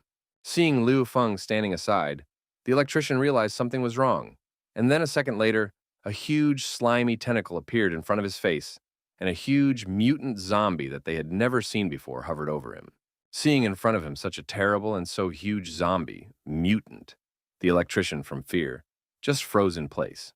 Kelly decided to kill this mutant zombie and fired a crossbow shot at it, asking the electrician to duck. But to their mutual disappointment, this mutant zombie's skin was very hard, and the arrow couldn't penetrate it. Sitting on a metal partition, the intimidating zombie was a mutant zombie, Red Claws, a new kind of mutated zombie. Immediately after the shot, a mutant zombie grabbed the electrician with his tentacle, and another mutant zombie grabbed Kelly around the waist with his tentacle. So it's time to choose. Save Kelly first, or save the electrician. Liu Feng realized that these zombies were like jackals, grabbing two people at the same time to force him to choose. But there were more mutant zombies in the room. Feeling threatened from behind, Liu Feng turned around and struck a powerful blow with his sword at the mutant zombie that wanted to attack him as well. Then immediately attacked this mutant zombie with his nanoglove to inflict more damage. When he saw that his blade and glove were able to wound a mutant zombie, he realized that it wasn't all bad. Suddenly, the remaining mutant zombies began to pull Kelly and the electrician towards them. Liu Feng was shocked as he realized that they were dragging both of them away at the same time, and he could only choose one to save his life. Save the electrician or save Kelly. While Liu Feng was weighing the pros and cons, Kelly saw the picture from the outside and realized that it was so similar to 4 years ago. A year ago, a secretary came to her office to tell her that her company's financial resources were limited, and they had already set conditions for the acquisition. If not accepted, the company would not be able to avoid bankruptcy. After which, just a couple minutes later, the owner of the Ninth Sky Corporation, Director Luo, walked into her office, mocking her by saying that she was weak. But Kelly didn't understand why Director Luo had come to see her. When he saw her eyes not understanding, he asked her not to be so cold and told her that he had come to show her the way out of her situation. He offered her to be his mistress, and then he would be able to lend her a considerable sum of money. The look on the face, that pig's face, was the same as that mutant zombie's. They both thought they had managed to get Kelly. Thanks to Kelly remembering this passage in her life that happened to her 4 years ago, she decided to not give up in any way and shut their dog mouths. Meanwhile, the lion did not choose one and decided to save both, throwing his sword at one of the zombie mutants, and the other shot from a hand crossbow right in the tongue. She also shot the mutant zombie straight in the mouth with her crossbow, ripping off its tongue. After that, she immediately remembered that, just like that time, she immediately kicked it away. After winning that trade war, she built her business empire. Kelly was falling down, but Liu Feng immediately caught her with his hands and said that he didn't even think she had such an explosive side as well. But before he could even think that Kelly was safe, suddenly the monster decided to attack her again by jumping from the ceiling. Liu Feng manages to keep things idyllic by using a mantis claw to pierce the head of this mutant zombie, and saving Kelly by telling her at the end not to be afraid since he's around. After saving Kelly from this mutant zombie, Liu Feng asked her to be his girlfriend, after which he kissed her in French. After the blood rushed back to Liu Feng's brain, he realized that not only did he not hold back and say this, but he also kissed her. Kelly said that whoever wants to be her boyfriend has to be powerful and brave, so he has to try harder. No sooner had he heard Kelly respond to his suggestion than a giant Red Claw leader, an elite zombie, suddenly appeared in front of them. Just seconds before this ferocious elite zombie appeared, a mysterious voice on the walkie-talkie warned them and told them to be careful as the type who was scratching at his door was coming to look for them. After which he said that this herd of zombies had a special characteristic: they were like jackals. The leader of the Red Claws saw that his brothers were dead. He was very upset and decided to immediately destroy these people. Liu Feng decided not to wait for the weather to clear and attacked the Red Claw leader first, but the Red Claw leader gave Liu Feng a powerful strike, forcing him to dodge. The strike was very fast. Liu Feng didn't expect this from him. After dodging the mutant zombie's quick strike, Liu Feng decided that it would be rude not to retaliate. So he used the Kung Fu Master's technique, the Chaos Flower, striking dozens of zombies in an instant. Seeing that his punches slightly hurt the elite mutant zombie, Liu Feng told Kelly and the electrician to look for the main control room. While he is dealing with this monster, Liu Feng used his nano glove to deliver a devastatingly powerful blow to the Red Claw leader. After seeing such a powerful punch, Kelly and the electrician were convinced that Liu Feng could do it without them and ran to find the control room. Literally a few minutes later, they found the head console room. The electrician said it would take about 5 minutes to open the gate. The mysterious voice was overjoyed. He couldn't believe the door was about to open. Realizing that the electrician did not meet the 5 minutes, the mysterious voice told him that he could be faster, considering that he had no girlfriend, and he was a 30-year-old man. So his hands should be faster by 20% than the others. Suddenly, turning around, Kelly noticed that Liu Feng had been thrown backwards by the blast wave. At this point, Kelly was very worried about Liu Feng, so she asked if he was okay, to which he replied that he was fine. Liu Feng also said that something incredible had happened. Because his punching glove couldn't break the arm of this elite mutant zombie. Seeing the paw of the ringleader, Liu Feng realized that the ringleader is a special defensive elite zombie. Its skeleton and flesh are tightly connected. The muscles form flavoring punches, the outer skeleton, and it can't be broken in one go. Meanwhile, the electrician needed another 3 minutes to crack the door. Liu Feng had just hit the zombie mutant directly in the forehead, but the armor on its skull was peerlessly hard. Furthermore, Liu Feng realized that, in close combat, the leader of the Red Claws had a very strong sense of smell, and the skills of a kung fu master would not give a meaningful advantage. It was moments like this that he realized that he missed his brother Lun Xuan very much, who could aim for the soft spot under his ribs and destroy this elite mutant zombie with just one shot. The Red Claw leader, meanwhile, decided to retaliate. Seeing that he could hit Kelly and hurt her, Liu Feng pushed her aside and took the full force of this crushing blow on himself. The impact was indeed very powerful as Liu Feng broke through the gate to the central room with his body. Liu Feng turned his head to see a robot wearing a construction helmet, thanking him for them coming to save him. Seeing the robot in front of him, Liu Feng was shocked, but still asked him what he even was. The robot said that he was an artificial intelligence for oil drilling named Xiao Puff. Hearing this, he immediately sent the robot far away, saying that he was a small toy that tricked them into coming here. In response, Xiao Poof said that he was not a small toy, but the most innovative robot, the driller. Meanwhile, the elite mutant zombie once again decided to attack Liu Feng. When the robot saw the attack, it warned Liu Feng, thus saving both himself and Liu Feng. Liu Feng realized that this zombie leader was not only strong, but also armor at maximum strength. Xiao Poof realized that he wouldn't survive like the others if they couldn't break through the armor of this horrible elite mutant zombie. He had the brilliant idea to merge with Liu Feng in order to give him strength and add new tricks. Xiao Poof decided to switch his mode from peaceful civilian driller to the weapon of the final Asian D-59 battle, the fighter driller mode. He merged with Liu Feng, giving him an exoskeleton and a modified mechanical arm. Thanks to the auxiliary device that Xiao Poof made of himself, Liu Feng could now increase his skill power, and thanks to the skeleton exo, increase his skill damage. Liu Feng immediately decided to use the mechanical nano hand technique and strike another blow at the leader of the Red Claws. But this time, thanks to Xiao Pufu, he increased the damage several times and dealt a devastating blow to the elite-level mutant zombie. Liu Feng had never thrown such a powerful punch before, nor had he ever seen anyone hit so hard. Liu Feng was happy that he had such powerful equipment, but the robot didn't like being called equipment, so he said his name was Xiao Poof and asked to be called by his first name.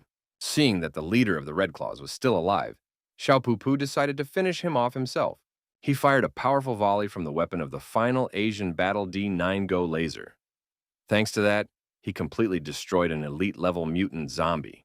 Liu Feng saw that Xiao Poof could not only improve his abilities, but also had an excellent laser cannon himself. However, this cannon consumed 60% of Xiao Puof's charge, so he automatically shut down after firing it. After killing this elite-level monster, the system notified Liu Feng that the task of clearing the oil storage tank had been completed, and he would receive 2,000 points and 100 reputation points for it, since it was his first completed task at the beginning of the new week. He received an additional reward of 1 attempt at the lottery. This time, the rewards in the lottery were quite good, and the most needed and good one was the Energy Shield Blueprint, which was a great reward in general. There were such rewards as a Gauss carbine, full body armor, a virus vaccine, and an ability awakening reagent. Liu Feng pressed start, and the wheel started spinning. At this time, he prayed that the blueprint of the energy shield would fall out to him. But unfortunately, he fell a little short of his intended goal this time. Liu Fengwan the reagent.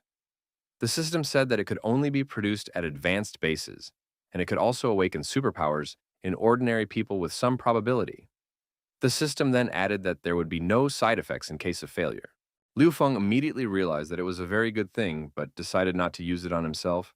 He decided to inject it into Kelly and asked her to give her his hand so that he could guide her with the vaccine. Kelly was very careful about vaccines, so she asked Liu Feng if it was safe. He replied that it was an injection with a unique drug that awakens unusual abilities without any side effects, and injected it into her. He also added that she could get the power she's been dreaming of if everything works out and the vaccine works. As soon as Kelly heard that this drug awakened superpowers, she became furious, asking Liu Feng why he didn't use this drug on himself. After all, it was pointless to waste it on her. Liu Feng replied that it was fine because he already had superpowers. Besides, there was a chance that the drug wouldn't work. Using it on him would be pointless. Suddenly, Kelly said in a frightened voice that she couldn't move and couldn't feel her arms and legs. Liu Feng was very scared for Kelly because he realized that it was probably the effects of the drug and ordered the technician to open the teleporter so that they could return to the base as soon as possible. By the time they got back to base, Kelly was already unconscious. Liu Feng immediately asked where Dr. Chin was now, to which Sarah told him that she was in the lab. When he found out where Dr. Chin was, he immediately ran to her, holding Kelly on his shoulders. At that moment, he could very clearly feel her scent and the softness of her body, and realized that he couldn't lose her. He burst into Dr. Chin's lab, screaming that Kelly had fainted on a mission. His eyes were filled with fear and worry for her life. The doctor said, put Kelly on the couch, and asked what really happened. Liu Feng told her how he had injected Kelly with a drug that was supposed to awaken her strength, and she suddenly blacked out. Dr. Chin examined Kelly and after 10 minutes, said that her condition was relatively stable. Nothing serious is happening to her at the moment. She then told Liu Feng that this was the first time she had seen someone's powers awaken, and he had already had them, and could say that he had experience in it. So she advised him to take Kelly to his room so he could keep an eye on her throughout the night. Liu Feng heeded Dr. Chin's recommendation and brought Kelly to his room and laid her on his bed. Liu Feng remembered that Dr. Chin had said that he had experience in this matter because he had superpowers. But he knew that he had no experience at all, because his system was responsible for everything. Looking at Kelly's gorgeous breasts, he realized that she had a gorgeous figure, top-notch, and her breasts were probably the biggest in the whole asylum. He drooled at the mere thought that he could take the opportunity to do something with her. Suddenly, his system alerted him that the subject was in the process of mutating, and there was a chance of failure. He was very scared, so he warned the system that if she showed up again so suddenly, he would die of fright. The system replied that it had a way to make Kelly's mutation a success. The system told him to massage acupuncture points on her body to speed up blood flow and make it easier to accept the mutation. Seeing the points the system offered to massage him, Liu Feng realized that it was too dangerous and didn't want to do it. The system warned him that if he didn't start massaging, Kelly's evolution might end in failure. Liu Feng had nothing left to do but to start massaging the places the system pointed out to him. He massaged her both above and below, trying to do everything he could to get her to relax and her blood flow to stabilize. At that moment, he remembered how good they had been that night spent under the bell. After he had already massaged all over her body, he decided that he absolutely had to save her and started rubbing her lotus flower until it was shiny. Literally seconds after Liu Feng touched her lotus flower, Kelly woke up and threw him off the bed. Liu Feng couldn't understand what was happening to her. He was in shock. The system told him that all the blood in Kelly's body had been activated, and now once she calmed down, she would be able to mutate successfully. At that moment, he realized that the system had set him up, but no sooner had he gotten properly angry with the system than he was suddenly seized by the sensation of being in Castlevania. He was a knight of light in silver gold armor with a purple cloak. She was more like a devil who asked him if he was the brave man who had freed her. The knight asked her who she was. With a grin on her lips, she replied that she was the one he had unleashed. She is the demoness of the 6th doomsday, queen of demons, queen of lust Kelly. After that, she grabbed Liu Feng, enveloping him with her wings. After she grabbed him, she told him that he should feel her heat and set him on fire. At this moment, Liu Feng realized that he was about to lose. She then bid him farewell, whispering in his ear that he would die in the flames of her passion, and left. But Liu Feng was not so easy to defeat. He told her that she shouldn't even think that she could defeat someone called Brave so easily. Kelly couldn't understand why he wasn't hurt by her fervor. Liu Feng had told her by that if one had faith in his heart, that fire could not scorch. Therefore, faith would become his sacred sword. He made the most enormous lightsaber possible and told her that she should accept the justice of God's light. And he pointed his lightsaber straight at the devil woman. She realized that her body would not be able to withstand such a powerful blow and asked him to stay away from her. But Liu Feng said that his credo is that brave men are not afraid of hardship. There's nothing difficult about it. After he finished his speech, he stuck the sword of justice right into her body. The next morning, when Liu Feng woke up, the system reported that the mutation had been successfully completed. Kelly had a new ability. It could be seen in the character data. Liu Feng was even in a good mood because everything had ended well. When he saw a half-naked Kelly in his bed, he decided that this was also a good day. No sooner had he dreamed than suddenly another Kelly appeared in front of him, looking just like the one in the bed. Liu Feng immediately realized that he was in a dream, and since he was in a dream, he didn't act like a gentleman and immediately pounced on the two Kellys. Just as suddenly, another Kelly, the third in line, came into the room and said that if he was already awake, he could go to breakfast. While drinking a mug of coffee at breakfast, Kelly thanked Liu Feng for awakening her abilities. That's why she made breakfast especially for him. As Liu Feng ate, he realized that she had no memory of their coitus last night, so he relaxed. Kelly said that while cooking breakfast, she realized her ability a little bit.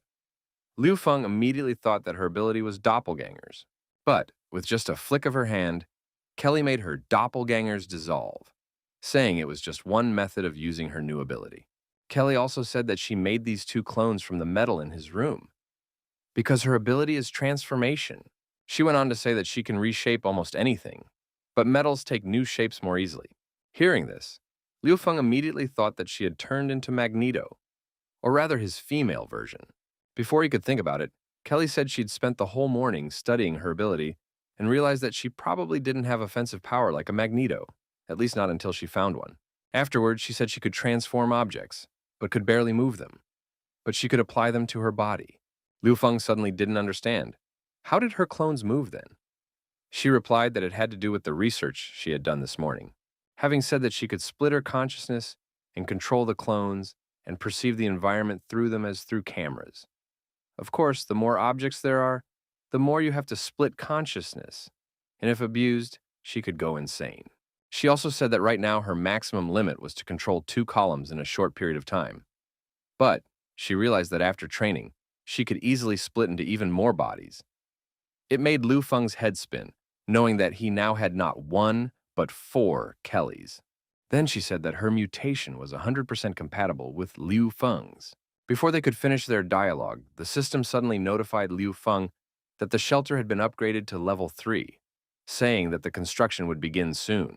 The system then notified all residents of the shelter that construction of the level 3 shelter had begun, and asked everyone to hold tightly to the railing and be careful while shaking the upgrade would begin in 5 minutes.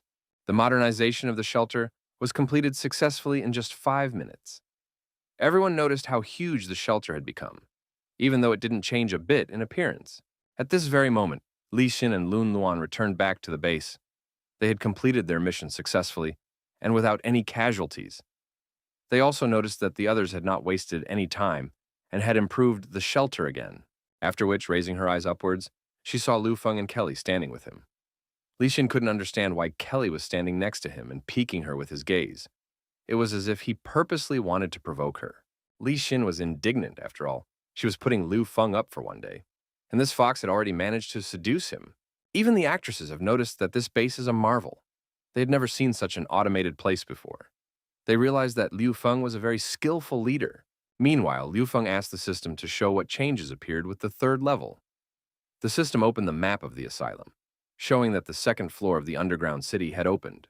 The system also told him that he could now build a Level 1 Science and Technology Institute, a Level 1 sewer circulation system, an entertainment room, and a Level 1 mechanical mining equipment. Realizing that the 1st floor was completely full, Liu Feng decided to build the mining equipment on the 2nd floor, spending 600 points to build it. After Liu Feng resolved all the issues with the base, he decided that they would go to the northern camp tomorrow to contact the military. As early as midnight, Liu Feng was already having a wonderful time over a mug of milk with his sisters, declaring this night as the night of brother and sisters. Lu's older sister told him that he was so busy every day that he didn't care about his younger sister Shintong, said that he was lucky that she was spending time with her, so Shintong wouldn't be so lonely. Liu Feng realized that he was indeed at fault, but Shintong was now sleeping 18 hours a night. After all, Dr. Chin had said that this method should slow down the mutation. And when Shintong was awake, Liu Feng was busy with his duties. Sister Lu was lying down and playing a console on the bed. Meanwhile, Liu Feng saw her gorgeous heel and couldn't take his eyes off her.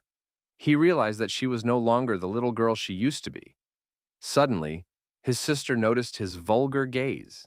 Realizing that he had been spotted, Liu Feng immediately apologized. But his sister said it was okay for him to watch after all. When they were little, they had promised that they would become husband and wife once they grew up. Liu Feng was shocked at what he heard and asked his sister to forget it. After all, these were childish jokes that couldn't be taken seriously.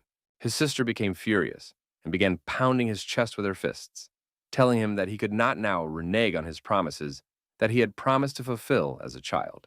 Then she threw him on the bed and sat on his face as punishment for daring to betray the promises he made as a child. She asked him not to move and to talk more, using her skillful tongue.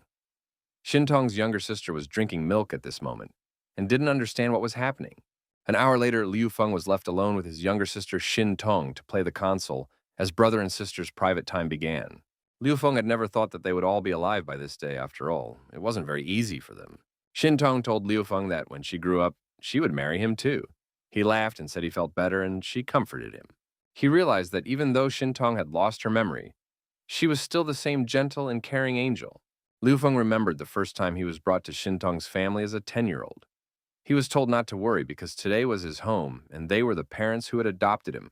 Her mom was telling Shintong not to worry because she now had an older brother and she asked to greet him. At that moment, his sister's angelic smile won him over and melted his cold heart. Meanwhile, the two sisters fell asleep sweetly in his lap. Liu Feng promised them to protect them at all costs until the last drop of his blood. Just as suddenly, Xiao suddenly came up to him and wished him good morning, startling him. For energizing the owner with Poof, he offered to give him a massage or make him breakfast.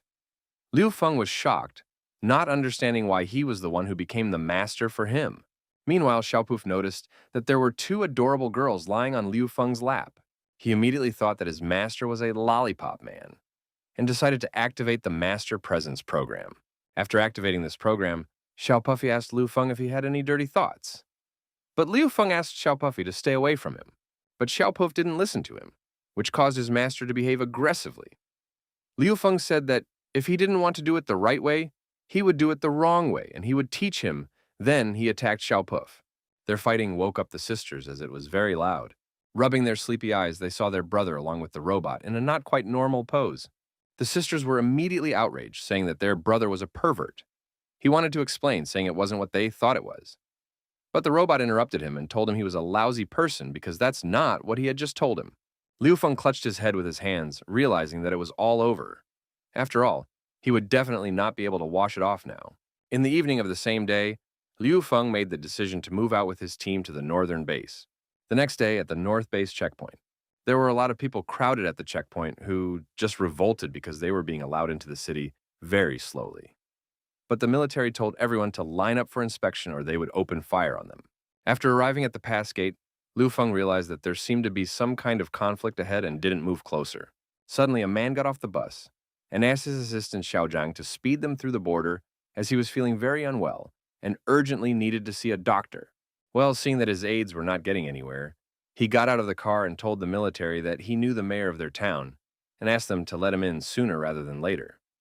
But the military wasn't going to let him in because they saw that he was probably bitten by a zombie, so they told him not to move because otherwise they would open fire. In just a couple of minutes, he turned into a zombie and attacked his subordinate as the power of hunger overpowered him. And his subordinate, in his opinion, was very flavorful and delicious.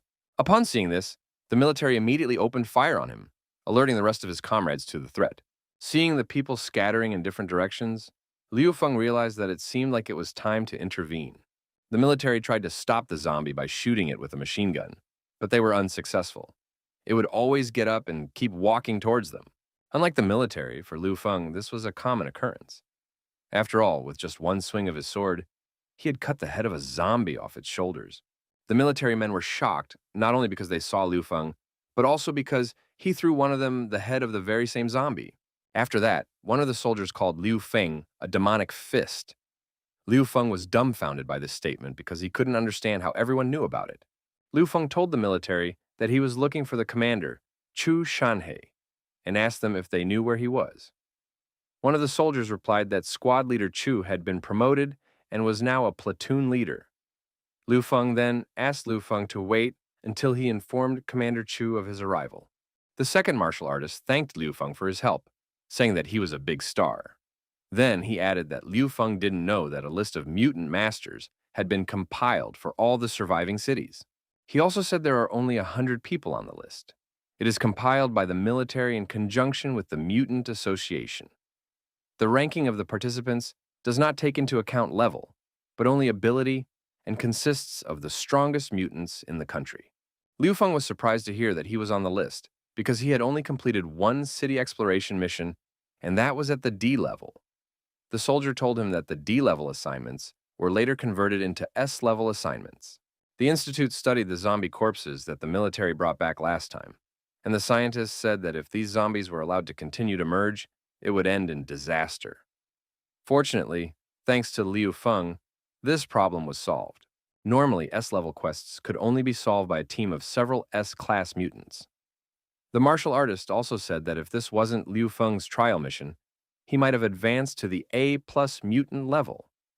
Liu Feng wasn't surprised by this news, because he realized even back then that that fused zombie was very strong.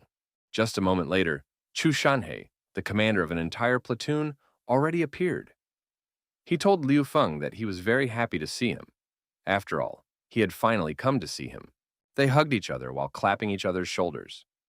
Commander Chu thanked Liu Feng for saving him again on the last mission. After all, he was promoted thanks to him, saying that Liu Feng was his guardian angel. Liu Feng congratulated Captain Chu on his promotion to platoon leader. Afterward, Commander Chu asked Brother Liu why he was looking for him. He invited him to walk and talk, inviting him to have lunch with him later. Liu Feng replied that he really had something to do with him. Liu Feng reminded him that he had once talked about having a shipment of goods, but he didn't want to put them on the market for fear it wasn't safe, so he wondered if he could trade with the military. Captain Chu brought up a shipment of canned goods, saying that he thought the military would welcome it. Commander Chu offered Liu Feng something to eat, after which he will introduce him to his battalion commander, Guo. Meanwhile, in the central district of the northern base, Liu Feng's ex-girlfriend Shen Qing, whose body had been taken over by a zombie, was pleasuring some bigwig. He wanted to get his pleasure as soon as possible because he spent 2 cans of canned food on her, which was a lot by the standards of the post-apocalypse. He thought he was going to have a great night with the hottie, but was devoured by her. Meanwhile, all the men of the northern base almost fainted at the sight of such beautiful girls who came with Liu Feng. Commander Chu understood that these were Liu Feng's teammates, but knew that they were not as simple as they appeared at first glance. Suddenly, some fat man with a scar on his eye poked Li Xin, saying that he wanted to have fun with her, offering her 2 canned goods in one night. Li Xin toppled him over her shoulder, laying him on the ground before placing her foot on his face and jabbing her gun into his forehead. She then told him that she was in a nasty mood today, and if he made any noise, she would shoot him. After shaking off the sand, the fat man shouted at her that she would regret what she had done, because the gang of light-bearing dragons would not forgive her. But Li Xin was thinking that she couldn't let that damn Kelly win and take Liu Feng away from her. Just as suddenly, Liu Feng saw a peddler who was shouting that he was selling Liu Feng's demonic fist merchandise and was asking everyone to pre-order as soon as possible. All the women in the neighborhood immediately ran to the shop, as each of them wanted to buy Liu Feng's stick for just 1 conserve. Liu Feng was shocked to see that the vendor was selling a dildo with his pictures on the handle. Captain Chu calmed him down by saying that he's a celebrity now. There are only a few people in this city who are on the list, and he is number 97 there. Liu Feng asked him, "How many total people from the city are on the list?" Commander Chu said that the first S-level person among his military, his name is Iron Man Li Jiangguo. He is ranked 38th on the list. He has solved 2 S-level tasks and 11 A-level tasks, and those who can handle S-level tasks alone can basically enter the top 100 strongest. A total of 7 soldiers, 3 members of the Research Institute, the president of the Mutant Association, and 2 vice presidents made the list. He also said that S-level tasks were terrifying missions that could destroy an entire city, and most often only teams of several S-level mutants could accomplish them. After listening to him, Liu Feng said that he had a feeling that the mutants were like some kind of super special forces. Commander Chu laughed and offered him a beer. Liu Feng and Commander Chu sat and drank beer, while exchanging thanks to each other for finally meeting and having a good time. Li Xin saw this and said that he thought that they were not talking about anything important. Kelly interrupted her, saying she didn't understand, because a lot of important information can only be obtained at the table. That is the etiquette of this country. Li Xin asked her how she could be sure that they would be able to get information this way. In response, Kelly asked her not to underestimate their head, thinking that he was just having lunch, and suggested that she just watch Liu Feng to see for herself. Meanwhile, Liu Feng was telling Brother Chu that if he needed help, he could ask Liu Feng, as he would always be able to help in any way he could. Commander Chu remembered that he really had something he wanted to ask Liu Feng to help him with, and said that the military would soon have a mission to search for items in the city center. Commander Chu hoped to hire Liu Feng to guard him. He said that they could agree on a price and suggested that he accept the offer. When Li Xin heard this, she was shocked. Meanwhile, Kelly finished her drink and told her that Liu Feng had been doing everything to get closer to the army from the beginning. To do so, he invested in a newcomer in the army, that is, Chu Shanhe. And today, he finally benefited. This is called an investment. Then she called Li Xin an orangutan and said that in the future, she should think a little bit. Liu Feng agreed to Brother Chu's proposal. The commander said that the mission would start in 3 days, so he could send someone to exchange materials. Liu Feng called Kelly over to the table and introduced her to Commander Chu as the person in charge of the exchange deals in his team. Meanwhile, realizing that he had 3 days, he decided to research the nanotechnology task. To complete it, he needed to go to a research institute in the center of the city to find nano-nuclear technology. Suddenly, he was called out by what girl? This girl turned out to be one of the 3 beauties he saved at night in the woods from a zombie mutant in a car lot. So she invited him to her house. She decided to offer him a glass of pure water, saying that she didn't have much food in the house. But Liu Feng refused, saying he didn't need anything. At this moment, he realized that he had done the right thing by escorting his 4 goddesses outside. Otherwise, at the sight of the new women, 100% they would have made a scandal. After which he asked Yingqian, where are the other 2 beauties of her girlfriend that he had rescued? She replied that he saved the 3 of them, and now they are teaching the children of the northern base. Their lives are pretty good now, and it's all because he saved them. Liu Feng asked her how low their wages are if they have almost no food. She replied that the city now controls all the food. The situation is very dangerous. Sometimes they have to go out and look for wild edible plants to satisfy their hunger. After hearing this, Liu Feng said that he had a very interesting proposal for them. He told her he wanted to hire 3 educated girls to teach in his shelter, offering them 3 meals a day, meat, rice every day, and 10 more cans of canned food as a salary. He then added by saying that if they were not happy with the salary, he would definitely give them a raise. With a twinkle in her eyes, she answered for all of them that they agreed, since it had been so long since they had eaten meat. The last time they had eaten meat with Liu Feng was at dinner in the forest, after which she immediately pounced on Liu Feng, asking how could she repay him for this generous offer. As suddenly someone from her friends came back, and she decided to hide with Liu Feng in the closet, covering his face with her gorgeous breasts. Suddenly a returning friend was passing by the closet and heard some sound there, so she decided to check who was there. Meanwhile, Liu Feng breathlessly thought only that if they were discovered and told about it to Kelly, it would be just awful, because he wouldn't be able to explain anything to her. She did change her mind about opening the cupboard, though, as she was very hungry. She wanted to find the grocery cart quickly. After that, she saw a grocery basket on the table with a dildo with Liu Feng's face in it. She couldn't believe her eyes. When she saw the dildo, she picked it up and said that she didn't think a person like her friend Yingqian was capable of buying such a wonderful item. At this point, she was glad no one was home, so she took him 2 hands to keep him warm, after which she began pleasuring herself in every possible way and position. Liu Feng was reminded of the picture of the brave entering the monster's lair. And this was only the beginning of the brave man's journey. No sooner had she satisfied herself than suddenly a third girlfriend walked in.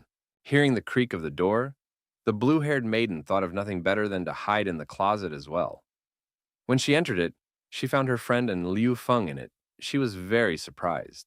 Their third friend realized upon returning home that none of her friends were home, so she would have to cook dinner on her own. But she couldn't figure out what the strange smell was in their house.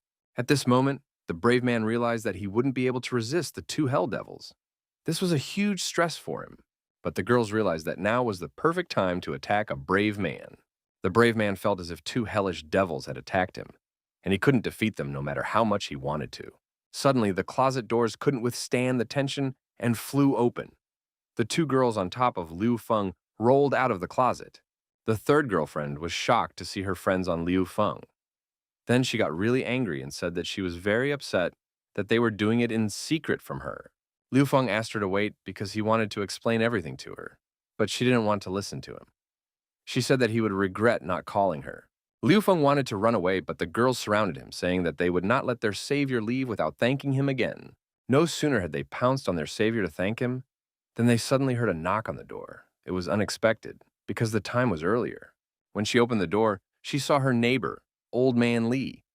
But it wasn't really him anymore, for the sixth apostle had taken possession of him. Unsuspecting, she turned to her girlfriends and said that it was the old man neighbor Li had come. Suddenly, his face split into 4 pieces and he wanted to eat her. Liu Feng immediately used his nano-mechanical arm without thinking for a long time and punched him right in the face, saying that he had no right to attack his girls. Because of such a powerful blow, the mutant zombie flew several meters away. Liu Feng thought he could fry it with one punch, as suddenly the head separated from his body, and several more mutant zombies entered the room. Seeing this, the girls couldn't understand where the crowd of zombies came from in the center of the city. Liu Feng, on the other hand, ordered them to stay behind him. Then he asked them not to worry, because he would solve everything himself and save their lives again. They couldn't take their eyes off him, thinking he was very handsome. Although Liu Feng had lent Xiaopuff to Kelly and the others, he had no doubt that he could defeat these mutant zombies by himself. He couldn't figure out if the zombies had taken over the entire downtown area, or if it was only happening in this neighborhood.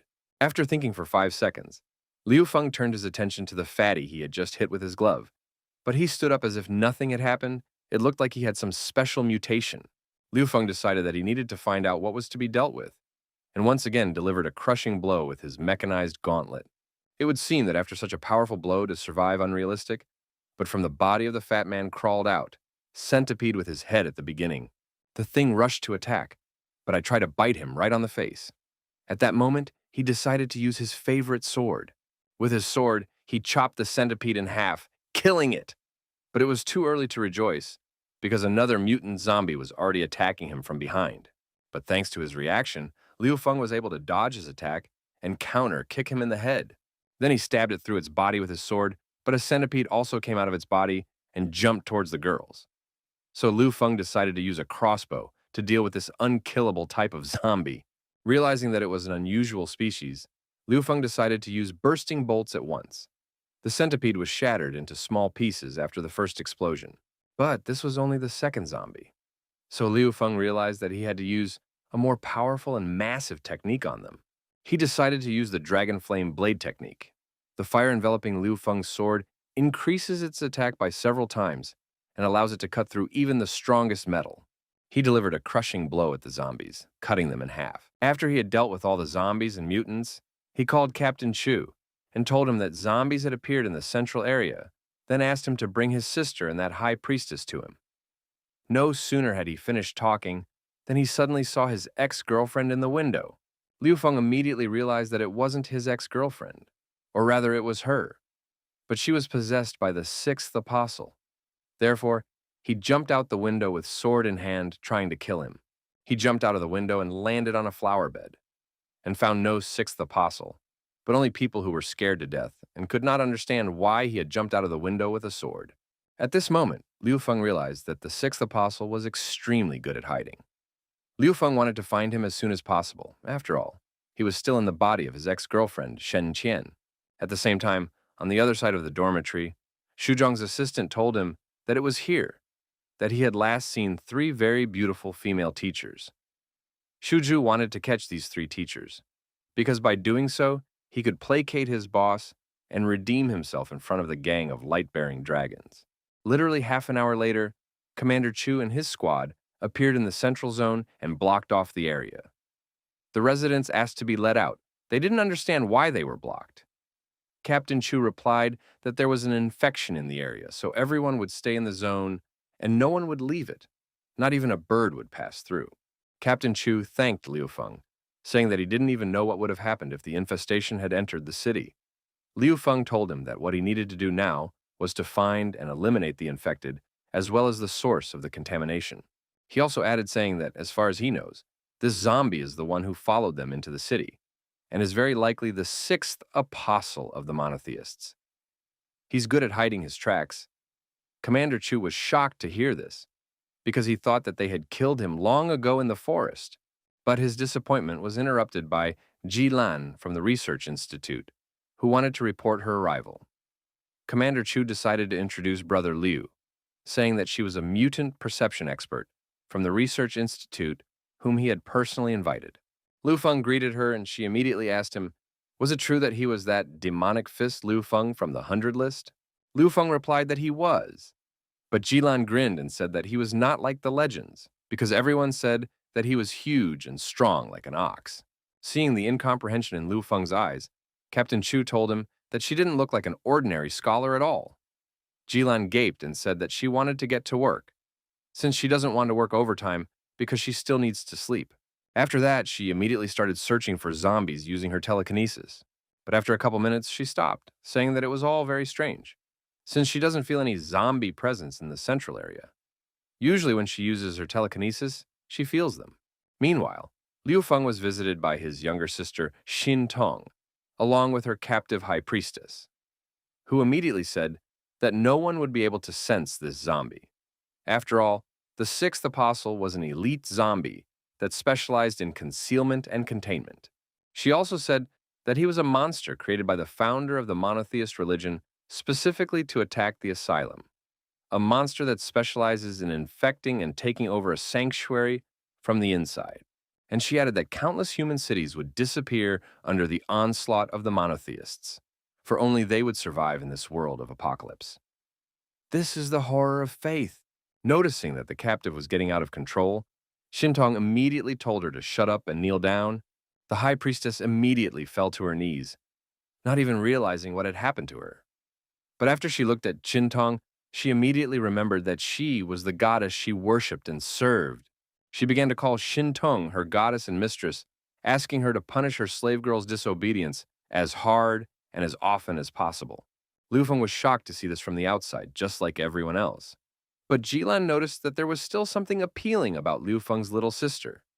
At this moment, Shintong ordered her high priestess to start working and find this zombie. The high priestess immediately went to work, and to find the sixth apostle, she used a technique called the Wrath of the High Priest. Seeing this technique, Jilan immediately realized that her spiritual power was very strange and not at all like hers. With her power, the high priestess scanned everyone in the central region, then said that she had found as many as 46 converts. Liu Feng immediately told her to take them to these infected. Hearing this from Liu Feng, she said that he couldn't order her and wanted her to give up her former partners. At that moment, he remembered that she was their enemy and their prisoner. Seeing her disobedience, Shintong in an angry voice ordered her to take them away, or else she would be in trouble. Hearing such an order from her goddess, the high priestess could not resist and said that she was more than willing to take them to all these infected. Liu Feng told Commander Chu that they were ready to go in search of the infected and asked him to take his men with him, for they were going to go to the central area. They gathered a team and advanced to the fence of the central district to identify the mutant zombies in the crowd of people. At this point, the zombies realized that there was nothing left for them to do but infect all the remaining civilians behind the fence in order to survive.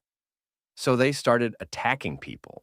But Liu Feng knew his business very well, and in the same second, he chopped the mutant zombie's head in half with his sword, thus saving this beautiful girl from his bite. People were in a panic, they were scattering. One person shouted that there were about 30 zombies in the crowd and asked the military to save him and the others. Seeing this madness, the military immediately opened fire on the mutant zombies, taking care not to hit civilians. Then they ordered the living people to lie on the ground so that they could easily destroy all the mutant zombies without hurting a single person. The sixth apostle saw the high priestess and said she was a traitor to her faith. Not only was she serving the wrong god, but she had helped to destroy his plan to take over the city. At that moment, Shintong appeared behind the sixth apostle's back, saying that she had found him to kill him. The sixth apostle mocked her by saying that she looked so intimidating that he wasn't the least bit scared. Shintong asked him not to play dumb, saying that his body stench was spilling everywhere and stinking very badly. At this moment, the sixth apostle noticed that her body was captured and said that he would then infect her as well, and released his nasty tentacles towards Shintong. Shintong stood still and didn't move anywhere. Liu Feng heard a very strong explosion on the roof of the building. Shintong grabbed the sixth apostle by his long tentacles and began to siphon life force out of him. The sixth apostle couldn't understand how this could have happened. He was the one attacked, not him. Then he realized he was about to be devoured. Shintong said that he was a hateful bug who had reappeared next to her brother and had made a huge mistake doing so. Later, she said she would kill anyone who wanted to harm her brother and sent deadly fire pulses toward the sixth apostle. Meanwhile, Liu Feng noticed that there was someone on the roof and asked a couple of soldiers to go with him and check who was up there. Shintong, with red demonic eyes, descended into the hole that the sixth apostle had made to escape from her, saying that this insect can't escape from her. The sixth apostle ran away without even turning back because he realized that he could not defeat this girl. He was very frightened because he had never met such power before. It was just a little bit away from the exit, but suddenly it caught on some threads and immediately stopped. When he looked at his hand more closely, he realized that it was not just threads, but it was a spider's web, which in addition, with every movement he made, began to cut his body. The sixth apostle looked up and saw Shintong, who kept repeating that her little brother belonged to her, and she would not let anyone hurt him. Meanwhile, Sui Jun couldn't understand why there were so many zombies outside. His assistants didn't know what to do and started to panic. He immediately ordered them to shut up and keep quiet, because they still had a chance, since he had already notified the boss. He was sure the boss would come to rescue them, since he had grabbed a few beauties for him. One of the beauties blamed herself for what was happening, recalling that Liu Feng had told her to leave the neighborhood immediately. But she had wasted her time packing, and those thugs had grabbed her along with her friends. One of the thugs grabbed the blue-haired beauty by the chin with the words that the boss couldn't come right now, so he would take care of her personally. Before he could even begin to do something with this beauty, Liu Feng suddenly flew into the room from the window and gave a direct kick directly to the bandit's head, thus immobilizing him and securing the girls. Sui Jun, seeing that one of his guys was beaten up, immediately said that the one who challenged their gang, the light-bearing dragons and undead. But as soon as the dust cleared and he saw that it was Liu Feng, he immediately became numb with fear, for he remembered how he'd done him in the last time they'd met. Unlike Suiju, Liu Feng didn't recognize him. He just tied him and all his associates up. The offended Suiju tearfully said that his boss would avenge him. The girls thanked Liu Feng once again for saving them. He said it was not necessary to thank him. After all, he had seen something on the roof and noticed that they had not come out. So he thought that they had some problem on the way. After rescuing his future teachers, Liu Feng took Suiju and his gang to the military, asked to follow them, while he himself went to the roof. He was in a big hurry, running up and down, floor by floor. And after a couple minutes, he finally reached the last floor and opened the door to enter the floor. Opening the door, he saw his little sister, Shintong, standing next to the sixth apostle's body torn in half, holding his essence in her hands. When she saw her beloved brother, Shintong immediately rushed into his arms and said that she missed him very much. Seeing such a thing, Liu Feng realized that his little sister had already grown up. After getting out, he immediately asked her not to do that again and not to run away. Just as suddenly, Ji Lan walked up to them. She said she was going back to the research institute, but she promised that they would see each other in 3 days. Liu Feng immediately realized that she was also participating in the mission in the city center. Meanwhile, in the shelter dormitory, the guards were playing cards. One of them mused about how life in the shelter is so joyful and not having to confront zombies every day. Hearing this, one of the jocks said it was worth protecting this hard-won life, because there will never be another, telling the boys that they can't be so careless, because it could lead to trouble, so they could rely on the leader to take care of things. They should take care of the defense of the base themselves, said the jock. No sooner had the jock finished his homily than suddenly the system notified all the guards that an emergency had occurred and ordered everyone to return to their posts immediately. On receiving a signal of an unforeseen situation, all personnel had to return to their posts, even if they had a day off or a day off. Da Cheng and Xiaosun's guards ran to the headquarters, where all the commanders were already in. Da Chang's guard turned to Secretary Sarah and asked her what was wrong. She replied that Lun Xuan was in charge this time, pointing at him with her hand. Da Chen asked the commander Lun Xuan the same question.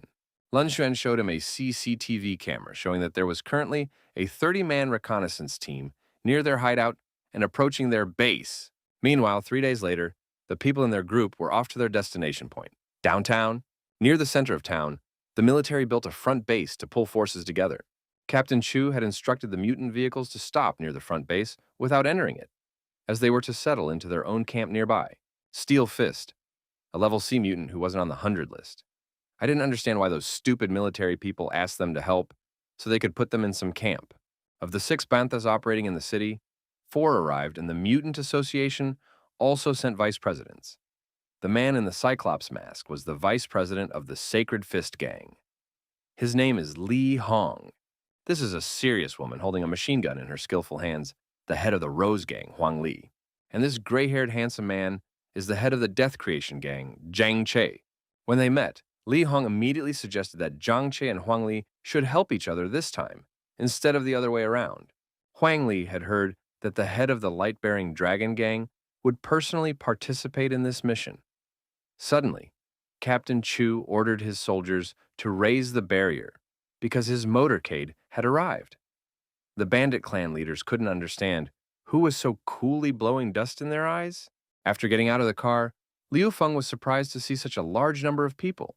He asked his younger sister Xin Tong to stay in the car with the priestess, saying that he would take care of things and come back. No sooner had Liu Feng stepped out of the car than a steel fist came up to him and put his hand on his shoulder and offered to buy his car and Liu Feng's girls in addition. Liu Feng immediately asked him who he was. Suddenly, this bully's assistant appeared and said that his master's name was Steel Fist Mutant Level C, and he was the head of the Hyena Gang. After hearing that this Steel Fist was a Level C mutant, Liu Feng decided not to offend him. Well, after Liu Feng heard Iron Fist saying lewd things to Kelly about how he'd like her on both weekdays and weekends, Liu Feng couldn't help himself and said that he was going to kick Iron Fist's ass. Liu Feng grabbed his fist and stopped the attack. It would seem that the battle cannot be avoided, but suddenly appeared between them Huang Li, head of the Gang of Roses, and said that they do not need to fight because they can both be hers. When Iron Fist saw her, he and his henchmen were horrified because they knew that the head of the Rose Gang, a level A mutant, Diamond Barbie Huan Li, was standing in front of them. She, in turn, told Iron Fist that if he had any problems, he could turn to her, after which, pointing her finger at Liu Feng, she said that he was the rookie on the master list who had the same level as her. Next, she asked the Iron Fist if he wanted to mess with him. Iron Fist was even more shocked after learning that Liu Feng was the same demonic fist from the list of mutant masters. The conflict with the Iron Fist was resolved without a fight. Meanwhile, Captain Chu called Liu Feng to a meeting. Sister Li warned Liu Feng to be careful because the head of the Light Dragon Gang would also be at the meeting. Kelly took Liu Feng under her arm and led him into the tent, saying she wanted to see him show everyone his greatness. Right after Liu Feng, the head of the Light-Bearing Dragon Gang, a level A mutant, Zhao Feng, entered the tent. He immediately sat down next to Liu Feng, saying that he was happy to meet the very demonic fist that was constantly disturbing his gang. Captain Chu asked Zhao Feng not to provoke Liu Feng. Zhao Feng turned to Liu Feng and said that it was a pity that he would die so young and promising. After that, the green-haired hooded mutant attacked Liu Feng, trying to kill him with his sword. But Liu Feng was not so easy to kill because he had a very well-developed reaction to the threat from outside. So he not only fought back, but also killed the Light-Bearing Dragon Gang member who was attacking him with a retaliatory strike. After that, Li Feng pointed his bloody sword towards Zhao Feng and said to him, "One more move and his entire gang of light-bearing dragons will be annihilated." The atmosphere at the meeting became very heated. It looked like a real fight was about to break out. But fortunately, Captain Chu showed up and calmed everyone down. And after that, he told Liu Feng to ignore Zhao Feng because he was a mercenary of the Scientific Research Institute. After that, Captain Chu returned to the podium. He said that the purpose of the mission was to cover the Science and Research Institute while searching the city center for a target. The military will send 2 platoons to cover it. During the mission, everything is under the control of the Mutant Association. After that, he invited the vice president of the association to the podium. The vice president came to the podium and introduced herself, saying her name was Kawase, and she would explain the purpose of the mission. She said that the Mutant Association would provide material and technical support for the military. After that, they would all go to the center of the city together with a military convoy. She then said that she was aware that some of the people here had a contradiction and asked them to put aside all their grudges and misunderstandings until the mission was accomplished. Those who do not heed the request will face the wrath of the Mutant Association. She then announced the start of the mission, saying that everyone should go to the Frege Institute downtown to find nanotechnology. The reward for finding it was 8,000 points. Half an hour later, Huang Bin appeared in front of Liu Feng's car, saying that he was happy to see Liu Feng and would go with him in his car. Liu Feng asked him why he didn't drive the association's vehicle. Huang Bing answered him that the vice president had asked him to come here to be in charge of communication with Liu Feng, as his telekinesis performs the function of communication. Meanwhile, Company Commander Guo arrived at the front base to pull troops together and greeted Commander Chu. Gathering all the military, he said they might be wondering why on earth they were wasting a lot of effort in the north of the city to get to the dangerous center of the city. Wouldn't it be nice to live peacefully on base? For that reason, he told them, they simply could not retreat. After all, soldiers' calling is to defend the motherland and protect the nation, so they must take responsibility. You can't sit in safety. Clenching his fist, he shouted that they must end the apocalypse. After all, downtown had what they needed to end house. After hearing him speak, Liu Feng realized that he was a good commander. Captain Gu ordered the soldiers to get into their cars and leave for the mission. Meanwhile, the commander of the Salvation Army Squad, a level C mutant, fireman Wang Zhen, was laughingly nightmarishing the civilians of the city near Liu Feng's hideout. He asked them not to worry, for the purpose of his Salvation Army was to eliminate suffering and treat everyone equally well. She suggested that everyone go back with them to own, because there was water and food there. But, looking at them with a wry smile, thought that it looked like there would certainly be no shortage of food in the near future. At this moment, Wu Man appeared behind his back. He greeted her and said that he hadn't seen her for a long time. Wang Zhen's comrades didn't know the girl and had never seen her before. But realizing that she was a good acquaintance of the boss, they also greeted her. After looking at Wu Man again, one of the bandits recognized her and said he had seen her before. Then he took one innocent girl by the chin and said that she should repay him with intimacy for taking care of her. Before he could do anything bad to the girl, he lost his head as Lun Xuan announced the start of the operation and authorized the attack to begin. Wang Zhen was at a loss as he didn't understand where the gunfire was coming from. But after a minute he saw that there was a sniper on the roof and ordered his goons to return counterfire. They returned fire, but it was too late, because Lun Xuan's marksmen shot all the bandits in just a few seconds, leaving them no chance to win. And those who voluntarily surrendered with their hands up and guns down, they certainly didn't kill. Seeing that his gang had been destroyed and most of its members killed, Wang Zhen simply went mad and was overcome with blind rage.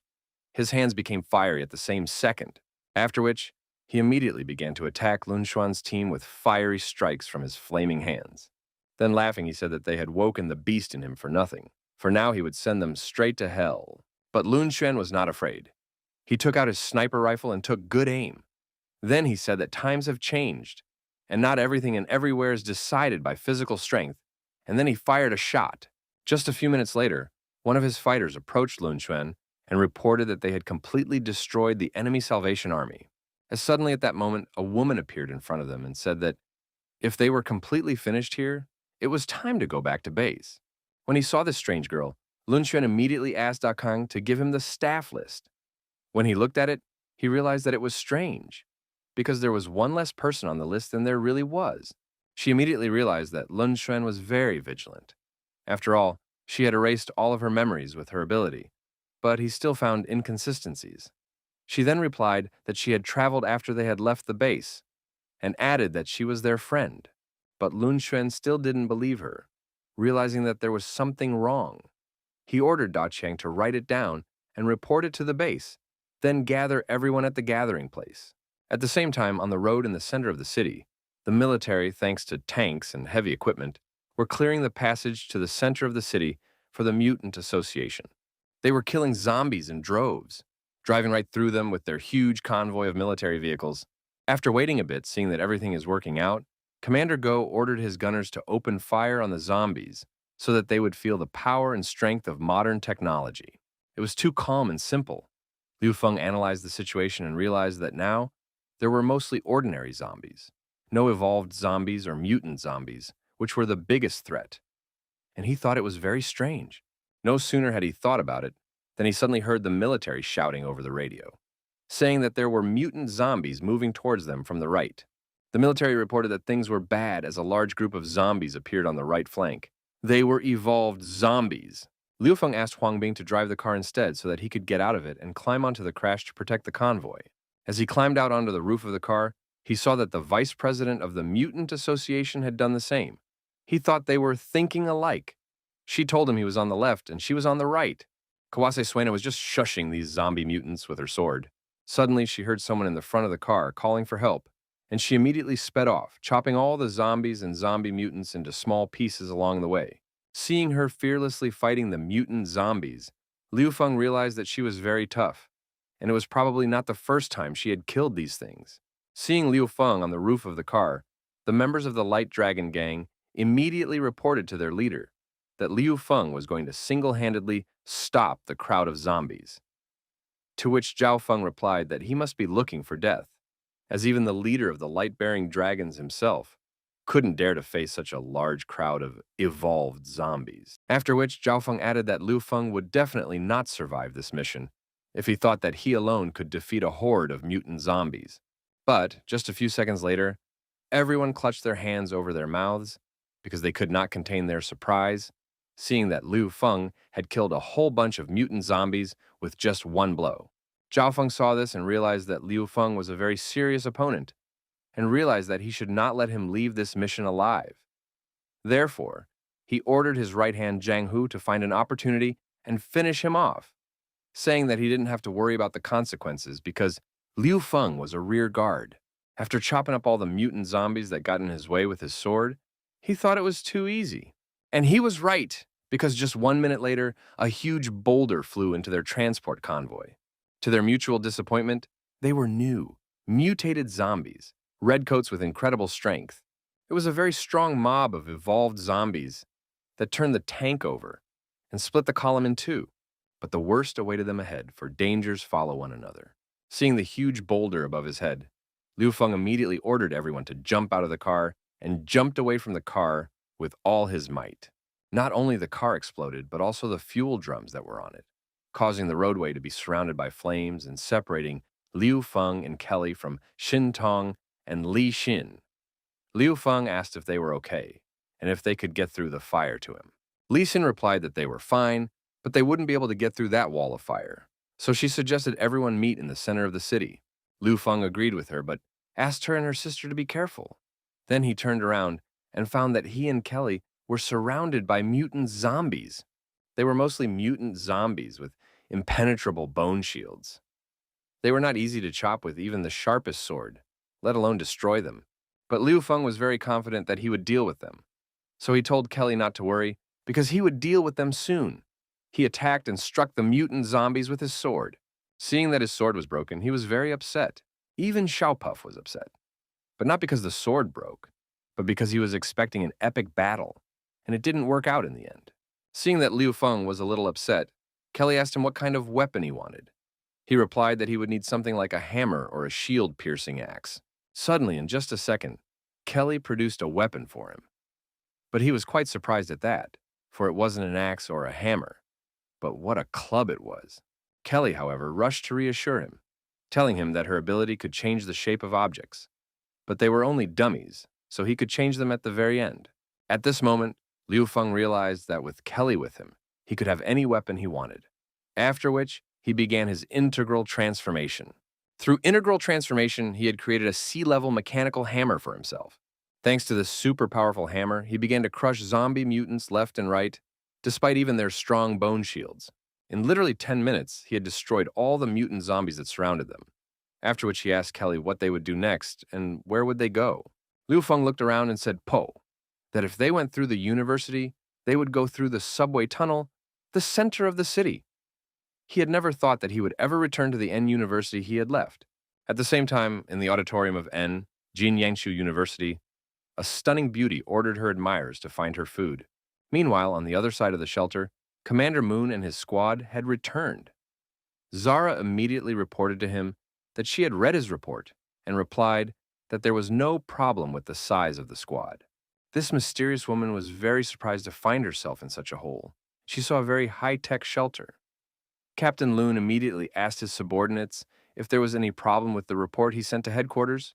He was told that everything was fine, and the monitor had not detected any extra people. The woman who had tricked her way into the shelter decided that as soon as she finished her reconnaissance, she would immediately blow up the shelter. Sniper Moon couldn't understand where the misalignment was, because it seemed to him that there was one more person. Then he began to think that the sensation he felt then was maybe just a hallucination. Had the hallucination come back again, he thought? Suddenly, he remembered that he used to have a habit of writing reports to combat hallucinations. So he asked Da Qian to let him see the hiking report, and again, taken in hand, he read that 13 people went out and 14 people in returned. He couldn't believe his eyes that this report was written by himself. After all, he couldn't have made such a big mistake and returned to the base. Unless a mutant with powers had snuck in, he could have confused them and the computer. Upon realizing this, Commander Moon immediately ordered Sarah to issue an alert at the base, as there is a problem with the report, and he suspects that a mutant has followed their squad and infiltrated the base. Sarah immediately questioned Commander Moon if he was sure of his order, since the shelter's computer and none of the people had noticed any anomalies. Moon replied that because of personal problems, he records everything. During the training camp, he had clearly recorded 14 people with one more, which means only one thing.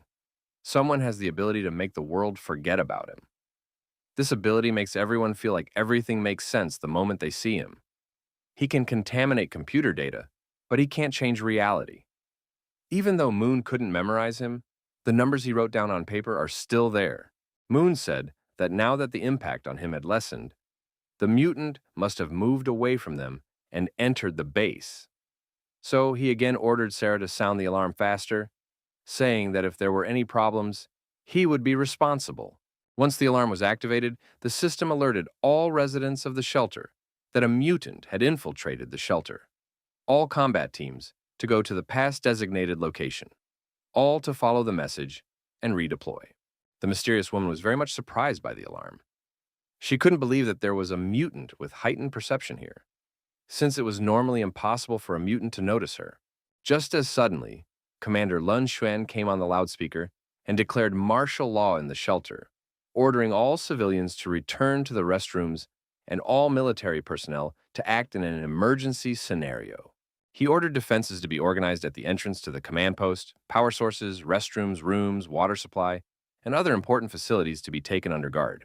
Then said that since the enemy has the ability to distort cognitive perception, as soon as any unknown person is in sight, whether they know it or not, shoot to kill. The stranger heard Lun Xuan's speech and realized that he was the one who had declassified her, but she didn't know how. Afterwards, she mentally thanked him for using a way to solve the problem that was available to an ordinary person, after which she used the faceless activation technique. This is the power of facelessness. It's not easy to deal with, even for a high-level mutant. After applying this technique, the guards immediately forgot who they were and what they were now doing and should be doing. Lun Xuan had also forgotten what he was doing and what he was doing at the moment he felt as if his memories had been erased. Meanwhile, in the city of N, University of N, 2 students were running away from the zombies chasing them. Suddenly, a boy named Yu Wen fell to the floor and shouted for help to his friend Zhang Yu. Zhang Yu couldn't leave Yu Wen to the zombies, so he went back for him, and thanks to his flying technique, he was able to escape from the zombies' clutches. They ran to classroom 54, where their classmates were waiting for them, and it was safer than the corridors of the university. After they had just run into the classroom, the students had bolted the door. Classmates immediately surrounded them, asking if they were okay and if they had been accidentally bitten by a zombie. The boys replied that they were fine, after which a classmate immediately asked Zhang Yu Princess if he, Princess her what po? Food? He apologized to her, saying that he only took a bag and threw one backpack to save Yu Wen. Classmates pounced on the guy and saying that they brought very little food.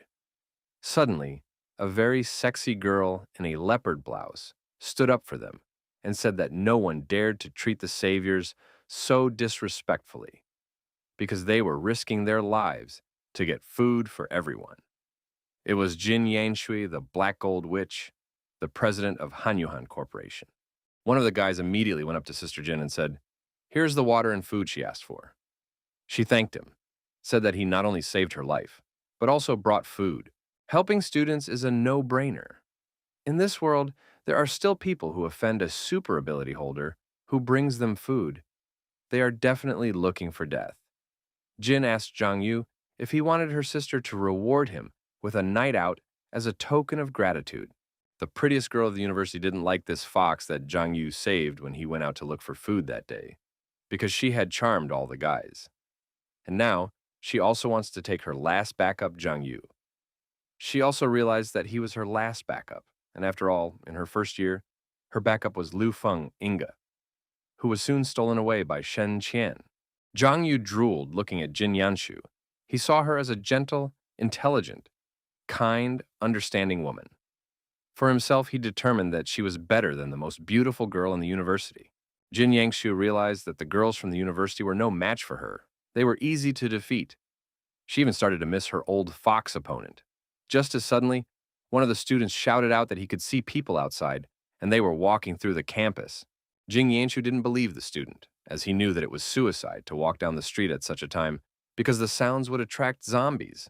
But there really were people there, and they were surrounded by zombies. Zhang Yu saw that the two people were surrounded by a crowd of zombies. He climbed up on the window and said that this would not do, because he could not watch good people die in vain. So he decided to use his ability to fly to save them. But after seeing Liu Feng destroy a whole bunch of zombies with just one strike, Zhang Yu stopped and froze for a moment, realizing that the person below was very cool and strong. Suddenly, some slimy and unusual tongue appeared in front of Yue Wen's eyes. He looked up. He saw not the usual two-headed bloody zombie with long tongues. After that, the mutant zombie pierced Yue Wen's head with its tongue. When Zhang Yu and the others saw this, they were horrified. After that, the mutant zombie decided to climb into the classroom through the window to eat the rest of the university students. At this moment, Kelly noticed this mutant monster and informed Liu Feng that there were definitely people on the second floor of the university, because there's a very large mutant zombie trying to get in through the window.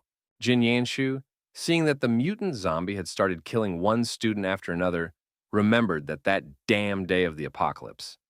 Her corporation and all her wealth had turned to ashes, and now she had to rely on the students to survive.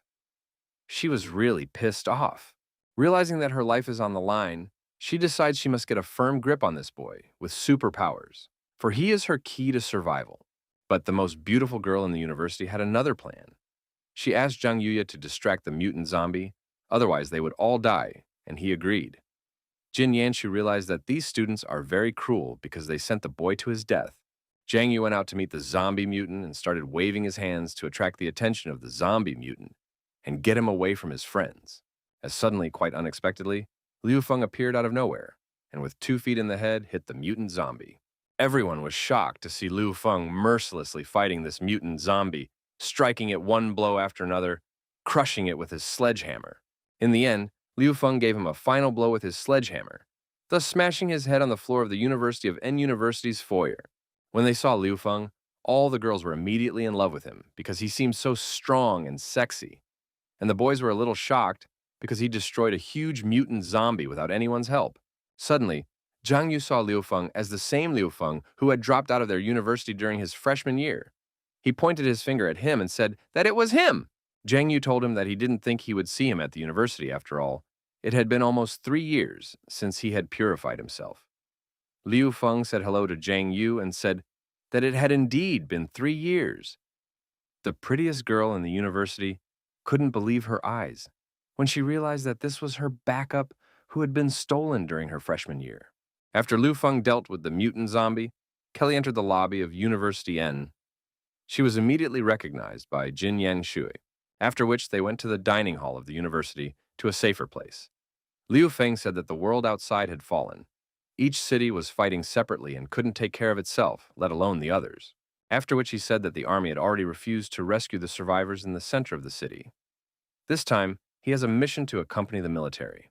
But after the surprise attack on the road, they split up, and he came to the university. The prettiest girl in the university ran up to Liu Feng and making her beautiful, huge eyes at him, asked him if he could escort them to the northern base, telling him that he was very cool. Liu Feng replied to her that he couldn't do that because he had to go to the city center and couldn't go back. She couldn't believe what she was hearing, for not so long ago he had been hers and her doggy, and now this nasty loser dared to neglect her and refuse her request. Jin Yangshu thought for a bit and said that on the 3rd, 7th, and 11th day after the apocalypse began, there were sounds of shelling in the area. But the military didn't enter the campus. Did they fail to recapture the city? Also, the explosion this morning. Was it the military, she asked Kelly and Liu Feng? Afterwards, she walked over and told Kelly, calling her by name, that she was right. Kelly answered her that she didn't think the black gold witch Jin Yanshu was still alive.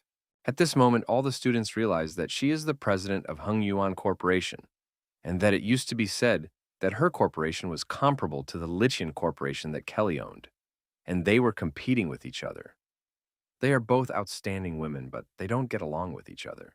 Zhang Yu remembered that they had no food again, so he asked Liu Feng to go with him to find food for everyone else. That way, everyone would be able to survive and not starve. Liu Feng was surprised to hear about the food search and asked him if he was sacrificing himself to find food for everyone. Zhang Yu replied that he finds most of it by himself, but sometimes he goes out to search with his friend Yu Wen, who was killed by a mutant zombie. Because of the lack of food, everyone hasn't had enough to eat for days, he said, after finishing his story. After listening to Zhang Yu's heartwarming story about sacrificing himself to find food for everyone, Liu Feng said that he was refusing his offer. After hearing Liu Feng's reply, everyone couldn't believe that a great and strong guy like him was refusing to help. They started to rebuke him, saying that they were former classmates after all, and that he had no conscience at all. But Liu Feng said that he still wasn't interested because he didn't want to be Mother Teresa after all. There are so many of them, and if they want to eat, they should look for food themselves. They started saying that there are a lot of zombies outside and they don't know how to get out. They also said that he was emotionless and didn't seem to be human anymore. Liu Feng was very angry, so he took his hammer and smashed it on the floor in front of him. Then he said that this was the last time he would say he refused to help look for food. He said that if they wanted food, they could try to change his mind by force. If not, they should organize themselves to kill zombies and get food on their own, since the supermarket was nearby. He then sent them all away saying that they have so many men, but they all count on one mutant, Zhang Yu. Seeing that Liu Feng was about to explode, Kelly decided to cool him down and keep him out of trouble. She said it's not because they're stingy. There are zombies roaming around the world now, and there are those who can't find food and those who can eat easily, she said. Kelly said that today they are resting here at the University of N, and tomorrow they will go to the supermarket to get food. And she suggested that the students should go with them to kill zombies, to get to the supermarket. Seeing Kelly and Liu Feng standing next to each other, Jin Yanshu realized that they were very close and decided to use trickery. A couple hours later, the break room in the neighboring auditorium. Liu Feng asked Kelly if Jin Yangshui was her close friend. Kelly said she couldn't be called a close friend. Kelly told him that their families are longtime friends. She has known her since childhood, as she has always been in competition with Kelly in everything. Moreover, she likes to use various tricks to achieve her goals. She has an excessively dark character. That's why she is called the Witch of Black Gold. Kelly warned Liu Feng to be careful with her because she had been taking away Kelly's toys since she was a little girl. Liu Feng calmed her down by saying that with such a bad temper, all the toys would leave Jin Yanshu. Kelly was happy to hear such words from Liu Feng and thanked him for it. Liu Feng, however, told her to lie down to rest early while he would keep watch outside. He also said that their bag of supplies was lost, so they would need to find food tomorrow. Sitting outside on the corridor near the fire barrel, Liu Feng thought about the fact that he did not expect to meet the object of his hidden love. And Zhang Yu here, what a coincidence, he thought. Suddenly, he heard someone approaching him. That someone was Jin Yangshui. She approached Liu Feng and offered to chat with him to pass the night. She thanked him for saving her life and said it was midnight, and he was still watching. It must be hard to be Kelly's protector because she's not an easy character. At that moment, she thought she could use a few tricks to get that toy away from Kelly. She almost choked up when she heard Liu Feng say that Kelly had a great character and he was glad he met her. She realized that Kelly liked losers like that, and it was obvious to her that she just needed to take the bait and put more effort into it. Using all her charm and sexuality, she leaned over Liu Feng and asked him to help her find food tomorrow. But her ploy didn't work, and Liu Feng firmly refused her. She lashed out at him again, saying that she didn't believe that Kelly herself would go looking for food with him, calling him a hypocrite. Liu Feng asked her to shut her mouth and don't dare to defame Kelly. After all, Kelly could find food by relying on her abilities. She couldn't believe that the Kelly she knew was suddenly so brave. Jin Yangshu realized at this moment that she would have to try very hard to take away this toy. So she decided to take Liu Feng with heavy artillery and opened her blouse in front of him, showing that she was ready to give herself to him. But at this moment, Liu Feng was not looking at her, but at the zombie that was coming out of the corner. Liu Feng immediately plopped her on the floor and ordered her to cover her mouth, because he saw someone coming out from around the corner. It was definitely not a person. But she didn't listen to him and started shouting that he was an impertinent and snappish boy who had no right to even touch her. At that moment, the mutant zombie was already reaching for her. Liu Feng had no other choice, so he used his mechanical arm and delivered a crushing blow to the zombie mutant that wanted to attack Jin Yangshui.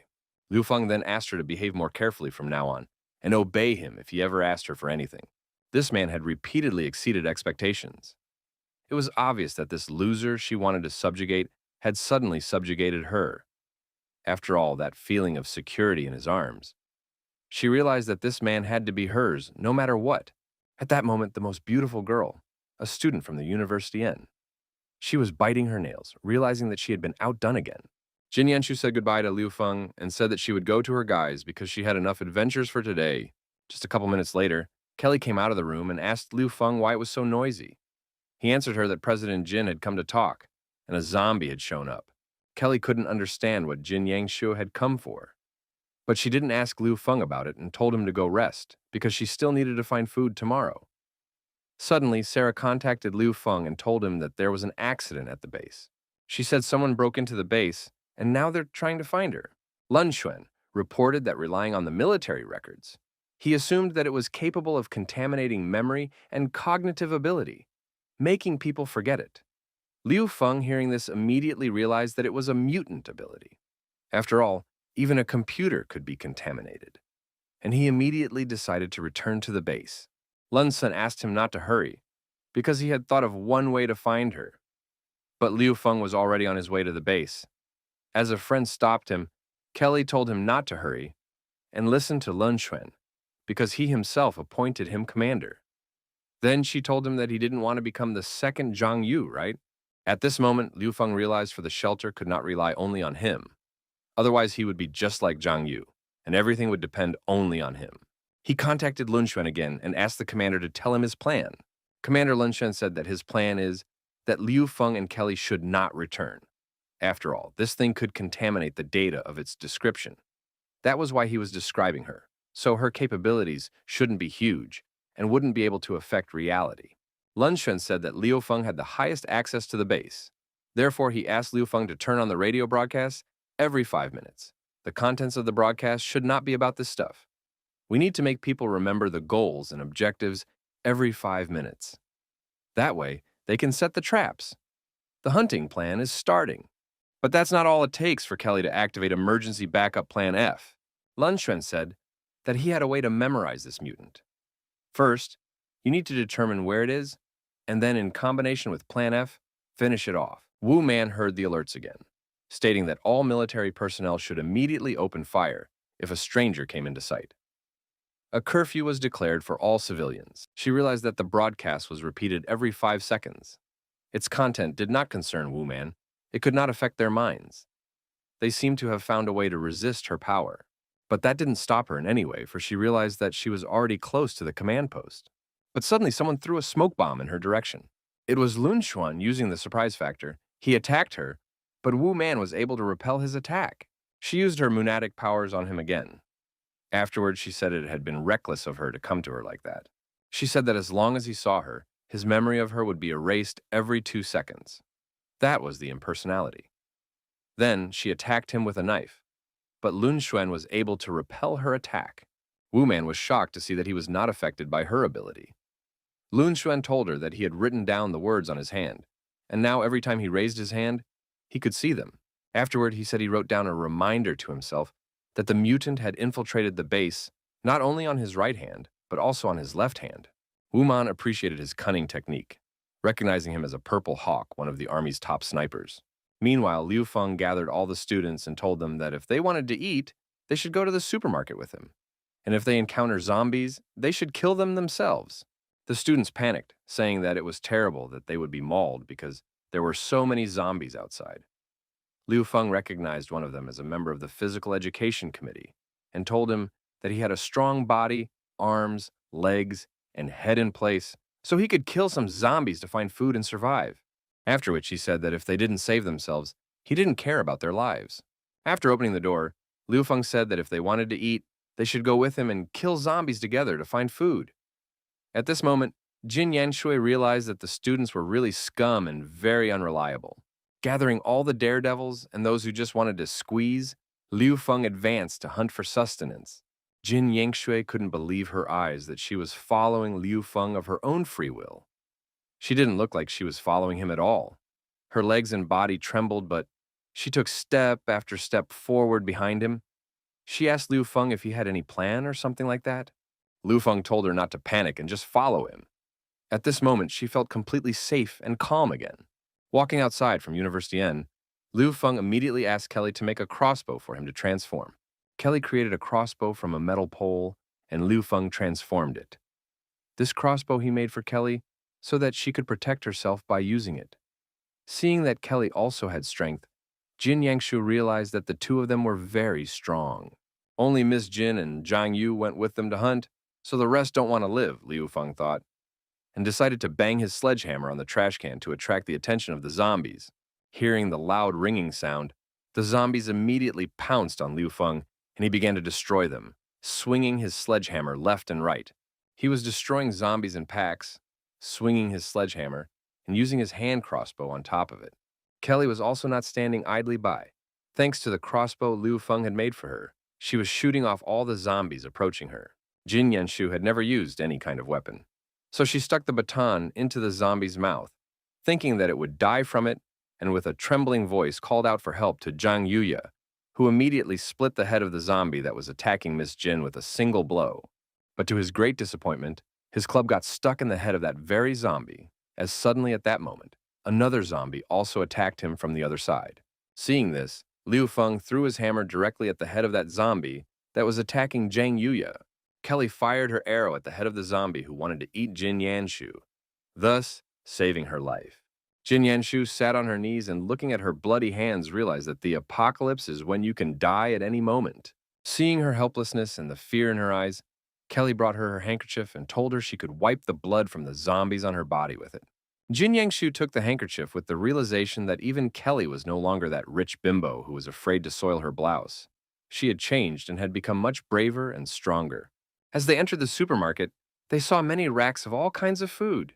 Zhang Yu immediately began to fill his briefcase with a variety of food, saying that now everyone would have food and survive. Liu Feng looked at him and realized that he was really Mother Teresa. Jin Yanshu decided to talk to Kelly, telling her that she had changed a lot. Kelly replied that times have changed and she just found someone to rely on, that's all. Ms. Jin was shocked to hear this from the cold, arrogant bitch that Kelly used to be. Kelly asked Jin if she was having fun playing with the kids. Jin replied that she didn't have time to argue and had something to talk to Kelly about. After half an hour, they returned back to the university, and in the dining hall, Zhang Yu proudly said that they had found food, and now everyone would be fed. Zhang Yu got the prettiest cookie girl she wanted. Seeing this, Jin Yanshu realized what idiots they are. Are they asking for specific foods at such a time? After all, if there is food, it is already good. She remembered what Kelly had told her at the store. After they went back to school and rested, she and Liu Feng would leave the school and head downtown. So given that they already knew each other, she could join their team. Therefore, she suggested that she should think about it and make a decision before they leave. Jin Yangshu realized that living with these students would be very hard for her, but she couldn't figure out if she could trust Kelly.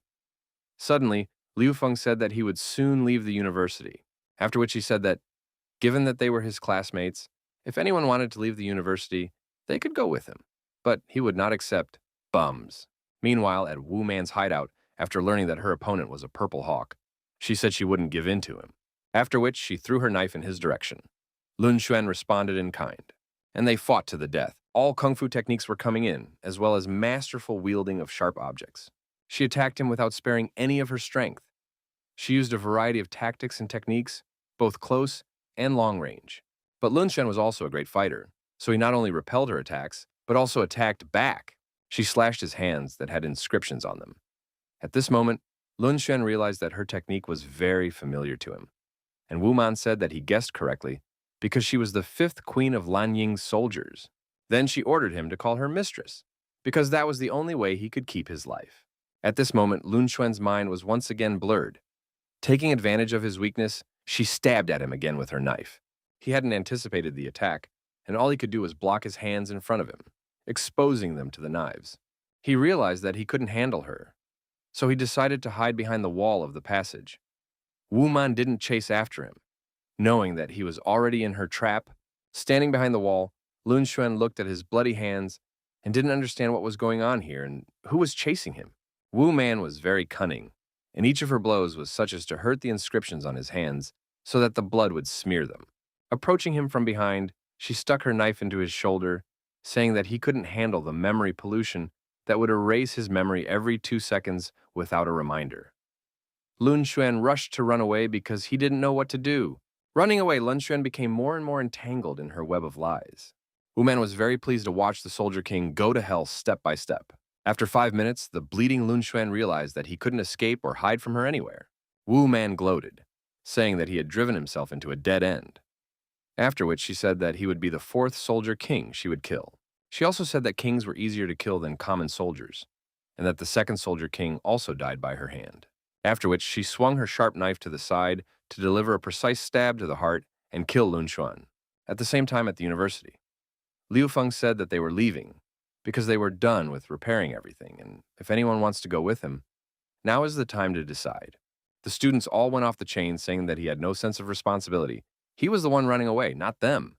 The prettiest girl told him if he leaves and doesn't protect her, he should leave her food. But Liu Feng told her that he wouldn't leave anything behind. When she heard this, she was furious and said that he was a cheeky and no good loser. She said that her family was very rich, and a loser like him wasn't exactly the right fit for her, especially since she'd chosen him as a backup during her freshman year out of pity. Laughing Liu Feng in the eyes, she said that even his ex-girlfriend Shen Qing didn't treat him like a dog. Then she said that he would be lonely and unneeded for the rest of his life because no one needed such a loser. The students supported her, saying that Liu Feng was just a dumb loser, and threatened him to stay away from the most beautiful girl in the university. Suddenly, Kelly stood up for Liu Feng by slapping the most beautiful girl in the university. The girl was shocked at what those students who defended her with their shouts, for no one had ever dared to raise a hand against her in her life. Hugging his arm, Kelly said that insolent girl to shut her mouth, since she has no idea how beautiful, strong, gentle, and charming this man is. Then she told him that because of one call from her, he had come a long way and saved her, and still protects her from all kinds of troubles and inclement weather. He gave her a position and supernatural abilities. He is strong, skillful, resilient, and the best a woman can be. Kelly complimented Liu Feng a lot more, and at the end she said that men are not born like that. They become like that, and she was glad that Liu Feng became like that with her. But the students didn't care and decided to forcefully take the food away from Liu Feng. One of the students went around behind him and wanted to steal the food from his briefcase. But Liu Feng saw this and crushed his head with his sledgehammer. Then he said that if anyone dares to dare move on him, he'll die immediately. No sooner had they started fighting than mutant zombies started coming out of the windows again. They immediately ate the girl student who was standing by the window. The students panicked and started to run away. They had forgotten not only about food, but also about their comrades. The system alerted Liu Feng that there was a new task, to save the students in University H, the reward for saving 100 points. Liu Feng realized that the task was not easy because there were 3 mutant zombies and 1 elite zombie mutant. Meanwhile, Kelly asked Jin Yanshu to finally make her choice, since they were about to leave. Jin Yanshu realized that if she decided to leave, it would mean giving up a comfortable life where someone was looking for her food. Seeing her hesitation, Kelly remembered her old self. Zhang Yu and the most beautiful girl in the university named Shui Wei were surrounded by mutant zombies. At that moment, He told her that they should join Liu Feng. But Shuiwei didn't want to leave, so she couldn't make the right decision. Zhang Yu shouted at her, saying that there was no more time to hesitate, and she could no longer stay at the university. The mutant zombies came closer and closer to them, seeing that there was little chance of survival. Shuiwei pushed Zhang Yueyi in the back to meet the monsters to buy herself time and escape, because she did not want to die. The girl he loved and constantly protected did such a treacherous thing to him. He couldn't understand what kind of world this was, where there was no love, no longing, and no pity. So he got angry and created a strong airflow that enveloped his arms and body. Thanks to it, he chopped to pieces all the zombies that attacked him. Seeing this power and strength, Liu Feng realized that his abilities were air subjugation and flight.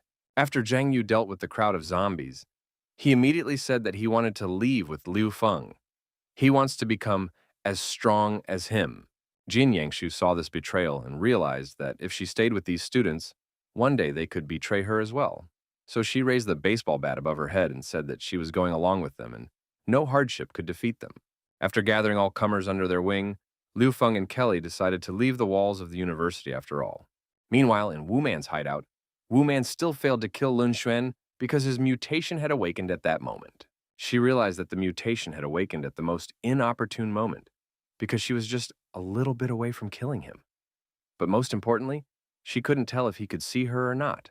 Seeing how Lun Xuan by the multitude found himself behind her head, she realized that her ability was working, and it looked like he had just accidentally grabbed her blade. Before she could think about it, Lun Xuan launched a blade at her, which almost hit her head. She was at a loss as she didn't understand whether he remembered her or not. And what ability had he awakened? Lun Xuan saw Wu Man, but couldn't understand who she was, and also didn't understand why the person standing next to her was pointing at her. He couldn't understand why this little girl looked very strange. Also why she was still pointing at the woman, and what was wrong with this woman. Wu Man pulled out her gun, saying she didn't want to use the weapon, but her patience ran out. Pointing her weapon at Lun Xuan, she said that although she didn't find out what kind of mutation he had, but for the sake of the mission, she would shoot him right now. Lun Xuan raised his head at this moment and said that although he didn't know who she was, but his plan had succeeded. Seeing the words on his palms, she realized that he had clenched his fist, and the blood had failed to smear the words. Meanwhile, someone appeared behind her and grabbed her arms. It was Kelly who said that to catch someone like her, someone impossible to memorize, the only thing left to do is set a trap. Wu Man realized that another person with immunity to her ability had appeared in this hideout, and that was too bad. But she thought that they were being too careless. Thanks to her military smarts, she was able to put her gun to Kelly's head and shoot her. She then said she didn't know why Kelly was immune to the memory loss ability, but she dared to approach the Queen of Soldiers, which is pure suicide. But this Kelly was bulletproof, and these things couldn't kill her because she was just a metal clone of the real Kelly. Plan F was to awaken the metal clone of Kelly, who was still on the base. Wu Man was shocked and didn't understand why her powers didn't work on Kelly's clone. She didn't know that the clone was an inanimate object. Clone Kelly told Commander Moon that after she sealed Wu Man, the clone's body would dissolve. She then proceeded to envelope Wu Man's metal with her cells, making her a metal-wrapped mummy. It was a frightening superpower even for Commander Moon. At this moment, he wondered if the girl he saw was not a hallucination, but some kind of superpower. Although he realized that the early ones had said that superpowers could only awaken in black blood patients. Meanwhile, Liu Feng and his team were at the entrance of the subway station that led to the city center. Liu Feng was able to find out through the system that Jin Yangshu was a weaker and more evil version of Kelly. But just for someone like her, there are dark matters in the underground city that she can deal with in a hurry, he thought. After studying Zhang Yu's data, Liu Feng realized that he didn't just have the power to fly, but he had turned zombies into powder with gravity. This is a future warrior.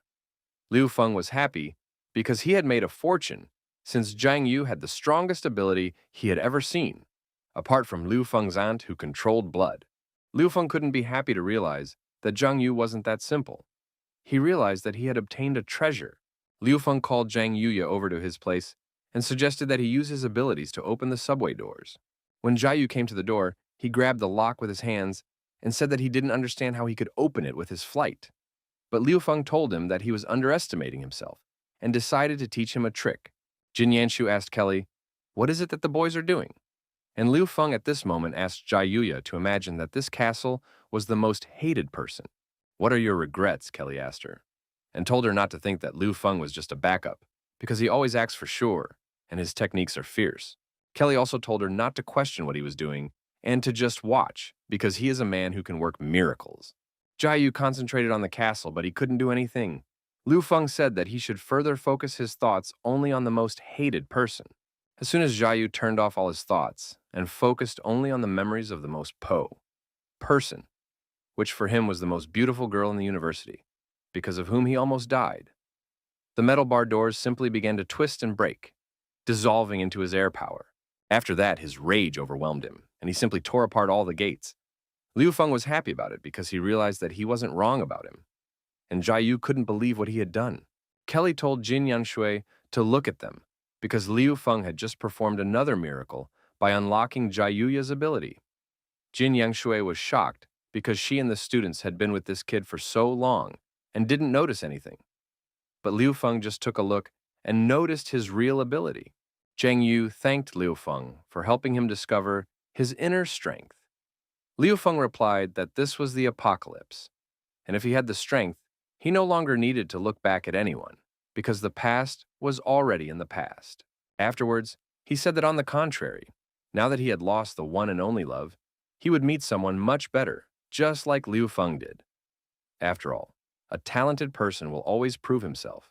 They shook hands, and Zhang Yu said that he would make Liu Feng his idol and find a shapely woman to marry.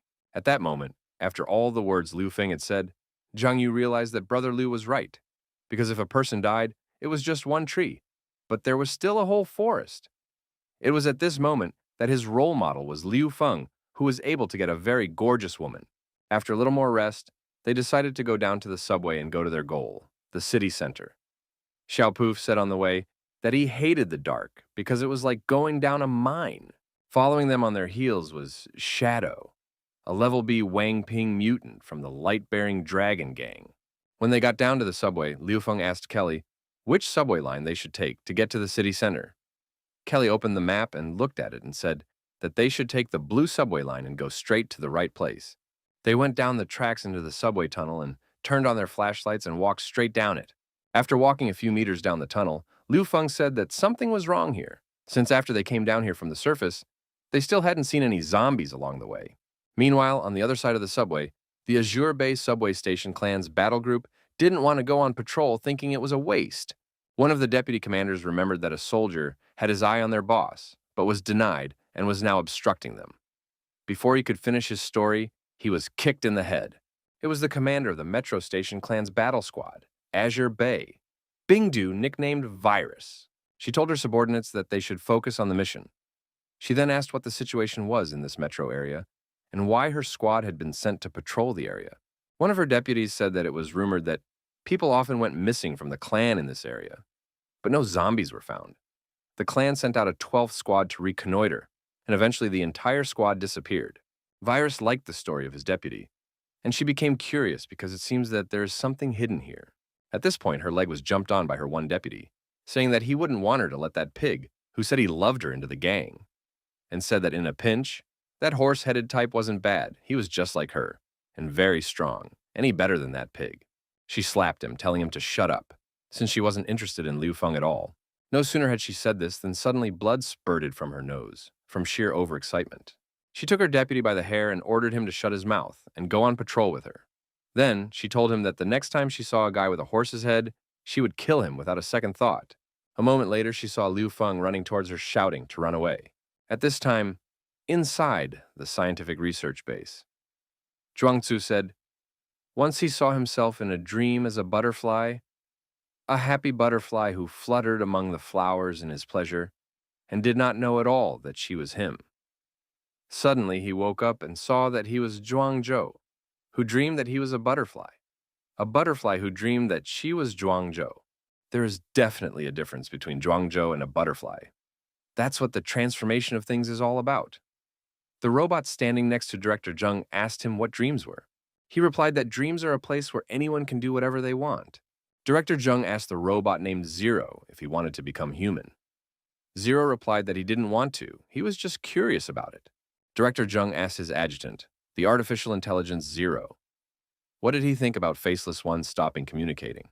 Zero replied that they couldn't see more behind the little, and said that thanks to her latest report, they knew who their enemy was, a certain L Asylum.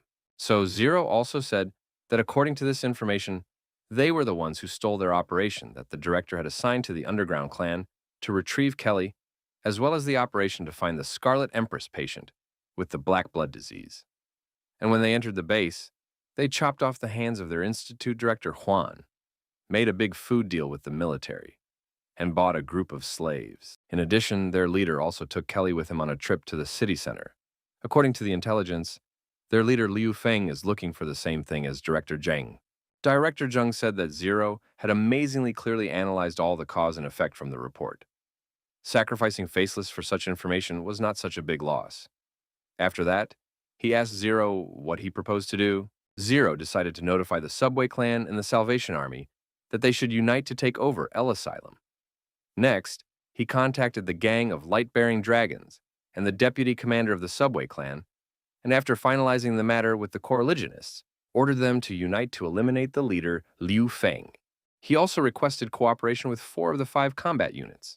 The probability of accomplishing the mission increased to 92%.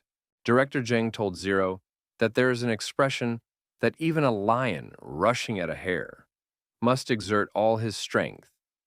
Therefore, told him to activate the internal security of the Research Institute, and also authorized him to send a Valkyrie to find and kill Liu Feng.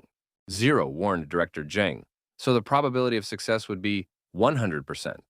But the Valkyrie is a prototype and should not be recklessly used. But Director Zheng didn't care about the result, not the consequences. He thought that this would bring back his fiancée, Kelly, because he thought that she had had enough, and it was time for her to go home. Meanwhile, not far from the Azure Bay metro station, a squad of ghost sharks were calling a motorcade. The SWAT team called for reinforcements, saying they were being chased by a monster that was not afraid of bullets or grenades. It would seem that this is it. The life of the soldier's numbered because in his face and body is a huge mechanical paw resembling a claw. Suddenly, this killing machine, whose purpose was to destroy the Special Forces squad, had an updated target. The new target was to kill Liu Feng, the leader of the El Asylum, and Valkyrie accepted the task. Liu Feng and his team couldn't understand the tunnel for more than an hour, because they had been walking for a long time. But they hadn't met a single threat in the form of zombies, let alone humans. Jin Yanshu grabbed Liu Feng's hand under the pretext that she was very scared because she was afraid of the dark.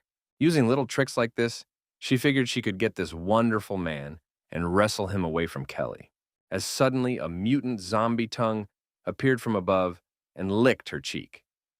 But she thought it was Liu Feng who did it and said that he was very brave since Kelly was still around watching them. But Liu Feng said it was definitely not him. Hearing that it wasn't Liu Feng, Jin Yangshui raised her head up and saw a huge mutant zombie above her that wanted to eat her. Liu Feng realized that she couldn't defend herself, and to avoid being eaten, he grabbed her shoulder and pulled her aside to save her from the zombie attack. They were pseudo-elite zombies, mutants, water zombies, worms, a very dangerous and complex kind of zombie mutation. The system notified Liu Feng that no matter whether he would fight them or run away, he would receive a reward of 3,000 points for doing so. Liu Feng, along with Kelly, decided to try to fight them first, using all their weapons and abilities. But after just a couple of beats, he realized that the tunnel was too dark to see anything. He decided that first he had to lure these mutant zombies into the light, and then destroy them. Then they immediately began to run, and after 500 meters began to see a light at the end of the tunnel. They thought it was the entrance to the next station. As a sudden surprise to himself, Liu Feng saw Lady Virus along with her gang of thugs. Without thinking for long, in order not to embarrass herself in front of her fighters, she immediately decided to attack Liu Feng using her whip. But Liu Feng couldn't stop to deal with her, so he dodged her whip and picked her up and started to run away with her in his arms. Seeing this, everyone was shocked, and Kelly and her friend and Lady Virus's minions opened their mouths. But Liu Feng tripped on a rock and fell, dodging the mutant zombie's tongue. They fell on the floor, or Liu Feng immediately grabbed Lady Virus by the neck and started squeezing her. She couldn't breathe, but she liked the feeling. She asked him to squeeze harder, because it was amazing. Hearing this, Liu Feng immediately let go of her and apologized. Seeing that the mutant zombies were coming closer and closer, Lady Virus ordered her fighters not to touch Liu Feng and his team, but to open fire on the zombies. A squad of Lady Virus people riddled the zombie mutants, but they still did not die and continued to move forward. Suddenly, one of Lady Virus's men was stabbed from the back with his sword by a light-bearing dragon mercenary who had been sent to kill Liu Feng. Seeing this treacherous attack from the back, Liu Feng immediately rushed to fight this scum.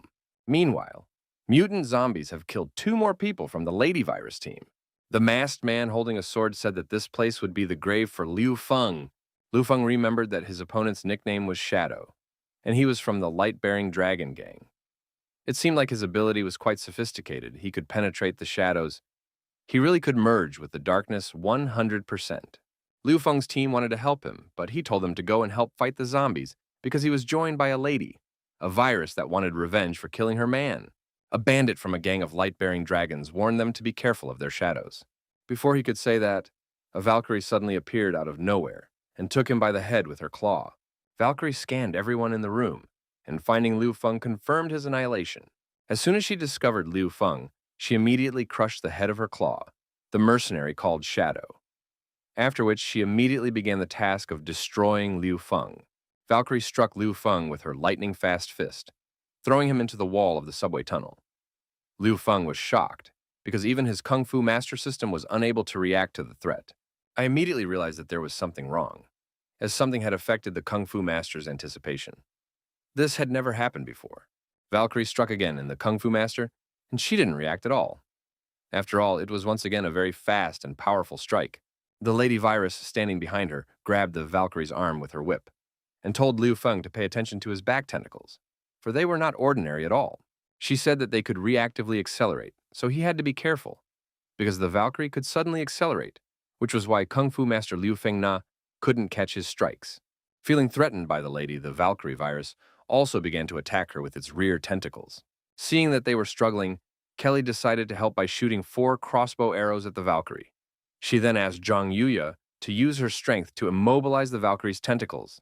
Zhang Yu took the bat with nails from Jin Yanshu, without thinking for a long time, and used his strength to pull them out of the bat and launch them at the Valkyrie. But he didn't just launch the nails at the Valkyrie. Thanks to them, he was able to immobilize her tentacles that were on her back. Seeing that the Valkyrie's claws were no longer functioning, Liu Feng immediately called Xiaopuff to him and ordered him to reunite with him, entering extermination mode. Connecting with Xiaopuff, Liu Feng used the nano-striking glove and dealt a crushing blow to the Valkyrie. The Valkyrie's armor began to creak and seemed about to burst at the seams, but it didn't happen. Seeing this, Liu Feng was shocked. After all, it was the same strike he used to blast elite zombies, and the Valkyrie was only able to break its arm. What level is this monster? After which, he asked for cover and changed his tactics. Zhang Yu asked Liu Feng to hurry up, for he could barely contain those tentacles, and realized that in just a few seconds, they would be able to overcome his gravitational force. Liu Feng pounced on the Valkyrie from behind to try to detach its tentacles, but suddenly the system said that it had detected a nanotechnological weapon and suggested Liu Feng to adopt the technology. Without thinking for a long time, Liu Feng agreed to the system and decided to adopt the new nanotechnology from the Valkyrie. The new nanotechnology was Nana, Mechanical Tentacles, Octopus, who mastered all martial arts at a level of strength. Because of the intense tension, Zhai Yuya's nose was bleeding, and he let go of the tentacles because there were zombies coming from behind, and he just needed to attack them to survive. Turning to Liu Feng, Zhang Yu said that they wouldn't last much longer and asked him to hurry up. Realizing that he had no time to think about his actions, Liu Feng immediately pounced on the Valkyrie and with his tentacles grabbed his head, trying to tear it off. While Liu Feng was trying to deal with the Valkyrie, everyone else was unsuccessfully trying to destroy the mutant zombies that still couldn't die. Jin Yanshu was once again on the verge of life and death, so she decided to ask Kelly what it was like to be with a man, since she was still a virgin. Kelly replied that it felt really good. Jin said that if she had known it would be like this, she would have found a man, for example. Liu Feng would be perfect for her. No sooner had she said that than suddenly, the Valkyrie, because the hairdryer was blocking her view, elbowed the mutant zombie who wanted to eat Jin Yanshu in the head. But Jin Yanshu didn't see the Valkyrie. She saw Liu Feng, who had once again saved her from the deadly zombie attack.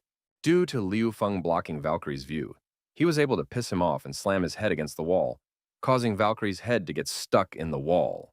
Realizing that this was possibly the first and last chance to defeat the Valkyrie, Liu Feng immediately asked Kelly to have her construct a spear for him. After Kelly constructed a metal spear from the rails, Zhang Yu, using his strength, air control, sent this spear precisely into Liu Feng's hand.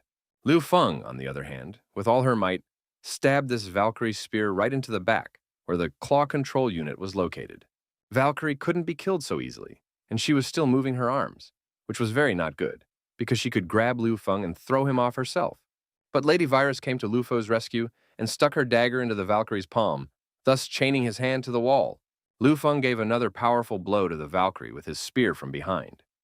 After that, the system notified him that he had defeated a robot Valkyrie developed by a research institute for the first time and was rewarded with 10,000 points. Everyone was shocked to realize that they were still able to kill such a powerful enemy in the form of a robotic Valkyrie. Everyone was worried about Liu Feng and asked if he was fine. But he was fine, and only Lady Virus looked at him and realized that he was showing off again. Suddenly, one of her subordinates reported to her that he had received a notification from headquarters. The deputy commander was here. A deputy commander of the subway clan named Hua Bin came to them. He first looked suspiciously at Lady Virus before saying in a loving voice that he had come to save her. But Bingdu Ake, a Lady Virus, sent him away, pointing her hand at Liu Feng. She said that she had already been saved by this beautiful man. Hua Bin frowned her eyebrows and asked her who this guy was. She leaned Liu Feng against her chest and said that he was her boyfriend. Bingdu had transferred Liu Feng and his entire team to the subway clan branch. This was where her squad was stationed. She also asked Liu Feng and his team to be careful as that deputy would put obstacles in their way. Hua Bin could not believe the words of Lady Virus and asked again who Liu Feng was to her, to which she confidently said again that he was her boyfriend. At this point, Kelly could see that she was not very happy with this moment. Hua Bin, angry at what he heard, gritted his teeth and asked her again what she had said. Just as suddenly, Lady Virus gave him an incredibly powerful slap and ordered him to shut up. Hua Bin held his hand to his cheek and told her that she dare not even lay a finger on him unless she wanted to start a fight between the factions. The situation became heated, but Lady Virus said she hit him because he thinks that since he's the commander's younger brother, he's allowed to harass her. Bastard! Realizing that things were bad, the deputy commander turned around and walked away, saying that she would soon kneel before him and beg him to spare her. After touring the deployment of the Azure Bay battle squad, Lady Virus, seated on her red throne, asked Liu Feng and his team what they needed and why they had come to the subway. Liu Feng replied without thinking for a long time that he and his team urgently needed to get to the city center. Lady Virus said she didn't care and asked why she should help him. Liu Feng told her that if she helped him get to the city center, he would help her kill that deputy commander. Upon hearing this, she became very angry, telling him that he didn't even know how many people this deputy commander had under his command. Liu Feng replied that it didn't matter how many people he had there.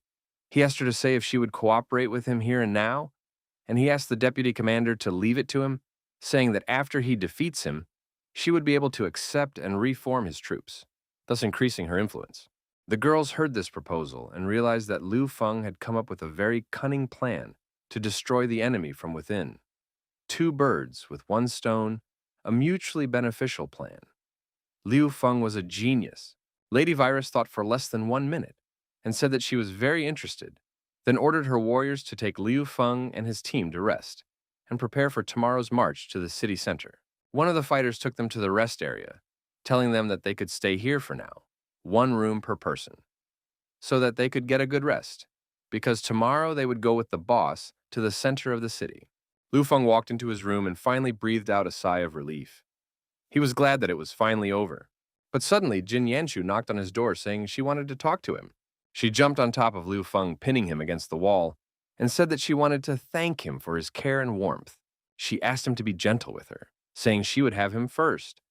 Just as suddenly, they heard a knock on the door. It was Kelly. When Kelly went into Liu Feng's room, she said she wanted to talk to him about his relationship with Bindu. But she didn't find Liu Feng in the room. After looking around the entire room and not finding him, Kelly thought that he had just gone out to wash his face and decided to wait for him while sitting on the bed. At this moment, Liu Feng and Jin Yanshui were under that very bed. Liu Feng realized that if Kelly noticed him, she would definitely finish him off. There was no way he could not move or speak so that she could not notice him. President Jin realized that if she didn't take advantage of the situation now, there might not be another chance. Liu Feng asked her to stop, but she didn't care anymore. At that moment, he was a little rooster who was trying to escape from an eagle, but tripped over a rock and fell to the ground. Seeing her victim in a helpless state, the sister eagle said that the rooster could not escape because she would eat him. Picking a good chance, she decided to attack and kill the rooster. She grabbed the rooster with her strong claws and started squeezing him very hard, not letting him go anywhere. The cockerel realized that it was not good. Lu Feng realized that in such a tight space, everything was going according to her plan. He realized that if he moved at all, he would attract Kelly's attention, which was not good for him. And at the same time, he felt like prey in the hands of a hunter. Rooster couldn't believe he had lost to such an inexperienced eagle.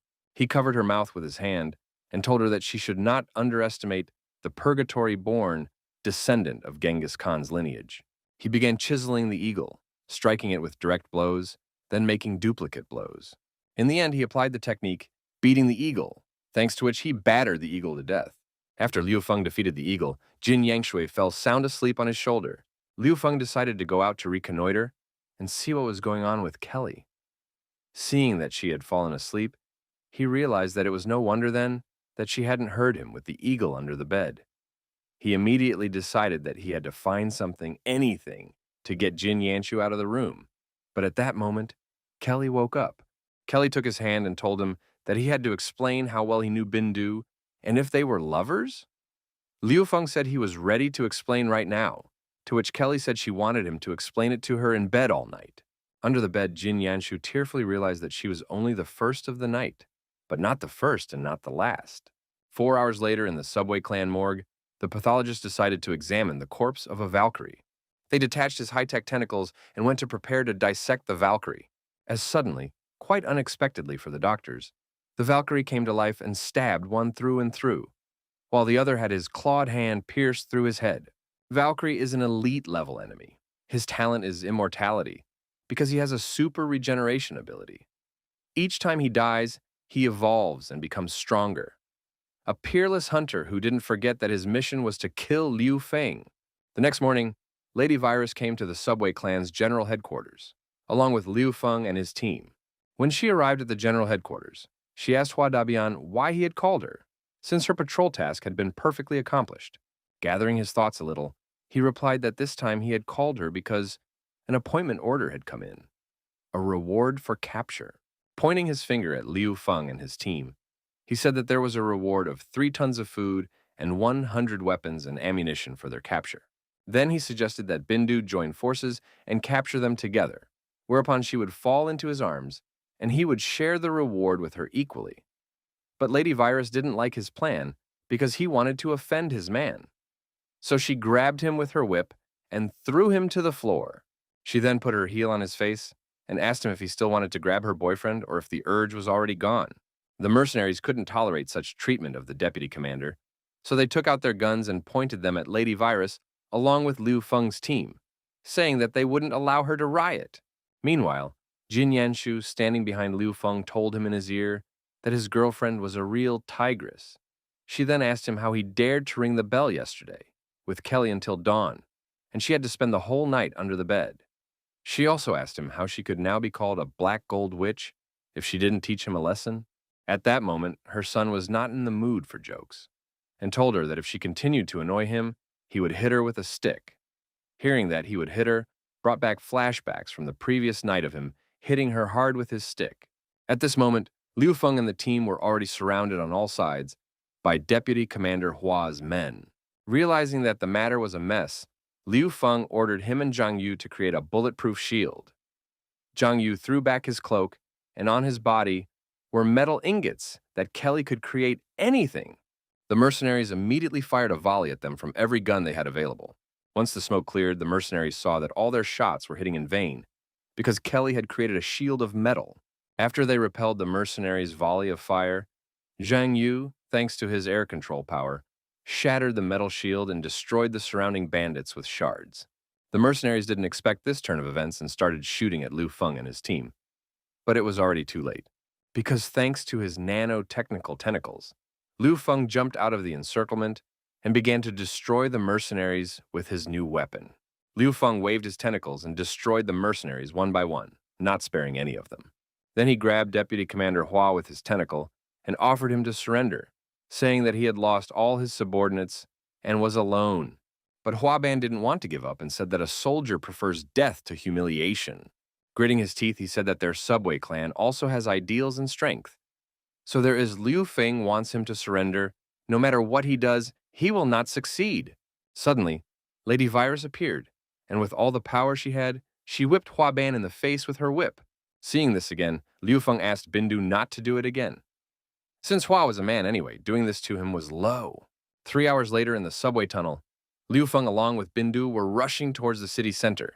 Liu Feng had no idea that they had a working train. After that, he said that he wasn't surprised that they were called the Subway Clan. Bindu told him that they occupied the subway center when the disaster broke out, and used it to spread their influence to all parts of the city.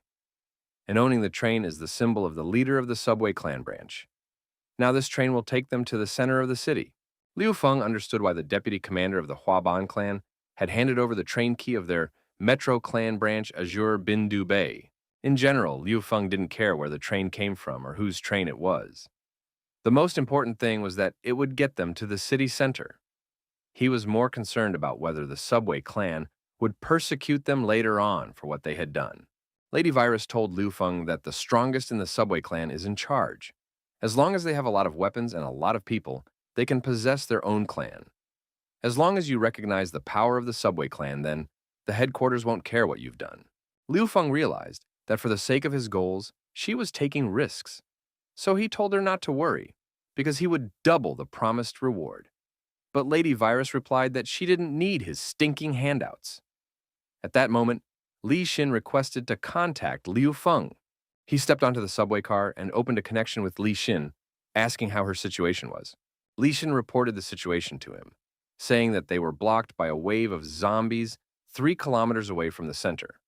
The zombies are sticking to the order. She feels like they are being controlled by someone. Something is wrong here. Suddenly, there was a huge explosion. It was very sudden, and Li Xin realized that something bad had happened. And she was right, for this huge explosion was set off by a Lord-level zombie, a mutant zombie overlord. Upon seeing him, Li Xin immediately realized that this was the huge zombie that was commanded by the zombie during the attack on the convoy. She developed a very frightening premonition of danger. The commander-in-chief of the military immediately radioed that it was one of the 5 Lord-level zombies in N City, the mutant zombie overlord. After which he ordered to focus all fire on him and stop him. Liu Feng still didn't understand what was going on there, and Li Xin only had time to tell him that she would meet them at the next subway station, and their connection was cut off. As a friend, Liu Feng heard some strange scraping on the ceiling of the subway car. He immediately realized that it was definitely not people, so he ordered his team and T to the head of the train and wait for him there. Bidu came to his rescue immediately. She couldn't leave him and her brand new train, which she had recently successfully obtained. Not even a minute later, the roof of the subway car was opened by something with its sharp clawed paw like a tin can, injuring Lady Virus in the process. Then a Valkyrie appeared in the subway car. She had immortality and super recovery ability. This time, she was more powerful because she had upgraded herself after her last fight with Liu Feng. Seeing that Bindu was injured, Liu Feng realized that he had to give her the virus vaccine as soon as possible to save her life, but unfortunately he had a bigger problem in the form of a Valkyrie who wanted to destroy him, no matter what this killing machine became. The Valkyrie attacked Liu Feng very quickly and strongly. It wasn't that he couldn't react, he just didn't notice which side the blow came from. The Valkyrie cut the subway car, creating a passage in it, and grabbed Liu Feng's body with her huge tentacles to pull him out of the subway car. At this moment, Kelly came out of the head of the train. Seeing that Liu Feng was not coping, she decided to help him. But Liu Feng ordered her to stay away, for the Valkyrie had become even stronger. He said that she should get to the city center and team up with Li Xin. After which, he ordered Xiao Puff to separate the carriages. Kelly was very worried about him, but he told her that once he dealt with the Valkyries, he would definitely find them. At that very moment, he realized that the Valkyrie's purpose was to kill him. Valkyrie was holding Liu Feng by the neck on the edge of the subway car. Suddenly, Liu Feng realized that his hands were free and he could fight back. Using his nano-striking glove, Liu Feng decided to attack the Valkyrie with all the strength he had. This time he didn't hit her arm, but hit her head, realizing that with this blow, he was able to deprive the previous Valkyrie of one arm. And if he hit her head, he would be able to take her down with just one blow. But no such thing. The Valkyrie was able to block Liu Feng's punch. He immediately realized that it was Valkyrie who had already fought him. He realized that if he didn't stop Valkyrie here and now, Kelly and the others could be in very serious danger. So using his mechanical claws, he threw Valkyrie off the train with him. Liu Feng sacrificed himself in order to save his dear people. But Lady Virus came to his aid and, thanks to her whip, was able to catch him and prevent him from falling with the Valkyrie. She jerked her whip with all the strength she had and ripped Liu Feng out of the Valkyrie's hands, as she couldn't let him die because he had hurt her feelings. And she succeeded. She dragged Liu Feng back into the subway car, and the Valkyrie flew into the subway shaft, and he couldn't reach them anymore. The system notified that Liu Feng was able to repel the Valkyrie's first attack and was rewarded with 4,000 points. After being rescued, Liu Feng immediately pounced on Bundu, asking her how she was feeling. Realizing that she was not doing well, he realized that he might have to spend his points to buy a vaccine. Suddenly, he saw a purse that had fallen off that Valkyrie. Opening the purse, he found inside it a revolutionary vaccine that had been developed by a scientific research institute and gave the possibility of gaining abilities, namely immunity to viruses. Liu Feng realized that he was lucky to find him and immediately ordered the system to spend points to recover the vaccine. Just as suddenly, their subway car went off the rails. A subway car at great speed flew straight into the wall of the subway tunnel, thereby ramming it. After the dust cleared, Liu Feng, holding Lady Virus in his arms, saw in the rift a gate on which was written, "Welcome to Freyer Institute." Liu Feng was shocked, after all. This was pure luck, as the original assignment was to get into the Freyer Institute and then find nanotechnology in it. Seeing the staff lounge on the way, he immediately carried Lady Virus there and laid her on the bed, as he realized her condition was not the best right now. Bindu realized that she had been bitten, and she didn't want to have any regrets for never thanking Liu Feng. He tried to explain to her that he had a vaccine, but she wouldn't listen to anything and gagged him with her kiss. She was the queen of the dead who recognized Liu Feng as the monk from Longhushan who had come to subdue her. The monk replied that she would soon surrender to him without a fight. She asked the monk why he was going to fight her, because otherwise she would attack first and defeat him. Monk realized that he couldn't lose to her, so he used the special skill of the deceased's dying amulets to attack her and the zombie mutants she controlled. But she laughed at the monk, saying his little light couldn't kill her. The monk pounced on her with his cross sword, but it was weak to her as well. She said that it was impossible to subdue a dead woman like her, whereupon she delivered a crushing blow to the monk. The monk fell and immediately remembered that he still had a red rope in his arsenal. He threw his red rope of the evil hunter's rope over her. But, she smiled, saying it wouldn't kill her. At most, it could hold her, and not for long. Suddenly, the monk said that he already knew her weak spot, and it was her neck. The deceased was very excited because she didn't think the monk would be able to find her weak spot so quickly. The monk, using his red thread against demons, wrapped it around her neck and began to pull the thread off. Then he told her that she should remember the weakness she had lost to him for. After the monk immobilized her, he used his magical abilities to create an upgraded sword out of gold coins. He stuck his sword into it, saying that Monk Longhushan's true strength was to inject charms and eradicating the corpse core.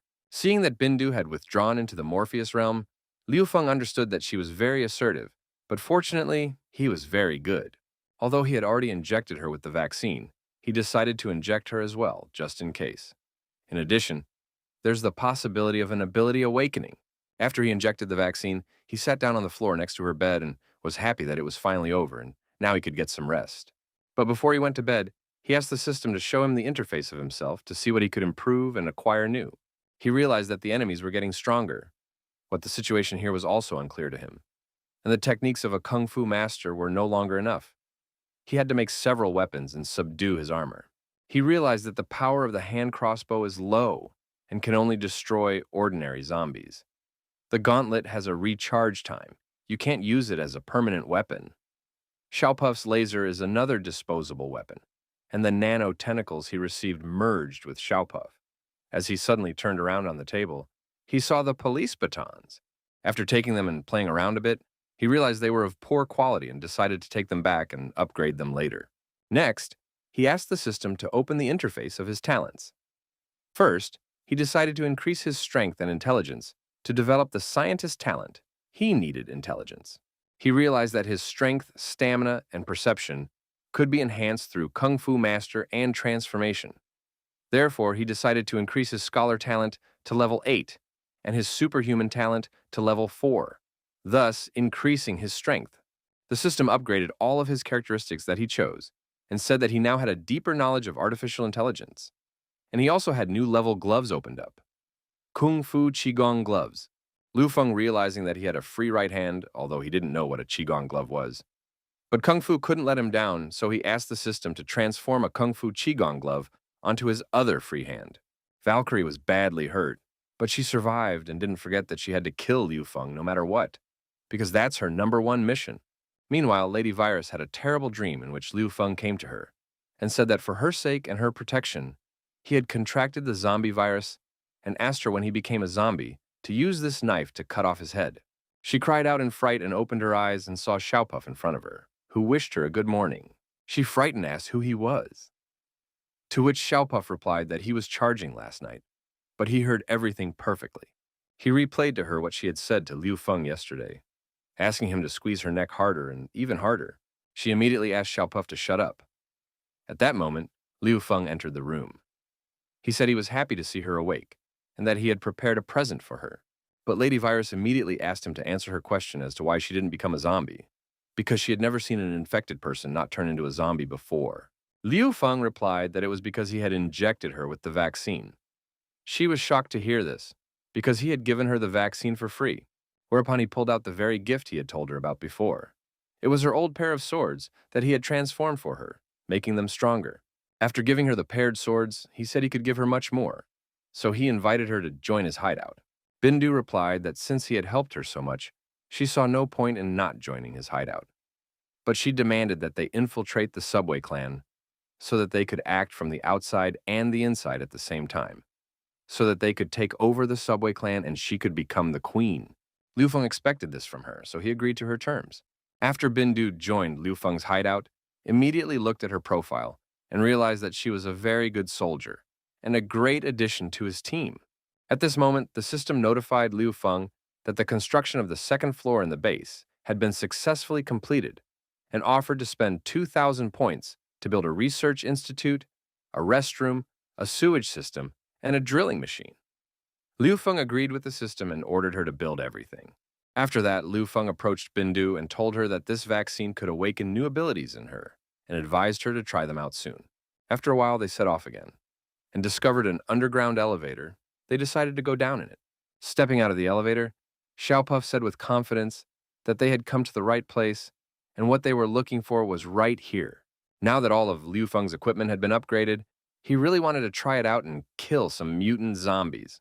But no sooner had they gone 10 meters than the alarms and sirens went off, automatically activating Protocol 321, which meant that an intruder had been detected in the room.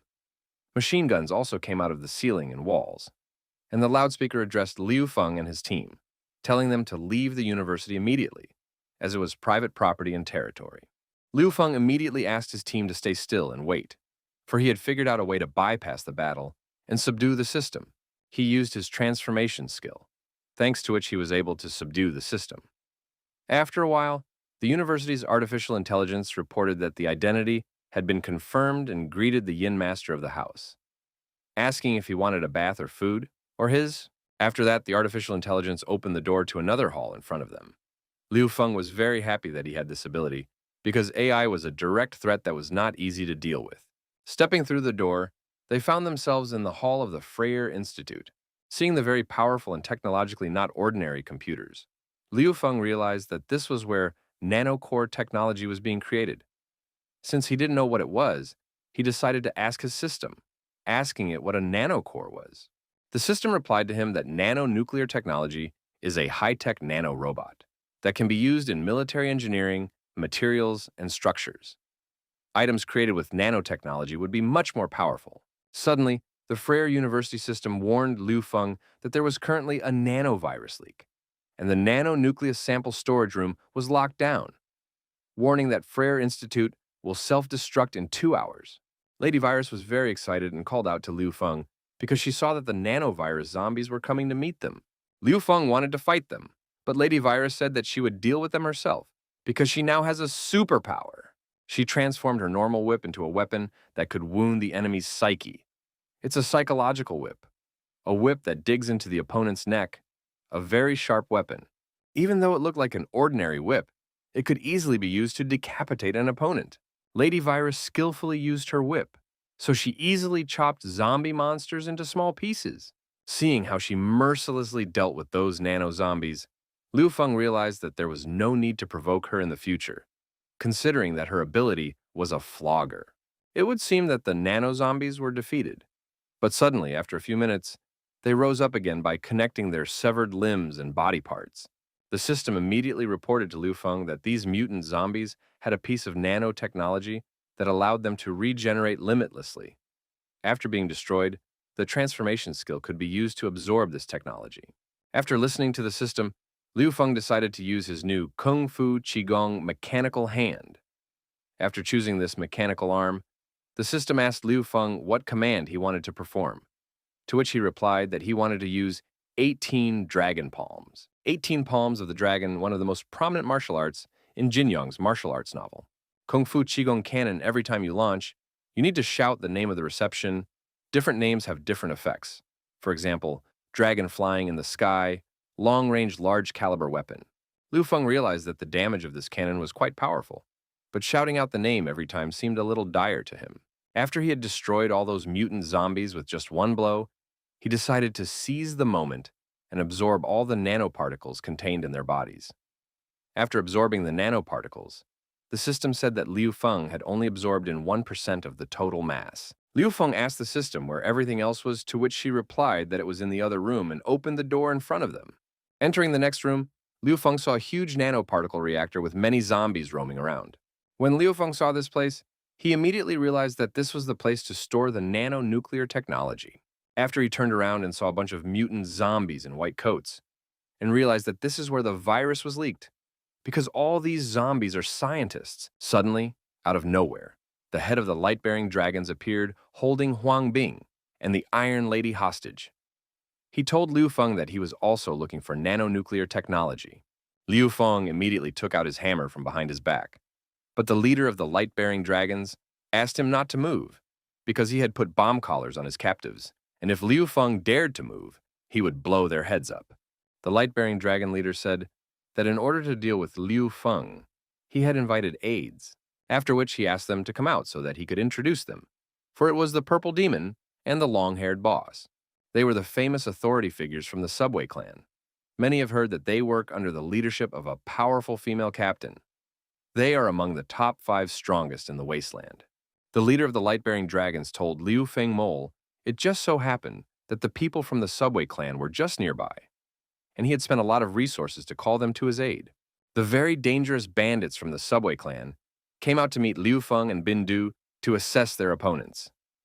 At this moment, Liu Feng calmly pointed his finger at Bindu, seeing their leader Lady Virus in Bindu's face. The Subway clan bandits were very frightened and opened their mouths so wide that they almost broke the floor with their jaws. Lady Virus asked her subordinates, did they really want to die so badly? To which they did not reply that she had misunderstood them, for they did not know they were catching them.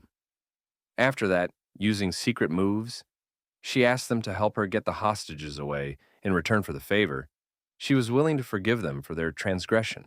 They, of course, agreed to her proposal.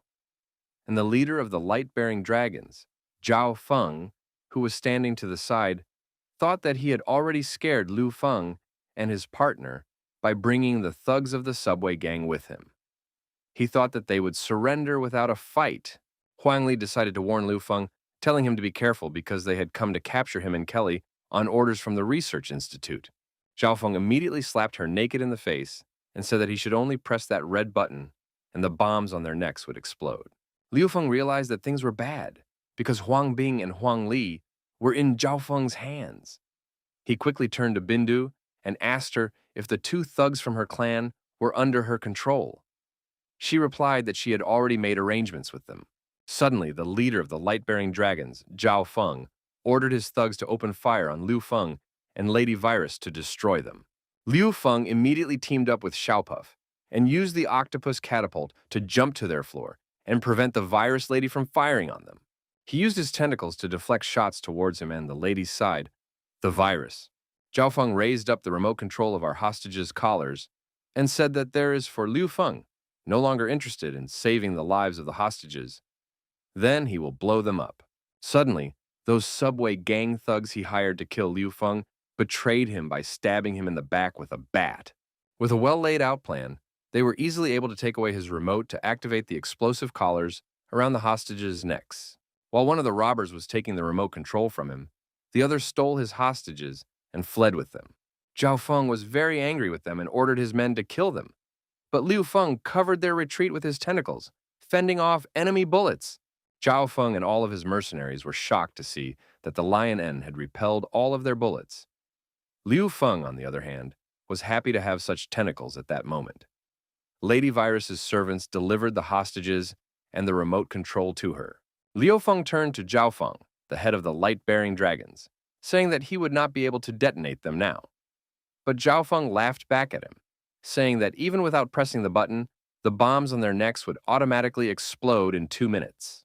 Zhao Feng enjoyed the moment, for he thought that they would first regret underestimating him, and then explode altogether. Liu Feng, without thinking for a long time, used his skill of transforming things and broke the explosion program, canceling it. He opened the collars and released his friends. Zhao Feng was shocked when he saw this. While Liu Feng and his team were having fun realizing that they had defeated a gang of light-bearing dragons, Zhao Feng's subordinate told him that they were surrounded by mutant zombies. But Zhao Feng wasn't the least bit afraid because he had the most powerful A-level gusty wind sword. With just one swing of the sword, he was able to destroy the crowd of mutant zombies that surrounded him. After the head of the light-bearing dragon gang dealt with the zombies and mutants that surrounded him, he told Liu Feng that he had made him very angry, and now he would personally deal with him. He lunged at Liu Feng, but he immediately repelled his attack with a stiff punch to his chest with his nano-mechanical arm. Zhao Feng's henchmen were horrified to see that their leader had been hammered into the wall like a nail with just one blow. But Zhao Feng couldn't be defeated so easily. He came out of the wall and said that he underestimated Liu Feng. He then decided to use his crowning move, saying that if he used it, he would consider Liu Feng a worthy opponent. The mercenaries of the light-bearing dragon clan knew this technique, because their leader used it to defeat an S-level mutant. Zhao Feng rushed at Liu Feng, using the Emperor's assault strike technique. He believed that even a god would die from his strike. Liu Feng calmly asked Xiaopuf to reinforce the glove. After that, he was able to easily repel Zhao Feng's most powerful punch without even bothering, once again throwing him into the wall.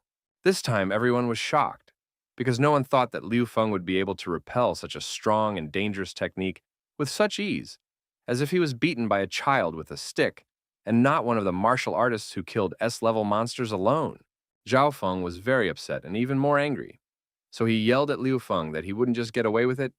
Suddenly, the wall next to him collapsed. This wall was being broken down by the immortal Valkyrie who had once again come to take Liu Feng's life, for she was strictly following the orders loaded into her. When she saw Liu Feng, she locked onto her target.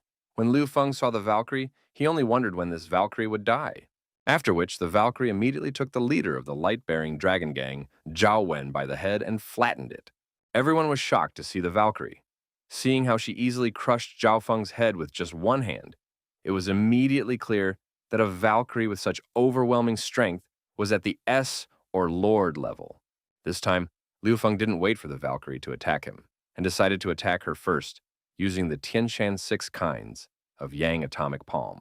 This time, he was not striking at her arm, but directly at the Valkyrie's head in order to destroy her with a single strike, using the powerful strike of the Tianshan 6 kinds of Yang Atomic Palm, a powerful long-range attack. Liu Feng froze in shock as he watched the Valkyrie's face appear from behind his tubers as the smoke cleared. Liu Feng couldn't destroy her with a single blow, but only took off her helmet. Liu Feng's helmet was removed from her helmet, and he immediately missed her retaliation. Everyone was shocked, for after the Valkyrie's helmet fell off of her, they saw that the Valkyrie was a girl, a giant, and despite her life-saving power, she was quite attractive. Her eyes were glowing bright red and blood was oozing from her head. It was clear that she was slightly wounded. This cybernetic giantess looked very threatening at its more than 2-meter height. Suddenly, she grabbed her head with her hands, saw her program start to fail. Liu Feng realized that she was in a lot of pain. It seemed to him that the helmet he had hammered off her was controlling her. Looking at her, he realized that she had something in her body that was controlling her. Liu Feng decided to get close to her while she was distracted in order to try and relieve her of this pain and remove the device that was controlling her. But to his disappointment, the program still took over, and the Valkyrie immediately attacked Liu Feng, recoiling. He saw her mutated arm. Liu Feng realized that there was no more time to wait. He rushed towards her to try and free her from the device that was controlling her. Climbing on top of her from behind, he saw what was around her neck and realized that he was the one controlling her. So he decided to transform him in order to eliminate his control over her mind. He was beginning to succeed. Her eyes had returned to normal. He realized that soon she would no longer have to obey the Institute's orders and would soon be able to decide for herself whether or not she needed to kill Liu Feng. Suddenly, a wall exploded behind Liu Feng's back. This was something he definitely did not expect. At this moment, Li Xin was fighting with the Mad Owl. He was trying to kill her because he thought she was a traitor. Li Xin flew out of the wall and into Liu Feng's arms, who was very surprised to see Liu Feng. He was also surprised to see her and asked her what she was doing here. In this whole situation, the worst part was that Liu Feng never finished transforming the chip on the Valkyrie's neck. It was interrupted halfway through.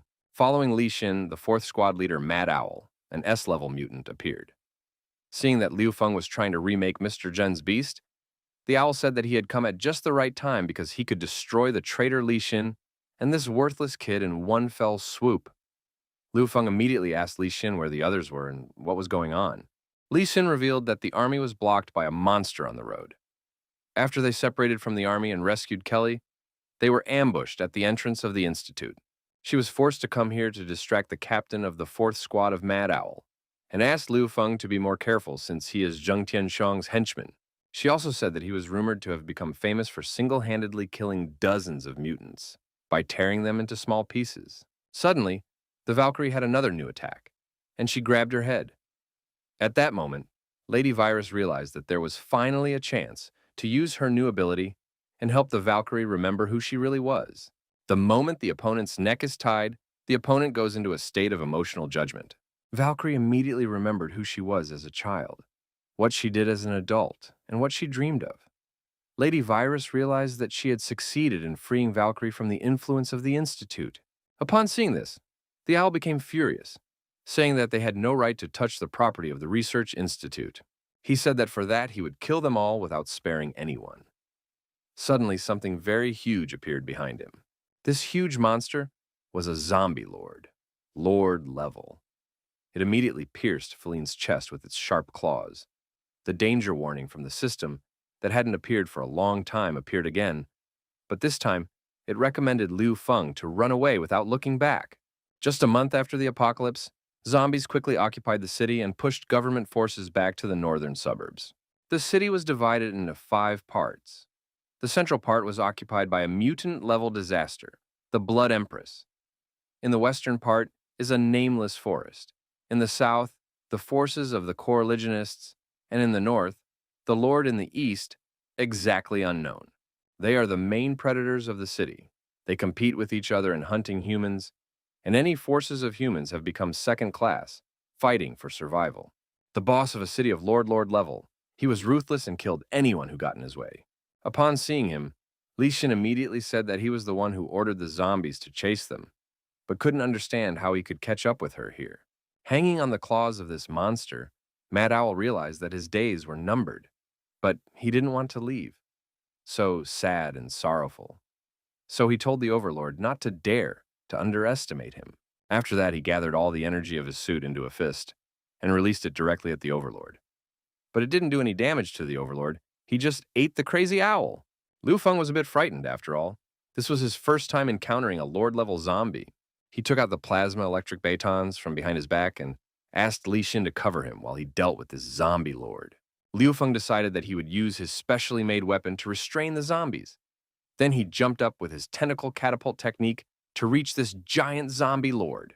Liu Feng attacked the zombie lord with his batons, putting all his power and strength into his strike. But the zombie lord was easily able to repel his strike. But Liu Feng was not confused and immediately decided to use another technique called double strike plasma electric batons. And this time, he hit the bullseye. The zombie lord answered him with a lightning strike with his needle-sharp spike that was on his arm. Just a little more and Liu Feng would be cut in two. He realized that he couldn't deal one-on-one with the zombie lord, so he called Li Xin for help. Li Xin, hearing that Liu Feng needed help, immediately picked up a Kalashnikov assault rifle from the ground, which was dropped by one of the mercenaries of the light-bearing dragon clan. She immediately started firing at the zombie lord in order to give Liu Feng at least one more chance to deliver a crushing blow.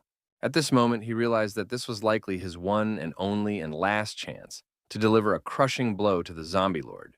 So he decided to use the plasma reset technique.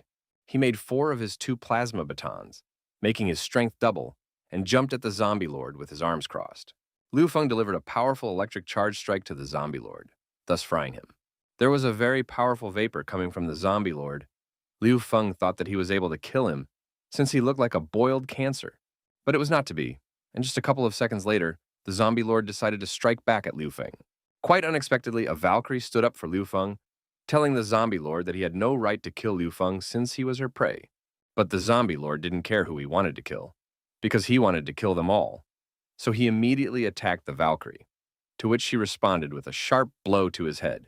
Watching this picture from the side, Liu Feng was terrified, for he felt that the 2 giants were fighting between each other only for one of them to be able to kill him afterward. Liu Feng only realized that if the Valkyrie could still be negotiated with, the zombie lord would not be able to do so. Therefore, he asked Bindong what she had done to the Valkyrie, and she said that it seemed that she had used her whip to restore the Valkyrie's spirit.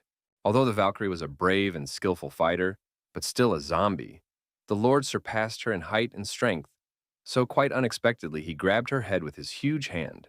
Then, with all the strength he had, he slammed her to the ground. There was nothing Valkyrie could do about it, for she was trapped in his merciless trap, and the zombie lord began to strike at her countless times, trampling her into the ground harder and harder each time. Seeing this, realized that with his skills, he couldn't handle him, since the zombie lord is too terrifying a trait. He realized that he had to save Valkyrie or he and his team would definitely be finished. So he told Xiaopuff to transform the reinforced nano glove for him and rush towards the zombie lord to strike him and divert his attention away from the Valkyrie. But the zombie lord saw the threat from Liu Feng and grabbed Liu Feng's nano glove with his huge hand, thus incapacitating it. Then, he wrapped his tongue around Liu Feng's neck and pulled him into the mouth that was in the middle of his body. Seeing that Liu Feng was about to be eaten by a zombie, Lord Valkyrie immediately rushed to his aid, ripping off the tongue that was trying to pull Liu Feng into its mouth and covering Liu Feng with her body. Bindo also tried to help, but the zombie lord threw her back with a single blow of his hand. After that, the Valkyrie embraced the zombie lord and began to squeeze him with all her might, trying to crush him, preventing him from moving and attacking Liu Feng and his team. The zombie lord, realizing that he was immobilized, decided to crack the Valkyrie's head with his huge clawed hand. Seeing that Valkyrie was in mortal danger, Xiaopuff used his strongest technique called cutting laser to save her. Thanks to his technique, he was able to not only save the Valkyrie, but also from cutting the zombie lord's huge clawed hand off of him, inflicting his first real damage. After using the laser, Poof himself had no charge left and could no longer help. The zombie lord responded to the damage he had done by hitting Liu Feng and Valkyrie with all his might, throwing them back. As Liu Feng flew aside, he accidentally touched the nano-nuclear technology storage system with his hand. The system immediately started absorbing the nano-nuclear technology. Liu Feng couldn't pull his hand away before the absorption ended. At this moment, the zombie lord was already rushing towards Lucian to finish him off once and for all. Lishan and Bindu tried to stop him, shouting at Liu Feng to run away, but their attempts were unsuccessful. It would seem that Liu Feng should have died by now, but his body was covered by the Valkyrie, taking the zombie lord's deadly blow on herself. Bleeding, she whispered that Liu Feng was only hers, and she would protect her goal at the cost of even her own life, which she actually did. Seeing this, Liu Feng wanted to rip off his arm as soon as possible to save the Valkyrie, but the system had only absorbed 52% of 100% of the nanotechnology by this point. At this moment, the zombie-level lord wanted to bite off Valkyrie's head to end her once and for all. Suddenly, she appeared in the rift in the wall. Even the zombie-level lord froze when he saw her. It was the Scarlet Empress. She was looking down on everything that was happening with an assassin's gaze. Liu Feng didn't understand why Aunt Li had come here. By now, the system had completed absorbing the nanotechnology 100%, saying that Liu Feng had gotten 10,000 points for it. Looking at his aunt Liu Feng's eyes, he realized that there was something wrong with her, as they were filled with anger and hatred. As she walked down the stairs, a sea of blood flowed out of her. Liu Feng realized with fear in his eyes that she had completely lost her consciousness. Going downstairs, she walked past the zombie lord without even looking at him. The zombie lord was very angry about this, and he decided to strike from the back with his huge hand with mega sharp spikes on the end. Seeing this, Liu Feng warned his Aunt Li about the attack, but the Scarlet Queen, without even turning around with just one movement of her hand, was able to slice through the zombie lord's chest. She then created a casa from the blood and stabbed the zombie lord in the head with it, thus destroying him. The team was shocked along with Liu Feng, for they had fought the zombie lord for a very long and hard time trying to defeat him, and the Scarlet Queen had destroyed him with just one blow. The base's artificial intelligence warned everyone that the science lab would explode in 10 minutes. The Scarlet Queen walked up to Liu Feng, took his hand on his shoulder, and stopped. The system immediately warned him that the collision of the disaster-level zombie was deadly. There was zero success for survival. Therefore, it suggested Liu Feng to run away from there as fast as possible. Li Xin and Bin Du, seeing that Liu Feng was in danger, decided to help him and pointed their automatic rifles at the Scarlet Witch. But Liu Feng asked them not to shoot, because he knew that if they opened fire, his aunt would kill them. He told them that Aunt Li was not in the same condition now, but she would still recognize him. So he asked the girls to go to the north of the city, because this base was about to explode. He said that as soon as he was free, he would use the teleporter and join them. Just as suddenly, the Scarlet Empress wrapped Liu Feng and herself in her own blood, causing her to create a bloody teleport, and they disappeared. Liu Feng found himself in some bloody tent and couldn't understand where he was. How suddenly, after a moment, it reached him that he was in the Scarlet Empress's lair, which was located on the tallest building in the center of the city. But no sooner had he thought of all this, than suddenly his Aunt Li pounced on him and rode him on top of her. He was shocked and asked the system to explain what was happening to his aunt. The system replied that when the Empress was in heat, she would take the unconscious marked man into the den, telling Liu Feng that it seems like last time she tagged him for the sake of today's situation. Then the system told him that he had a new task to calm the Empress's mind. No matter how disgusted he was, he had to do it well, or he would lose the title of a real man of 5 seconds. Liu Feng immediately turned into a gurney car that liked to be ridden. A beautiful Aunt Li appeared in front of him, who was in a very bad mood, but when she saw Liu Feng's wheelbarrow, she blossomed. She asked him to get ready because she likes to ride hard and long. Then she threw 1 Bitcoin in the coin slot and rode this horse. She had a lot of fun, and he had a lot of trouble. Aunt Li had a lot of fun and amusement riding this horse. Holding him by the hair, she rode him like it was the last time. Meanwhile, the science base exploded and everyone retreated to the northern camp. Liu Feng was already exhausted, but Aunt Li was insatiable and said that he should try a cross chokehold. Then she grabbed his neck and started bouncing around even more. Just as suddenly, the time she had paid for with 1 Bitcoin ended and Liu Feng exhaled, knowing that he wouldn't be able to endure such a thing anymore. But Aunt Li had a whole handful of these coins, and she prolonged her pleasure another minute by saying that in general she could ride him 24 hours a day. The next morning, the Scarlet Empress lay beside Liu Feng and could not admire him, for this time he could not win this unequal battle. After which, the Scarlet Empress decided to admire the city center she had captured, as suddenly at this moment, someone appeared in the window near Liu Feng's bed. After waking up just 5 minutes later, Liu Feng was very scared because he was hanging on the highest floor in the city, feet down, and there was nothing but city structures below him. He was really scared, not only from the fact that he was at a very high altitude, but also from the fact that he had been kidnapped from the clutches of the Scarlet Witch, a Valkyrie. Without thinking for long, grabbing Liu Feng by the scruff of his neck, the Valkyrie decided to escape with him, jumping from building to building. After a while, the Valkyrie reached her temporary shelter and threw Liu Feng against the wall after entering it. He didn't want to tolerate such ignorance towards himself. But after seeing the Valkyrie bleeding from her chest, he realized that she was seriously injured, but still saved him despite that and calmed down. He then decided to look around and saw that there were about 60 sets of TH1 type power armor in the room. When he saw this wonderful armor, he immediately realized that he could arm all the troops of his sanctuary with this armor. This type of armor could resist attacks from ordinary small caliber weapons, but could not withstand damage from heavy weapons such as sniper rifles and plasma rifles. Liu Feng had made a fortune because he knew that once the armor was analyzed by the underground city, It could be upgraded to produce this type of armor. Looking at the Valkyrie, her serious injuries and the holes in her armor, Liu Feng realized that he might be able to help her and immediately started transforming the armor for the Valkyrie. Valkyrie, being in a half-dead state, remembered that once before all this, she and her brother had been separated by the military. After that, it was handed over to Dr. Jen for testing. But her mutation had stopped, and she seemed to have a reaction defect. Then Dr. Jen decided to use her brother as a catalyst. To do this, they brought her brother's head in a glass jar and told her to look at it.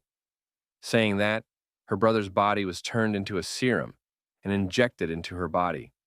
From that moment on, the Valkyrie, who was then called Suwen, became such a brutal killing machine. When Suwen woke up, she was shocked because she remembered everything the professor had done to her. She was also shocked at the protective suit Liu Feng had made for her. He said he helped her get rid of the suit holding her back. Thanks to that, she was now free. Hearing this, Su Wen even shed a tear. Su Wen immediately decided to get out of bed. Seeing this, Liu Feng anxiously asked her not to move. After all, the chip in her body had not been fully transformed yet, and the transformation process was only 50% complete. He said that he could only temporarily suppress Zheng Tianxiang's orders, but she didn't listen to him. Liu Feng tried to stop her from standing up and accidentally grabbed her breasts. When he saw this, he immediately apologized, saying that she was too tall and he didn't take it into account. But Su Wenpo didn't even pay attention to it, stood up and walked as if she didn't notice him. Liu Feng couldn't let her go so easily, so he asked her to wait. She turned around, hugged him, dipped his head into her huge chest, and thanked him for saving her. She then took him aside and said that she didn't have a reason to leave. She needed revenge, for she remembered who had hurt her a lot and taken her brother away from her. She also said that the chip will help her get into the research institute. Therefore, she doesn't want Liu Feng to completely disarm it. Su Wen said that when it was over, she would come back and thank Liu Feng, after which she turned around and left. Liu Feng realized that he couldn't stop her, so he resigned himself to the fact that she just left like that. Afterwards, he asked the system to connect him to the base. Sarah came on the line and was very happy to see Liu Feng. He said he had sorted everything out and was ready to go back to the shelter. Sarah replied to him that the others had already returned to the northern base, and now that he was safe too, she could breathe easy. Liu Feng was glad that everything was fine and said that he was making progress here too.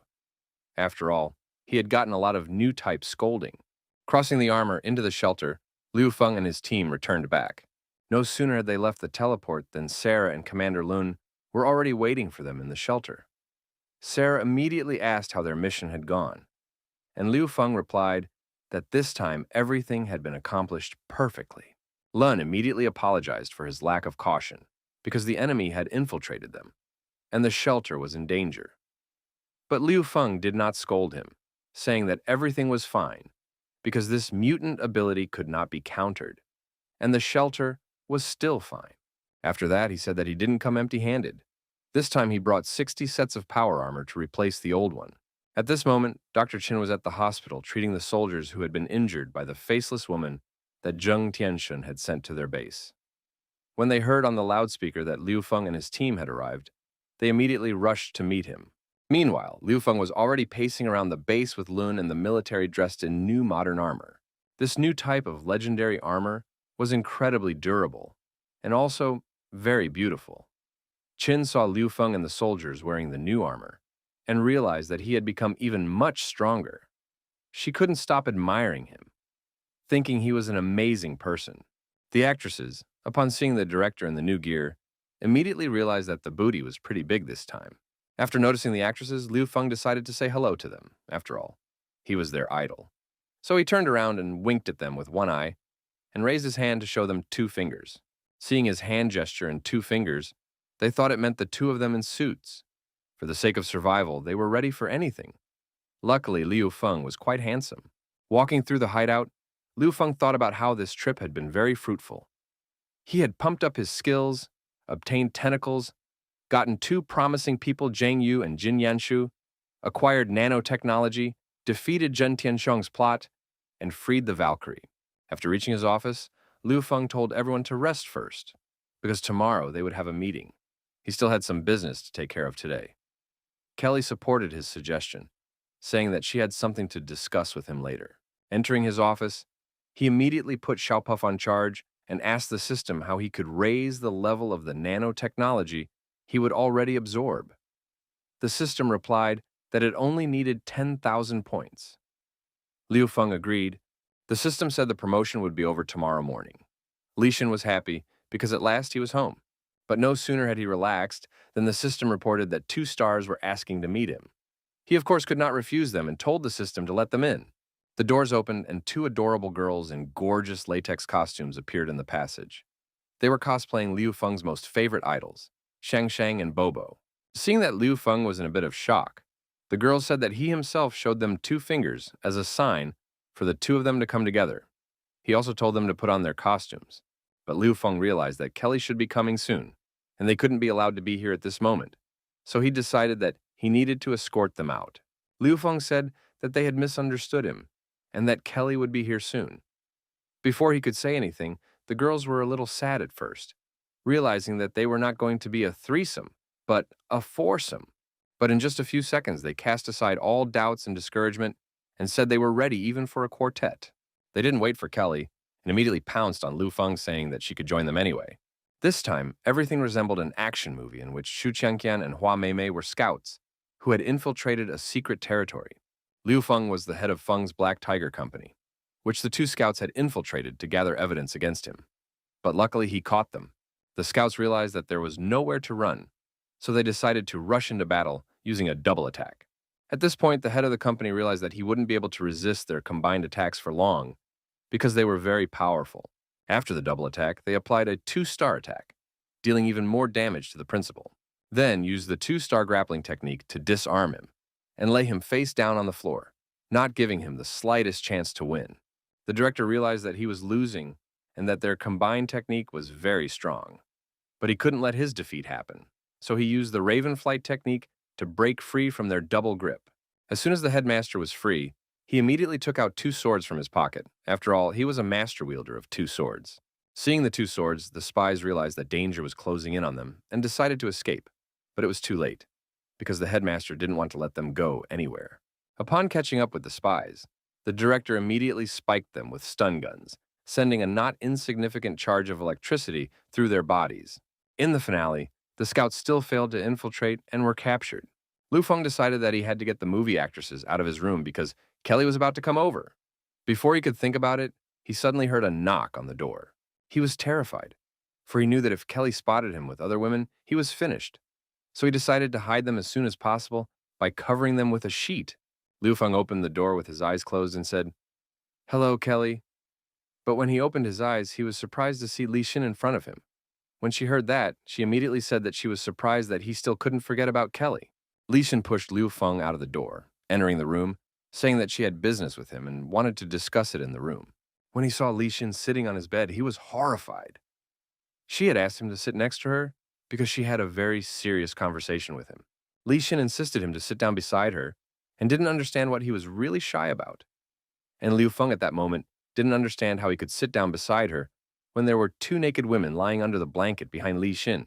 Meanwhile, at the northern base, the artificial intelligence reported to the director that the mission to eliminate Liu Feng had been completely failed.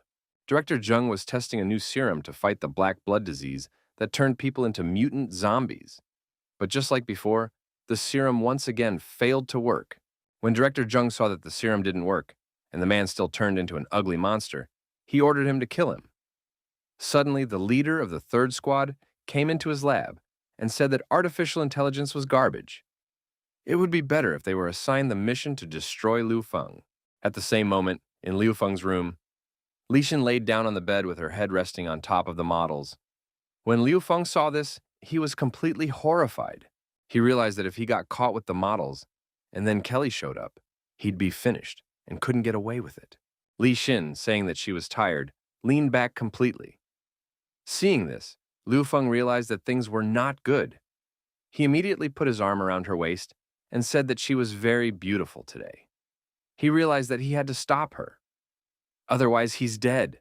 Li Xin suspected something wrong with this and turned back around and noticed that the sheet was moving slightly as if there was someone underneath it.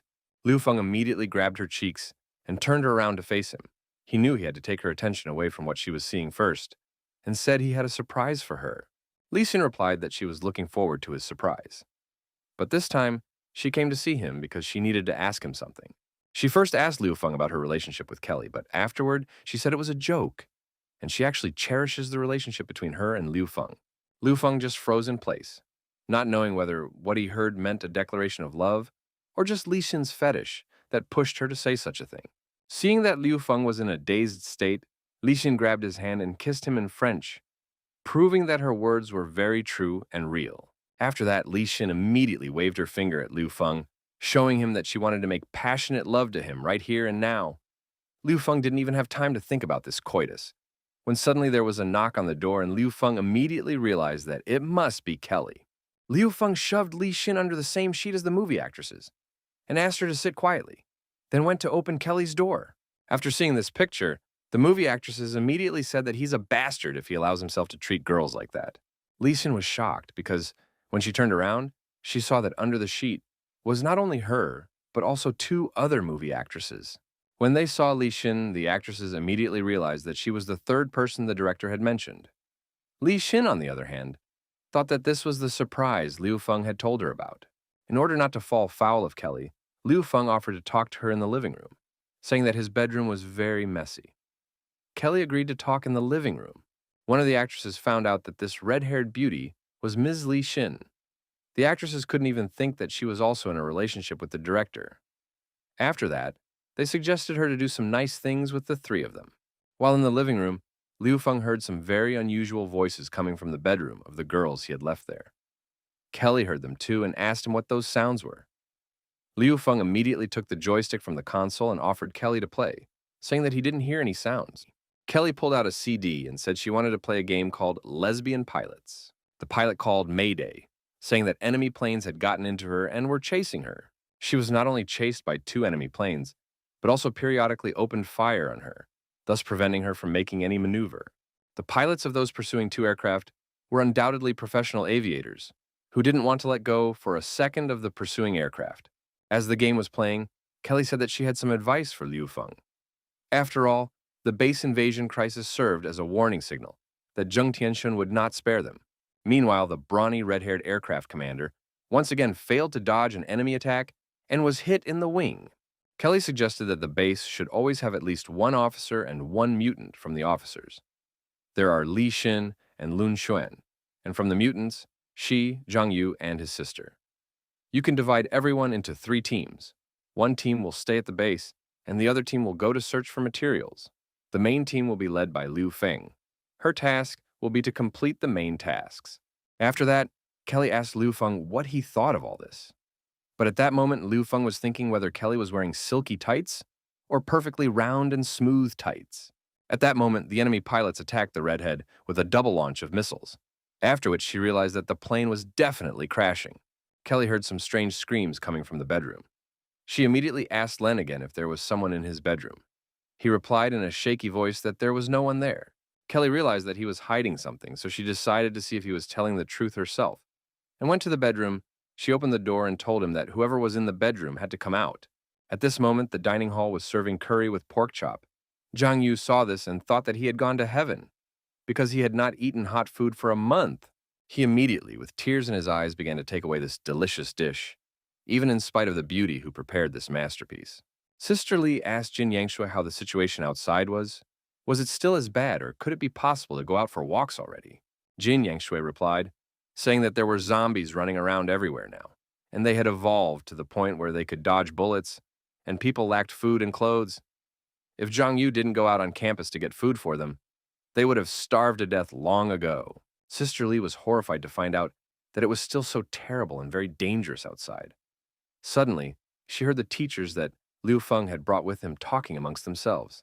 They were admiring the technology and the cleanliness and order of the shelter, saying that it was much better than the slums of the northern base, and they couldn't even suspect that the owner of the shelter was Liu Feng.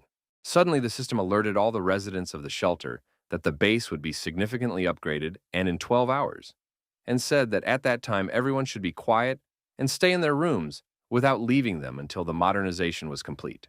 Jin Yangshu, seeing the 3 female teachers as her rivals, still realized that if anyone found out about her relationship with Liu Feng, their relationship would be discovered, and it would be like setting fire to gunpowder. At this moment, while in Liu Feng's room, Kelly discovered a crumpled bed with some kind of incomprehensible liquid on it. When Kelly touched the sheet, she realized that someone was definitely sleeping on it, as it was quite warm. But there was no one in the room, just a warm sheet and something on it, Kelly thought. At this moment, those under the bed and Li Xin, along with the movie actresses, realized that although it was very exciting for her with the girls, but if the vixen saw her in this state, she would definitely embarrass herself. Realizing that Kelly's not stupid and is about to guess everything, Li Feng said that before she came in, he was resting in bed. At this moment, or turned to him, showing some kind of liquid on her fingers, and asked what she was doing in his bed. He immediately realized that this liquid belonged to his gorgeous girlfriend Li Xin. She realized at that moment that this was not a good thing and could end up being a lot of fun. Lu Feng realized how much of a heel he might be in right now and decided to quietly leave the room. But Kelly stopped him and asked if it was body fluid. He thought he was done for when suddenly Kelly asked him, was he here polishing his rod? Hearing this, Liu Feng exhaled and said that yes, that was exactly what he was doing. He felt extremely relieved when he realized that this time he was once again able to turn his back on Kelly and not get burned in front of her. Kelly told him that she was the base administrator, and the director's wish was also part of her duties. So the next time he thought of rubbing his rod, the first thing he should do was invite her over and offer to fulfill the mission to her, rather than do it alone. After which, Kelly collapsed on the bed and started beckoning Liu Feng with just one finger, saying that she had something else to report to him. Kelly, a knight of divine light, has come to punish the Goblin King, saying he cannot escape her sword. The Goblin King mocked her and said that not only was she not backing down, but she had also come into his clutches herself. At the same time, in the vicinity of Shelter L at the automobile factory, Xiaolan's sister couldn't keep up with her brother, who was running ahead and holding her hand. A sniper sat on the roof of the building and took aim at her brother before shooting him right in the kneecap. When she saw that her brother had been shot in the leg, her sister immediately rushed to him, asking if he was okay and could walk. Her brother replied that he was fine and ordered her to run as fast as possible and not to turn back. But it was too late, for the men who had shot her brother had already arrived. But suddenly, to everyone's surprise, from nowhere, Liu Feng's younger sister Xin Tong appeared beside them. Meanwhile, Lun Xuan and his team were patrolling the surroundings of L Asylum and realized that everything around was calm and safe. He was still tormented by the thought that he had really embarrassed himself last time. He couldn't figure out who that girl in yellow was, a hallucination or his ability that he was just afraid to use. Lun Xuan realized that they couldn't make the same mistake this time, so he ordered everyone to look out for each other. Before he could think of all this, he was suddenly informed that Xin Tong had disappeared. He was furious and ordered everyone to look for her as soon as possible. When they saw Xin Tong Po, the bandits were not a little afraid and decided to capture her too, saying that they would feed her as they had plenty of food and called her to their hideout. But Xiaolan's brother, whom they had shot, begged her not to believe them and to run away with his sister, since these people who shot him were members of the Cannibal Salvation Army who eat people. One of these cannibals grabbed Xin Tong by the shoulder and asked if she knew a place called L Asylum, but without saying anything to him, she simply took her hand and cut off his arm at the elbow with a single swipe. The situation became heated, and the group of cannibals pointed their guns at Xin Tong.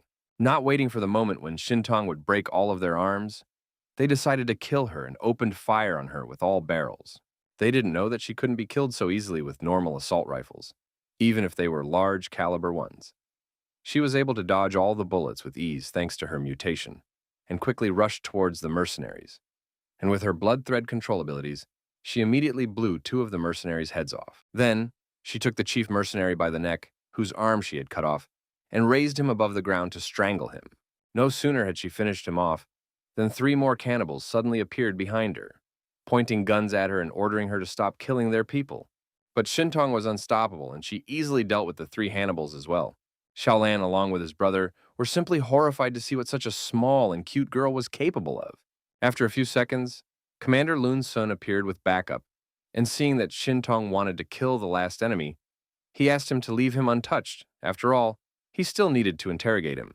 At this time in Lu Feng's fantasy, he, the Goblin King, was ridden by the heavenly light knight Kelly. It was said that he had never lost before, and today he was very weak. Hearing such belittling remarks about himself, the Goblin King's eyes lit up, and he threw Night Kelly back with just one sweep of his arms, after which he took out the Goblin King's cudgel, the most powerful and largest weapon in the kingdom. Night Kelly, seeing such a powerful club, was immediately frightened, but she didn't even allow any thoughts of surrendering to the Goblin King, so she created a divine shield to resist him.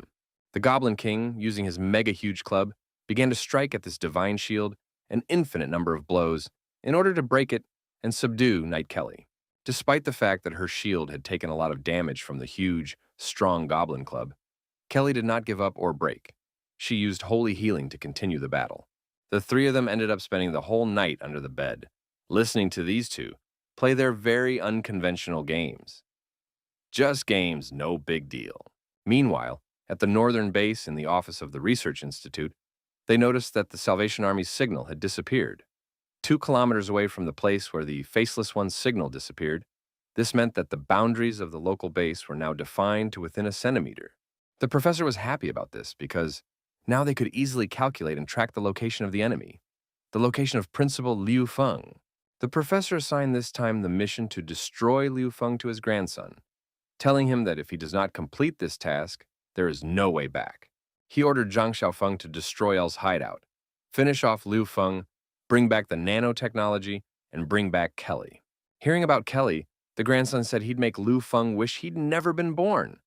No one dares to even look at Grandpa's woman, let alone touch her. But the professor said it's nothing. Zhang Xiaofeng heard this and said that his grandfather was very partial to women, and it was in his spirit. After which, he ordered his partners to move out to destroy the L Asylum. In fact, the professor was very much concerned that Kelly was not with him at the moment, for he had always wanted her to belong only to him.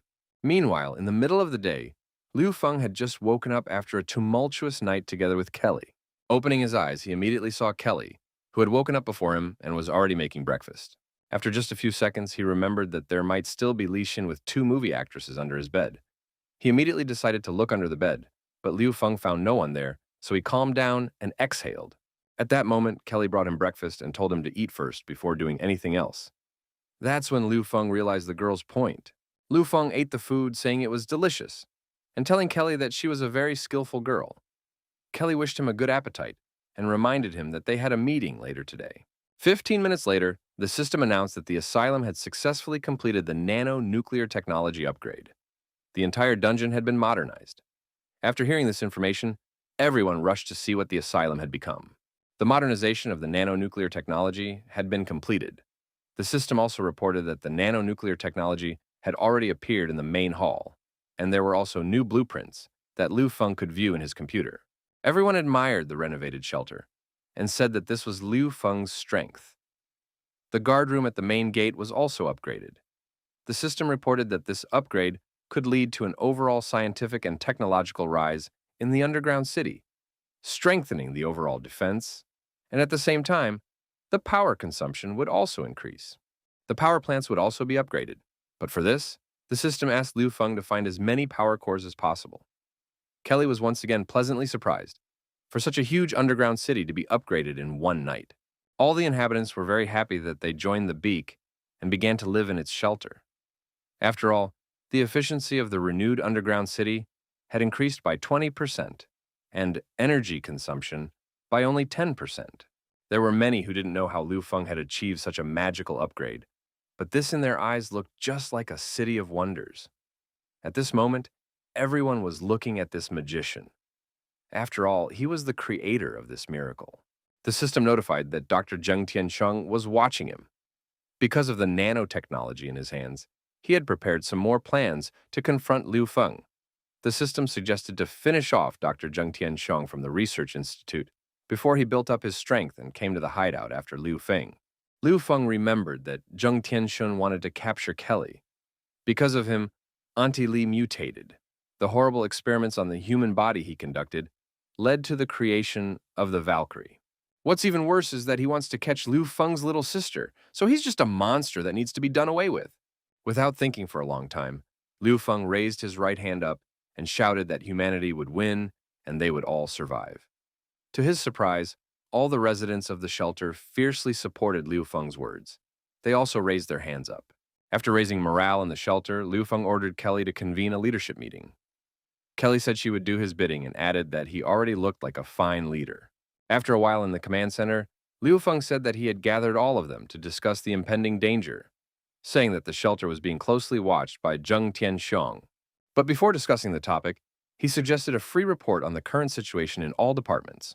Liu Feng said that after the upgrade, in addition to improving production efficiency, thanks to the improvement of artificial intelligence to the basic level of the shelter, can also produce new unmanned defensive weapons. This weapon can automatically recognize enemies and fire at them from two sides. This greatly increases the defense capability of the base. Also, the shelter can now hold about 1,000 people, and production can arm and outfit 100 soldiers. Their armor can withstand fire from most light weapons. In addition, nanotechnology has brought new technology. It can absorb a lot of energy from the sea. But now this technology can't be unlocked because the base is far away from the sea. So we need to improve the generator for better and smooth operation of the system. No wonder Liu Feng insisted on finding this technology, Li Xin thought. As soon as Liu Feng stopped, Kelly immediately stood up and said that it was her turn to give her report. She said the current number of people has a huge impact on development, the shelter. Now that food supplies are sufficient, it is time to expand. For this reason, Kelly said that she was nominating a talented candidate for their command staff. This candidate turned out to be the Black Gold Witch Jin Yanshu, who was very good at manipulating people. Everyone was very much surprised. Kelly continued by saying that Jin Yanshu used to be very interested in personnel management. So Kelly discussed it with director Liu Feng, who approved her appointment as the person in charge of recruitment. Jin Yanshu was very happy after all. She had made the first step. She was very curious to see if she could gradually capture Liu Feng. What was interesting was that all the people in this dungeon seemed to be unified, but everyone has their own narrow circle. Liu Feng unites everyone by relying on his abilities. Li Xin and Sarah were the first to enter into the underground city. The first narrow circle consists of them. Then, there is the controlling military group. Da Chang was originally Kelly's man, but he may have gone under Lun Xuan's command after being discovered. Jin Yangshu, knowing Kelly, realized that she didn't just want to drag her into this game for a reason. Looking at Liu Feng, she realized that he was not so simple if he could subdue such talents. Next, the chief electrician and engineer of the asylum began his report.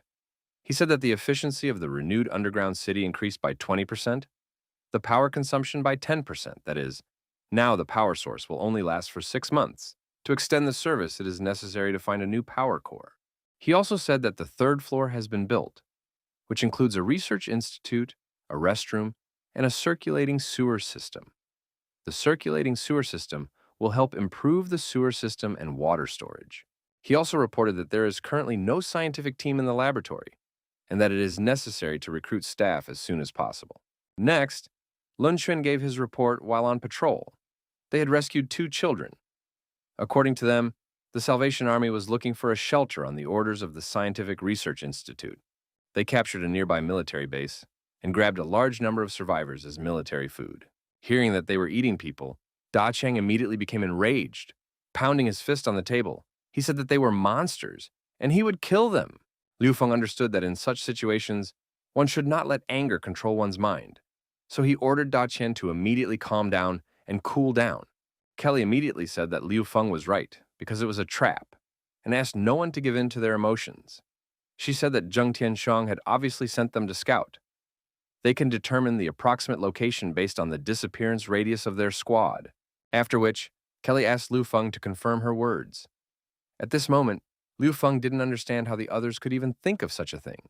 In just a second, he answered, "Yes, that's right." The only thing that confused him was that he had to pretend to be someone else, because he didn't know what to do if they asked him what they should do next. Before he could think about it, Sarah suddenly stands up from her seat and asks Liu Feng, "What should we do next?" Liu Feng, without thinking for a long time, decided to turn the tables and asked Lun Xuan what he thought about it. At this moment, Lun Xuan realized that Liu Feng still could not forgive him for the past and decided that he needed to show his abilities and strength. Lun Xuan said that they can't wait. They need to attack first, take them down from this position, and destroy them. He said that in the near future, they would need to recruit a significant number of soldiers, at least about 60 people. And when the time comes, Lun Xuan will personally lead the team, plus 1 mutant, and they will easily be able to defeat them, said Lun Xuan finished his report. Liu Feng immediately stood up from the table and said that Commander Lun Xuan said well. Liu Feng said that he would divide the troops into 3 groups. One would guard the house, one would go to mop up the guards, and another one would go with him to carry out tasks. Let the other departments carry out their own tasks.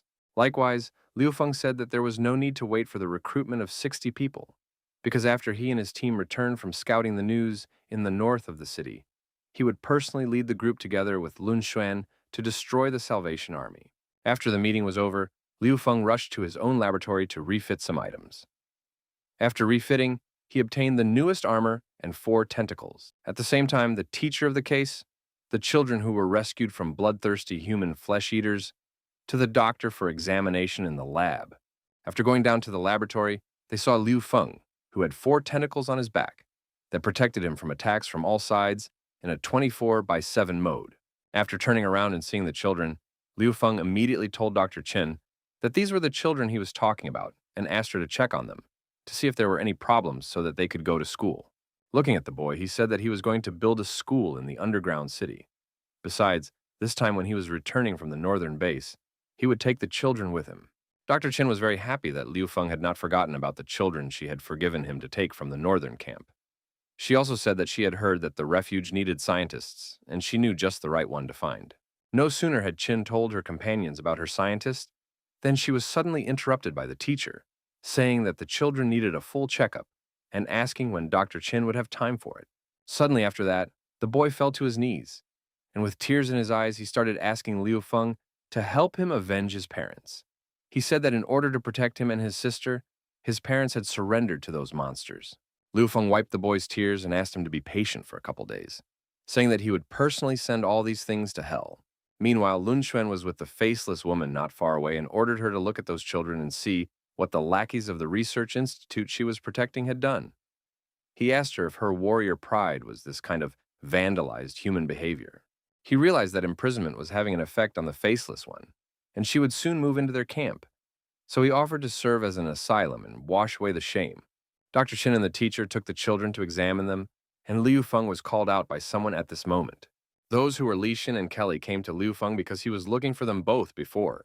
Liu Feng said that he was glad that they had finally come to him because he wanted to reward the 2 of them for their achievements. So he had something interesting for them. After that, he opened the first drawer and went to get a gift for Li Xin. He pulled an RT-100 kinetic rifle out of a drawer, which had powerful single shots thanks to kinetic technology. Liu Feng immediately began to improve the energy to increase the shot power of the rifle, and also gave her an RX-60 revolver, an extremely powerful 6-round revolver, which could use explosive expansion bullets with increased power. Li Xin was over the moon, but Liu Feng once again reached into the drawer for another gift for her. He gave her a rocket backpack, saying that it had only been built with Kelly's help. "It'll keep you flying for a while." Li Xin was very happy and pounced on Liu Feng, squeezing him, saying that she was very grateful to him for all these gifts, to which he replied that she definitely deserved it. After which, he waved his hand at Kelly and said that it was her turn to receive the gifts. Liu Feng started to tell Kelly that he spent 10,000 points on this gift. Just as suddenly, Sarah reported over the video link that Commander Chu Shan from the northern base wanted to talk to him. Liu Feng asked Sarah to connect him. Commander Chu said he hadn't seen Liu Feng for a long time, but he hadn't changed a bit. He thanked him for his help with the last mission. Liu Feng apologized to Commander Chu, saying that he was sorry that he couldn't help the military find the things they needed. But Commander Chu said that it was no big deal because he had helped them reduce their losses, so it was already good. Then he said that their commander Guo wanted to meet with Liu Feng to talk about Zheng Tianshun after a while. Northern base, the location of Regimental Commander Guo. Liu Feng, along with Li Xin and Kelly, arrived to meet Commander Guo. Captain Chu met them at the entrance. As they walked towards the entrance, he said that although the last mission was not successful, but thanks to their help, many soldiers had been saved, and once again thanked Liu Feng and his team from the bottom of his heart. After walking a little deeper into the northern base, they came to the entrance of the barracks. After entering, he immediately introduced Liu Feng and his team to the regimental commander. A couple minutes later, the very formidable and scowling commander of the 2nd Regiment of the northern base Guowei was already standing in front of Liu Feng. They shook hands, after which Commander Guowei asked Liu Feng if he was that demonic fist. Liu Feng replied by nodding his head. Guo Wei said that he had heard about how Liu Feng had put in a lot of effort during the operation in the city center and even saved Xiao Chu a few times. Guo Wei patted Liu Feng on the shoulder and said with a smile on his face that he liked Liu Feng very much. The soldiers were shocked to see this, as they had already forgotten the times when their commander smiled. Commander Guo Wei looked at his subordinates with a threatening look. They immediately apologized and left. He then asked Liu Feng to go inside. Liu Feng agreed, but before he did, he said that platoon leader Chu had told him that Guo Fei had some business with him. Guo Wei said there was nothing to it, so he suggested he go to the meeting room to talk about it. Before they reached the meeting hall, Liu Feng was suddenly attacked from the corner of the road, kicking him in the head. But Liu Feng was able to repel the blow by blocking it with his right hand. The attacker was Guo Yicheng, the daughter of the Guo regiment commander. She said Liu Feng's technique was not bad. Her father was furious and immediately ordered her to stop. But Guo Yicheng said she just wanted to see if Director Liu was as good as they say he is and have a training fight with him. Liu Feng didn't hesitate to agree. Liu Feng said that since Miss Guo wanted to see his skills, he wouldn't mind pleasing her, and asked her to teach him everything he can't. Guo Yicheng decided to land one of her strongest kicks on Liu Feng, but by that time, Liu Feng had already managed to not only dodge her kick, but also grab her hands, thus immobilizing him.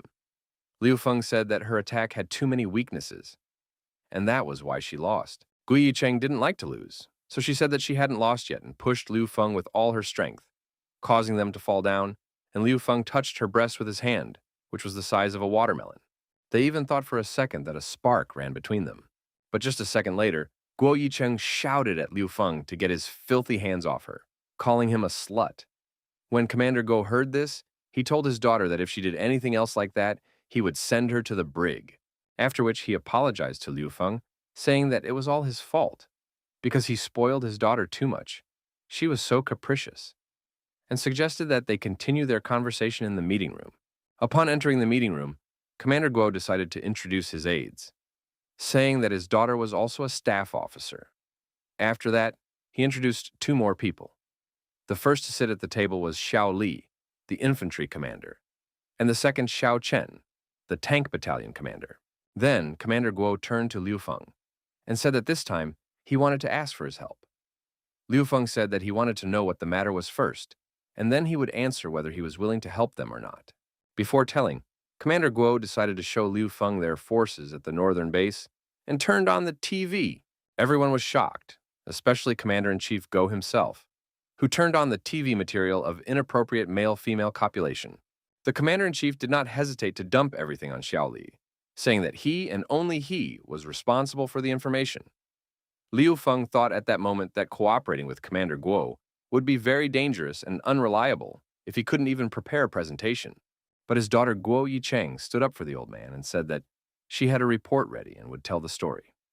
She came out to the TV and said that there were 5 main forces at the northern base: the Provisional Government and Research Institute in the center, the Mutant Association in the east, them in the north, the city gangs in the west.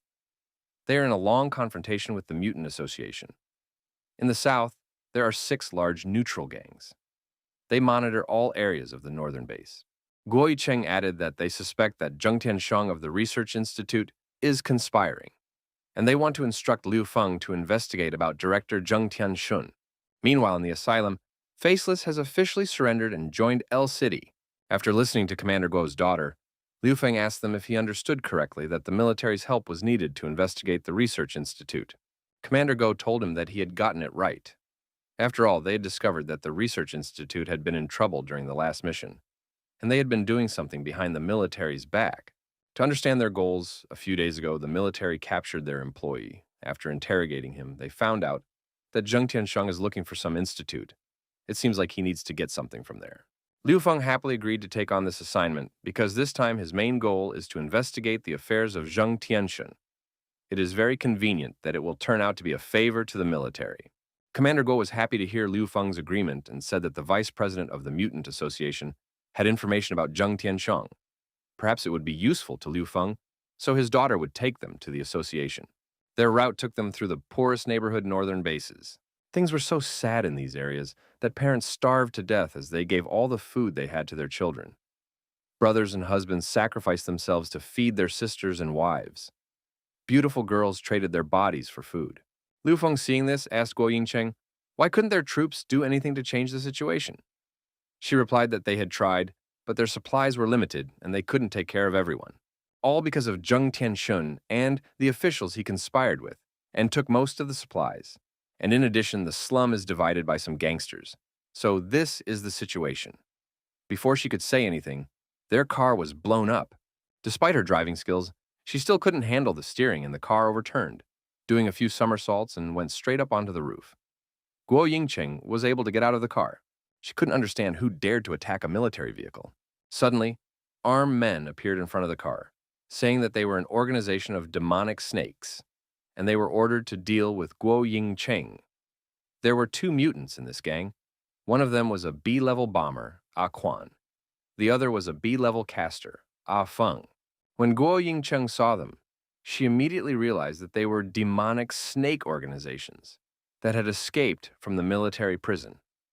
Realizing that there was a mutant among them, she immediately rushed to attack to destroy it first, but to her disappointment, she was unable to resist the mutant's attack. She was thrown back by the telepathic wave. Meanwhile, as she lay unconscious, the mercenaries discussed that they had heard that Regimental Commander Guo's daughter was very beautiful, and they had wanted to try her for a long time. And Feng decided not to waste time. Especially since he liked bold women, he started to reach out his hands to Guo Yingcheng. But to his disappointment, he didn't even have time to touch her with one finger before he suddenly lost his arm at the elbow. He was in a lot of pain, but he couldn't see who it was. After a few seconds, the smoke cleared and Li Xin and Kelly appeared from behind it. Li Xin was excited to meet the bandits because she really wanted to test the new weapon on them, telling Kelly not to interfere because she was able to deal with the bandits herself. And Feng was furious because he had lost his right arm, so he immediately ordered to kill those girls. But Li Xin and Kelly were very experienced fighters, so they were not intimidated by the number of opponents or their strength. Seeing that his subordinates were failing, Ah Feng rushed at Li Xin with one hand, delivering a very powerful punch. But he missed because Li Xin dodged it skillfully with her flying machine. Meanwhile, Ah Quan grabbed Kelly sneaking up behind her and pointed his gun at her. But just seconds later, he was brutally killed, as he didn't attack the real Kelly, but her clone created by her ability. Seeing this, Liu Feng realized that Kelly possessed a very powerful ability. He remembered how she had easily made tentacles out of nano-metal. She had said then that it was just an elemental use of abilities, and she could do anything that was within her knowledge. So lately she had been frantically studying just about everything. At that moment, he thanked her for the tentacles and said that in the future, by combining his transformation ability with her creation ability, they could even make an Iron Man suit. One of the mercenaries realized that he was the only one left, so he immediately decided to run away, because if he didn't run away, he would also die like the others. So he rushed out. But Liu Feng couldn't let him escape, so he shouted at him to stop and held the plasma beam at the ready. But the mercenary is already unlucky, because he was left without a head and an arm, all thanks to the vice president, who appeared quite in time. Kawase Suena, the current head of Japan's Kawase family, leader of an organization known for secret assassinations, the Unruly Blade, was famous before the apocalypse. She had once single-handedly killed 124 members of Shimaji's nemesis, her family. When enemies pursued her, she was rescued by the president of the association and joined. After the end of the world, she accidentally acquired a mutant ability, a misty shadow, which made her the queen of the night.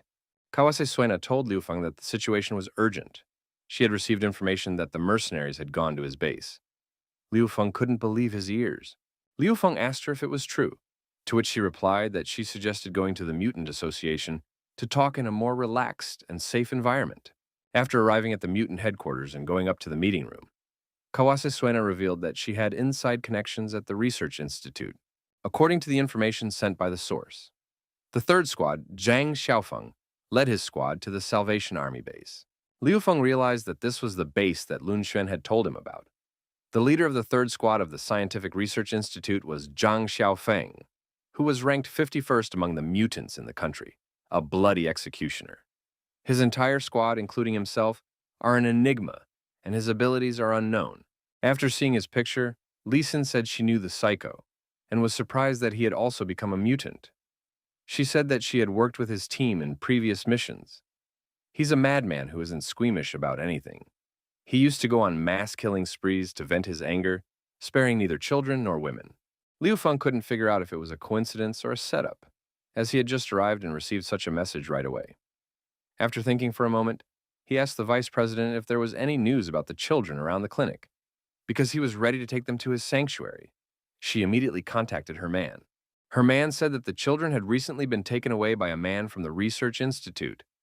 Liu Feng was furious because he couldn't believe it. Liu Feng realized that if the children got into the institute, it would be certain death for them, and he had to save them no matter what. Kawase Suena asked him not to worry after all. Dr. Shin's clinic was also under their patronage, and they were also responsible. She said she'd activate the internal comms tonight to save the kids, and then they'd go in there together. After a while, the Northern Science Research Institute. Uncle Fu tried to escape from the research institute with the children. To his great disappointment, the main gate of the research base was closed, and there was no way for them to escape through it. He remembered that the vice president had told him to wait on the third-floor balcony. The children did not understand where Uncle Fu was going and kept asking him about it. He told them that one more turn and they would be there. But at that moment, he could not believe that he had revealed himself, justifying it by saying that he had no other choice. Suddenly, an old friend of theirs named Xiao Ming came out to meet the children. Uncle Fu asked them where they knew him from, to which the girl replied that it was from the street who had disappeared some time ago. They didn't expect to see him in this building. The boy rushed to his friend Xiao Ming to ask him to run away with them. But their friend was no longer the same boy they all knew. As soon as the boy approached him, his friend immediately turned into a terrifying mutant zombie. A mutant zombie wanted to attack the boy, but Uncle Fu decided to save him and covered him with his body. Suddenly, there was an explosion and destroyed the wall of the research institute. It was Liu Feng who, with his appearance and thanks to his tentacles, saved Uncle Fu and the kid from certain death. Uncle Fu was very surprised to see Liu Feng. The vice president followed him into the rift, with Kelly and Li Xin. The vice president said that they found the children, so they should leave immediately. Uncle Fu decided to warn Liu Feng, asked him to be careful, because the zombie he fought was the latest living experiment. It was different from the zombie outside.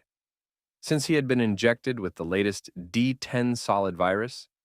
But while Uncle Fu was talking about the mutant zombie, Liu Feng used a nano-impact glove and smashed this zombie on the wall. Just as they were about to leave, the 5th squad leader, Level S, Divine Light, and her deputy mutant, Level S, Giant Rock, suddenly appeared in front of the exit. They were the positive and negative commanders of the 5th squad of some of the most ruthless killers. Uncle Fu immediately told Liu Feng that things were bad, and it was better to run as fast as possible.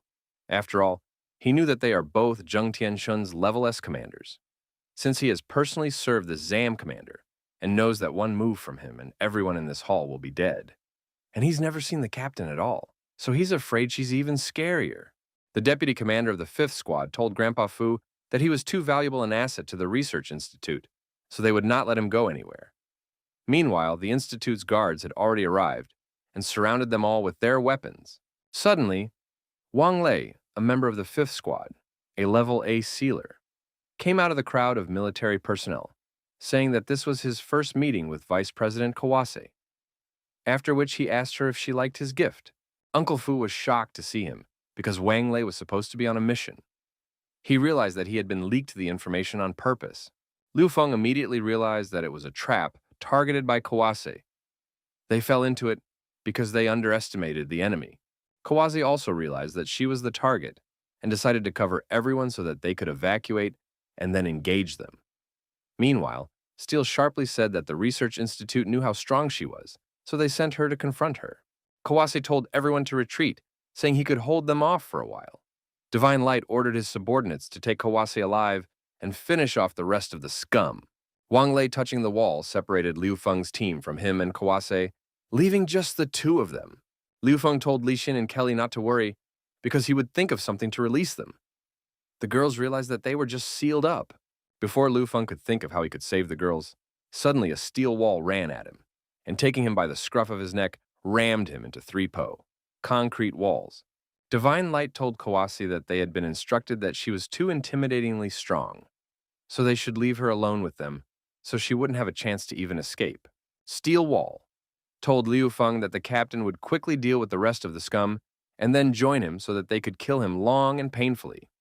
He also told Liu Feng that Zhang Xiaofeng should start taking over Liu Feng's hideout any minute now. Meanwhile, not far away from the Salvation Army camp, was a group led by Commander Lun Xuan. They had been watching the camp for a long time, and the commander asked his men to cheer up because he knew that if the Salvation Army really knew the location of their base, they would definitely make a move. A moment later, a sentry reported to Commander Moon that there was some movement at the base. Citing the sniper rifle commander, Lun noticed that they had a lot of gear and ammunition. Lun immediately ordered Da Chang to follow the plan and told him to stay here, to lead while he went west to ambush them there. Daikang waited until the car convoy got close enough, and then ordered all of his soldiers to open full fire on the convoy. Since no ambush was detected on the right, asking for fire support, they began to move west, and there was an ambush waiting for them in the west, because by then Captain Moon was already there, mercilessly shooting down these mercenaries. Suddenly, he felt some kind of danger behind him. He managed to react in time and turned around and put his sniper rifle in front of him, thus repelling the attack and preventing himself from being impaled by the sword. The assassin skillfully jumped away from him and fired several of his shurikens at him, but they could not hurt Lun Xuan because Zhang Yu came to his aid, who, thanks to his ability, was able to stop the shurikens and break them into small pieces. Lun asked him why he was here, and he replied that Da Chang was worried that he was here alone, so he sent Zhang Yu to help him. Zhang Yu stopping and breaking all those shurikens in half sent them back towards the assassin. Suddenly, the third squad captain of the S-level mutant squad, Zhang Xiaofeng, appeared in front of the assassin, and thanks to his shield, he repelled Zhang Yu's attack. Meanwhile, on the front from Da Chang's side, a full-scale military operation was underway. The mercenaries couldn't understand why they couldn't kill any of the enemy, even though they had already fired several rounds at them. They couldn't understand what kind of armor these people were wearing that couldn't be penetrated by any bullets. Suddenly, Da Chang loses his first fighter in super armor because of an explosion that came out of nowhere. And it's all because of this huge guy named Giant Mutant Level Gun, A. He came to the aid of the thugs because he saw that this bunch of thugs are just useless people. He's going to have to do it for them. Xiaofeng repelled the attacks and said that their plan was successful because the research institute was holding back the main forces. Meanwhile, he and his squad are destroying L's hideout. With a smile on his face, he said that after today, L Underground City would no longer exist. At the same time, the Steel Rock told Liu Feng the same thing that Liu Feng does not know. But it is a two-pronged plan for Liu Feng, along with his team, to die in the Research Institute. Meanwhile, Zhang Xiaofeng is now breaking into L's hideout, after which he will kill all the humans and take over the nanotechnology. Also said that it was all Liu Feng's fault, since he had insulted their great director Zhang, and pointing his hand at the mutant specimens, said that he would soon become a regular ugly specimen like these children. He also revealed that he and his team had traded all those test children for bread in the slums. Scala also remembered that Liu Feng's younger sister was also involved in a similar injection experiment. After which, he asked if she was still alive. Hearing about his sister, Liu Feng immediately became furious and said that he would destroy them at all costs. Scala grabbed him by the head and slammed him hard against the floor several times, after which he used his most crowning kick called Armor Killing Kick and stomped Liu Feng straight into the wall. Because of this, Liu Feng became even more furious. The dragon went into overdrive, an outburst of anger. Seeing Liu Feng's gaze, Scala clenched his fists and decided to attack him once more, but in a more serious manner, telling him that since he had withstood one of his most powerful blows, he wasn't such a bad opponent. After that, Scala immediately rushed to beat him up with his huge fists, driving him into the floor harder and further each time. He used a technique called fist explosion, through which he was able to land over 100 punches on Liu Feng in just 1 minute. Liu Feng was tired of putting up with this bullying, so he grabbed the rock by his fist, then took a nano punching glove. Using it for its intended purpose, he delivered a staggeringly powerful blow to the rock. It was a powerful strike. Liu Feng himself did not expect himself to be able to have such a strong and serious response to the rock. After recovering from the shock of Liu Feng's punch, the rock said that he was very happy that the little guy had shown himself, because now he could start the battle for real. At this moment behind the wall, Wang Lei was very proud of the fact that his obsidian wall was extremely strong, whether they could only die locked in his cage. Wang Lei said that if they didn't surrender in 5 seconds, he would start shooting and started counting down. Kelly said that if the obsidian he made was really as powerful as he said, then she had a plan to save herself and Li Xin. At the same time, on the other side of the battlefield, the leader of the third gang suggested that Lun Xuan and Zhang Yu surrender to the research institute, and then they would have a chance to survive. Lun Xuan asked Zhang Yu to cover him to increase his distance, and told him to be careful. The enemy's ability type was unknown. Zhang Yu began to use his abilities to cover Lun Xuan's retreat, giving him a chance to increase the distance. The commander of the third squad ordered the assassin called Night Shadow to delay Zhang Yu. Suddenly, he noticed the mountain beneath his feet begin to split, and he immediately realized that Zhang Yu didn't just have telekinesis, he had S-level potential abilities. He knew that he had to destroy him before he could evolve. But he was calm, because he knew that the Night Shadow ability would be able to hold him back. Zhang Yu thought he had everything under control and everything was going very well. But suddenly, a Night Shadow appeared behind him with a sword in his hands. Zhang Yu turned around and saw that she was already striking at him with her sharp sword in an attempt to kill him. But Zhang Yu was lucky, because thanks to the fact that he had covered Lun Xuan's retreat, he was able to move to a suitable distance, and at the right moment to cover Zhang Yu, with just one shot from his sniper rifle to break the Night Shadow sword in half. Lun Xuan evaluated the opponents and realized that this assassin did not seek a more dangerous him, but went to Zhang Yu. This proved that her teleportation radius was limited. And this red-haired boy is using a melee weapon, Zhang Yu's gravity, restraining him. After that, Lun Xuan realized that he only needed to take one shot. No sooner had Lun Xuan aimed than he saw the projectile that had been fired by Zhang Xiaofeng flying towards him. He smilingly said that he apologized for misleading everyone that his weapons were knives. Meanwhile, on the other side, the Rock was telling Liu Feng that his armor was already 130% charged. The Rock possessed a god-killing armor that became stronger after every strike from the Rock.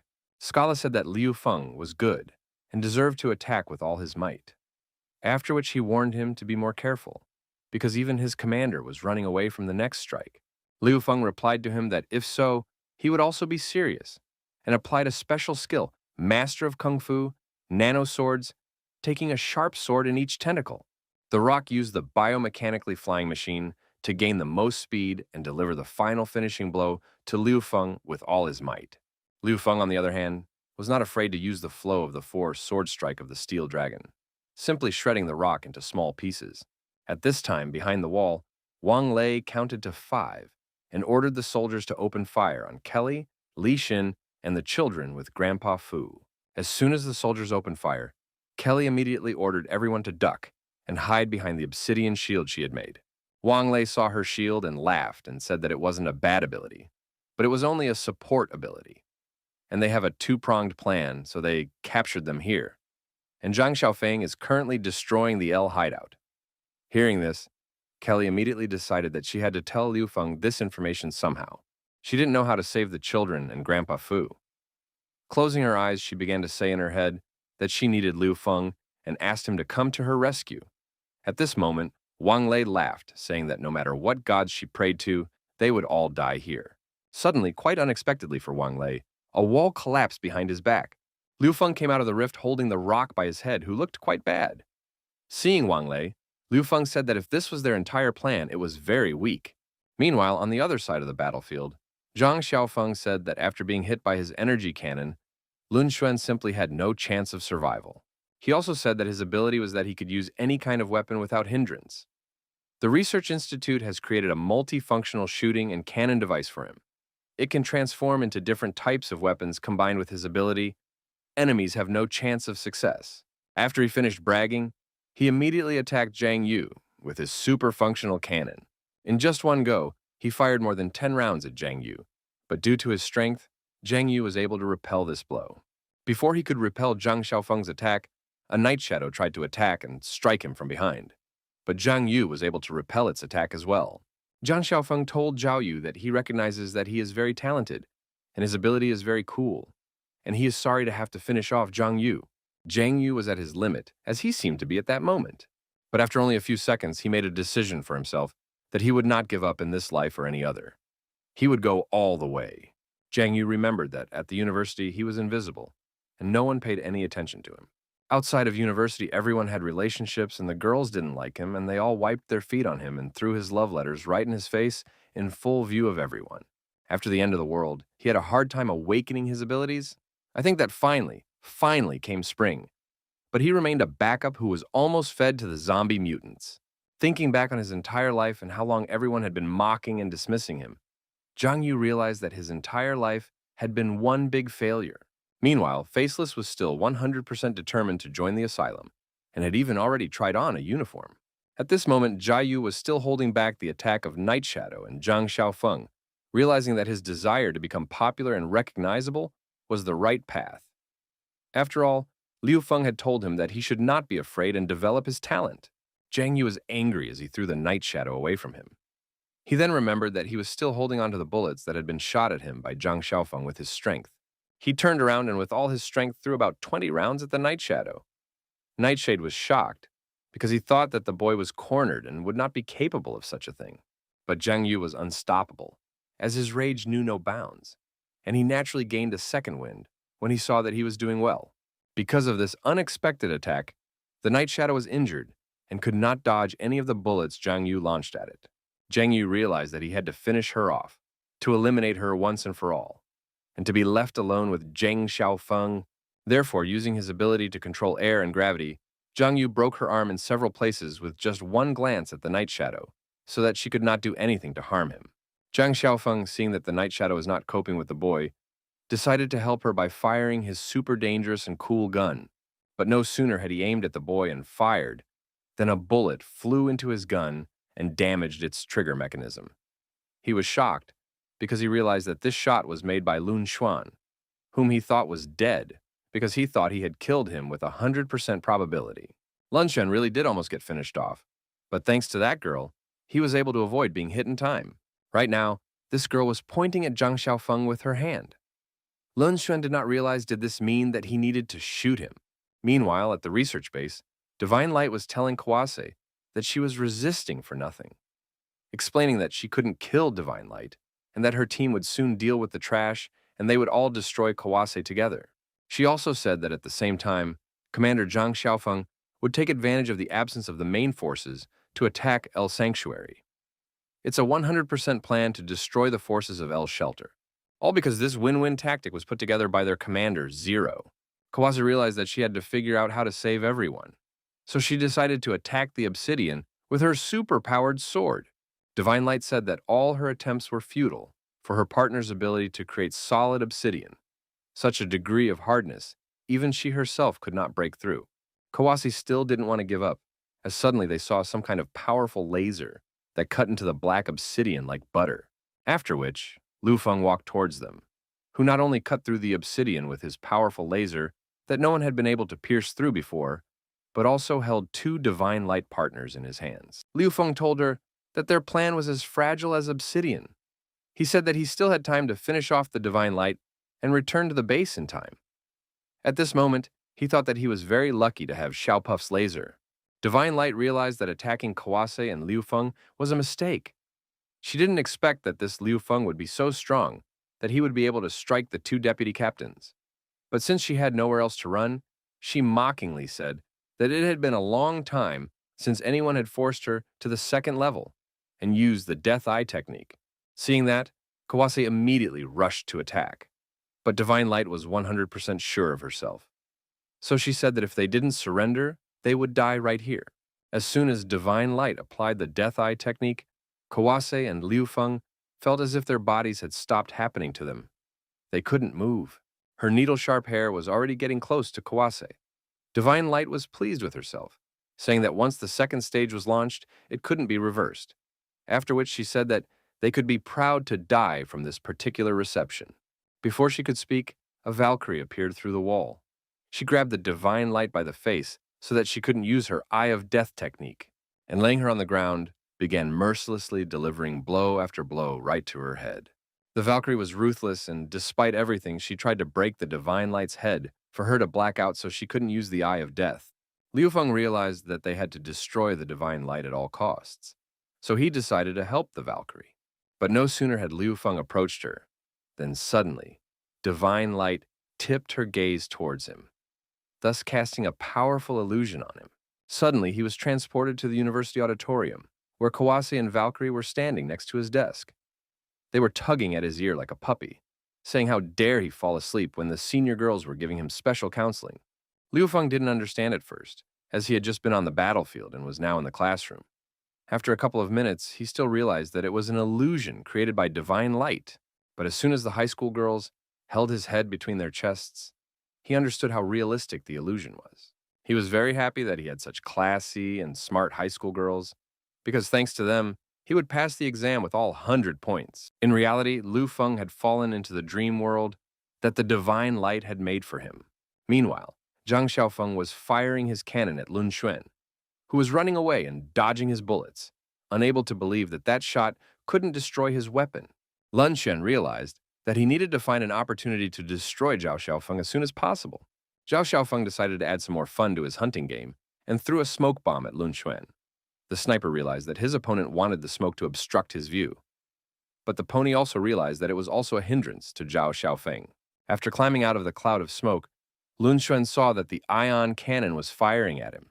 It was dangerous, because the shells from this cannon could easily penetrate a small piece of rocky stone, or completely through concrete walls, not to mention the human body. Dodging the bullets, Lun Sun realized that the current situation was as disadvantageous to him as possible. Suddenly, he saw the girl again, who was pointing towards the direction of the fog. Without thinking for a long time, Lun Xuan decided to look where she was pointing. He looked through the scope, but he couldn't see anything because of the heavy smoke. So he decided that the place the girl was pointing at could be Zhang Xiaofeng's location. So he put all his doubts aside and decided to shoot and take a chance. Lun Shen took a lucky risk, for with this shot, he was able to shoot Zhang Xiaofeng's left palm off. Zhang Xiaofeng lost his arm and couldn't understand how a sniper through such thick smoke could hit him. At this moment, Lun Xuan decided to take a few more shots just in case. The next shot would have hit Zhang Xiaofeng directly in the head, but he dodged it in time.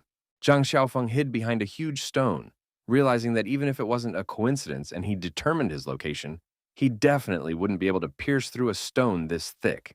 The girl that Lun Xuan was guided by changed her readings, and Lun didn't think twice and took good aim and fired a shot in the new direction. It pierced through a huge rock and wounded Zhang Xiaofeng in the shoulder. Zhang Xiaofeng realized at this moment that this was definitely not a coincidence, and the sniper could pinpoint his location. Zhang Xiaofeng realized that he was lucky, because if the sniper had hit his head, he would have been dead. Meanwhile, Lun's eye began to bleed. Zhang Yu saw that Lun Xuan was in trouble, and immediately ran to his aid. He took him under his arm and lifted him off his knee, asking him if he could still continue fighting. Lun replied that he was fine. At this moment, Zhao Xiaofeng came out from behind a rock and said that he thought they were more gifted than he had thought before. He also flattered them by saying that they forced him to take his second form. But if that's all they can do, they'll die imminently. Zhao Xiaofeng raised his finger to the sky and said that if they really thought that they had defeated him, if they destroyed his weapons, then they really didn't understand what a weapon ambassador meant. At that moment, he contacted a military satellite and activated its laser system, directing the full power of this military satellite at Lun Xuan and Zhao Yu. Zhang Xiaofeng said that the ability of an ambidextrous weapon is the ability to control all weapons. Meanwhile, at the research institute, Liu Feng and Valkyrie were captured by a divine light, which cast powerful illusions on them. Kawase seeing the divine light taking control, Liu Feng and Valkyrie immediately realized that after looking into her eye, one would lose control of their body. Kawase realized that she had to memorize her location and quickly destroy her without looking her in the eye. Divine Light didn't expect Valkyrie to betray them, and then she decided that she would deal with both of them, thus destroying both Valkyrie and Liu Feng in one blow. Divine Light rushed towards Liu Feng and Valkyrie to kill them. But suddenly, Kawase appeared behind her back and swept her head off her shoulders with her sword, using a secret technique, the killing arc of light. After that, Liu Feng and the Valkyrie immediately woke up. The severed head fell right into the Valkyrie's hands. Valkyrie immediately pulled out of her skull a delicious mutant brain filled with a virus that makes them stronger and happily ate it. Seeing this abomination, Kawase remembered Valkyrie and immediately drew her sword. Kawase didn't hesitate long to strike with her sword and said that she's that monster of the research institute. She's dangerous. Stepping away from the illusion, Liu Feng saw Kawase in front of him who was trying to kill Valkyrie instead of those cute high school girls who were trying to help him prepare for the exam. Before Liu Feng could come to his senses and realize that it was an illusion after all, Kelly suddenly came out of the rift and said that the Lee Sin had already brought out the children, and they should also hurry to evacuate. Liu Feng was once again covered by an illusion in which he saw three beautiful girls, who thanked him for everything he had done for them. And he also said that they had done a great job because they were all his favorite assistants. This time, his another beautiful illusion was shattered. Secretary Sarah called him over the video link. She said that they had received a distress signal from Commander Lun Xuan. He said that their unit was under attack near the Salvation Army base. Hearing this, Liu Feng asked Saru, telling Lun Xuan that he would be coming to his rescue soon, so he should hold out a little longer. Seeing this powerful blue ray, Lun Xuan realized that they couldn't dodge it and couldn't hide anywhere. After the dust settled, it could be seen that Commander Lun and Zhao Yu had just been buried under the ground. But they were not as weak as it seemed at first glance to Zhang Xiaofeng, and were able to withstand this satellite strike. After getting out of the earthen coffin that the laser beam from the military satellite had driven them into, Lun Xuan immediately thanked Zhang Yu for saving them. Turning to Lun Xuan, Zhang Yu asked him to forgive him, for he had already reached his limit, and the rest was up to Lun Xuan. After saying this, he fell to the ground in an unconscious state. Zhang Xiaofeng was glad that they had survived, but he immediately said that it would be very difficult for them to continue, because the second form was the result of the research conducted by the Scientific Research Institute. He also said that his team's success is in biological armor. It maximizes their maneuverability and combat power. After his story and bragging, Zhang Xiaofeng decided to show in reality what he was capable of, and started shooting at Lun Xuan with his shoulder-mounted firearms. Lun Xuan realized that he needed to take Zhang Xiaofeng to another place as soon as possible. Otherwise, if he started acting here, he might injure Zhang Yu. Dodging his shoulder-mounted machine guns and seeing what kind of armor he had, Lun Xuan understood that his opponent's power had increased dramatically. But that was just the beginning. Zhao Xiaofeng decided to show what else he was capable of, and used the mass destruction shoulder howitzer. Meanwhile, Da Chang was trying to withstand the attacks of a man who had bazooka arms. Da Chang didn't understand why Zhang Yu hadn't come to their aid yet since he had sent him a distress signal. Suddenly he was summoned by Liu Feng via video link and asked to open his portal to him, so that Liu Feng and the others could come to his aid. Da Chang ordered one of his fighters to open a portal for Director Feng, while Da Chang diverted all of the enemy's firepower. Da Chang hid behind a rock in order to guess the right time to attack the man with a gun in the place of his hand. After waiting for the right moment, Da Chang attacked the man with a gun instead of an arm. But he expected to be attacked from behind a rock and was able to parry Da Chang's blow. He then put his gun to Da Chang's head and said that he expected to be attacked by the ambush, so he was prepared for it. But no sooner had he fired a shot at Da Chang's head than he received a sudden tentacle strike, causing him to fly backwards a few meters. It was Liu Feng who had teleported with his entire team and brought Valkyrie with him. Liu Feng immediately asked Da Chang, "Where are Lun Xuan and Zhang Yu?" Da Chang told him that they had gone to the east, but he couldn't contact them now. Hearing this, Liu Feng became furious. He immediately said, "Li Xin and Kelly stay here to help Da Chang confront the rescue army, while he himself would go to rescue Lun Xuan and Zhang Yu." Liu Feng wondered for a second how he could quickly get to Lun Xuan, when suddenly Valkyrie hugged him from behind. With her incredible strength, Valkyrie pushed herself off the ground and made an incredibly powerful jump. Liu Feng held on to her with both hands in terror. This time, Lun Xuan was unable to dodge the blast wave created by the weapon on Zhang Xiaofeng's shoulders. At this moment, he received the happy news that Liu Feng and his team had come to their rescue. Zhang Xiaofeng heard this and realized that it seemed like the fifth squad did not hold back Feng. But he was not upset, realizing that it was too late. After all, it was a long way for them to get here, and there was a heavy cannon to stop them. He told Lun Xuan not to even hope for help from his friends, because by the time they came to rescue him, he would have time to kill him 10 times for sure. Before he could say anything, Liu Feng and Valkyrie suddenly landed behind him. Seeing Liu Feng, Zhang Xiaofeng said that if he had appeared a few minutes later, Lun Xuan would already be dead. But even if he showed up, it wouldn't change the fact that Zhang Xiaofeng would kill him. But Liu Feng wasn't interested in listening to him. He ran through him to Lun Xuan and asked him how he was feeling. Lun Xuan apologized to Liu Feng, saying that they were unable to hold their positions. He then asked if the children they had to rescue with the Mutant Association were all right. Liu Feng told him not to worry because they had done their best. Liu Feng told him not to worry about the children, for they had already been saved. And the vice president of the Mutant Association was in charge of bringing them back. He ordered Lun Xuan to rest because he would take care of this weapon baron himself now. Zhang Xiaofeng told Liu Feng that if he was lucky enough to defeat the fifth squad, that did not mean that they would be able to defeat the third squad. Even though a Valkyrie had joined them, in Zhang Xiaofeng's opinion, they were weak opponents. Valkyrie decided not to listen to all this useless talk and immediately rushed to attack the Night Shadow. She used a technique, the flaming strike of the Celestial Tyrant. But the Night Shadow was able to block this strike, albeit with difficulty. Reflecting the blow, the Night Shadow said that Valkyrie's strength was quite good, but the only pity was that it was useless against her. Liu Feng, along with Valkyrie, saw that the Night Shadow didn't even have a small scratch. They were shocked. They definitely didn't expect this. Zhang Xiaofeng continued his story, saying that although the second generation of the Research Institute's battle armor was still in the testing phase, but compared to the first generation, this technology, once used, could not be turned back into a human at the second level, had a much more mature defense power that was not comparable to that of the first generation. At this moment, Night Shadow decided to retaliate and rushed to attack Valkyrie. She used the sword dance technique to inflict as many cuts on the Valkyrie as possible. It slashed at Valkyrie from all sides. Valkyrie at this moment realized that she didn't need to fight back, but just grab the Night Shadow and that would be the end of it. Zhang Xiaofeng pointed out to Liu Feng that even a Valkyrie couldn't handle the Night Shadow and offered to help her. But Liu Feng replied that there was no need. Nightshade was very angry at Valkyrie for betraying them and decided to deliver one last crowning blow to finish her off once and for all. But this was the moment the Valkyrie had been waiting for. She grabbed the Night Shadow and began to pull her very tightly against her. Nightshade realized she was trapped. She was very sick. She knew that if she didn't get out soon, she would run out of oxygen because the Valkyrie had squeezed her lungs. Seeing that his partner was losing and about to die, Zhang Xiaofeng decided to attack Liu Feng to even the score. He used his shoulder-mounted machine guns to riddle Liu Feng. But he was not so easy, and thanks to his tentacles, he was able to dodge this attack by jumping up. After which, in order to repel all the shots, Liu Feng used the Kung Fu Master's technique of flowing 4 nano swords.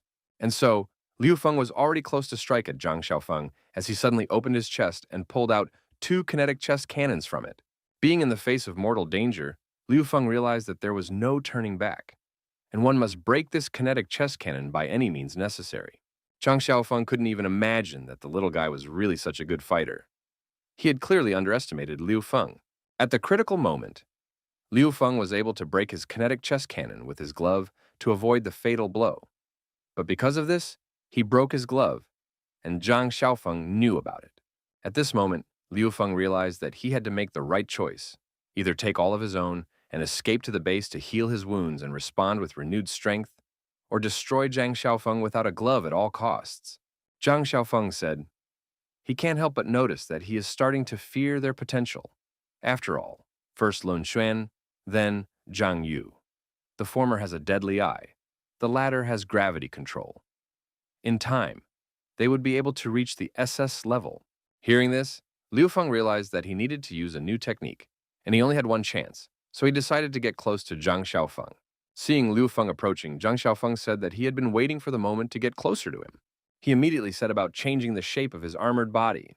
He converted his old mechanical armor into a secret suit, codenamed High Precision Cannon. Liu Feng, on the other hand, summoned Xiao Puff and ordered him to enter the nanoparticle supersynthesis with him. Through fusion with Xiao Puff, Liu Feng created a nanoplasma iron fist. Liu Feng then applied all his knowledge of the Kung Fu art to deliver the most accurate and powerful strike.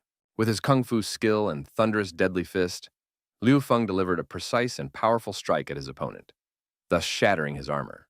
After that, the system reported to Liu Feng that he had managed to repel the enemy's attack and received 10,000 points for it.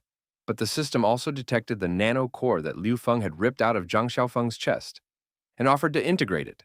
Liu Feng realized that this was the secret technology of the Scientific Research Institute, as suddenly someone appeared behind his back. It was Zhang Xiaofeng. He grabbed Liu Feng's hands and pointed at himself and his space cannon, then said that Liu Feng should die with him. Meanwhile, on another hilltop, Kelly and Li Xin were fighting a man with a bazooka arm. His cannon was very strong and accurate. Li Xin couldn't get too close to him to attack him. She had to retreat all the time. Li Xin realized that she definitely couldn't handle them alone, so she turned to Kelly for help. Kelly said the only way to finish him off was to resort to a little trickery. Li Xin asked Kelly what it means to resort to a deceptive maneuver. Kelly replied that it means hiding your true intentions, going behind your back, and using obvious techniques to disorient your opponent, so that he is lost in illusions and does not pay attention to the true intentions, and then he can be taken by surprise and defeated. After which Kelly pressed the emergency button on Li Xin's flying backpack, thus sending her back to the battlefield. Seeing such an act on Kelly's part, the bazooka hand said that he didn't expect that on death's doorstep, she would betray a comrade. He then attacked Li Xin again with his huge gun, saying that they shouldn't quarrel after all. They would both end up in his collection. After the smoke from his shot cleared, Kelly came out of it and tried to grab him, but the bazooka arm spotted her and said their attempt to pull off a deceptive move was a complete failure. Transforming his bazooka arm into a mountain drill arm, he punched Kelly in the chest, thus killing her. Da Chang, along with his soldiers, and Li Xin were just shocked to see that he had killed Kelly. But suddenly, the very Kelly he had killed began to sprawl all over him, enveloping him in a metallic web, preventing him from even moving a toe. Kelly appeared behind him and thanked everyone for their attention. He couldn't understand how it had happened, because he had killed her. She responded by telling him that he just attacked the wrong body for her, and now it was over for him. Pointing her revolver at him, Kelly shot him, and with a precise shot to the head, she blew his brains out to make sure he was no longer a threat to them. The laser blast from the satellite was so strong that it tore Zhang Xiaofeng into 4 pieces. Liu Feng was lucky, as his back was covered by Valkyrie, who received a huge burn on her back. By saving him and putting herself in harm's way, she had caused herself incredibly intense pain and a deep wound. Taking Liu Feng in her arms, she decided to run away and take refuge somewhere far away from the battlefield in order to recover herself and her strength. The next day, in some apartment building, Liu Feng woke up in the arms of the beautiful Valkyrie. Seeing the Valkyrie, Liu Feng was scared, but after realizing that she was sleeping, he calmed down and asked the system to help him check her physical condition.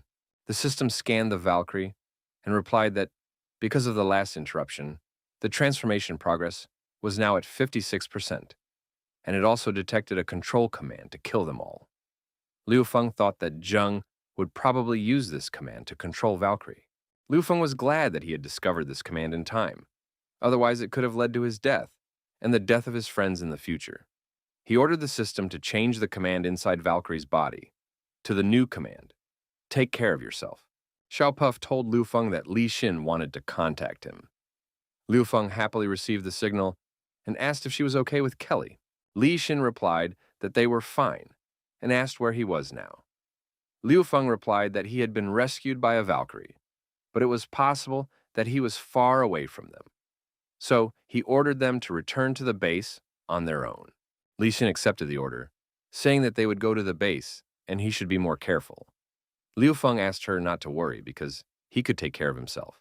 At this moment, the sleeping Valkyrie heard the code word and immediately woke up. Liu Feng laughed at this moment, saying that without Li Xin and Kelly to take care of him, he didn't look like a leader at all because he had to do everything by himself. Valkyrie took Liu Feng by the shoulder and dragged him to bed. Seeing the danger from Valkyrie, Li Xin became very worried after abruptly disconnecting the communication. Liu Feng couldn't understand what was going on. It seemed like he had activated the command mode when he uttered "took care of himself" over the phone. But he felt as if he was in the storyline of the prison war game X. The bee turned to the flower and said that today is such a nice sunshine. She wants very much to collect honey from this flower. She said that if the flower was smart, she would take it affectionately. But the flower didn't want to, neither affectionately nor harshly, for he knew where this would all lead. But the bee didn't care and started emptying his pollen. This time, Liu Feng realized that he had definitely lost. Unfortunately, he didn't have time to turn off the video link, and Li Xin heard some popping sounds, so she asked if he was okay and what was going on. Liu Feng hastily replied to her that he was drinking milk. Li Xin asked him why he was drinking milk and breathing so hard. Liu Feng replied that he had just run, so he was very tired and was breathing so hard. At this moment, Kelly came up to Li Xin and said that she had recently found this flask and thought she might like it, so she grabbed it. Li Xin was delighted and forgot about Liu Feng. Meanwhile, inside the Northern Research Institute, Zero reported to the professor that the 3rd and 5th squad had been defeated. They were unable to destroy L's hideout. In addition, the military and the Mutant Association were also involved. Hearing that the military wanted to confront him, the professor immediately ordered Zero to bring the 4th squad to him to teach them all a lesson. Zero asked the professor if he was sure he wanted to call the crazy fourth squad. The next day, Liu Feng returned safely to the L shelter. Everyone was happy to see Liu Feng return, but they asked where did Valkyrie go and why didn't she return with him? Liu Feng realized that the hidden command within Valkyrie was very powerful, and he didn't know if he would be able to control it in the future. But he was sorry to see her go in the end, because he hoped that the next time they meet would be completely different. This he thought to himself, and told the others that she seemed to have her own business to attend to, so she left first, then suggested that everyone go to the hall first. Going up to the second floor of the asylum hall, Liu Feng raised his hand clenched into a fist upwards and said, regarding the battle with the Scientific Research Institute, they defeated the Scientific Research Institute and successfully prevented them from attacking the asylum. Everyone clapped and admired him, realizing that he was really amazing, because even the Scientific Research Institute that dominated the northern base was defeated. Liu Feng also said that Lun Xuan's squad made a great contribution this time. The enemy outnumbered them, but they withstood and held back their onslaught. In addition, Lun Xuan also awakened his abilities. Zhang Yu's abilities were also further developed, and the strength of our shelter was greatly increased thanks to them. Zhang Yu stood there with tears in his eyes as he realized that someone had finally recognized that he could become stronger. Seeing Liu Feng speak in public, Kelly realized that his leadership skills were becoming more and more intimidating as he easily began to evoke people's emotions. A few hours later, Liu Feng was in his room, decided to pump himself up, and asked the system to open his interface. The system displayed his characteristics and said that someone was knocking on the door and asking to meet him. He went to the door and asked who was there. From behind the door, he heard that it was Dr. Qin Mu. She asked if she could come into his room and if she would disturb him. Liu Feng said that of course she wouldn't bother him and suggested that she go to his room and sit on a chair. Qin Mu thanked Liu Feng, saying that this time she was indeed very grateful to him, because not only did he save those children, but he also brought them to the shelter. She really was very grateful to him. So she decided to officially join his shelter. Liu Feng was happy to hear this, but in return, he asked Dr. Qin to apologize to him for coming too late, and one child could not be saved. Dr. Qin walked up to Liu Feng and put her finger on his mouth, telling him that he shouldn't blame himself for anything after all. He had already done too much for her, so she wanted to show him something. Liu Feng felt a familiar feeling, and his consciousness was transported to the Golden Mountain Temple, where he was a Buddhist monk and recited prayers. He recalled that he had once had to fight a treacherous snake and had almost lost, but fortunately, this monk's skills were above reproach. Suddenly, the white snake Xiaobai appeared in front of him and said that her little sister should have taken care of him last time. But since she failed in her task, she would do kung fu with him this time and punish him. She immediately applied the technique of penetrating water. In response, the monk ordered all his assistants to begin expelling the uncleanness. In order to protect himself from the white snake's attack, the monk employed a secret technique called bronze statues, creating what he thought was an impenetrable protective dome. The white snake was pleasantly surprised that the monk was not as simple as it seemed at first glance, and was even capable of applying the technique of immobile golden statue. But she wasn't easy either and decided to show him a new technique called ice and flame. Seeing this reception, the monk realized that the little white snake dared to take on too much and decided to answer her harshly. He summoned the fire dragon Amidohab to his defense in order to put an end to the naughty white snake once and for all. After waking up, Liu Feng realized that he had won, and the skills of a kung fu master were really cool because they could be used even in such a realm. At the same time, in the Salvation Army camp, Lun Xuan and his team were freeing the prisoners. As they passed by the captured people, they noticed how empty their eyes were, for the people could not realize whether it was the cannibals who had come again, or whether it was the new troops who had taken over the place and come to liberate them. Seeing all these people, Lun Xuan realized that these mercenaries were guarding the people so that the cannibals could eat them in the future. Suddenly, one of the fighters said that they had caught the commander of the leader of this outpost. When he saw Lun Xuan, the leader of the outpost immediately threw himself into his lap and begged for forgiveness, because he was wrong and would not repeat this mistake, because he did not know why they were guarding these people, and asked him not to kill him. The same bald kid who had been saved from the cannibals by Lun Xuan recently, upon seeing this outpost leader, immediately started shouting that he was the one who had killed his parents. He picked up a huge stone from the ground, and with a shout that he would finish him off, rushed towards the outpost leader. But thanks to Lun Xuan, who grabbed him by the scruff of his neck, he was unable to make an irreparable mistake, and kill the man. The boy with tears in his eyes turned around and asked why they stopped him and prevented him from committing an act of revenge. Da Cheng answered him that, in the L refuge, children do not get their hands dirty with blood. After which, Da Cheng raised his hand up and told all the people that they had come from L's shelter to rescue them. Next, he greeted everyone and said that they were happy to take them into their shelter. All they need to do is work hard and they will guarantee them food. He also promised that they will try the leader of the cannibals. Da Cheng also said that he didn't want them to fall victim to the cannibals again and wait inexorably for their turn to be eaten. Hearing these words, the people rejoiced, and all of them wanted to join the shelter as they did not want to be eaten. Lun Xuan took the boy's head and said that they couldn't kill the leader of the outpost right now. But after they got information from him about would not necessarily kill him, after which he said that the boy should not smear his hands on this animal. He urged the boy not to smear his hands unnecessarily, as he had once done, for if his hands are stained with innocent blood, they cannot be cleaned for the rest of his life. After that, Lun Xuan got in touch with Liu Feng and reported to him that they had released a total of about 400 hostages. Lun Xuan also said that in addition, they have captured a large amount of food, an oil tanker, and 5 vehicles that were not damaged. They had also succeeded in capturing the leader of the Salvation Army and were ready to bring him to the refuge for interrogation. Liu Feng wished them a speedy return and a safe journey.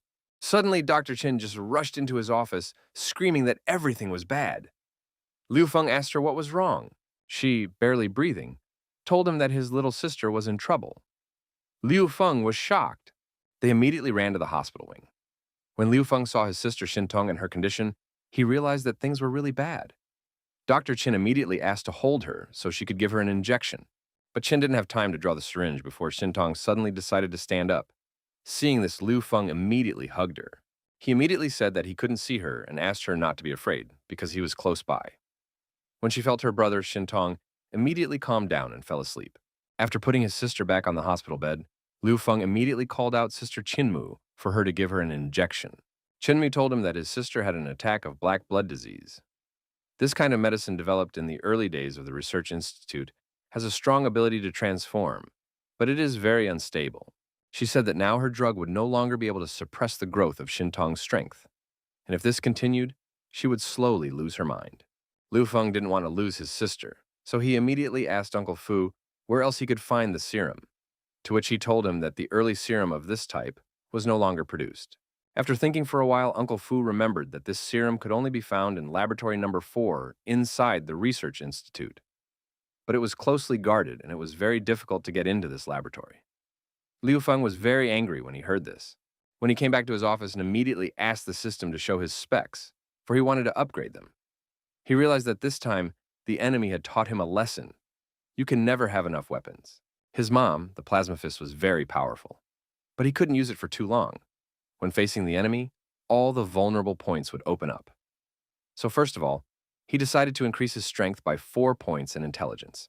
After facing the special mutant created by Zheng Tianxun and continuing to strengthen his talent as a scientist, he wanted to try one of his own new ideas in order to improve his combat efficiency and be ready for new battles next time. Liu Feng had no sooner finished all his improvements when suddenly his little sister, Xintong, came to his room saying that she had prepared dinner for him, roast meat with peppers. Xintong said that she knows that her brother likes pepper very much. So she put a lot of pepper. It must be very spicy. Liu Feng thanked his sister for her efforts and offered to eat together. Xintong said that she wanted to take care of her brother, so she took the chopsticks and decided to feed him. After sitting down completely, all Liu Feng thanked his sister, saying that it was delicious, and he was glad that she was able to make him such a delicious meal. After a while, his favorite little sister fell asleep and only talked about one thing. That was to wash the dishes. Liu Feng collected the dirty dishes and decided to wash them himself. Washing the dishes, Liu Feng realized that when he was eating, he didn't feel a bit of spice. He thought that either it was bell peppers or he had already stopped feeling pain. Liu Feng was very angry because he realized that Zheng Tiansheng had brought his family to such a helpless state, and he also wanted to kill them all. He became very angry and promised himself that he would destroy Zheng Tiansheng at any cost, even at the cost of his life. Meanwhile, Salvation Army boss Mike Johnson was visited by his spy and reported that the brothers they had sent to the outpost had been completely wiped out. Mike Johnson was furious. for he knew that the outpost had been completely destroyed by the men from the L shelter. At that moment, one of the coreligionists came to him to bow down and said that the L asylum seemed to be getting stronger and stronger. Therefore, he decided to propose cooperation between the coreligionists and the Salvation Army. After all, through this, before the L asylum's strength fully developed, they together with could destroy them at the root. At this time in Shelter L, Liu Feng called a meeting and asked Lun Xuan to report on the situation of the Salvation Army camp. Lun Xuan reported that during this raid on the National Salvation Army camp, they managed to rescue more than 400 hostages, collected a large amount of resources, hundreds of different firearms, and captured the leader of the Salvation Army camp. Moreover, they engaged in a firefight with a scientific research institute and successfully killed many of their elite. Liu Feng was glad that they had successfully broken Zheng Tiansheng's spirit this time. He also realized that in order to avoid another surprise attack, they needed to improve the underground city to the next level. He said he wants to expand the dungeons by 4 floors. Among the hostages rescued this time, there are many children, so he wants to open a school to give them a chance to study and gain knowledge. He also decided to modernize the weapon production system to further increase the combat capabilities of the shelter. Now their weapons were enough to arm 200 more people. At the end, Liu Feng said that in addition to that, he also planned to lead a squad to raid the 4th laboratory of the research institute. Lun Xuan immediately contradicted him by saying that their strength was still recovering, and after the last bad luck, Zheng Tiansheng would definitely be on the lookout. Liu Feng replied that he knows this. But Xintong's disease is out of control. The drugs are no longer working, and only the 4th Research and Development Laboratory has a remnant of serum inhibitor. Not only did he want to seize the serum inhibitor, well, it was the vigilantes of the Scientific Research Institute and Zheng Tiansheng himself. Seeing that Liu Feng was very determined, Kelly said that in that case, they should discuss a plan of action. But suddenly, the alarm in the shelter went off. Not understanding what was going on and what caused the alarm to go off, Liu Feng immediately ordered Sarah to find out what had happened. Opening the computer and logging into the CCTV, Sarah was horrified and said it was very, very bad. She said there was a very large wave of zombies coming at the shelter from the north side. Meanwhile, inside the 4th laboratory of the Scientific Research Institute, Zero was telling the children that at birth, every person is good. By nature, people are close to each other. The children asked him what it means that every person is good at birth. He answered them that it means that initially every person is born good, but anger is acquired over time. Suddenly, Principal Zheng Tiansheng appeared on the lawn. When the children saw him, they immediately ran to him and hugged him. They asked him when their illness would pass, because they were so eager to go out and play. He asked them not to worry, because thanks to him, their sickness would pass very soon. He asked them all to go to the medical room and wait for him while he talked to Xiao Li on the lawn. He took the boy in his arms and brought him to Zero and put him on the ground. He took him by the head and said that he wanted Zero to realize that, in fact, that evil as well as goodness is present in people from birth. Then he looked into the boy's eyes and said that actually in classic literature, not always, only the truth, and with one sweep of his hand, he cut off the boy's head. Zero was shocked, for he certainly hadn't expected such a display of cruelty from the professor. But the professor, with no sense of pity, ordered Zero to send these children to lab number 3 for experiments, since there was no need to store consumables, saying that humans are inherently evil. Then the professor said that because Zero's plan failed, the death of those children was his punishment. And next time, he'll destroy Zero himself? Turning around, the professor said that he had to leave in order to find a safe haven nearby, and would soon assign Zero to protect the research institute. He also said that he had found a worthy opponent in the form of monotheists, who, if they were lucky, would destroy L's hideout. In the mountains, not far from El Unanimous's hideout, he was directing the mutant zombies towards El Unanimous's hideout and rejoiced at this beautiful picture. He was very happy about it because he had never done such a grand performance, which was about to start in his life. Meanwhile, inside the shelter, the alarm was already in full play and warned that there was a wave of zombies heading towards the shelter from the north, and they would be coming soon, so asked everyone to prepare for defense. The shelter. Liu Feng announced that the shelter was now under the control of the military and ordered each unit to go to the battlefield for defense. He ordered all civilians to remain calm and go to the restrooms. The military would set up defenses at each entrance, and as soon as the zombies entered the kill zone, destroy them all. There is a road to heaven, but no one goes there, and there is no door to hell, but everyone tries to break in. Gritting his teeth, Liu Feng said that he would show them the full power of the L Asylum.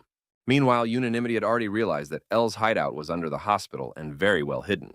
The leader of the Salvation Army, Mike, turned to the Son of God and said that a frontal attack was behind him, and he and his men will prepare the encirclement, using his psychic powers and monotheism to direct this army of zombie monsters straight to L's hideout.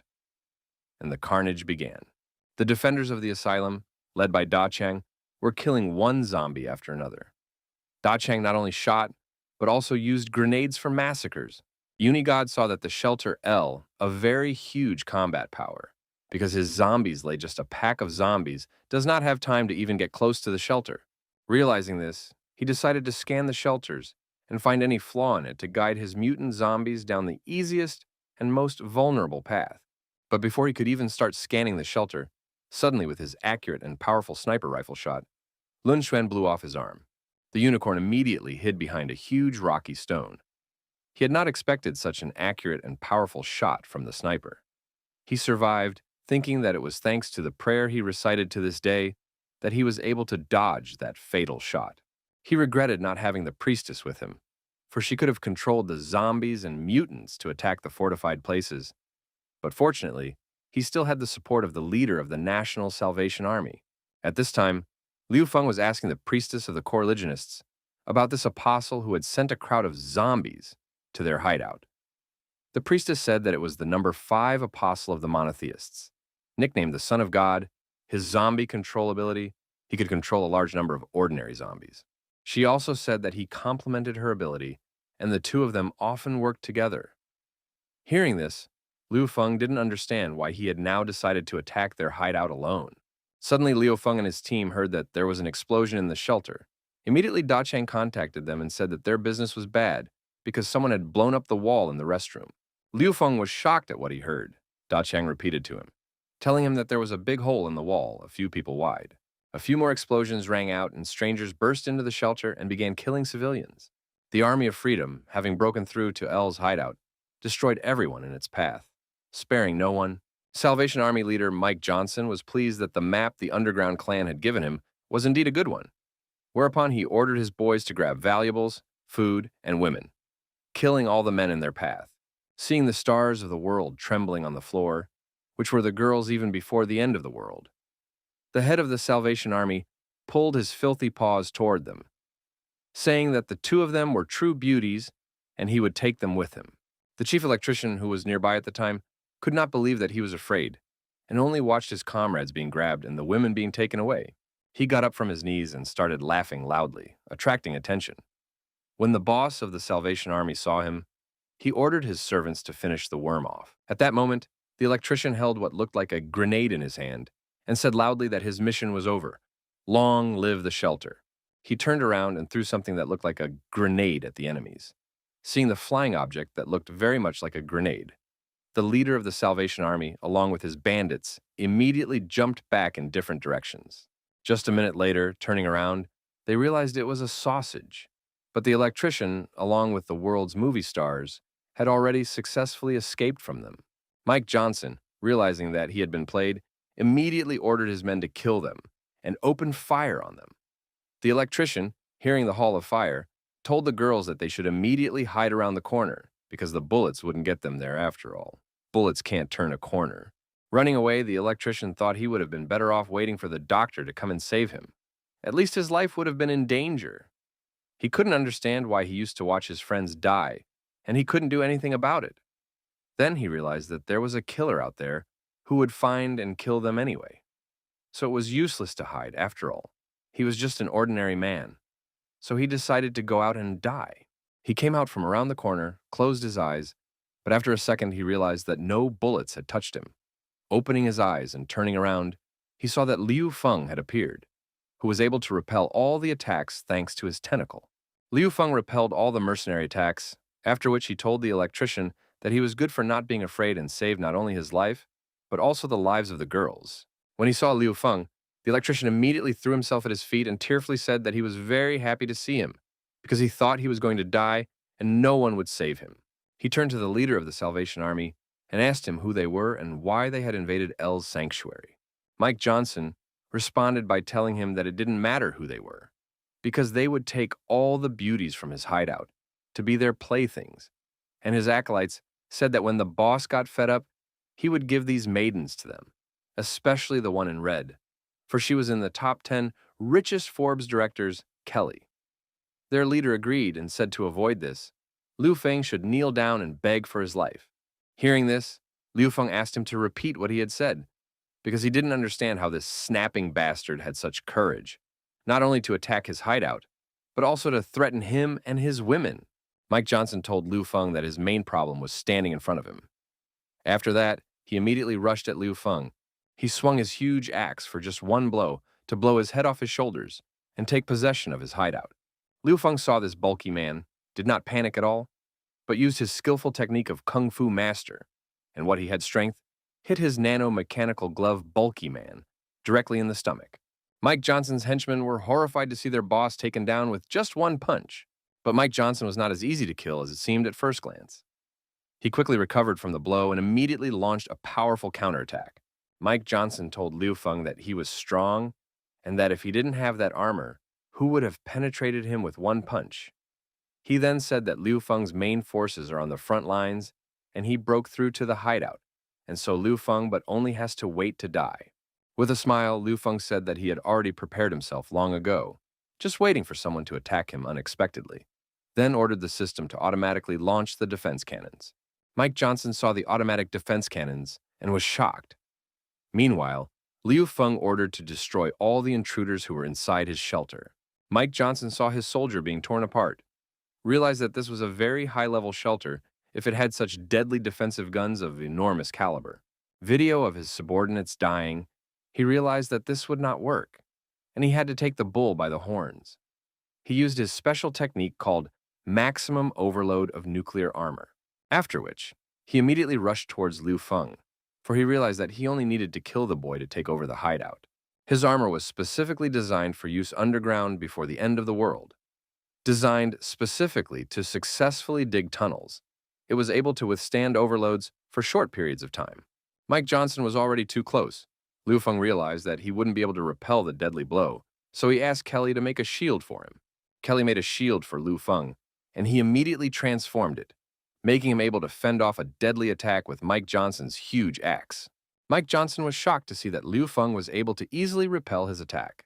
Liu Feng had created not just a shield, but a 3,000 explosion shield, the front side of which had explosive properties.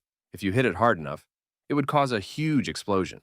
When Mike Johnson hit him with his huge axe, the shield immediately activated his super ability and sent a massive blast wave at him that enveloped him in fire. He realized that this armor had no cooling system, and he began to burn. Michael Johnson's armor could not withstand such superloads, and when heated, an explosion occurred, thus destroying him. Liu Feng was glad thanks to his ingenuity and ability to react quickly to a variety of dangers. He destroyed the enemies and secured the shelter. At that moment, the actresses saw how strong Liu Feng was and realized that their choice was the right one. Kelly realized that Liu Feng was even stronger than before. Meanwhile, the fifth apostle saw his army of zombies just being mercilessly destroyed. He realized they couldn't break through, but he didn't understand what Mike was doing and why he couldn't help him. Da Qiang ordered all his fighters to make every effort to eliminate all the zombies. After all, no one should break through to their hideouts. The unicorn realized that he would not get through. The kind of power this asylum had turned out to be very large. And he also realized that Mike, that scum, had cut off communication with him as soon as he stepped inside the asylum. Suddenly, a servant of this monotheist appeared and said that he had brought what he had been asked for, and asked if it should be released now. To which the monotheist replied that they should wait a little while because they did not have high priests to hold this thing now as it was a disposable nuclear bomb for them. Hearing gunfire, he turned around and saw a Salvation Army convoy approaching, but it wasn't helping to break through to the shelter, instead killing the zombies standing in the way. He was shocked to see that it wasn't his companions, but Liu Feng on a Salvation Army vehicle, who was shouting at him to let that son of a god of the Coreligionists come out and accept his death. The unicorn realized that Mike, this trash, had lost his battle, but he was glad to see what the convoy had dared to drive into the crowd of zombies. The unicorn immediately called all his zombies away from the shelter and ordered them to attack the convoy.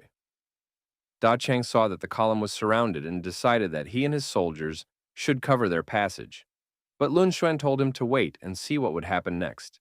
Li Xin immediately flew up into the sky thanks to her atomic satchel and began attacking the zombies from the air. Zhang Yu, thanks to his power to control the air masses, attacked the zombies, throwing them away from the convoy.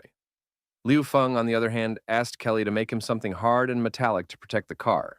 Kelly immediately began to create weapons, and Liu Feng transformed them and improved them to equip the car with protective properties and more. They reinforced their car all around with metal sharp spikes, and in the middle was a real killer drill that punched through everything in its path. Liu Feng and his team were simply scattering zombies left and right and advancing. Seeing this, the coreligionist had no choice but to order his comrade-in-arms to open the cage and let out what he brought. Opening the cage, they let loose a giant two-headed dog, a zombie, who was ordered by the monotheist to kill them all.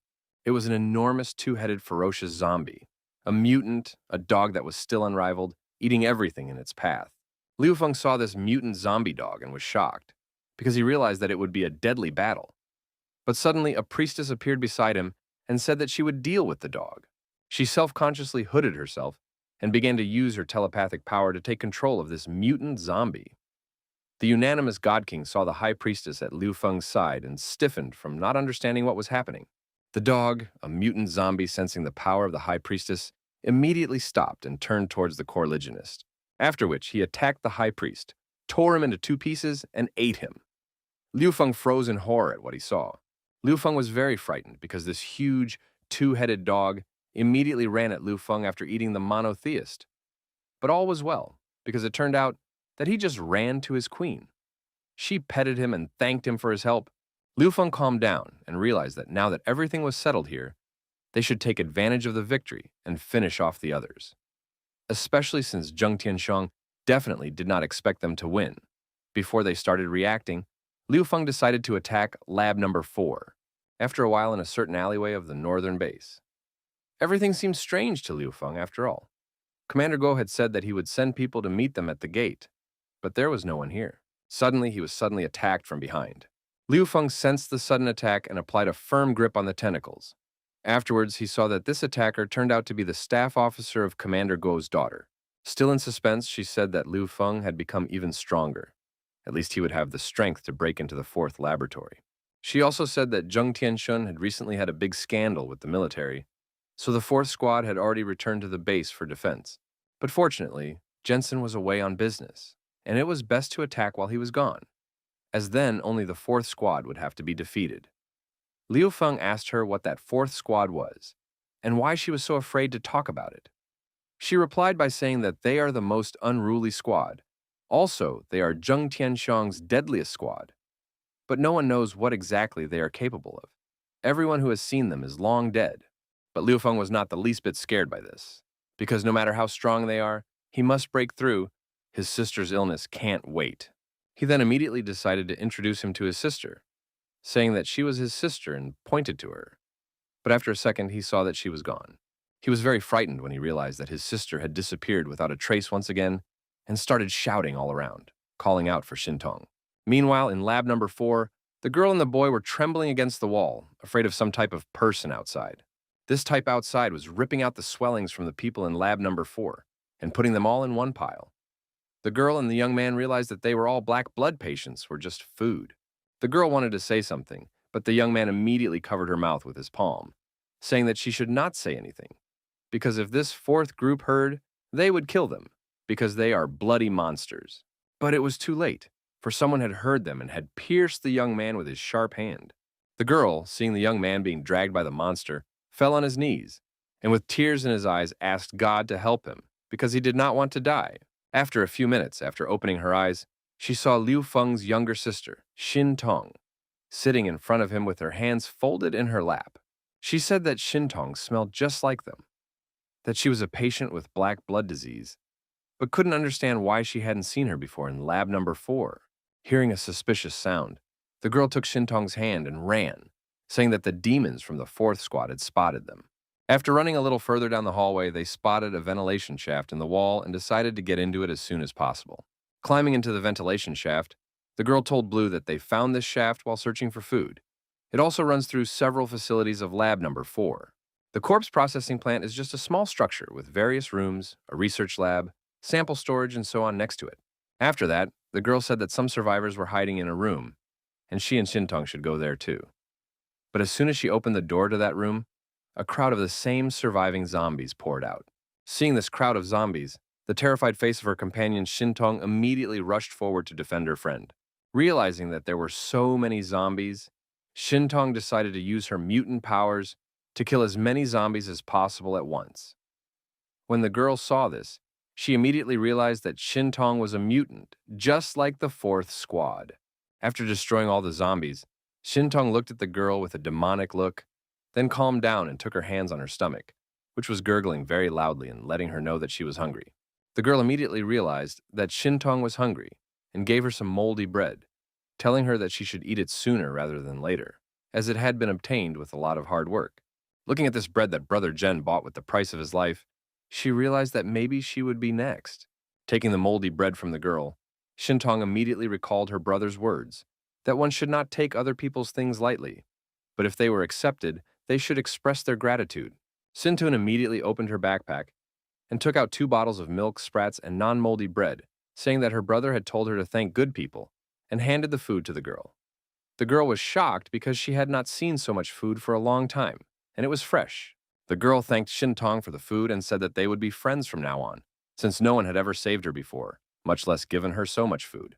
On the other side of the corridor, the monster, smelling the food, realized it had hit their trail.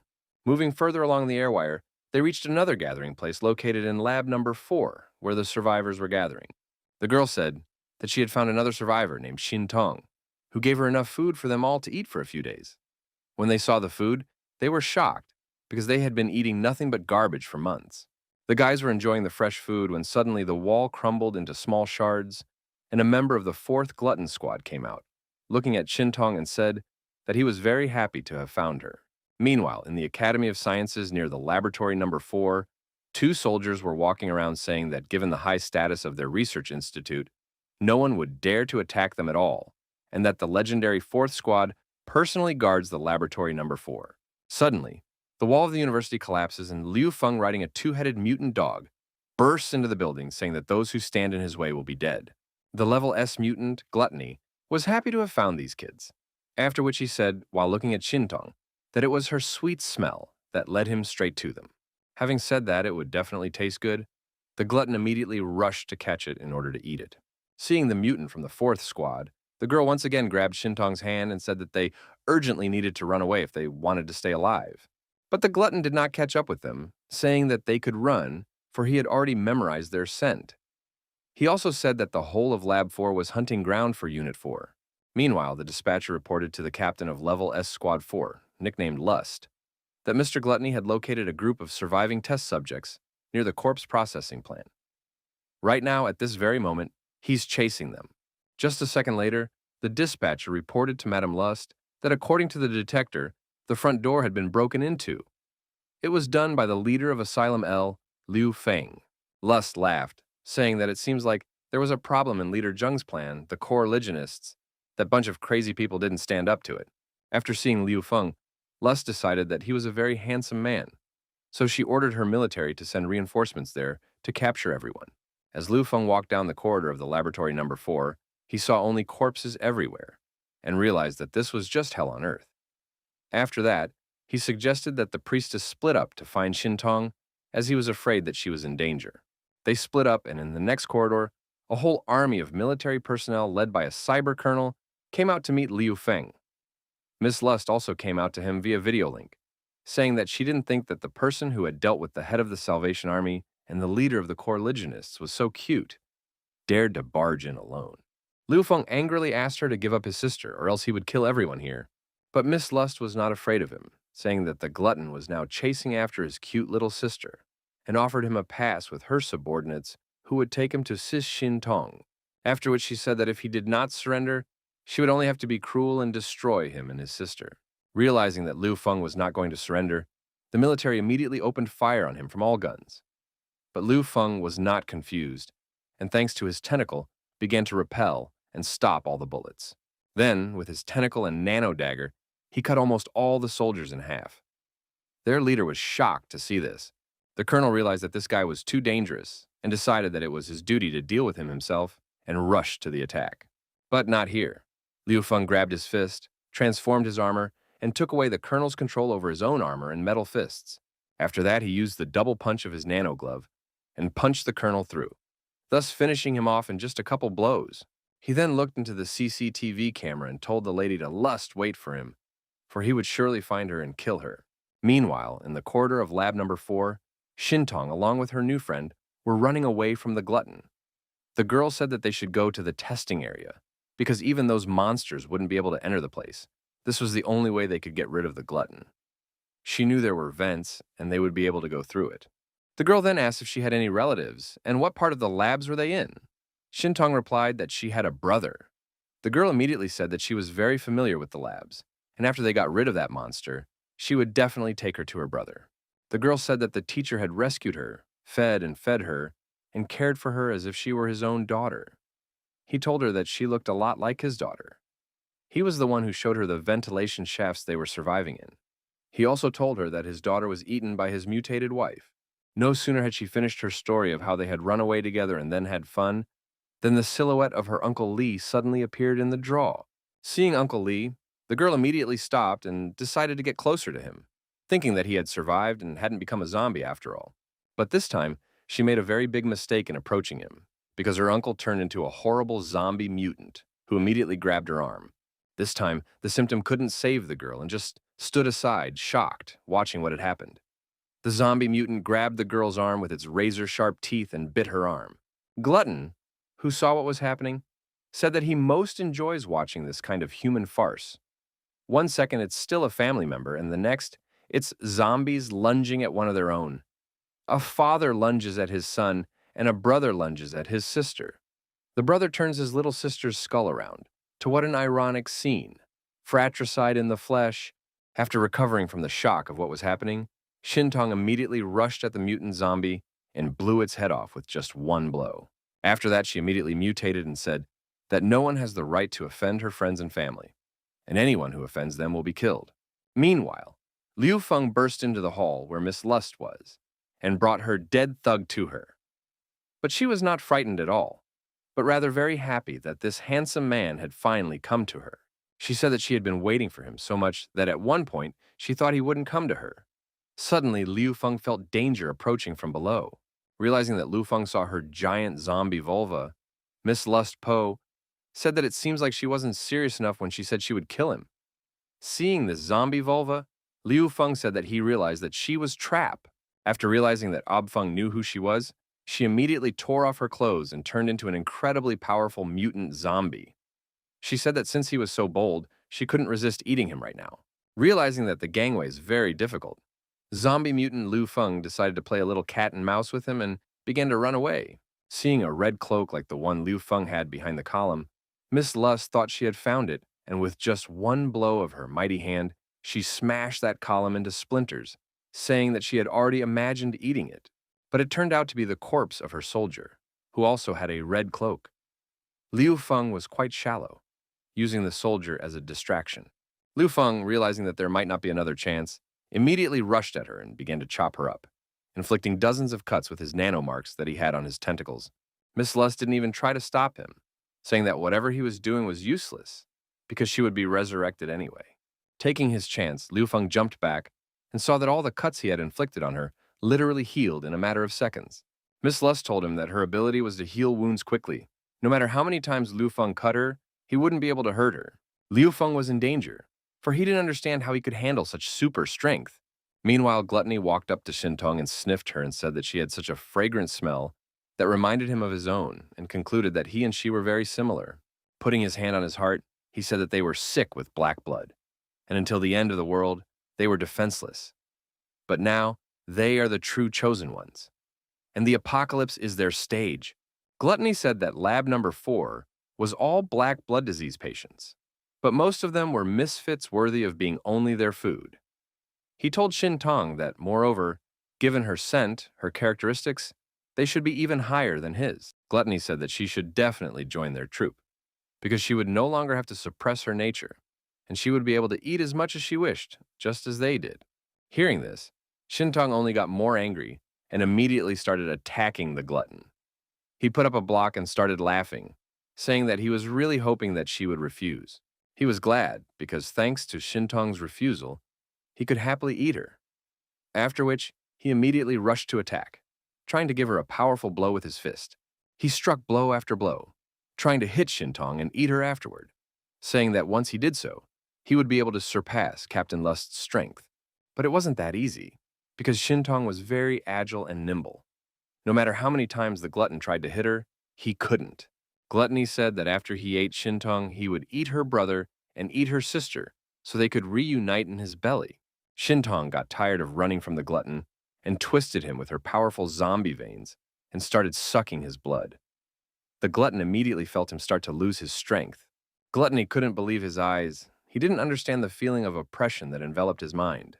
Seeing this bloody cocoon, the girl couldn't believe her eyes that it was the real Shintong. She froze in horror.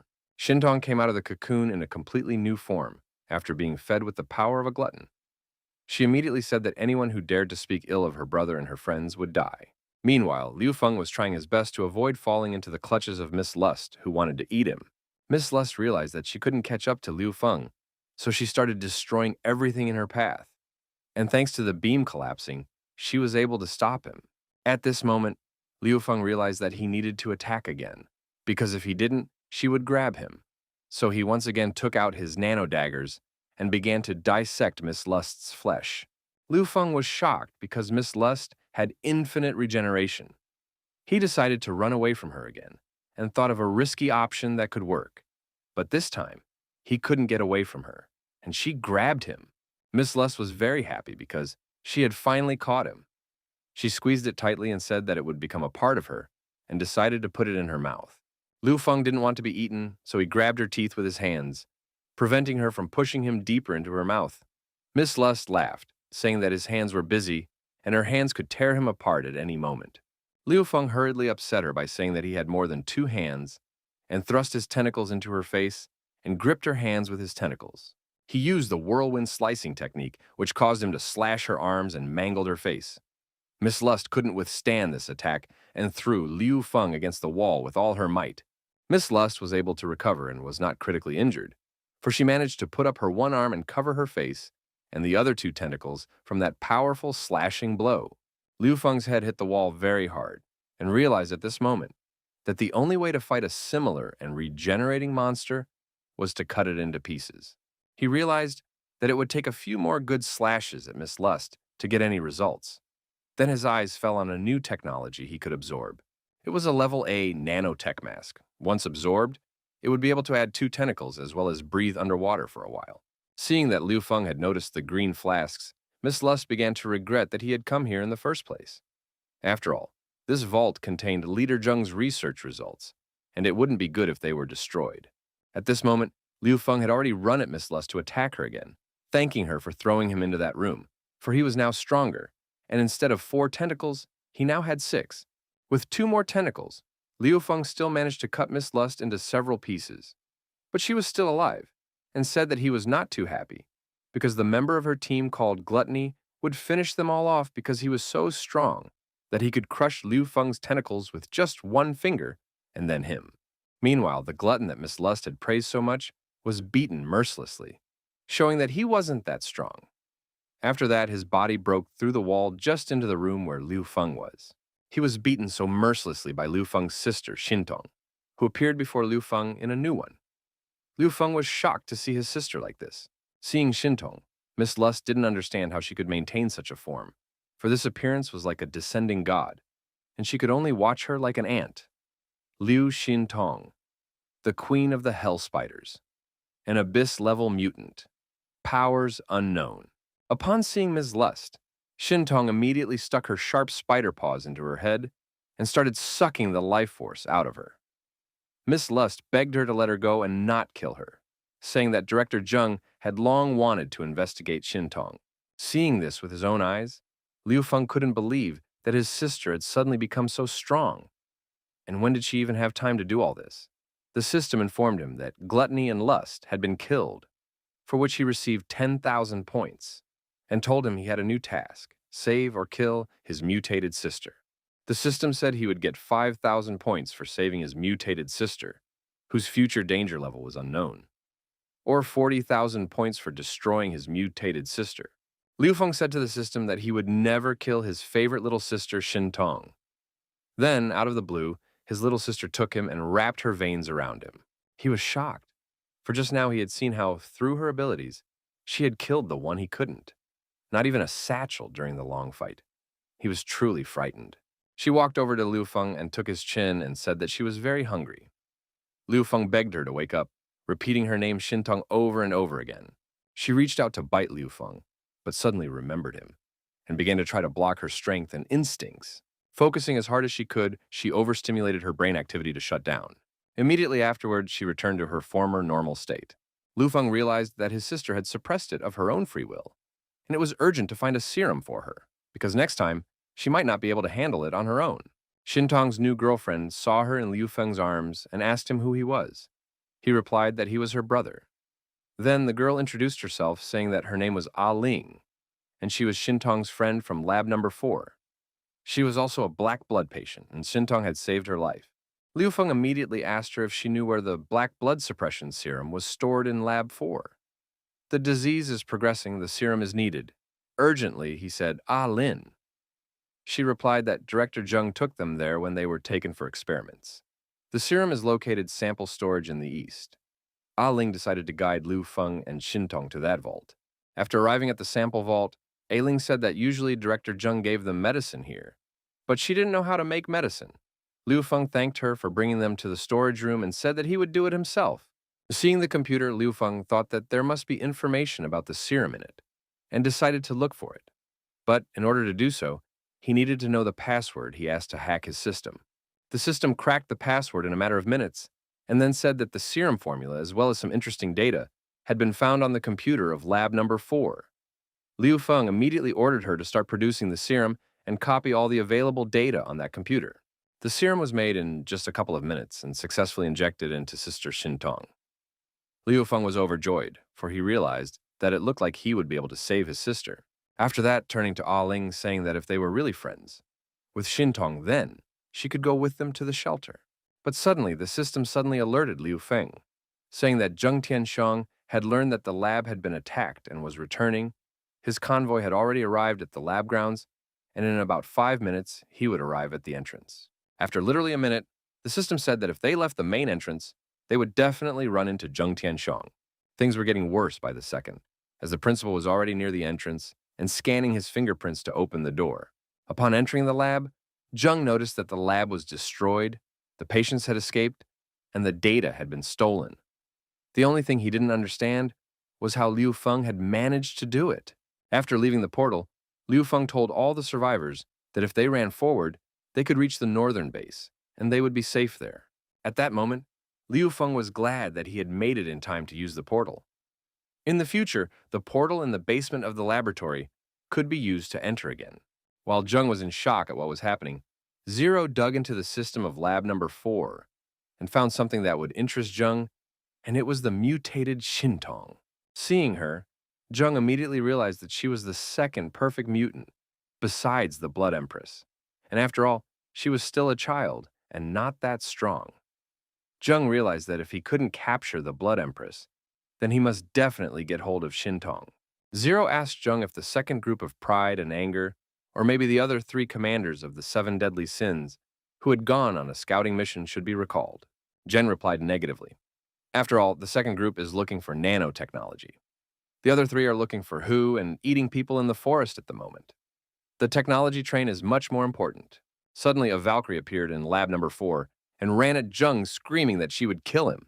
Running at Zheng, the Valkyrie killed everyone in her path who tried to stop her from getting to him. The soldiers guarding Zheng immediately opened fire on the Valkyrie. But just a couple of seconds later, they realized that her bullets weren't taking her at all. She was so angry and her goal was to kill Zheng, so she even used her mutated right hand to finish off those soldiers once and for all. When Zheng saw the Valkyrie, he immediately ordered Zero to tell the leader of the Coreligionists to help them catch Xintong. Zero told him that because of the failure of the last operation, the Coreligionists had a grudge against them. But Zheng didn't care because he said he would accept their past conditions Jung was 100% sure that they would agree to work under the old agreements. Jen was able to make a huge explosion in the lab with just one look, trying to destroy the Valkyrie. But after the smoke cleared, he discovered that she had managed to escape after all. Zero said to the Lord, which gave them away. So he suggested sending someone to bring her back or destroy her. But Jung said it was just a failed experiment and asked Zero to just catch Shintong. After all, when they catch her, Jung will be able to create the perfect monster he's been dreaming of since the end of the world. Valkyrie ran away from Jung, and after running a few blocks away, she stopped. Her body was trembling, and all she could think about was that he was too scary. Meanwhile, at Commander Guo's brigade commander's camp at the northern base, personally, Commander Guo himself thanked Liu Feng for his heroism, saying that he had done a very good job and was the first person to infiltrate the number 4 labs and survived. He told Liu Feng that the military had investigated the disappearance of a large number of people in the number 4 laboratory before, but neither the spies nor the military mutants were able to break through the internal guards. The very next day, their corpses were hung on the wall of the city. Commander Guo's daughter told Liu Feng that put a sum in lab number 4, and Jung would not put up with it. Therefore, she asked Liu Feng to be careful, especially with their captains of the 7 deadly sins. She also revealed that the captains of the 7 deadly sins were the strongest mutants in the city. She fought one of them and was defeated with just one blow. Liu Feng also told Commander Guo that behind him were the children who were the survivors of the experiments of laboratory number 4, because he and his sister fought the gluttony and lust and defeated them. Commander Guo, along with his daughter, were shocked, for they realized that it would take great strength to kill gluttony and lust. Commander Guo patted Liu Feng's shoulder and said that he was doing well, after which the commander said that with these survivors as witnesses, the report to the general would definitely make Zheng Tianshun suffer heavy losses. Commander Guo said he was damn sick of seeing them experimenting on humans. If it wasn't Chilo, the northern base wouldn't tolerate them. After which he once again thanked Liu Feng for his help. Liu Feng at this moment realized that Commander Guo was a fair person and could be trusted. After that, without thinking for a long time, Liu Feng proposed to Commander Guo to enter into a formal alliance with El Asylum, saying that they would fight Zheng Tianshun Institute together. Commander Guo said that he was worried that because of his alliance with the military, Zheng would send the rest of the 7 deadly sins to destroy the El Sanctuary. Liu Feng replied that if he dared to attack the sanctuary, they wouldn't come back alive. Commander Guo's daughter saw Liu Feng's strength and masculinity after hearing what he said. Liu Feng sensed her and immediately turned around, but she turned away to realize that it wasn't enough, after which she said that he shouldn't rejoice before his time, because sooner or later she would catch up with him in strength. Commander Guo proudly said that this was his daughter. She was very determined and offered Liu Feng a glass of beer. The next day in the L shelter, Liu Feng woke up to find his sister sleeping next to him. When he saw that she was awake, he immediately stood up and asked her if her body was okay, because he had injected her with the serum quite recently. Suddenly, his sister jumped at him, but after just a second, she suppressed her mutant urges to eat him again. Liu Feng was shocked because he realized that the serum he had injected into her must not have worked. After hugging his sister, Liu Feng told her that if she couldn't help herself, she could bite her. After all, he was vaccinated and he would be fine. After which he said that even if they lost everything, they would still have each other. He asked his sister to remember that when people were hurting after their parents died, debt collectors came to the door. They were still able to endure it all together in the end. Shintong, remembering these moments from their lives, immediately woke up and tearfully asked Liu Feng for forgiveness. But after suppressing her mutant abilities, Xintong immediately fell asleep. Liu Feng realized that she seemed to have gotten better and needed to quickly go to Qinmu to figure out what was going on. Liu Feng brought his sister to Dr. Qinmu and asked her why Shintong was still drawn to biting people. After all, he had injected her with this serum that was supposed to help her. Qin said that was true, but his sister had already evolved to a higher level. Moreover, his sister's evolution level is not just a mutant. She is the perfect mutant that Zheng Tianshong has been chasing for research for so long. The girl opened the door and asked to come in. The hero, a little surprised, allowed her. He asked why she had come, but instead of answering, the girl confidently stated that business could wait and suggested that he lie down on the bed. The girl began to give the hero a massage, using her powers. He noticed that the sensation was pleasant. but asked if she was applying too much pressure. She explained that she was using liquid metal to better affect the muscles, assuring him that such a massage promotes their recovery. During the massage, the girl tells the hero that she discovered the reason why Jung Tianshu is collecting nanotechnology and stolen information. The hero clarifies the reason in question. She explains that she couldn't find out the details, but suggests that he is afraid of the threat from the Union of Europe. As a result, Jung Tianshu is actively collecting nanocore for his own purposes. The girl assumes that the nanocore technology can save Jung Tianshu's life, causing him to stop pursuing them. The hero is surprised, and she promises to investigate further. The girl declares that since the cases are over, it's time to relax. The hero feels strong emotions from her actions, and the scene shifts to Dracula's castle. In front of the castle, Kelly appears in the image of the Queen of Vampires. She teases the witch, alluding to his sweetness, and threatens to eat him. The hero is shocked to realize that the vampire queen is in front of him. Kelly attacks the witch with a powerful punch, yelling, "Take that!" He is momentarily immobilized by her attack and realizes he can't move, trapped. Kelly approaches the witch, taking him captive and mockingly declaring, "Got you, witch!" The hero screams in pain and shock, realizing his helpless position. Kelly slams into the witch, sucking the energy out of him. The hero screams in pain and panic, realizing that if this continues, she will completely drain him. The Witcher violently confronts Kelly, declaring that humans are not as weak as she thinks. He activates a powerful light-emitting device and shouts with confidence that the light will dispel the darkness, preparing to deliver a decisive blow to the vampires. The witch's light device strikes Kelly hard, causing her severe pain. She screams from the effects of the light and, unable to stand, declares her surrender, begging for it to stop. It is over and Kelly rests after the incident.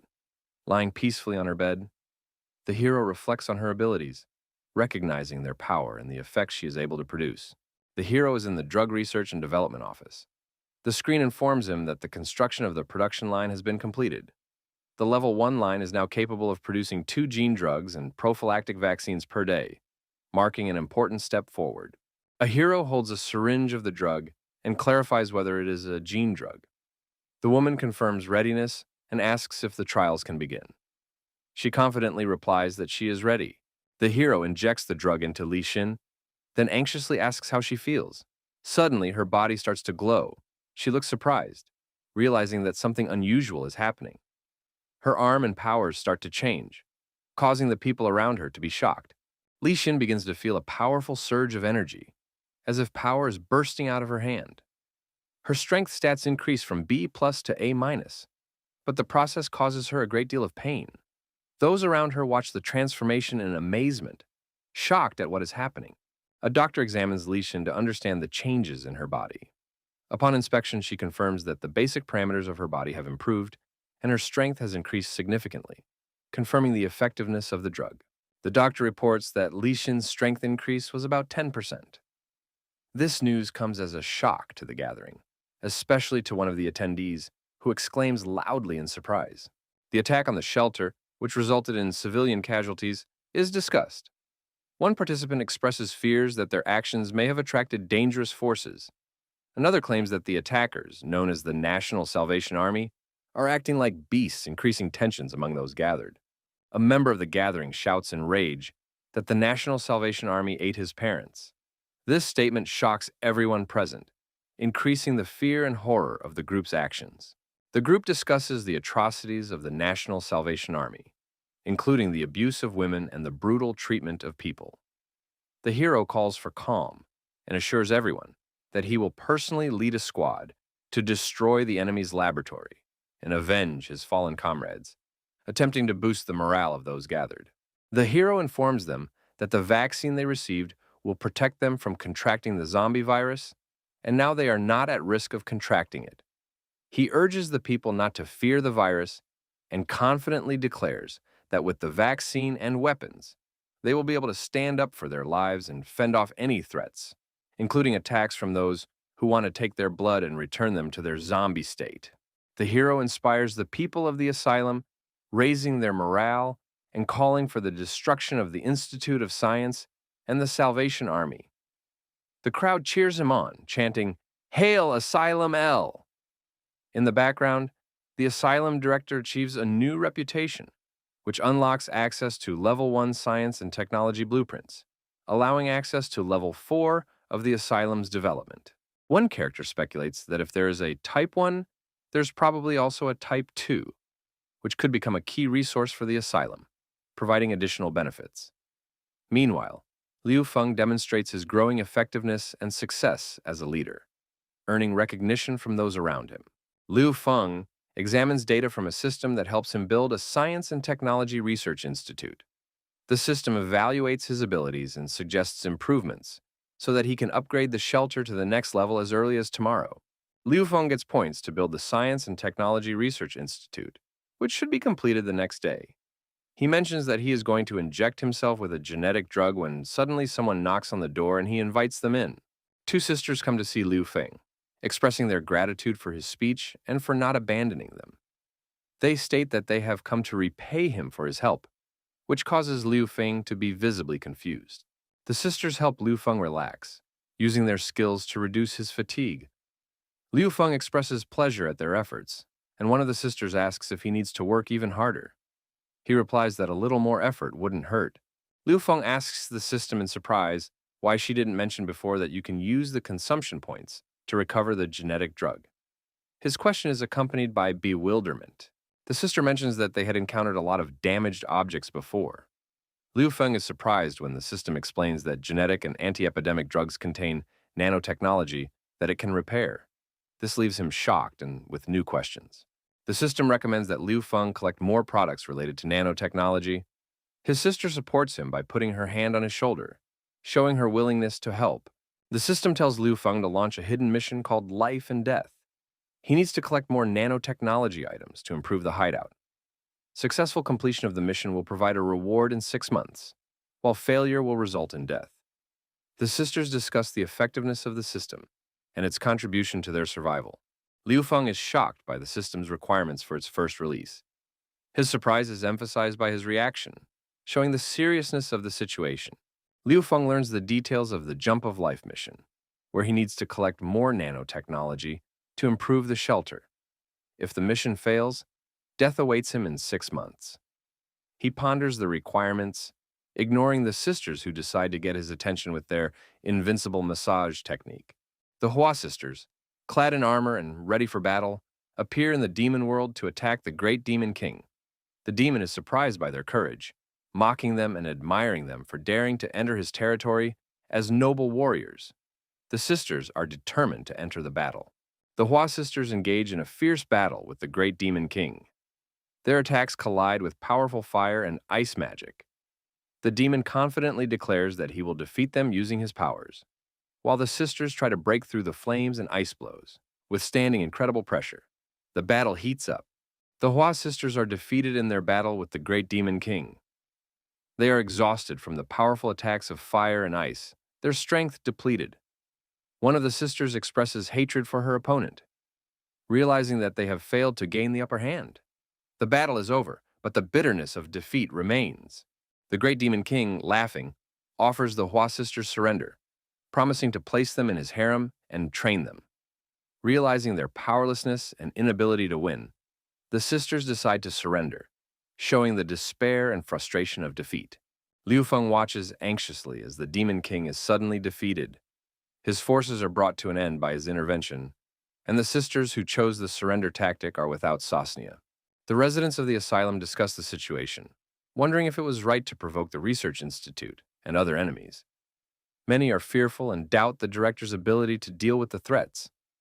However, one of the women reminded everyone that the director has already saved them many times and created miracles, inspiring everyone to believe in his leadership. The residents express fears that the shelter will not be able to withstand the dangers. However, the director announces that the improvements have been successfully completed. The outer walls, defenses, and technology buildings have been reinforced. This gives the residents confidence, and they begin to trust the director's leadership more. Residents discuss the significant improvements to the shelter, including the strengthening of the walls, protective structures, and technology buildings. This inspires admiration and gratitude among the people, who begin to trust the director even more. The scene shifts to a meeting room, where further important decisions are likely to be made. At the meeting, the director of the asylum announces the start of the meeting. He announces that the asylum is now capable of repairing nanotechnology, which opens up new missions. The main task becomes not only dealing with external threats, but also finding other asylums to obtain nanotechnology to further improve their own asylum. At the meeting, Kelly takes the floor to explain the details of the mission. She informs them that a team will be formed to search for nanotechnology. Lan Xuan has been appointed as the leader of this team. Kelly explains the plan of action.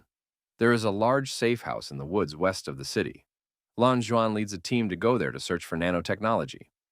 Also marked on the map is an area called the Blood Queen, which is likely a threat or an important facility. When asked how it was learned that the shelter in the woods west of the city uses nanotechnology, Kelly replies that before the end of the world, she was involved in investing in the place. She also mentions that Zheng Tianshun was involved in that investment, indicating his connection to the facility. The protagonist continues to focus on improving the shelter to save Xing. Available research and buildings are shown, including a kinetic research institute, an aqua farm, an AI research center, and a tank research institute. However, resources are depleted, and higher reputation is required to unlock the next building. The heroes discuss using the new research institute, but it requires some progress to unlock it. At this time, a disturbing report comes in that Shintong is missing, causing concern among the team members. The protagonist is simply shocked. Tension flares up in the dark alley outside the shelter. A young girl with blue hair looks determined, preparing for a confrontation. Her opponent, a mysterious man with a swathed face and a costume decorated with skulls, expresses mocking confidence. The Shinshape room searches for Shinto. A woman with silver hair shows Lu Feng a document, emphasizing the importance of what is happening. The girl hands a letter to the protagonist, explaining that the author of the letter, probably the protagonist's younger sister, has gone out to have fun and asks him not to worry. The hero clutches the letter and assumes that the sister overheard the conversation at the nurse's station. At this time, the girl reports that she has discovered Shin Shin's location. The girl reports that Shin Shin entered a factory area in the west of the city from which no one ever returned. She also mentions that the remnants of Zheng Tianshun's team went to the forest area, presumably to seek refuge, led by two captains from the Seven Deadly Sins, Lenny and Envy. The protagonist clarifies that this direction coincides with the place where they are looking for a dungeon. The protagonist ponders whether what is happening is related to the asylum and Zheng Tianshun's search, mentioning the doctor's words about perfect evolution. The white-haired woman instructs the base of Daqiang Zhangyu to guard their position. She then asks Lun Xuan to lead a team to investigate a hideout near the company and promises to find him an assistant. Lun Xuan wonders who that assistant could be. The hero orders them out of the hideout, and a woman with short blonde hair appears, calling herself Ming. She greets everyone, stating that she hasn't seen them in a while. Lun Xuan exclaims in surprise, "Faceless?" Lun Xuan confirms that Faceless has realized her mistakes and has decided to join their group to redeem herself and contribute. The other team members are surprised by her return and wonder, "Is that her?" Faceless explains that she joined their hideout to make amends. Dragon comments incredulously that victory has not yet been achieved. The protagonist declares that he is leading a team to retrieve Shin Shin and stop Zheng Tianshun's actions. Scene transfers. Deep in the woods to the west of the city, a mysterious entity awaits the arrival of a girl, assuring that her arrival will complete his evolution. Across the street at a self-service store, a group of people are threatening, demanding food and supplies. At this time, the manager of the canteen, a woman in a pink dress, is holding a knife, preparing to defend her supplies. The leader of the group, with a gruff expression, threatens the woman, stating that if she doesn't open the door, he will throw her outside and feed her to the zombies like her husband. His companions scoff, fueling the tension. The woman desperately explains that her son is in a coma and there's hardly any food left, begging them to leave. The gang leader erupts in anger and shouts threats at her. Zombies appear, attracted by the noise. One of the gang members shouts to his leader, warning that the undead are approaching and urging them to leave the place. The gang leader finds a way to open the door, clearly enjoying his find. He gloatingly declares that the zombies will break through and get to those hiding behind the door. The ringleader activates a device that emits a sound to attract the zombies to the building. His team withdraws, planning to return for supplies once the zombies have dealt with the people inside. The zombies break through to the shelter, rapidly approaching. A woman holding a knife cries over her son and apologizes, preparing to make a final decision. A woman holding a knife says in desperation that she and her son have come to find her husband. In the background, the zombies continue to attack. The situation is escalating. The woman tearfully whispers that the milk tastes good, and then begins to wonder what is happening, expressing her confusion. Suddenly, a girl with long white hair, wearing a straw hat and school uniform, calmly drinks the milk, despite the approaching monsters behind her back. A woman with a knife in her hands, standing nearby, looks at her with surprise. A blonde girl looks on anxiously at what is happening, asking a question. Nearby, a girl with white hair continues to calmly drink her milk, despite the fact that a monster with a huge mouth is standing next to her, ready to attack. The woman screams in panic at the impending danger as she looks back. She quickly grabs the girl with white hair to protect her from the approaching monsters. The girl remains unfazed as she continues to drink her milk and pronounce that it tastes good. The zombies flood the store, trapping the woman and the girl in a corner. The woman realizes with despair in her eyes that there is no way out, and they are surrounded on all sides. Amidst the threat, an extermination mode is activated. The girl clings to the woman, taking cover behind her back, while an entity with an intimidating weapon attacks the zombies, smashing through the crowd. The woman watches in confusion while the robot flies up to the girl with emergency speed, checking her condition. In the background, zombies can be seen coming closer and closer. The woman asks the robot in surprise about its identity. The robot explains that he is an artificial intelligence named Little Puffy, who has hidden in the girl's backpack to accompany her. Zombies surround the group, creating a dangerous situation.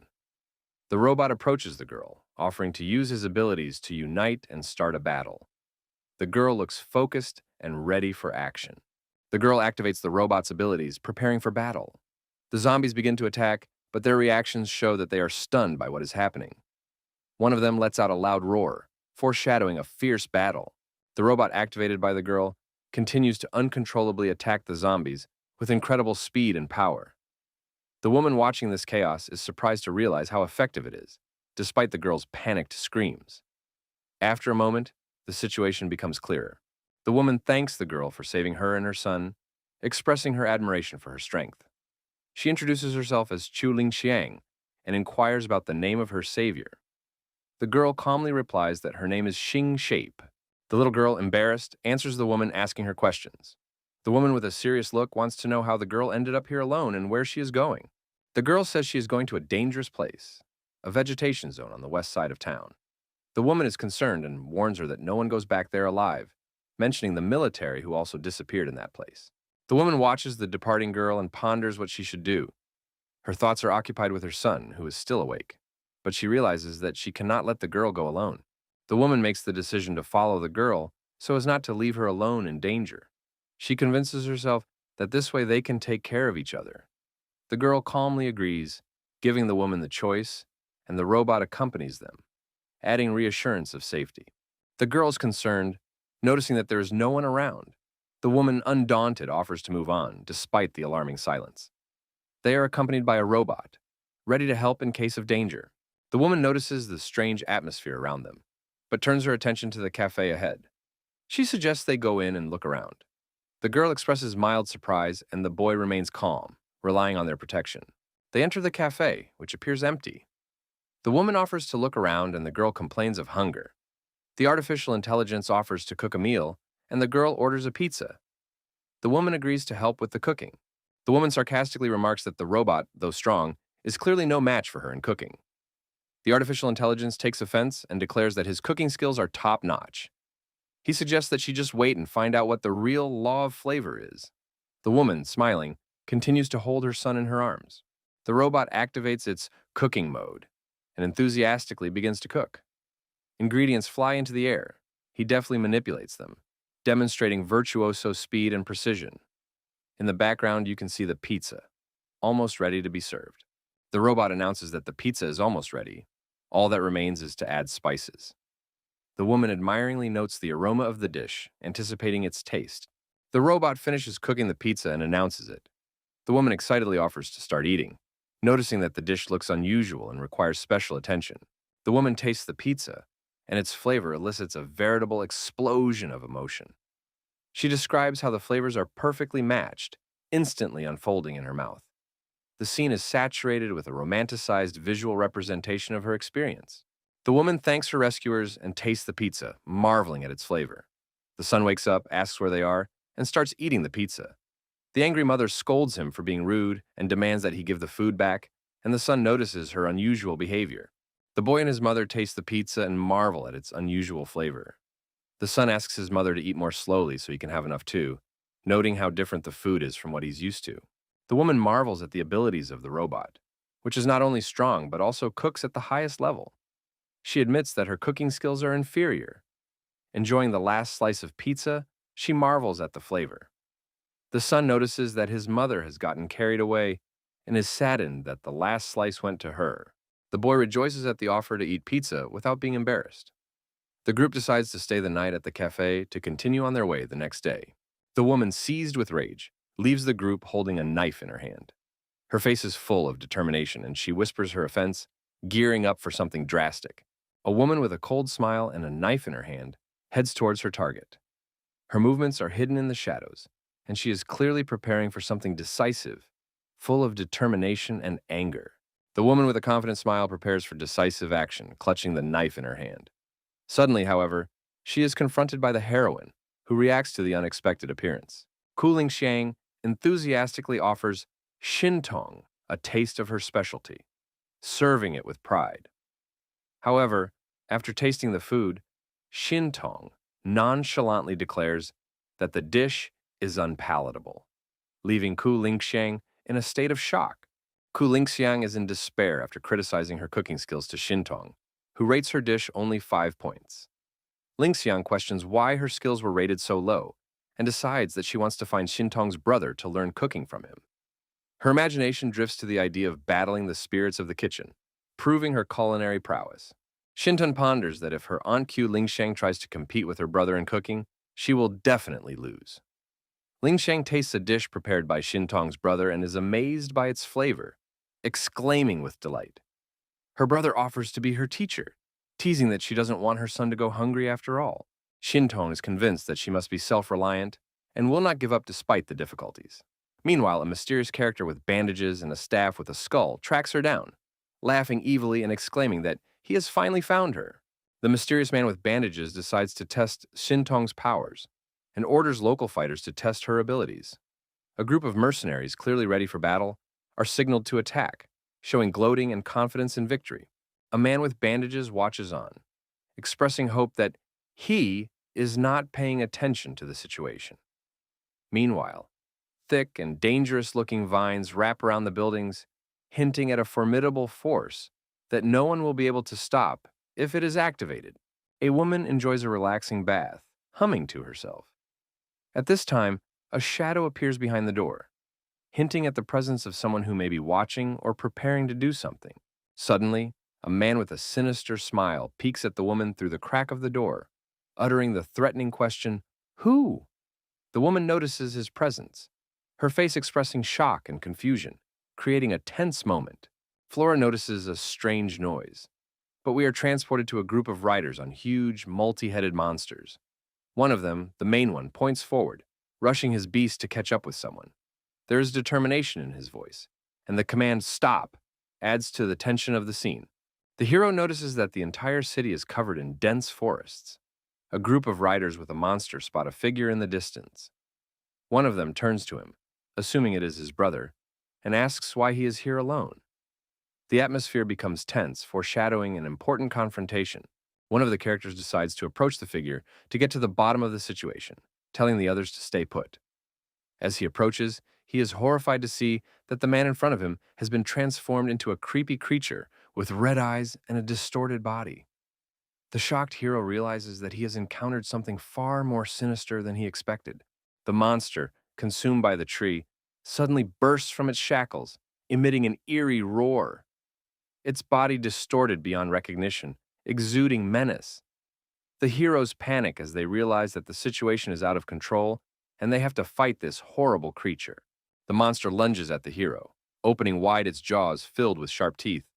The hero remains tense, preparing to attack, Realizing that delay could cost lives, the hero confidently deflects the monster's attack, mocking it and delivering a powerful blow. The zombie begins to lose control but does not give up, and its aggressiveness only increases. The hero delivers the decisive blow, hurling the monster with tremendous force. The zombie screams in pain, its body beginning to glow brightly with mystical energy. The hero is wary, seeing the entity transform or prepare for a final resistance. The zombie begins to lose control, his body erupts, and energy explodes in all directions. The hero watches in amazement as the vines of trees stretch out and consume the creature's remains. He tries to understand what kind of strange process is going on before his eyes as nature literally takes over what's left of the enemy. Luofeng finds himself surrounded by dense vines that begin to shrink rapidly, blocking his movement. At the same time, his companions try to make their way towards him, calling his name. Despite the threat, Luofeng clenches his fist with determination, preparing to break free and confront the enemy. Luofeng realizes that he cannot move, as the entire forest acts as a single living entity, surrounding him and blocking him. His allies notice that the forest is changing and decide to retreat, agreeing to meet at a shelter. At the same time, a cry for help is heard, where a girl appears in need of rescue. A mysterious woman with green hair appears, surrounded by zombies. She taunts Luofeng, taunting him and offering to chase her down to get something. Luofeng is stunned by her words and tries to figure out what's going on. The woman with green hair suddenly jumps towards Luofeng, creating a dangerous situation. Luofeng manages to catch her and looks into her eyes and asks her who she is. The woman with green hair warns Luofeng of the dangers enemies surround them. She offers to flee, but Luofeng confidently declares that he can handle any enemy. He asks her to hide behind his back, and he himself begins to attack the attackers, showing his strength. The woman with green hair and the Luofeng run away from the many enemies. Spotting a cave up ahead, they decide to hide there. Once inside, they realize that the space is too tight, and the situation becomes awkward. Outside, they continue to be surrounded by zombies, forcing them to look for a way out of the situation. Luofeng notices that the zombies around them are too tough and look like mutants created from the forest. He guesses that the green-haired woman is somehow attracted to them. After realizing the complexity of the situation, he decides to deal with the enemies and quickly finds Shintong, who is probably very scared and needs his help. At this moment, Shintong is asleep in her room, cuddling a soft toy, when the situation becomes tense in another part of the house. While bathing, the blonde girl notices an uninvited guest. The man with red hair says that he's been wanting to find her for a long time and try to taste her, which hints at his evil intentions. The blonde, wasting no time, delivers a powerful blow to the intruder, sending him flying. The girl in white watches the scene, cradling her toy. The attacker, recovering from the blow, declares that the house is surrounded by his minions and offers to surrender, hinting that escape is impossible. His men do indeed gather outside, endangering everyone inside. The intruder notices a sleeping girl with white hair coming out of the room with a toy in her hands. She looks relaxed and innocent, which causes him to smirk. The man, underestimating the situation, thinks he is at an advantage and smugly watches her, not realizing that this could be a mistake. The intruder approaches the Shintong girl with a sneer, intending to grab her. However, she reacts lightning fast, delivering a powerful blow to him with the toy in her hand. Flora, who is nearby, warns Sinton of the danger and urges her to flee. The man who received the blow clearly underestimated his opponent. Sinton successfully fights off the intruder, sending him to the ground. However, the man mockingly states that he did not come alone. Suddenly, his allies enter the room, creating a numerical advantage. The smirk on his face grows even wider, and he angrily promises that this is the end for everyone present. The intruder, finding himself defeated, begins to cry and beg for forgiveness. His face is covered in bruises after Shinton easily tackles him. The girl, watching him mockingly, asks where his self-confidence has gone. The intruder repeats his apology in a panic, completely overwhelmed by the situation. The woman threatens with a rolling pin, reminding him of his threats. The man panics and apologizes. The situation ends with his complete submission. The door suddenly swings open and a new villain enters the room. His imposing figure instantly attracts the attention of everyone present. He displays confidence and superiority, hinting that the real challenge is just beginning. The room erupts in loud laughter, echoing through the walls. A new villain enters, his imposing appearance immediately inspiring awe. He casts a cold-blooded glare at his enemies, proclaiming his superiority. "Ha ha ha! This time the credit will be mine," comes his sinister voice filled with self-confidence. It seems like he's not going to give a chance for respite, preparing to immediately go on the offensive. Sintoon doesn't hesitate to attack the villain, interrupting his smug monologue. Her lightning-fast strike tears the words from his mouth and causes the others to gasp in shock. However, the villain only grins as he points at his transformed subordinates. "Ha ha ha ha, I'm a high-class expert. My men have already turned. You're finished." Sintoon ruthlessly cuts off her enemy's shouts, silently punishing his noise. Her confidence and calmness contrasts with the panic that gripped the villains. Her actions speak louder than words, demonstrating that even in silence, she remains a formidable force. Shincheon wins a convincing victory, leaving the enemy defeated. His surprise and confusion in the last panel emphasizes the strength of her quiet confidence and determination. It seems even the ringleader didn't expect this outcome. Sincheon dominates the situation with incredible confidence and ease, using her abilities to finally neutralize her enemies. The atmosphere of comic tension is heightened by the reaction of the enemy, who clearly did not expect such an ending. Lode runs away in a panic, realizing that the world is full of unexpected threats, while the heroes remain safe, exchanging light jokes. At this time, the hero looked out of the hollow tree, assessing the situation, and the girl came closer and tried to calm him down. The hero said that he needed to go back to the shelter to find Kelly and the others. To this, the girl replied that the outside was full of zombies, and it was important to find a way out now. The hero held in his hands a mysterious object emitting a bright glow, which attracted the girl's attention. She, not hiding her curiosity, came closer and demanded to show what it was.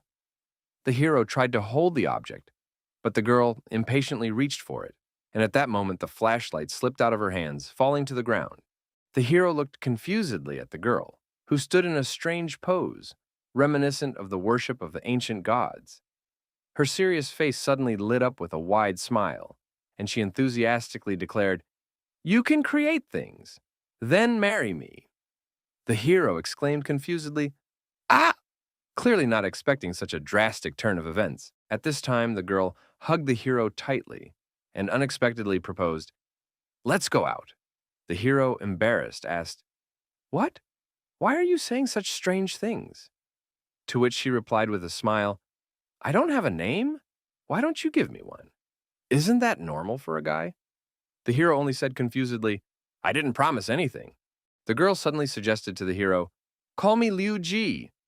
The hero looked at her confusedly and thought, "This woman is really strange. She even has a branch in her head." The situation seemed to be getting more and more confusing, and the hero sighed and thought, "We need to figure out how to get out of here. What to do?" The girl looked in surprise at the lantern in the hero's hands and asked sharply, "How did you make it?" The hero hesitated, replying, "Oh, that—" At this point, he thought, "Wait, she reminded me of something important." The hero turned to the girl and asked, "Do you know where the shelter's around here?" She confidently pointed with her hand. "Uh-huh, over there." The hero smiled as he said, "You want to know how I create things? I'll show you." The girl curiously leaned closer. "Oh, how?" The hero added with a chuckle, "I just need to transform—" The hero activated the strange invention with a smile. A machine with a cute face and spinning saws roared towards the zombie. "Let's go! Killer funny number!" he shouted, causing the girl to gasp in surprise and laughter. The hero, holding the girl's hand, shouted loudly, "Get ready!" The machine with rotating blades roared forward, tearing through the crowds of zombies. "Yeah, how scary!" she shouted nervously, hugging him tighter. The machine, equipped with sharp blades, tore through the ranks of zombies with a thunderous roar. The girl watching this exclaimed admiringly, "Amazing!" The hero, controlling the creature, shouted triumphantly, "Woohoo! Have you seen my power?" As the girl approached the hero, she asked with interest how he transformed things. The hero was embarrassed and looked away, but the question about what was happening to Luoji caught his attention. The girl, placing her hand on his shoulder, quietly added, "Let me ask one question. How can I gain my mind and become human?" As the girl leaned closer, her voice sounded ominous. "Tell me." By eating your brain, will I become more intelligent? The hero flinched at her strange words. But before he could answer, a loud explosion sounded to the side, making him instantly wary. What? At that moment, a squad of soldiers, led by the sinister Captain Envy of the Seven Deadly Sins, launched an operation. In a deep, mechanical voice, he uttered, "Target found! Commence capture!" The response was a clear, "Aye," from his subordinates, who immediately prepared to attack. Captain Envy paused and silently pondered. One of the soldiers reported, "Head, Captain Greed said that he has already found the path to the perfect mutation and told us to return." Envy nodded and replied, "Let's meet Greed and the others first." The soldiers responded in sync. "Aye, temporary camp, 5 minutes ago." The soldiers reported to Captain Despondency, "We have captured a man who calls himself the Unicorn Patriarch." Captain Despondency smiled coldly. "I didn't expect that completing a mission would lead me to another target." The captive's voice came from behind. "I found the perfect mutant who wants Ju Tianshu. I will take you to her." Captain Dejection looked at the captive sternly. His answer wasn't clear enough. She slammed her heel sharply against the ground, declaring, "So speak!" The captive stammered fearfully and squeezed out, She's not far from the cafe, but you should be careful. She's very strong." The captain leaned in slightly, glancing at the squad leader, who nodded in readiness. The captives began to scream as thick tree branches began to burst out of the ground. One of them was grabbed and lifted into the air, screaming desperately, "What's happening?" The branches were rapidly attacking anyone standing nearby. One of the soldiers shouted, "Where? Save me!" Captain Despondency frowned at what was happening, her cold gaze fixed on the source of the anomaly, but she didn't move as she watched the chaos. Captain Despondency watched in annoyance as the plants around her began to attack her subordinates. Her voice sounded harsh. "What's wrong with these plants?" Suddenly, a branch wrapped itself around her arm. She tried to break free, shouting furiously, "Yeah!" A flash of light illuminated everything around her, and the force of her attack shattered some of the plants. The forest came to life, attacking everyone around it. With a cry of, "The forest is attacking us!"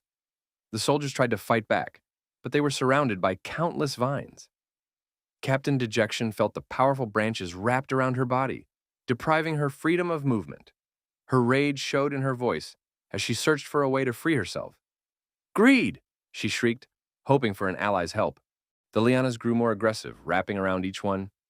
Despondency tried in vain to get rid of them, but her arms were held tightly by the plants. Greed, trying to fight back, suddenly found himself in the midst of the attack as a powerful liana knocked him to the ground. Their attempts to break free seemed unsuccessful, the chaos intensifying. Dejection watched in horror as the vines dragged the heads of their victims away. Greed, surveying what was happening, uttered, "This forest seems to be intelligent." The atmosphere around them was getting tenser and tenser. The unknown was more frightening than the plants themselves.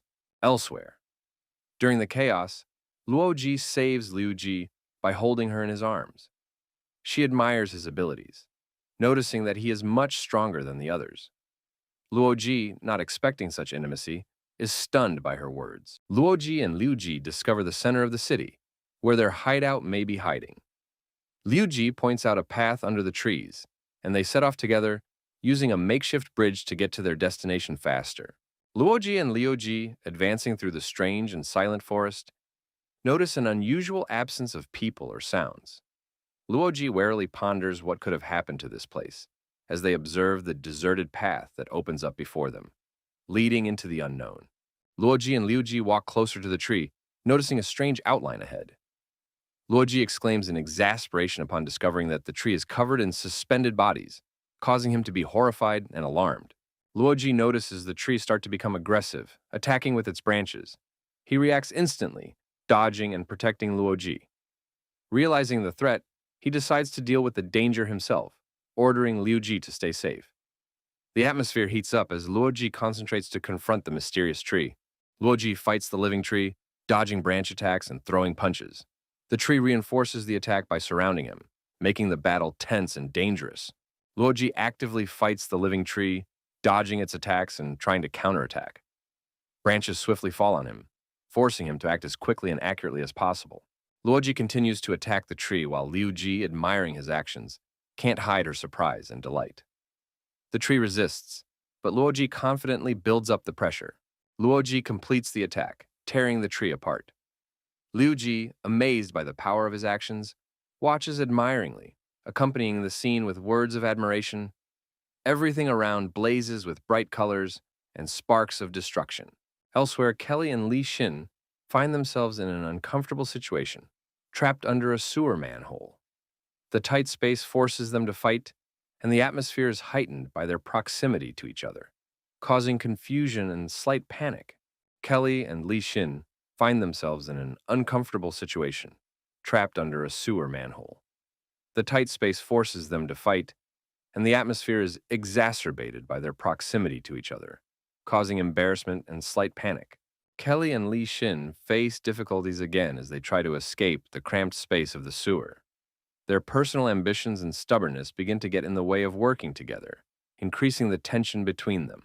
Kelly and Li Xin find themselves in a tense situation where their differences get in the way of working together cohesively. During an altercation, they unexpectedly fall into the water. Faced with danger, Li Xin realizes he can't swim, putting their lives in even greater danger. Kelly and Li Xin continue to fight for their lives in the water. When Li Xin loses consciousness, Kelly makes a quick decision and hands her the air. Showing strength and determination, she saves her partner by keeping her on the surface and approaching the shore. When Kelly and Li Xin finally make it to the shelter after getting out of the water, they face an unexpected threat. A bloody figure appears in front of them, suddenly attacking and forcing the girls to prepare for defense. As soon as the threat approached, Kelly and Li Xin acted quickly. They opened fire on the zombie, eliminating it instantly.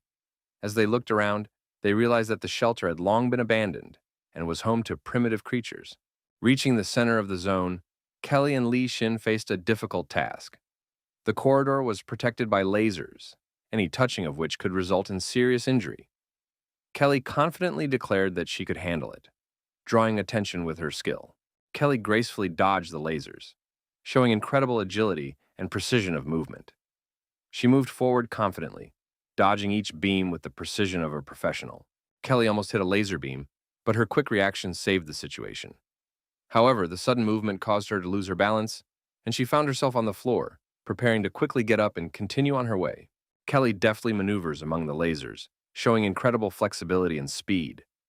Her movements are precise and her reactions are instantaneous, allowing her to avoid any contact with the lasers. At the end, she reaches her destination, shouting, "Found it!"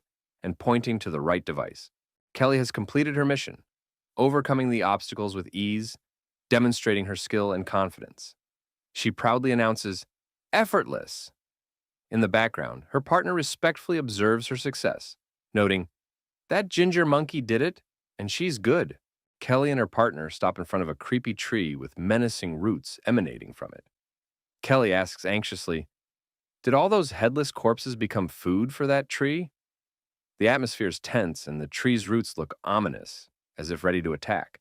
At the TV station, the group, including a girl in a hat and a robot, face a grim reality. The robot reports a discovery, revealing a device with unexpected contents. The girl remains calm but looks pensive, emphasizing the seriousness of the situation. The atmosphere is tense and the lighting adds to the sense of uncertainty. The panicked woman points to the view from the window where a huge tree is seen in full bloom. Her scream draws the attention of the girl in the hat. Dejection appeared suddenly, interrupting the calmness of the heroines who had previously been discussing the situation. With a slight smile and a confident look, she greeted them with the words, "Hey, hello everyone." Her appearance took the girls by surprise, and her posture, sitting casually, seemed to emphasize her superiority.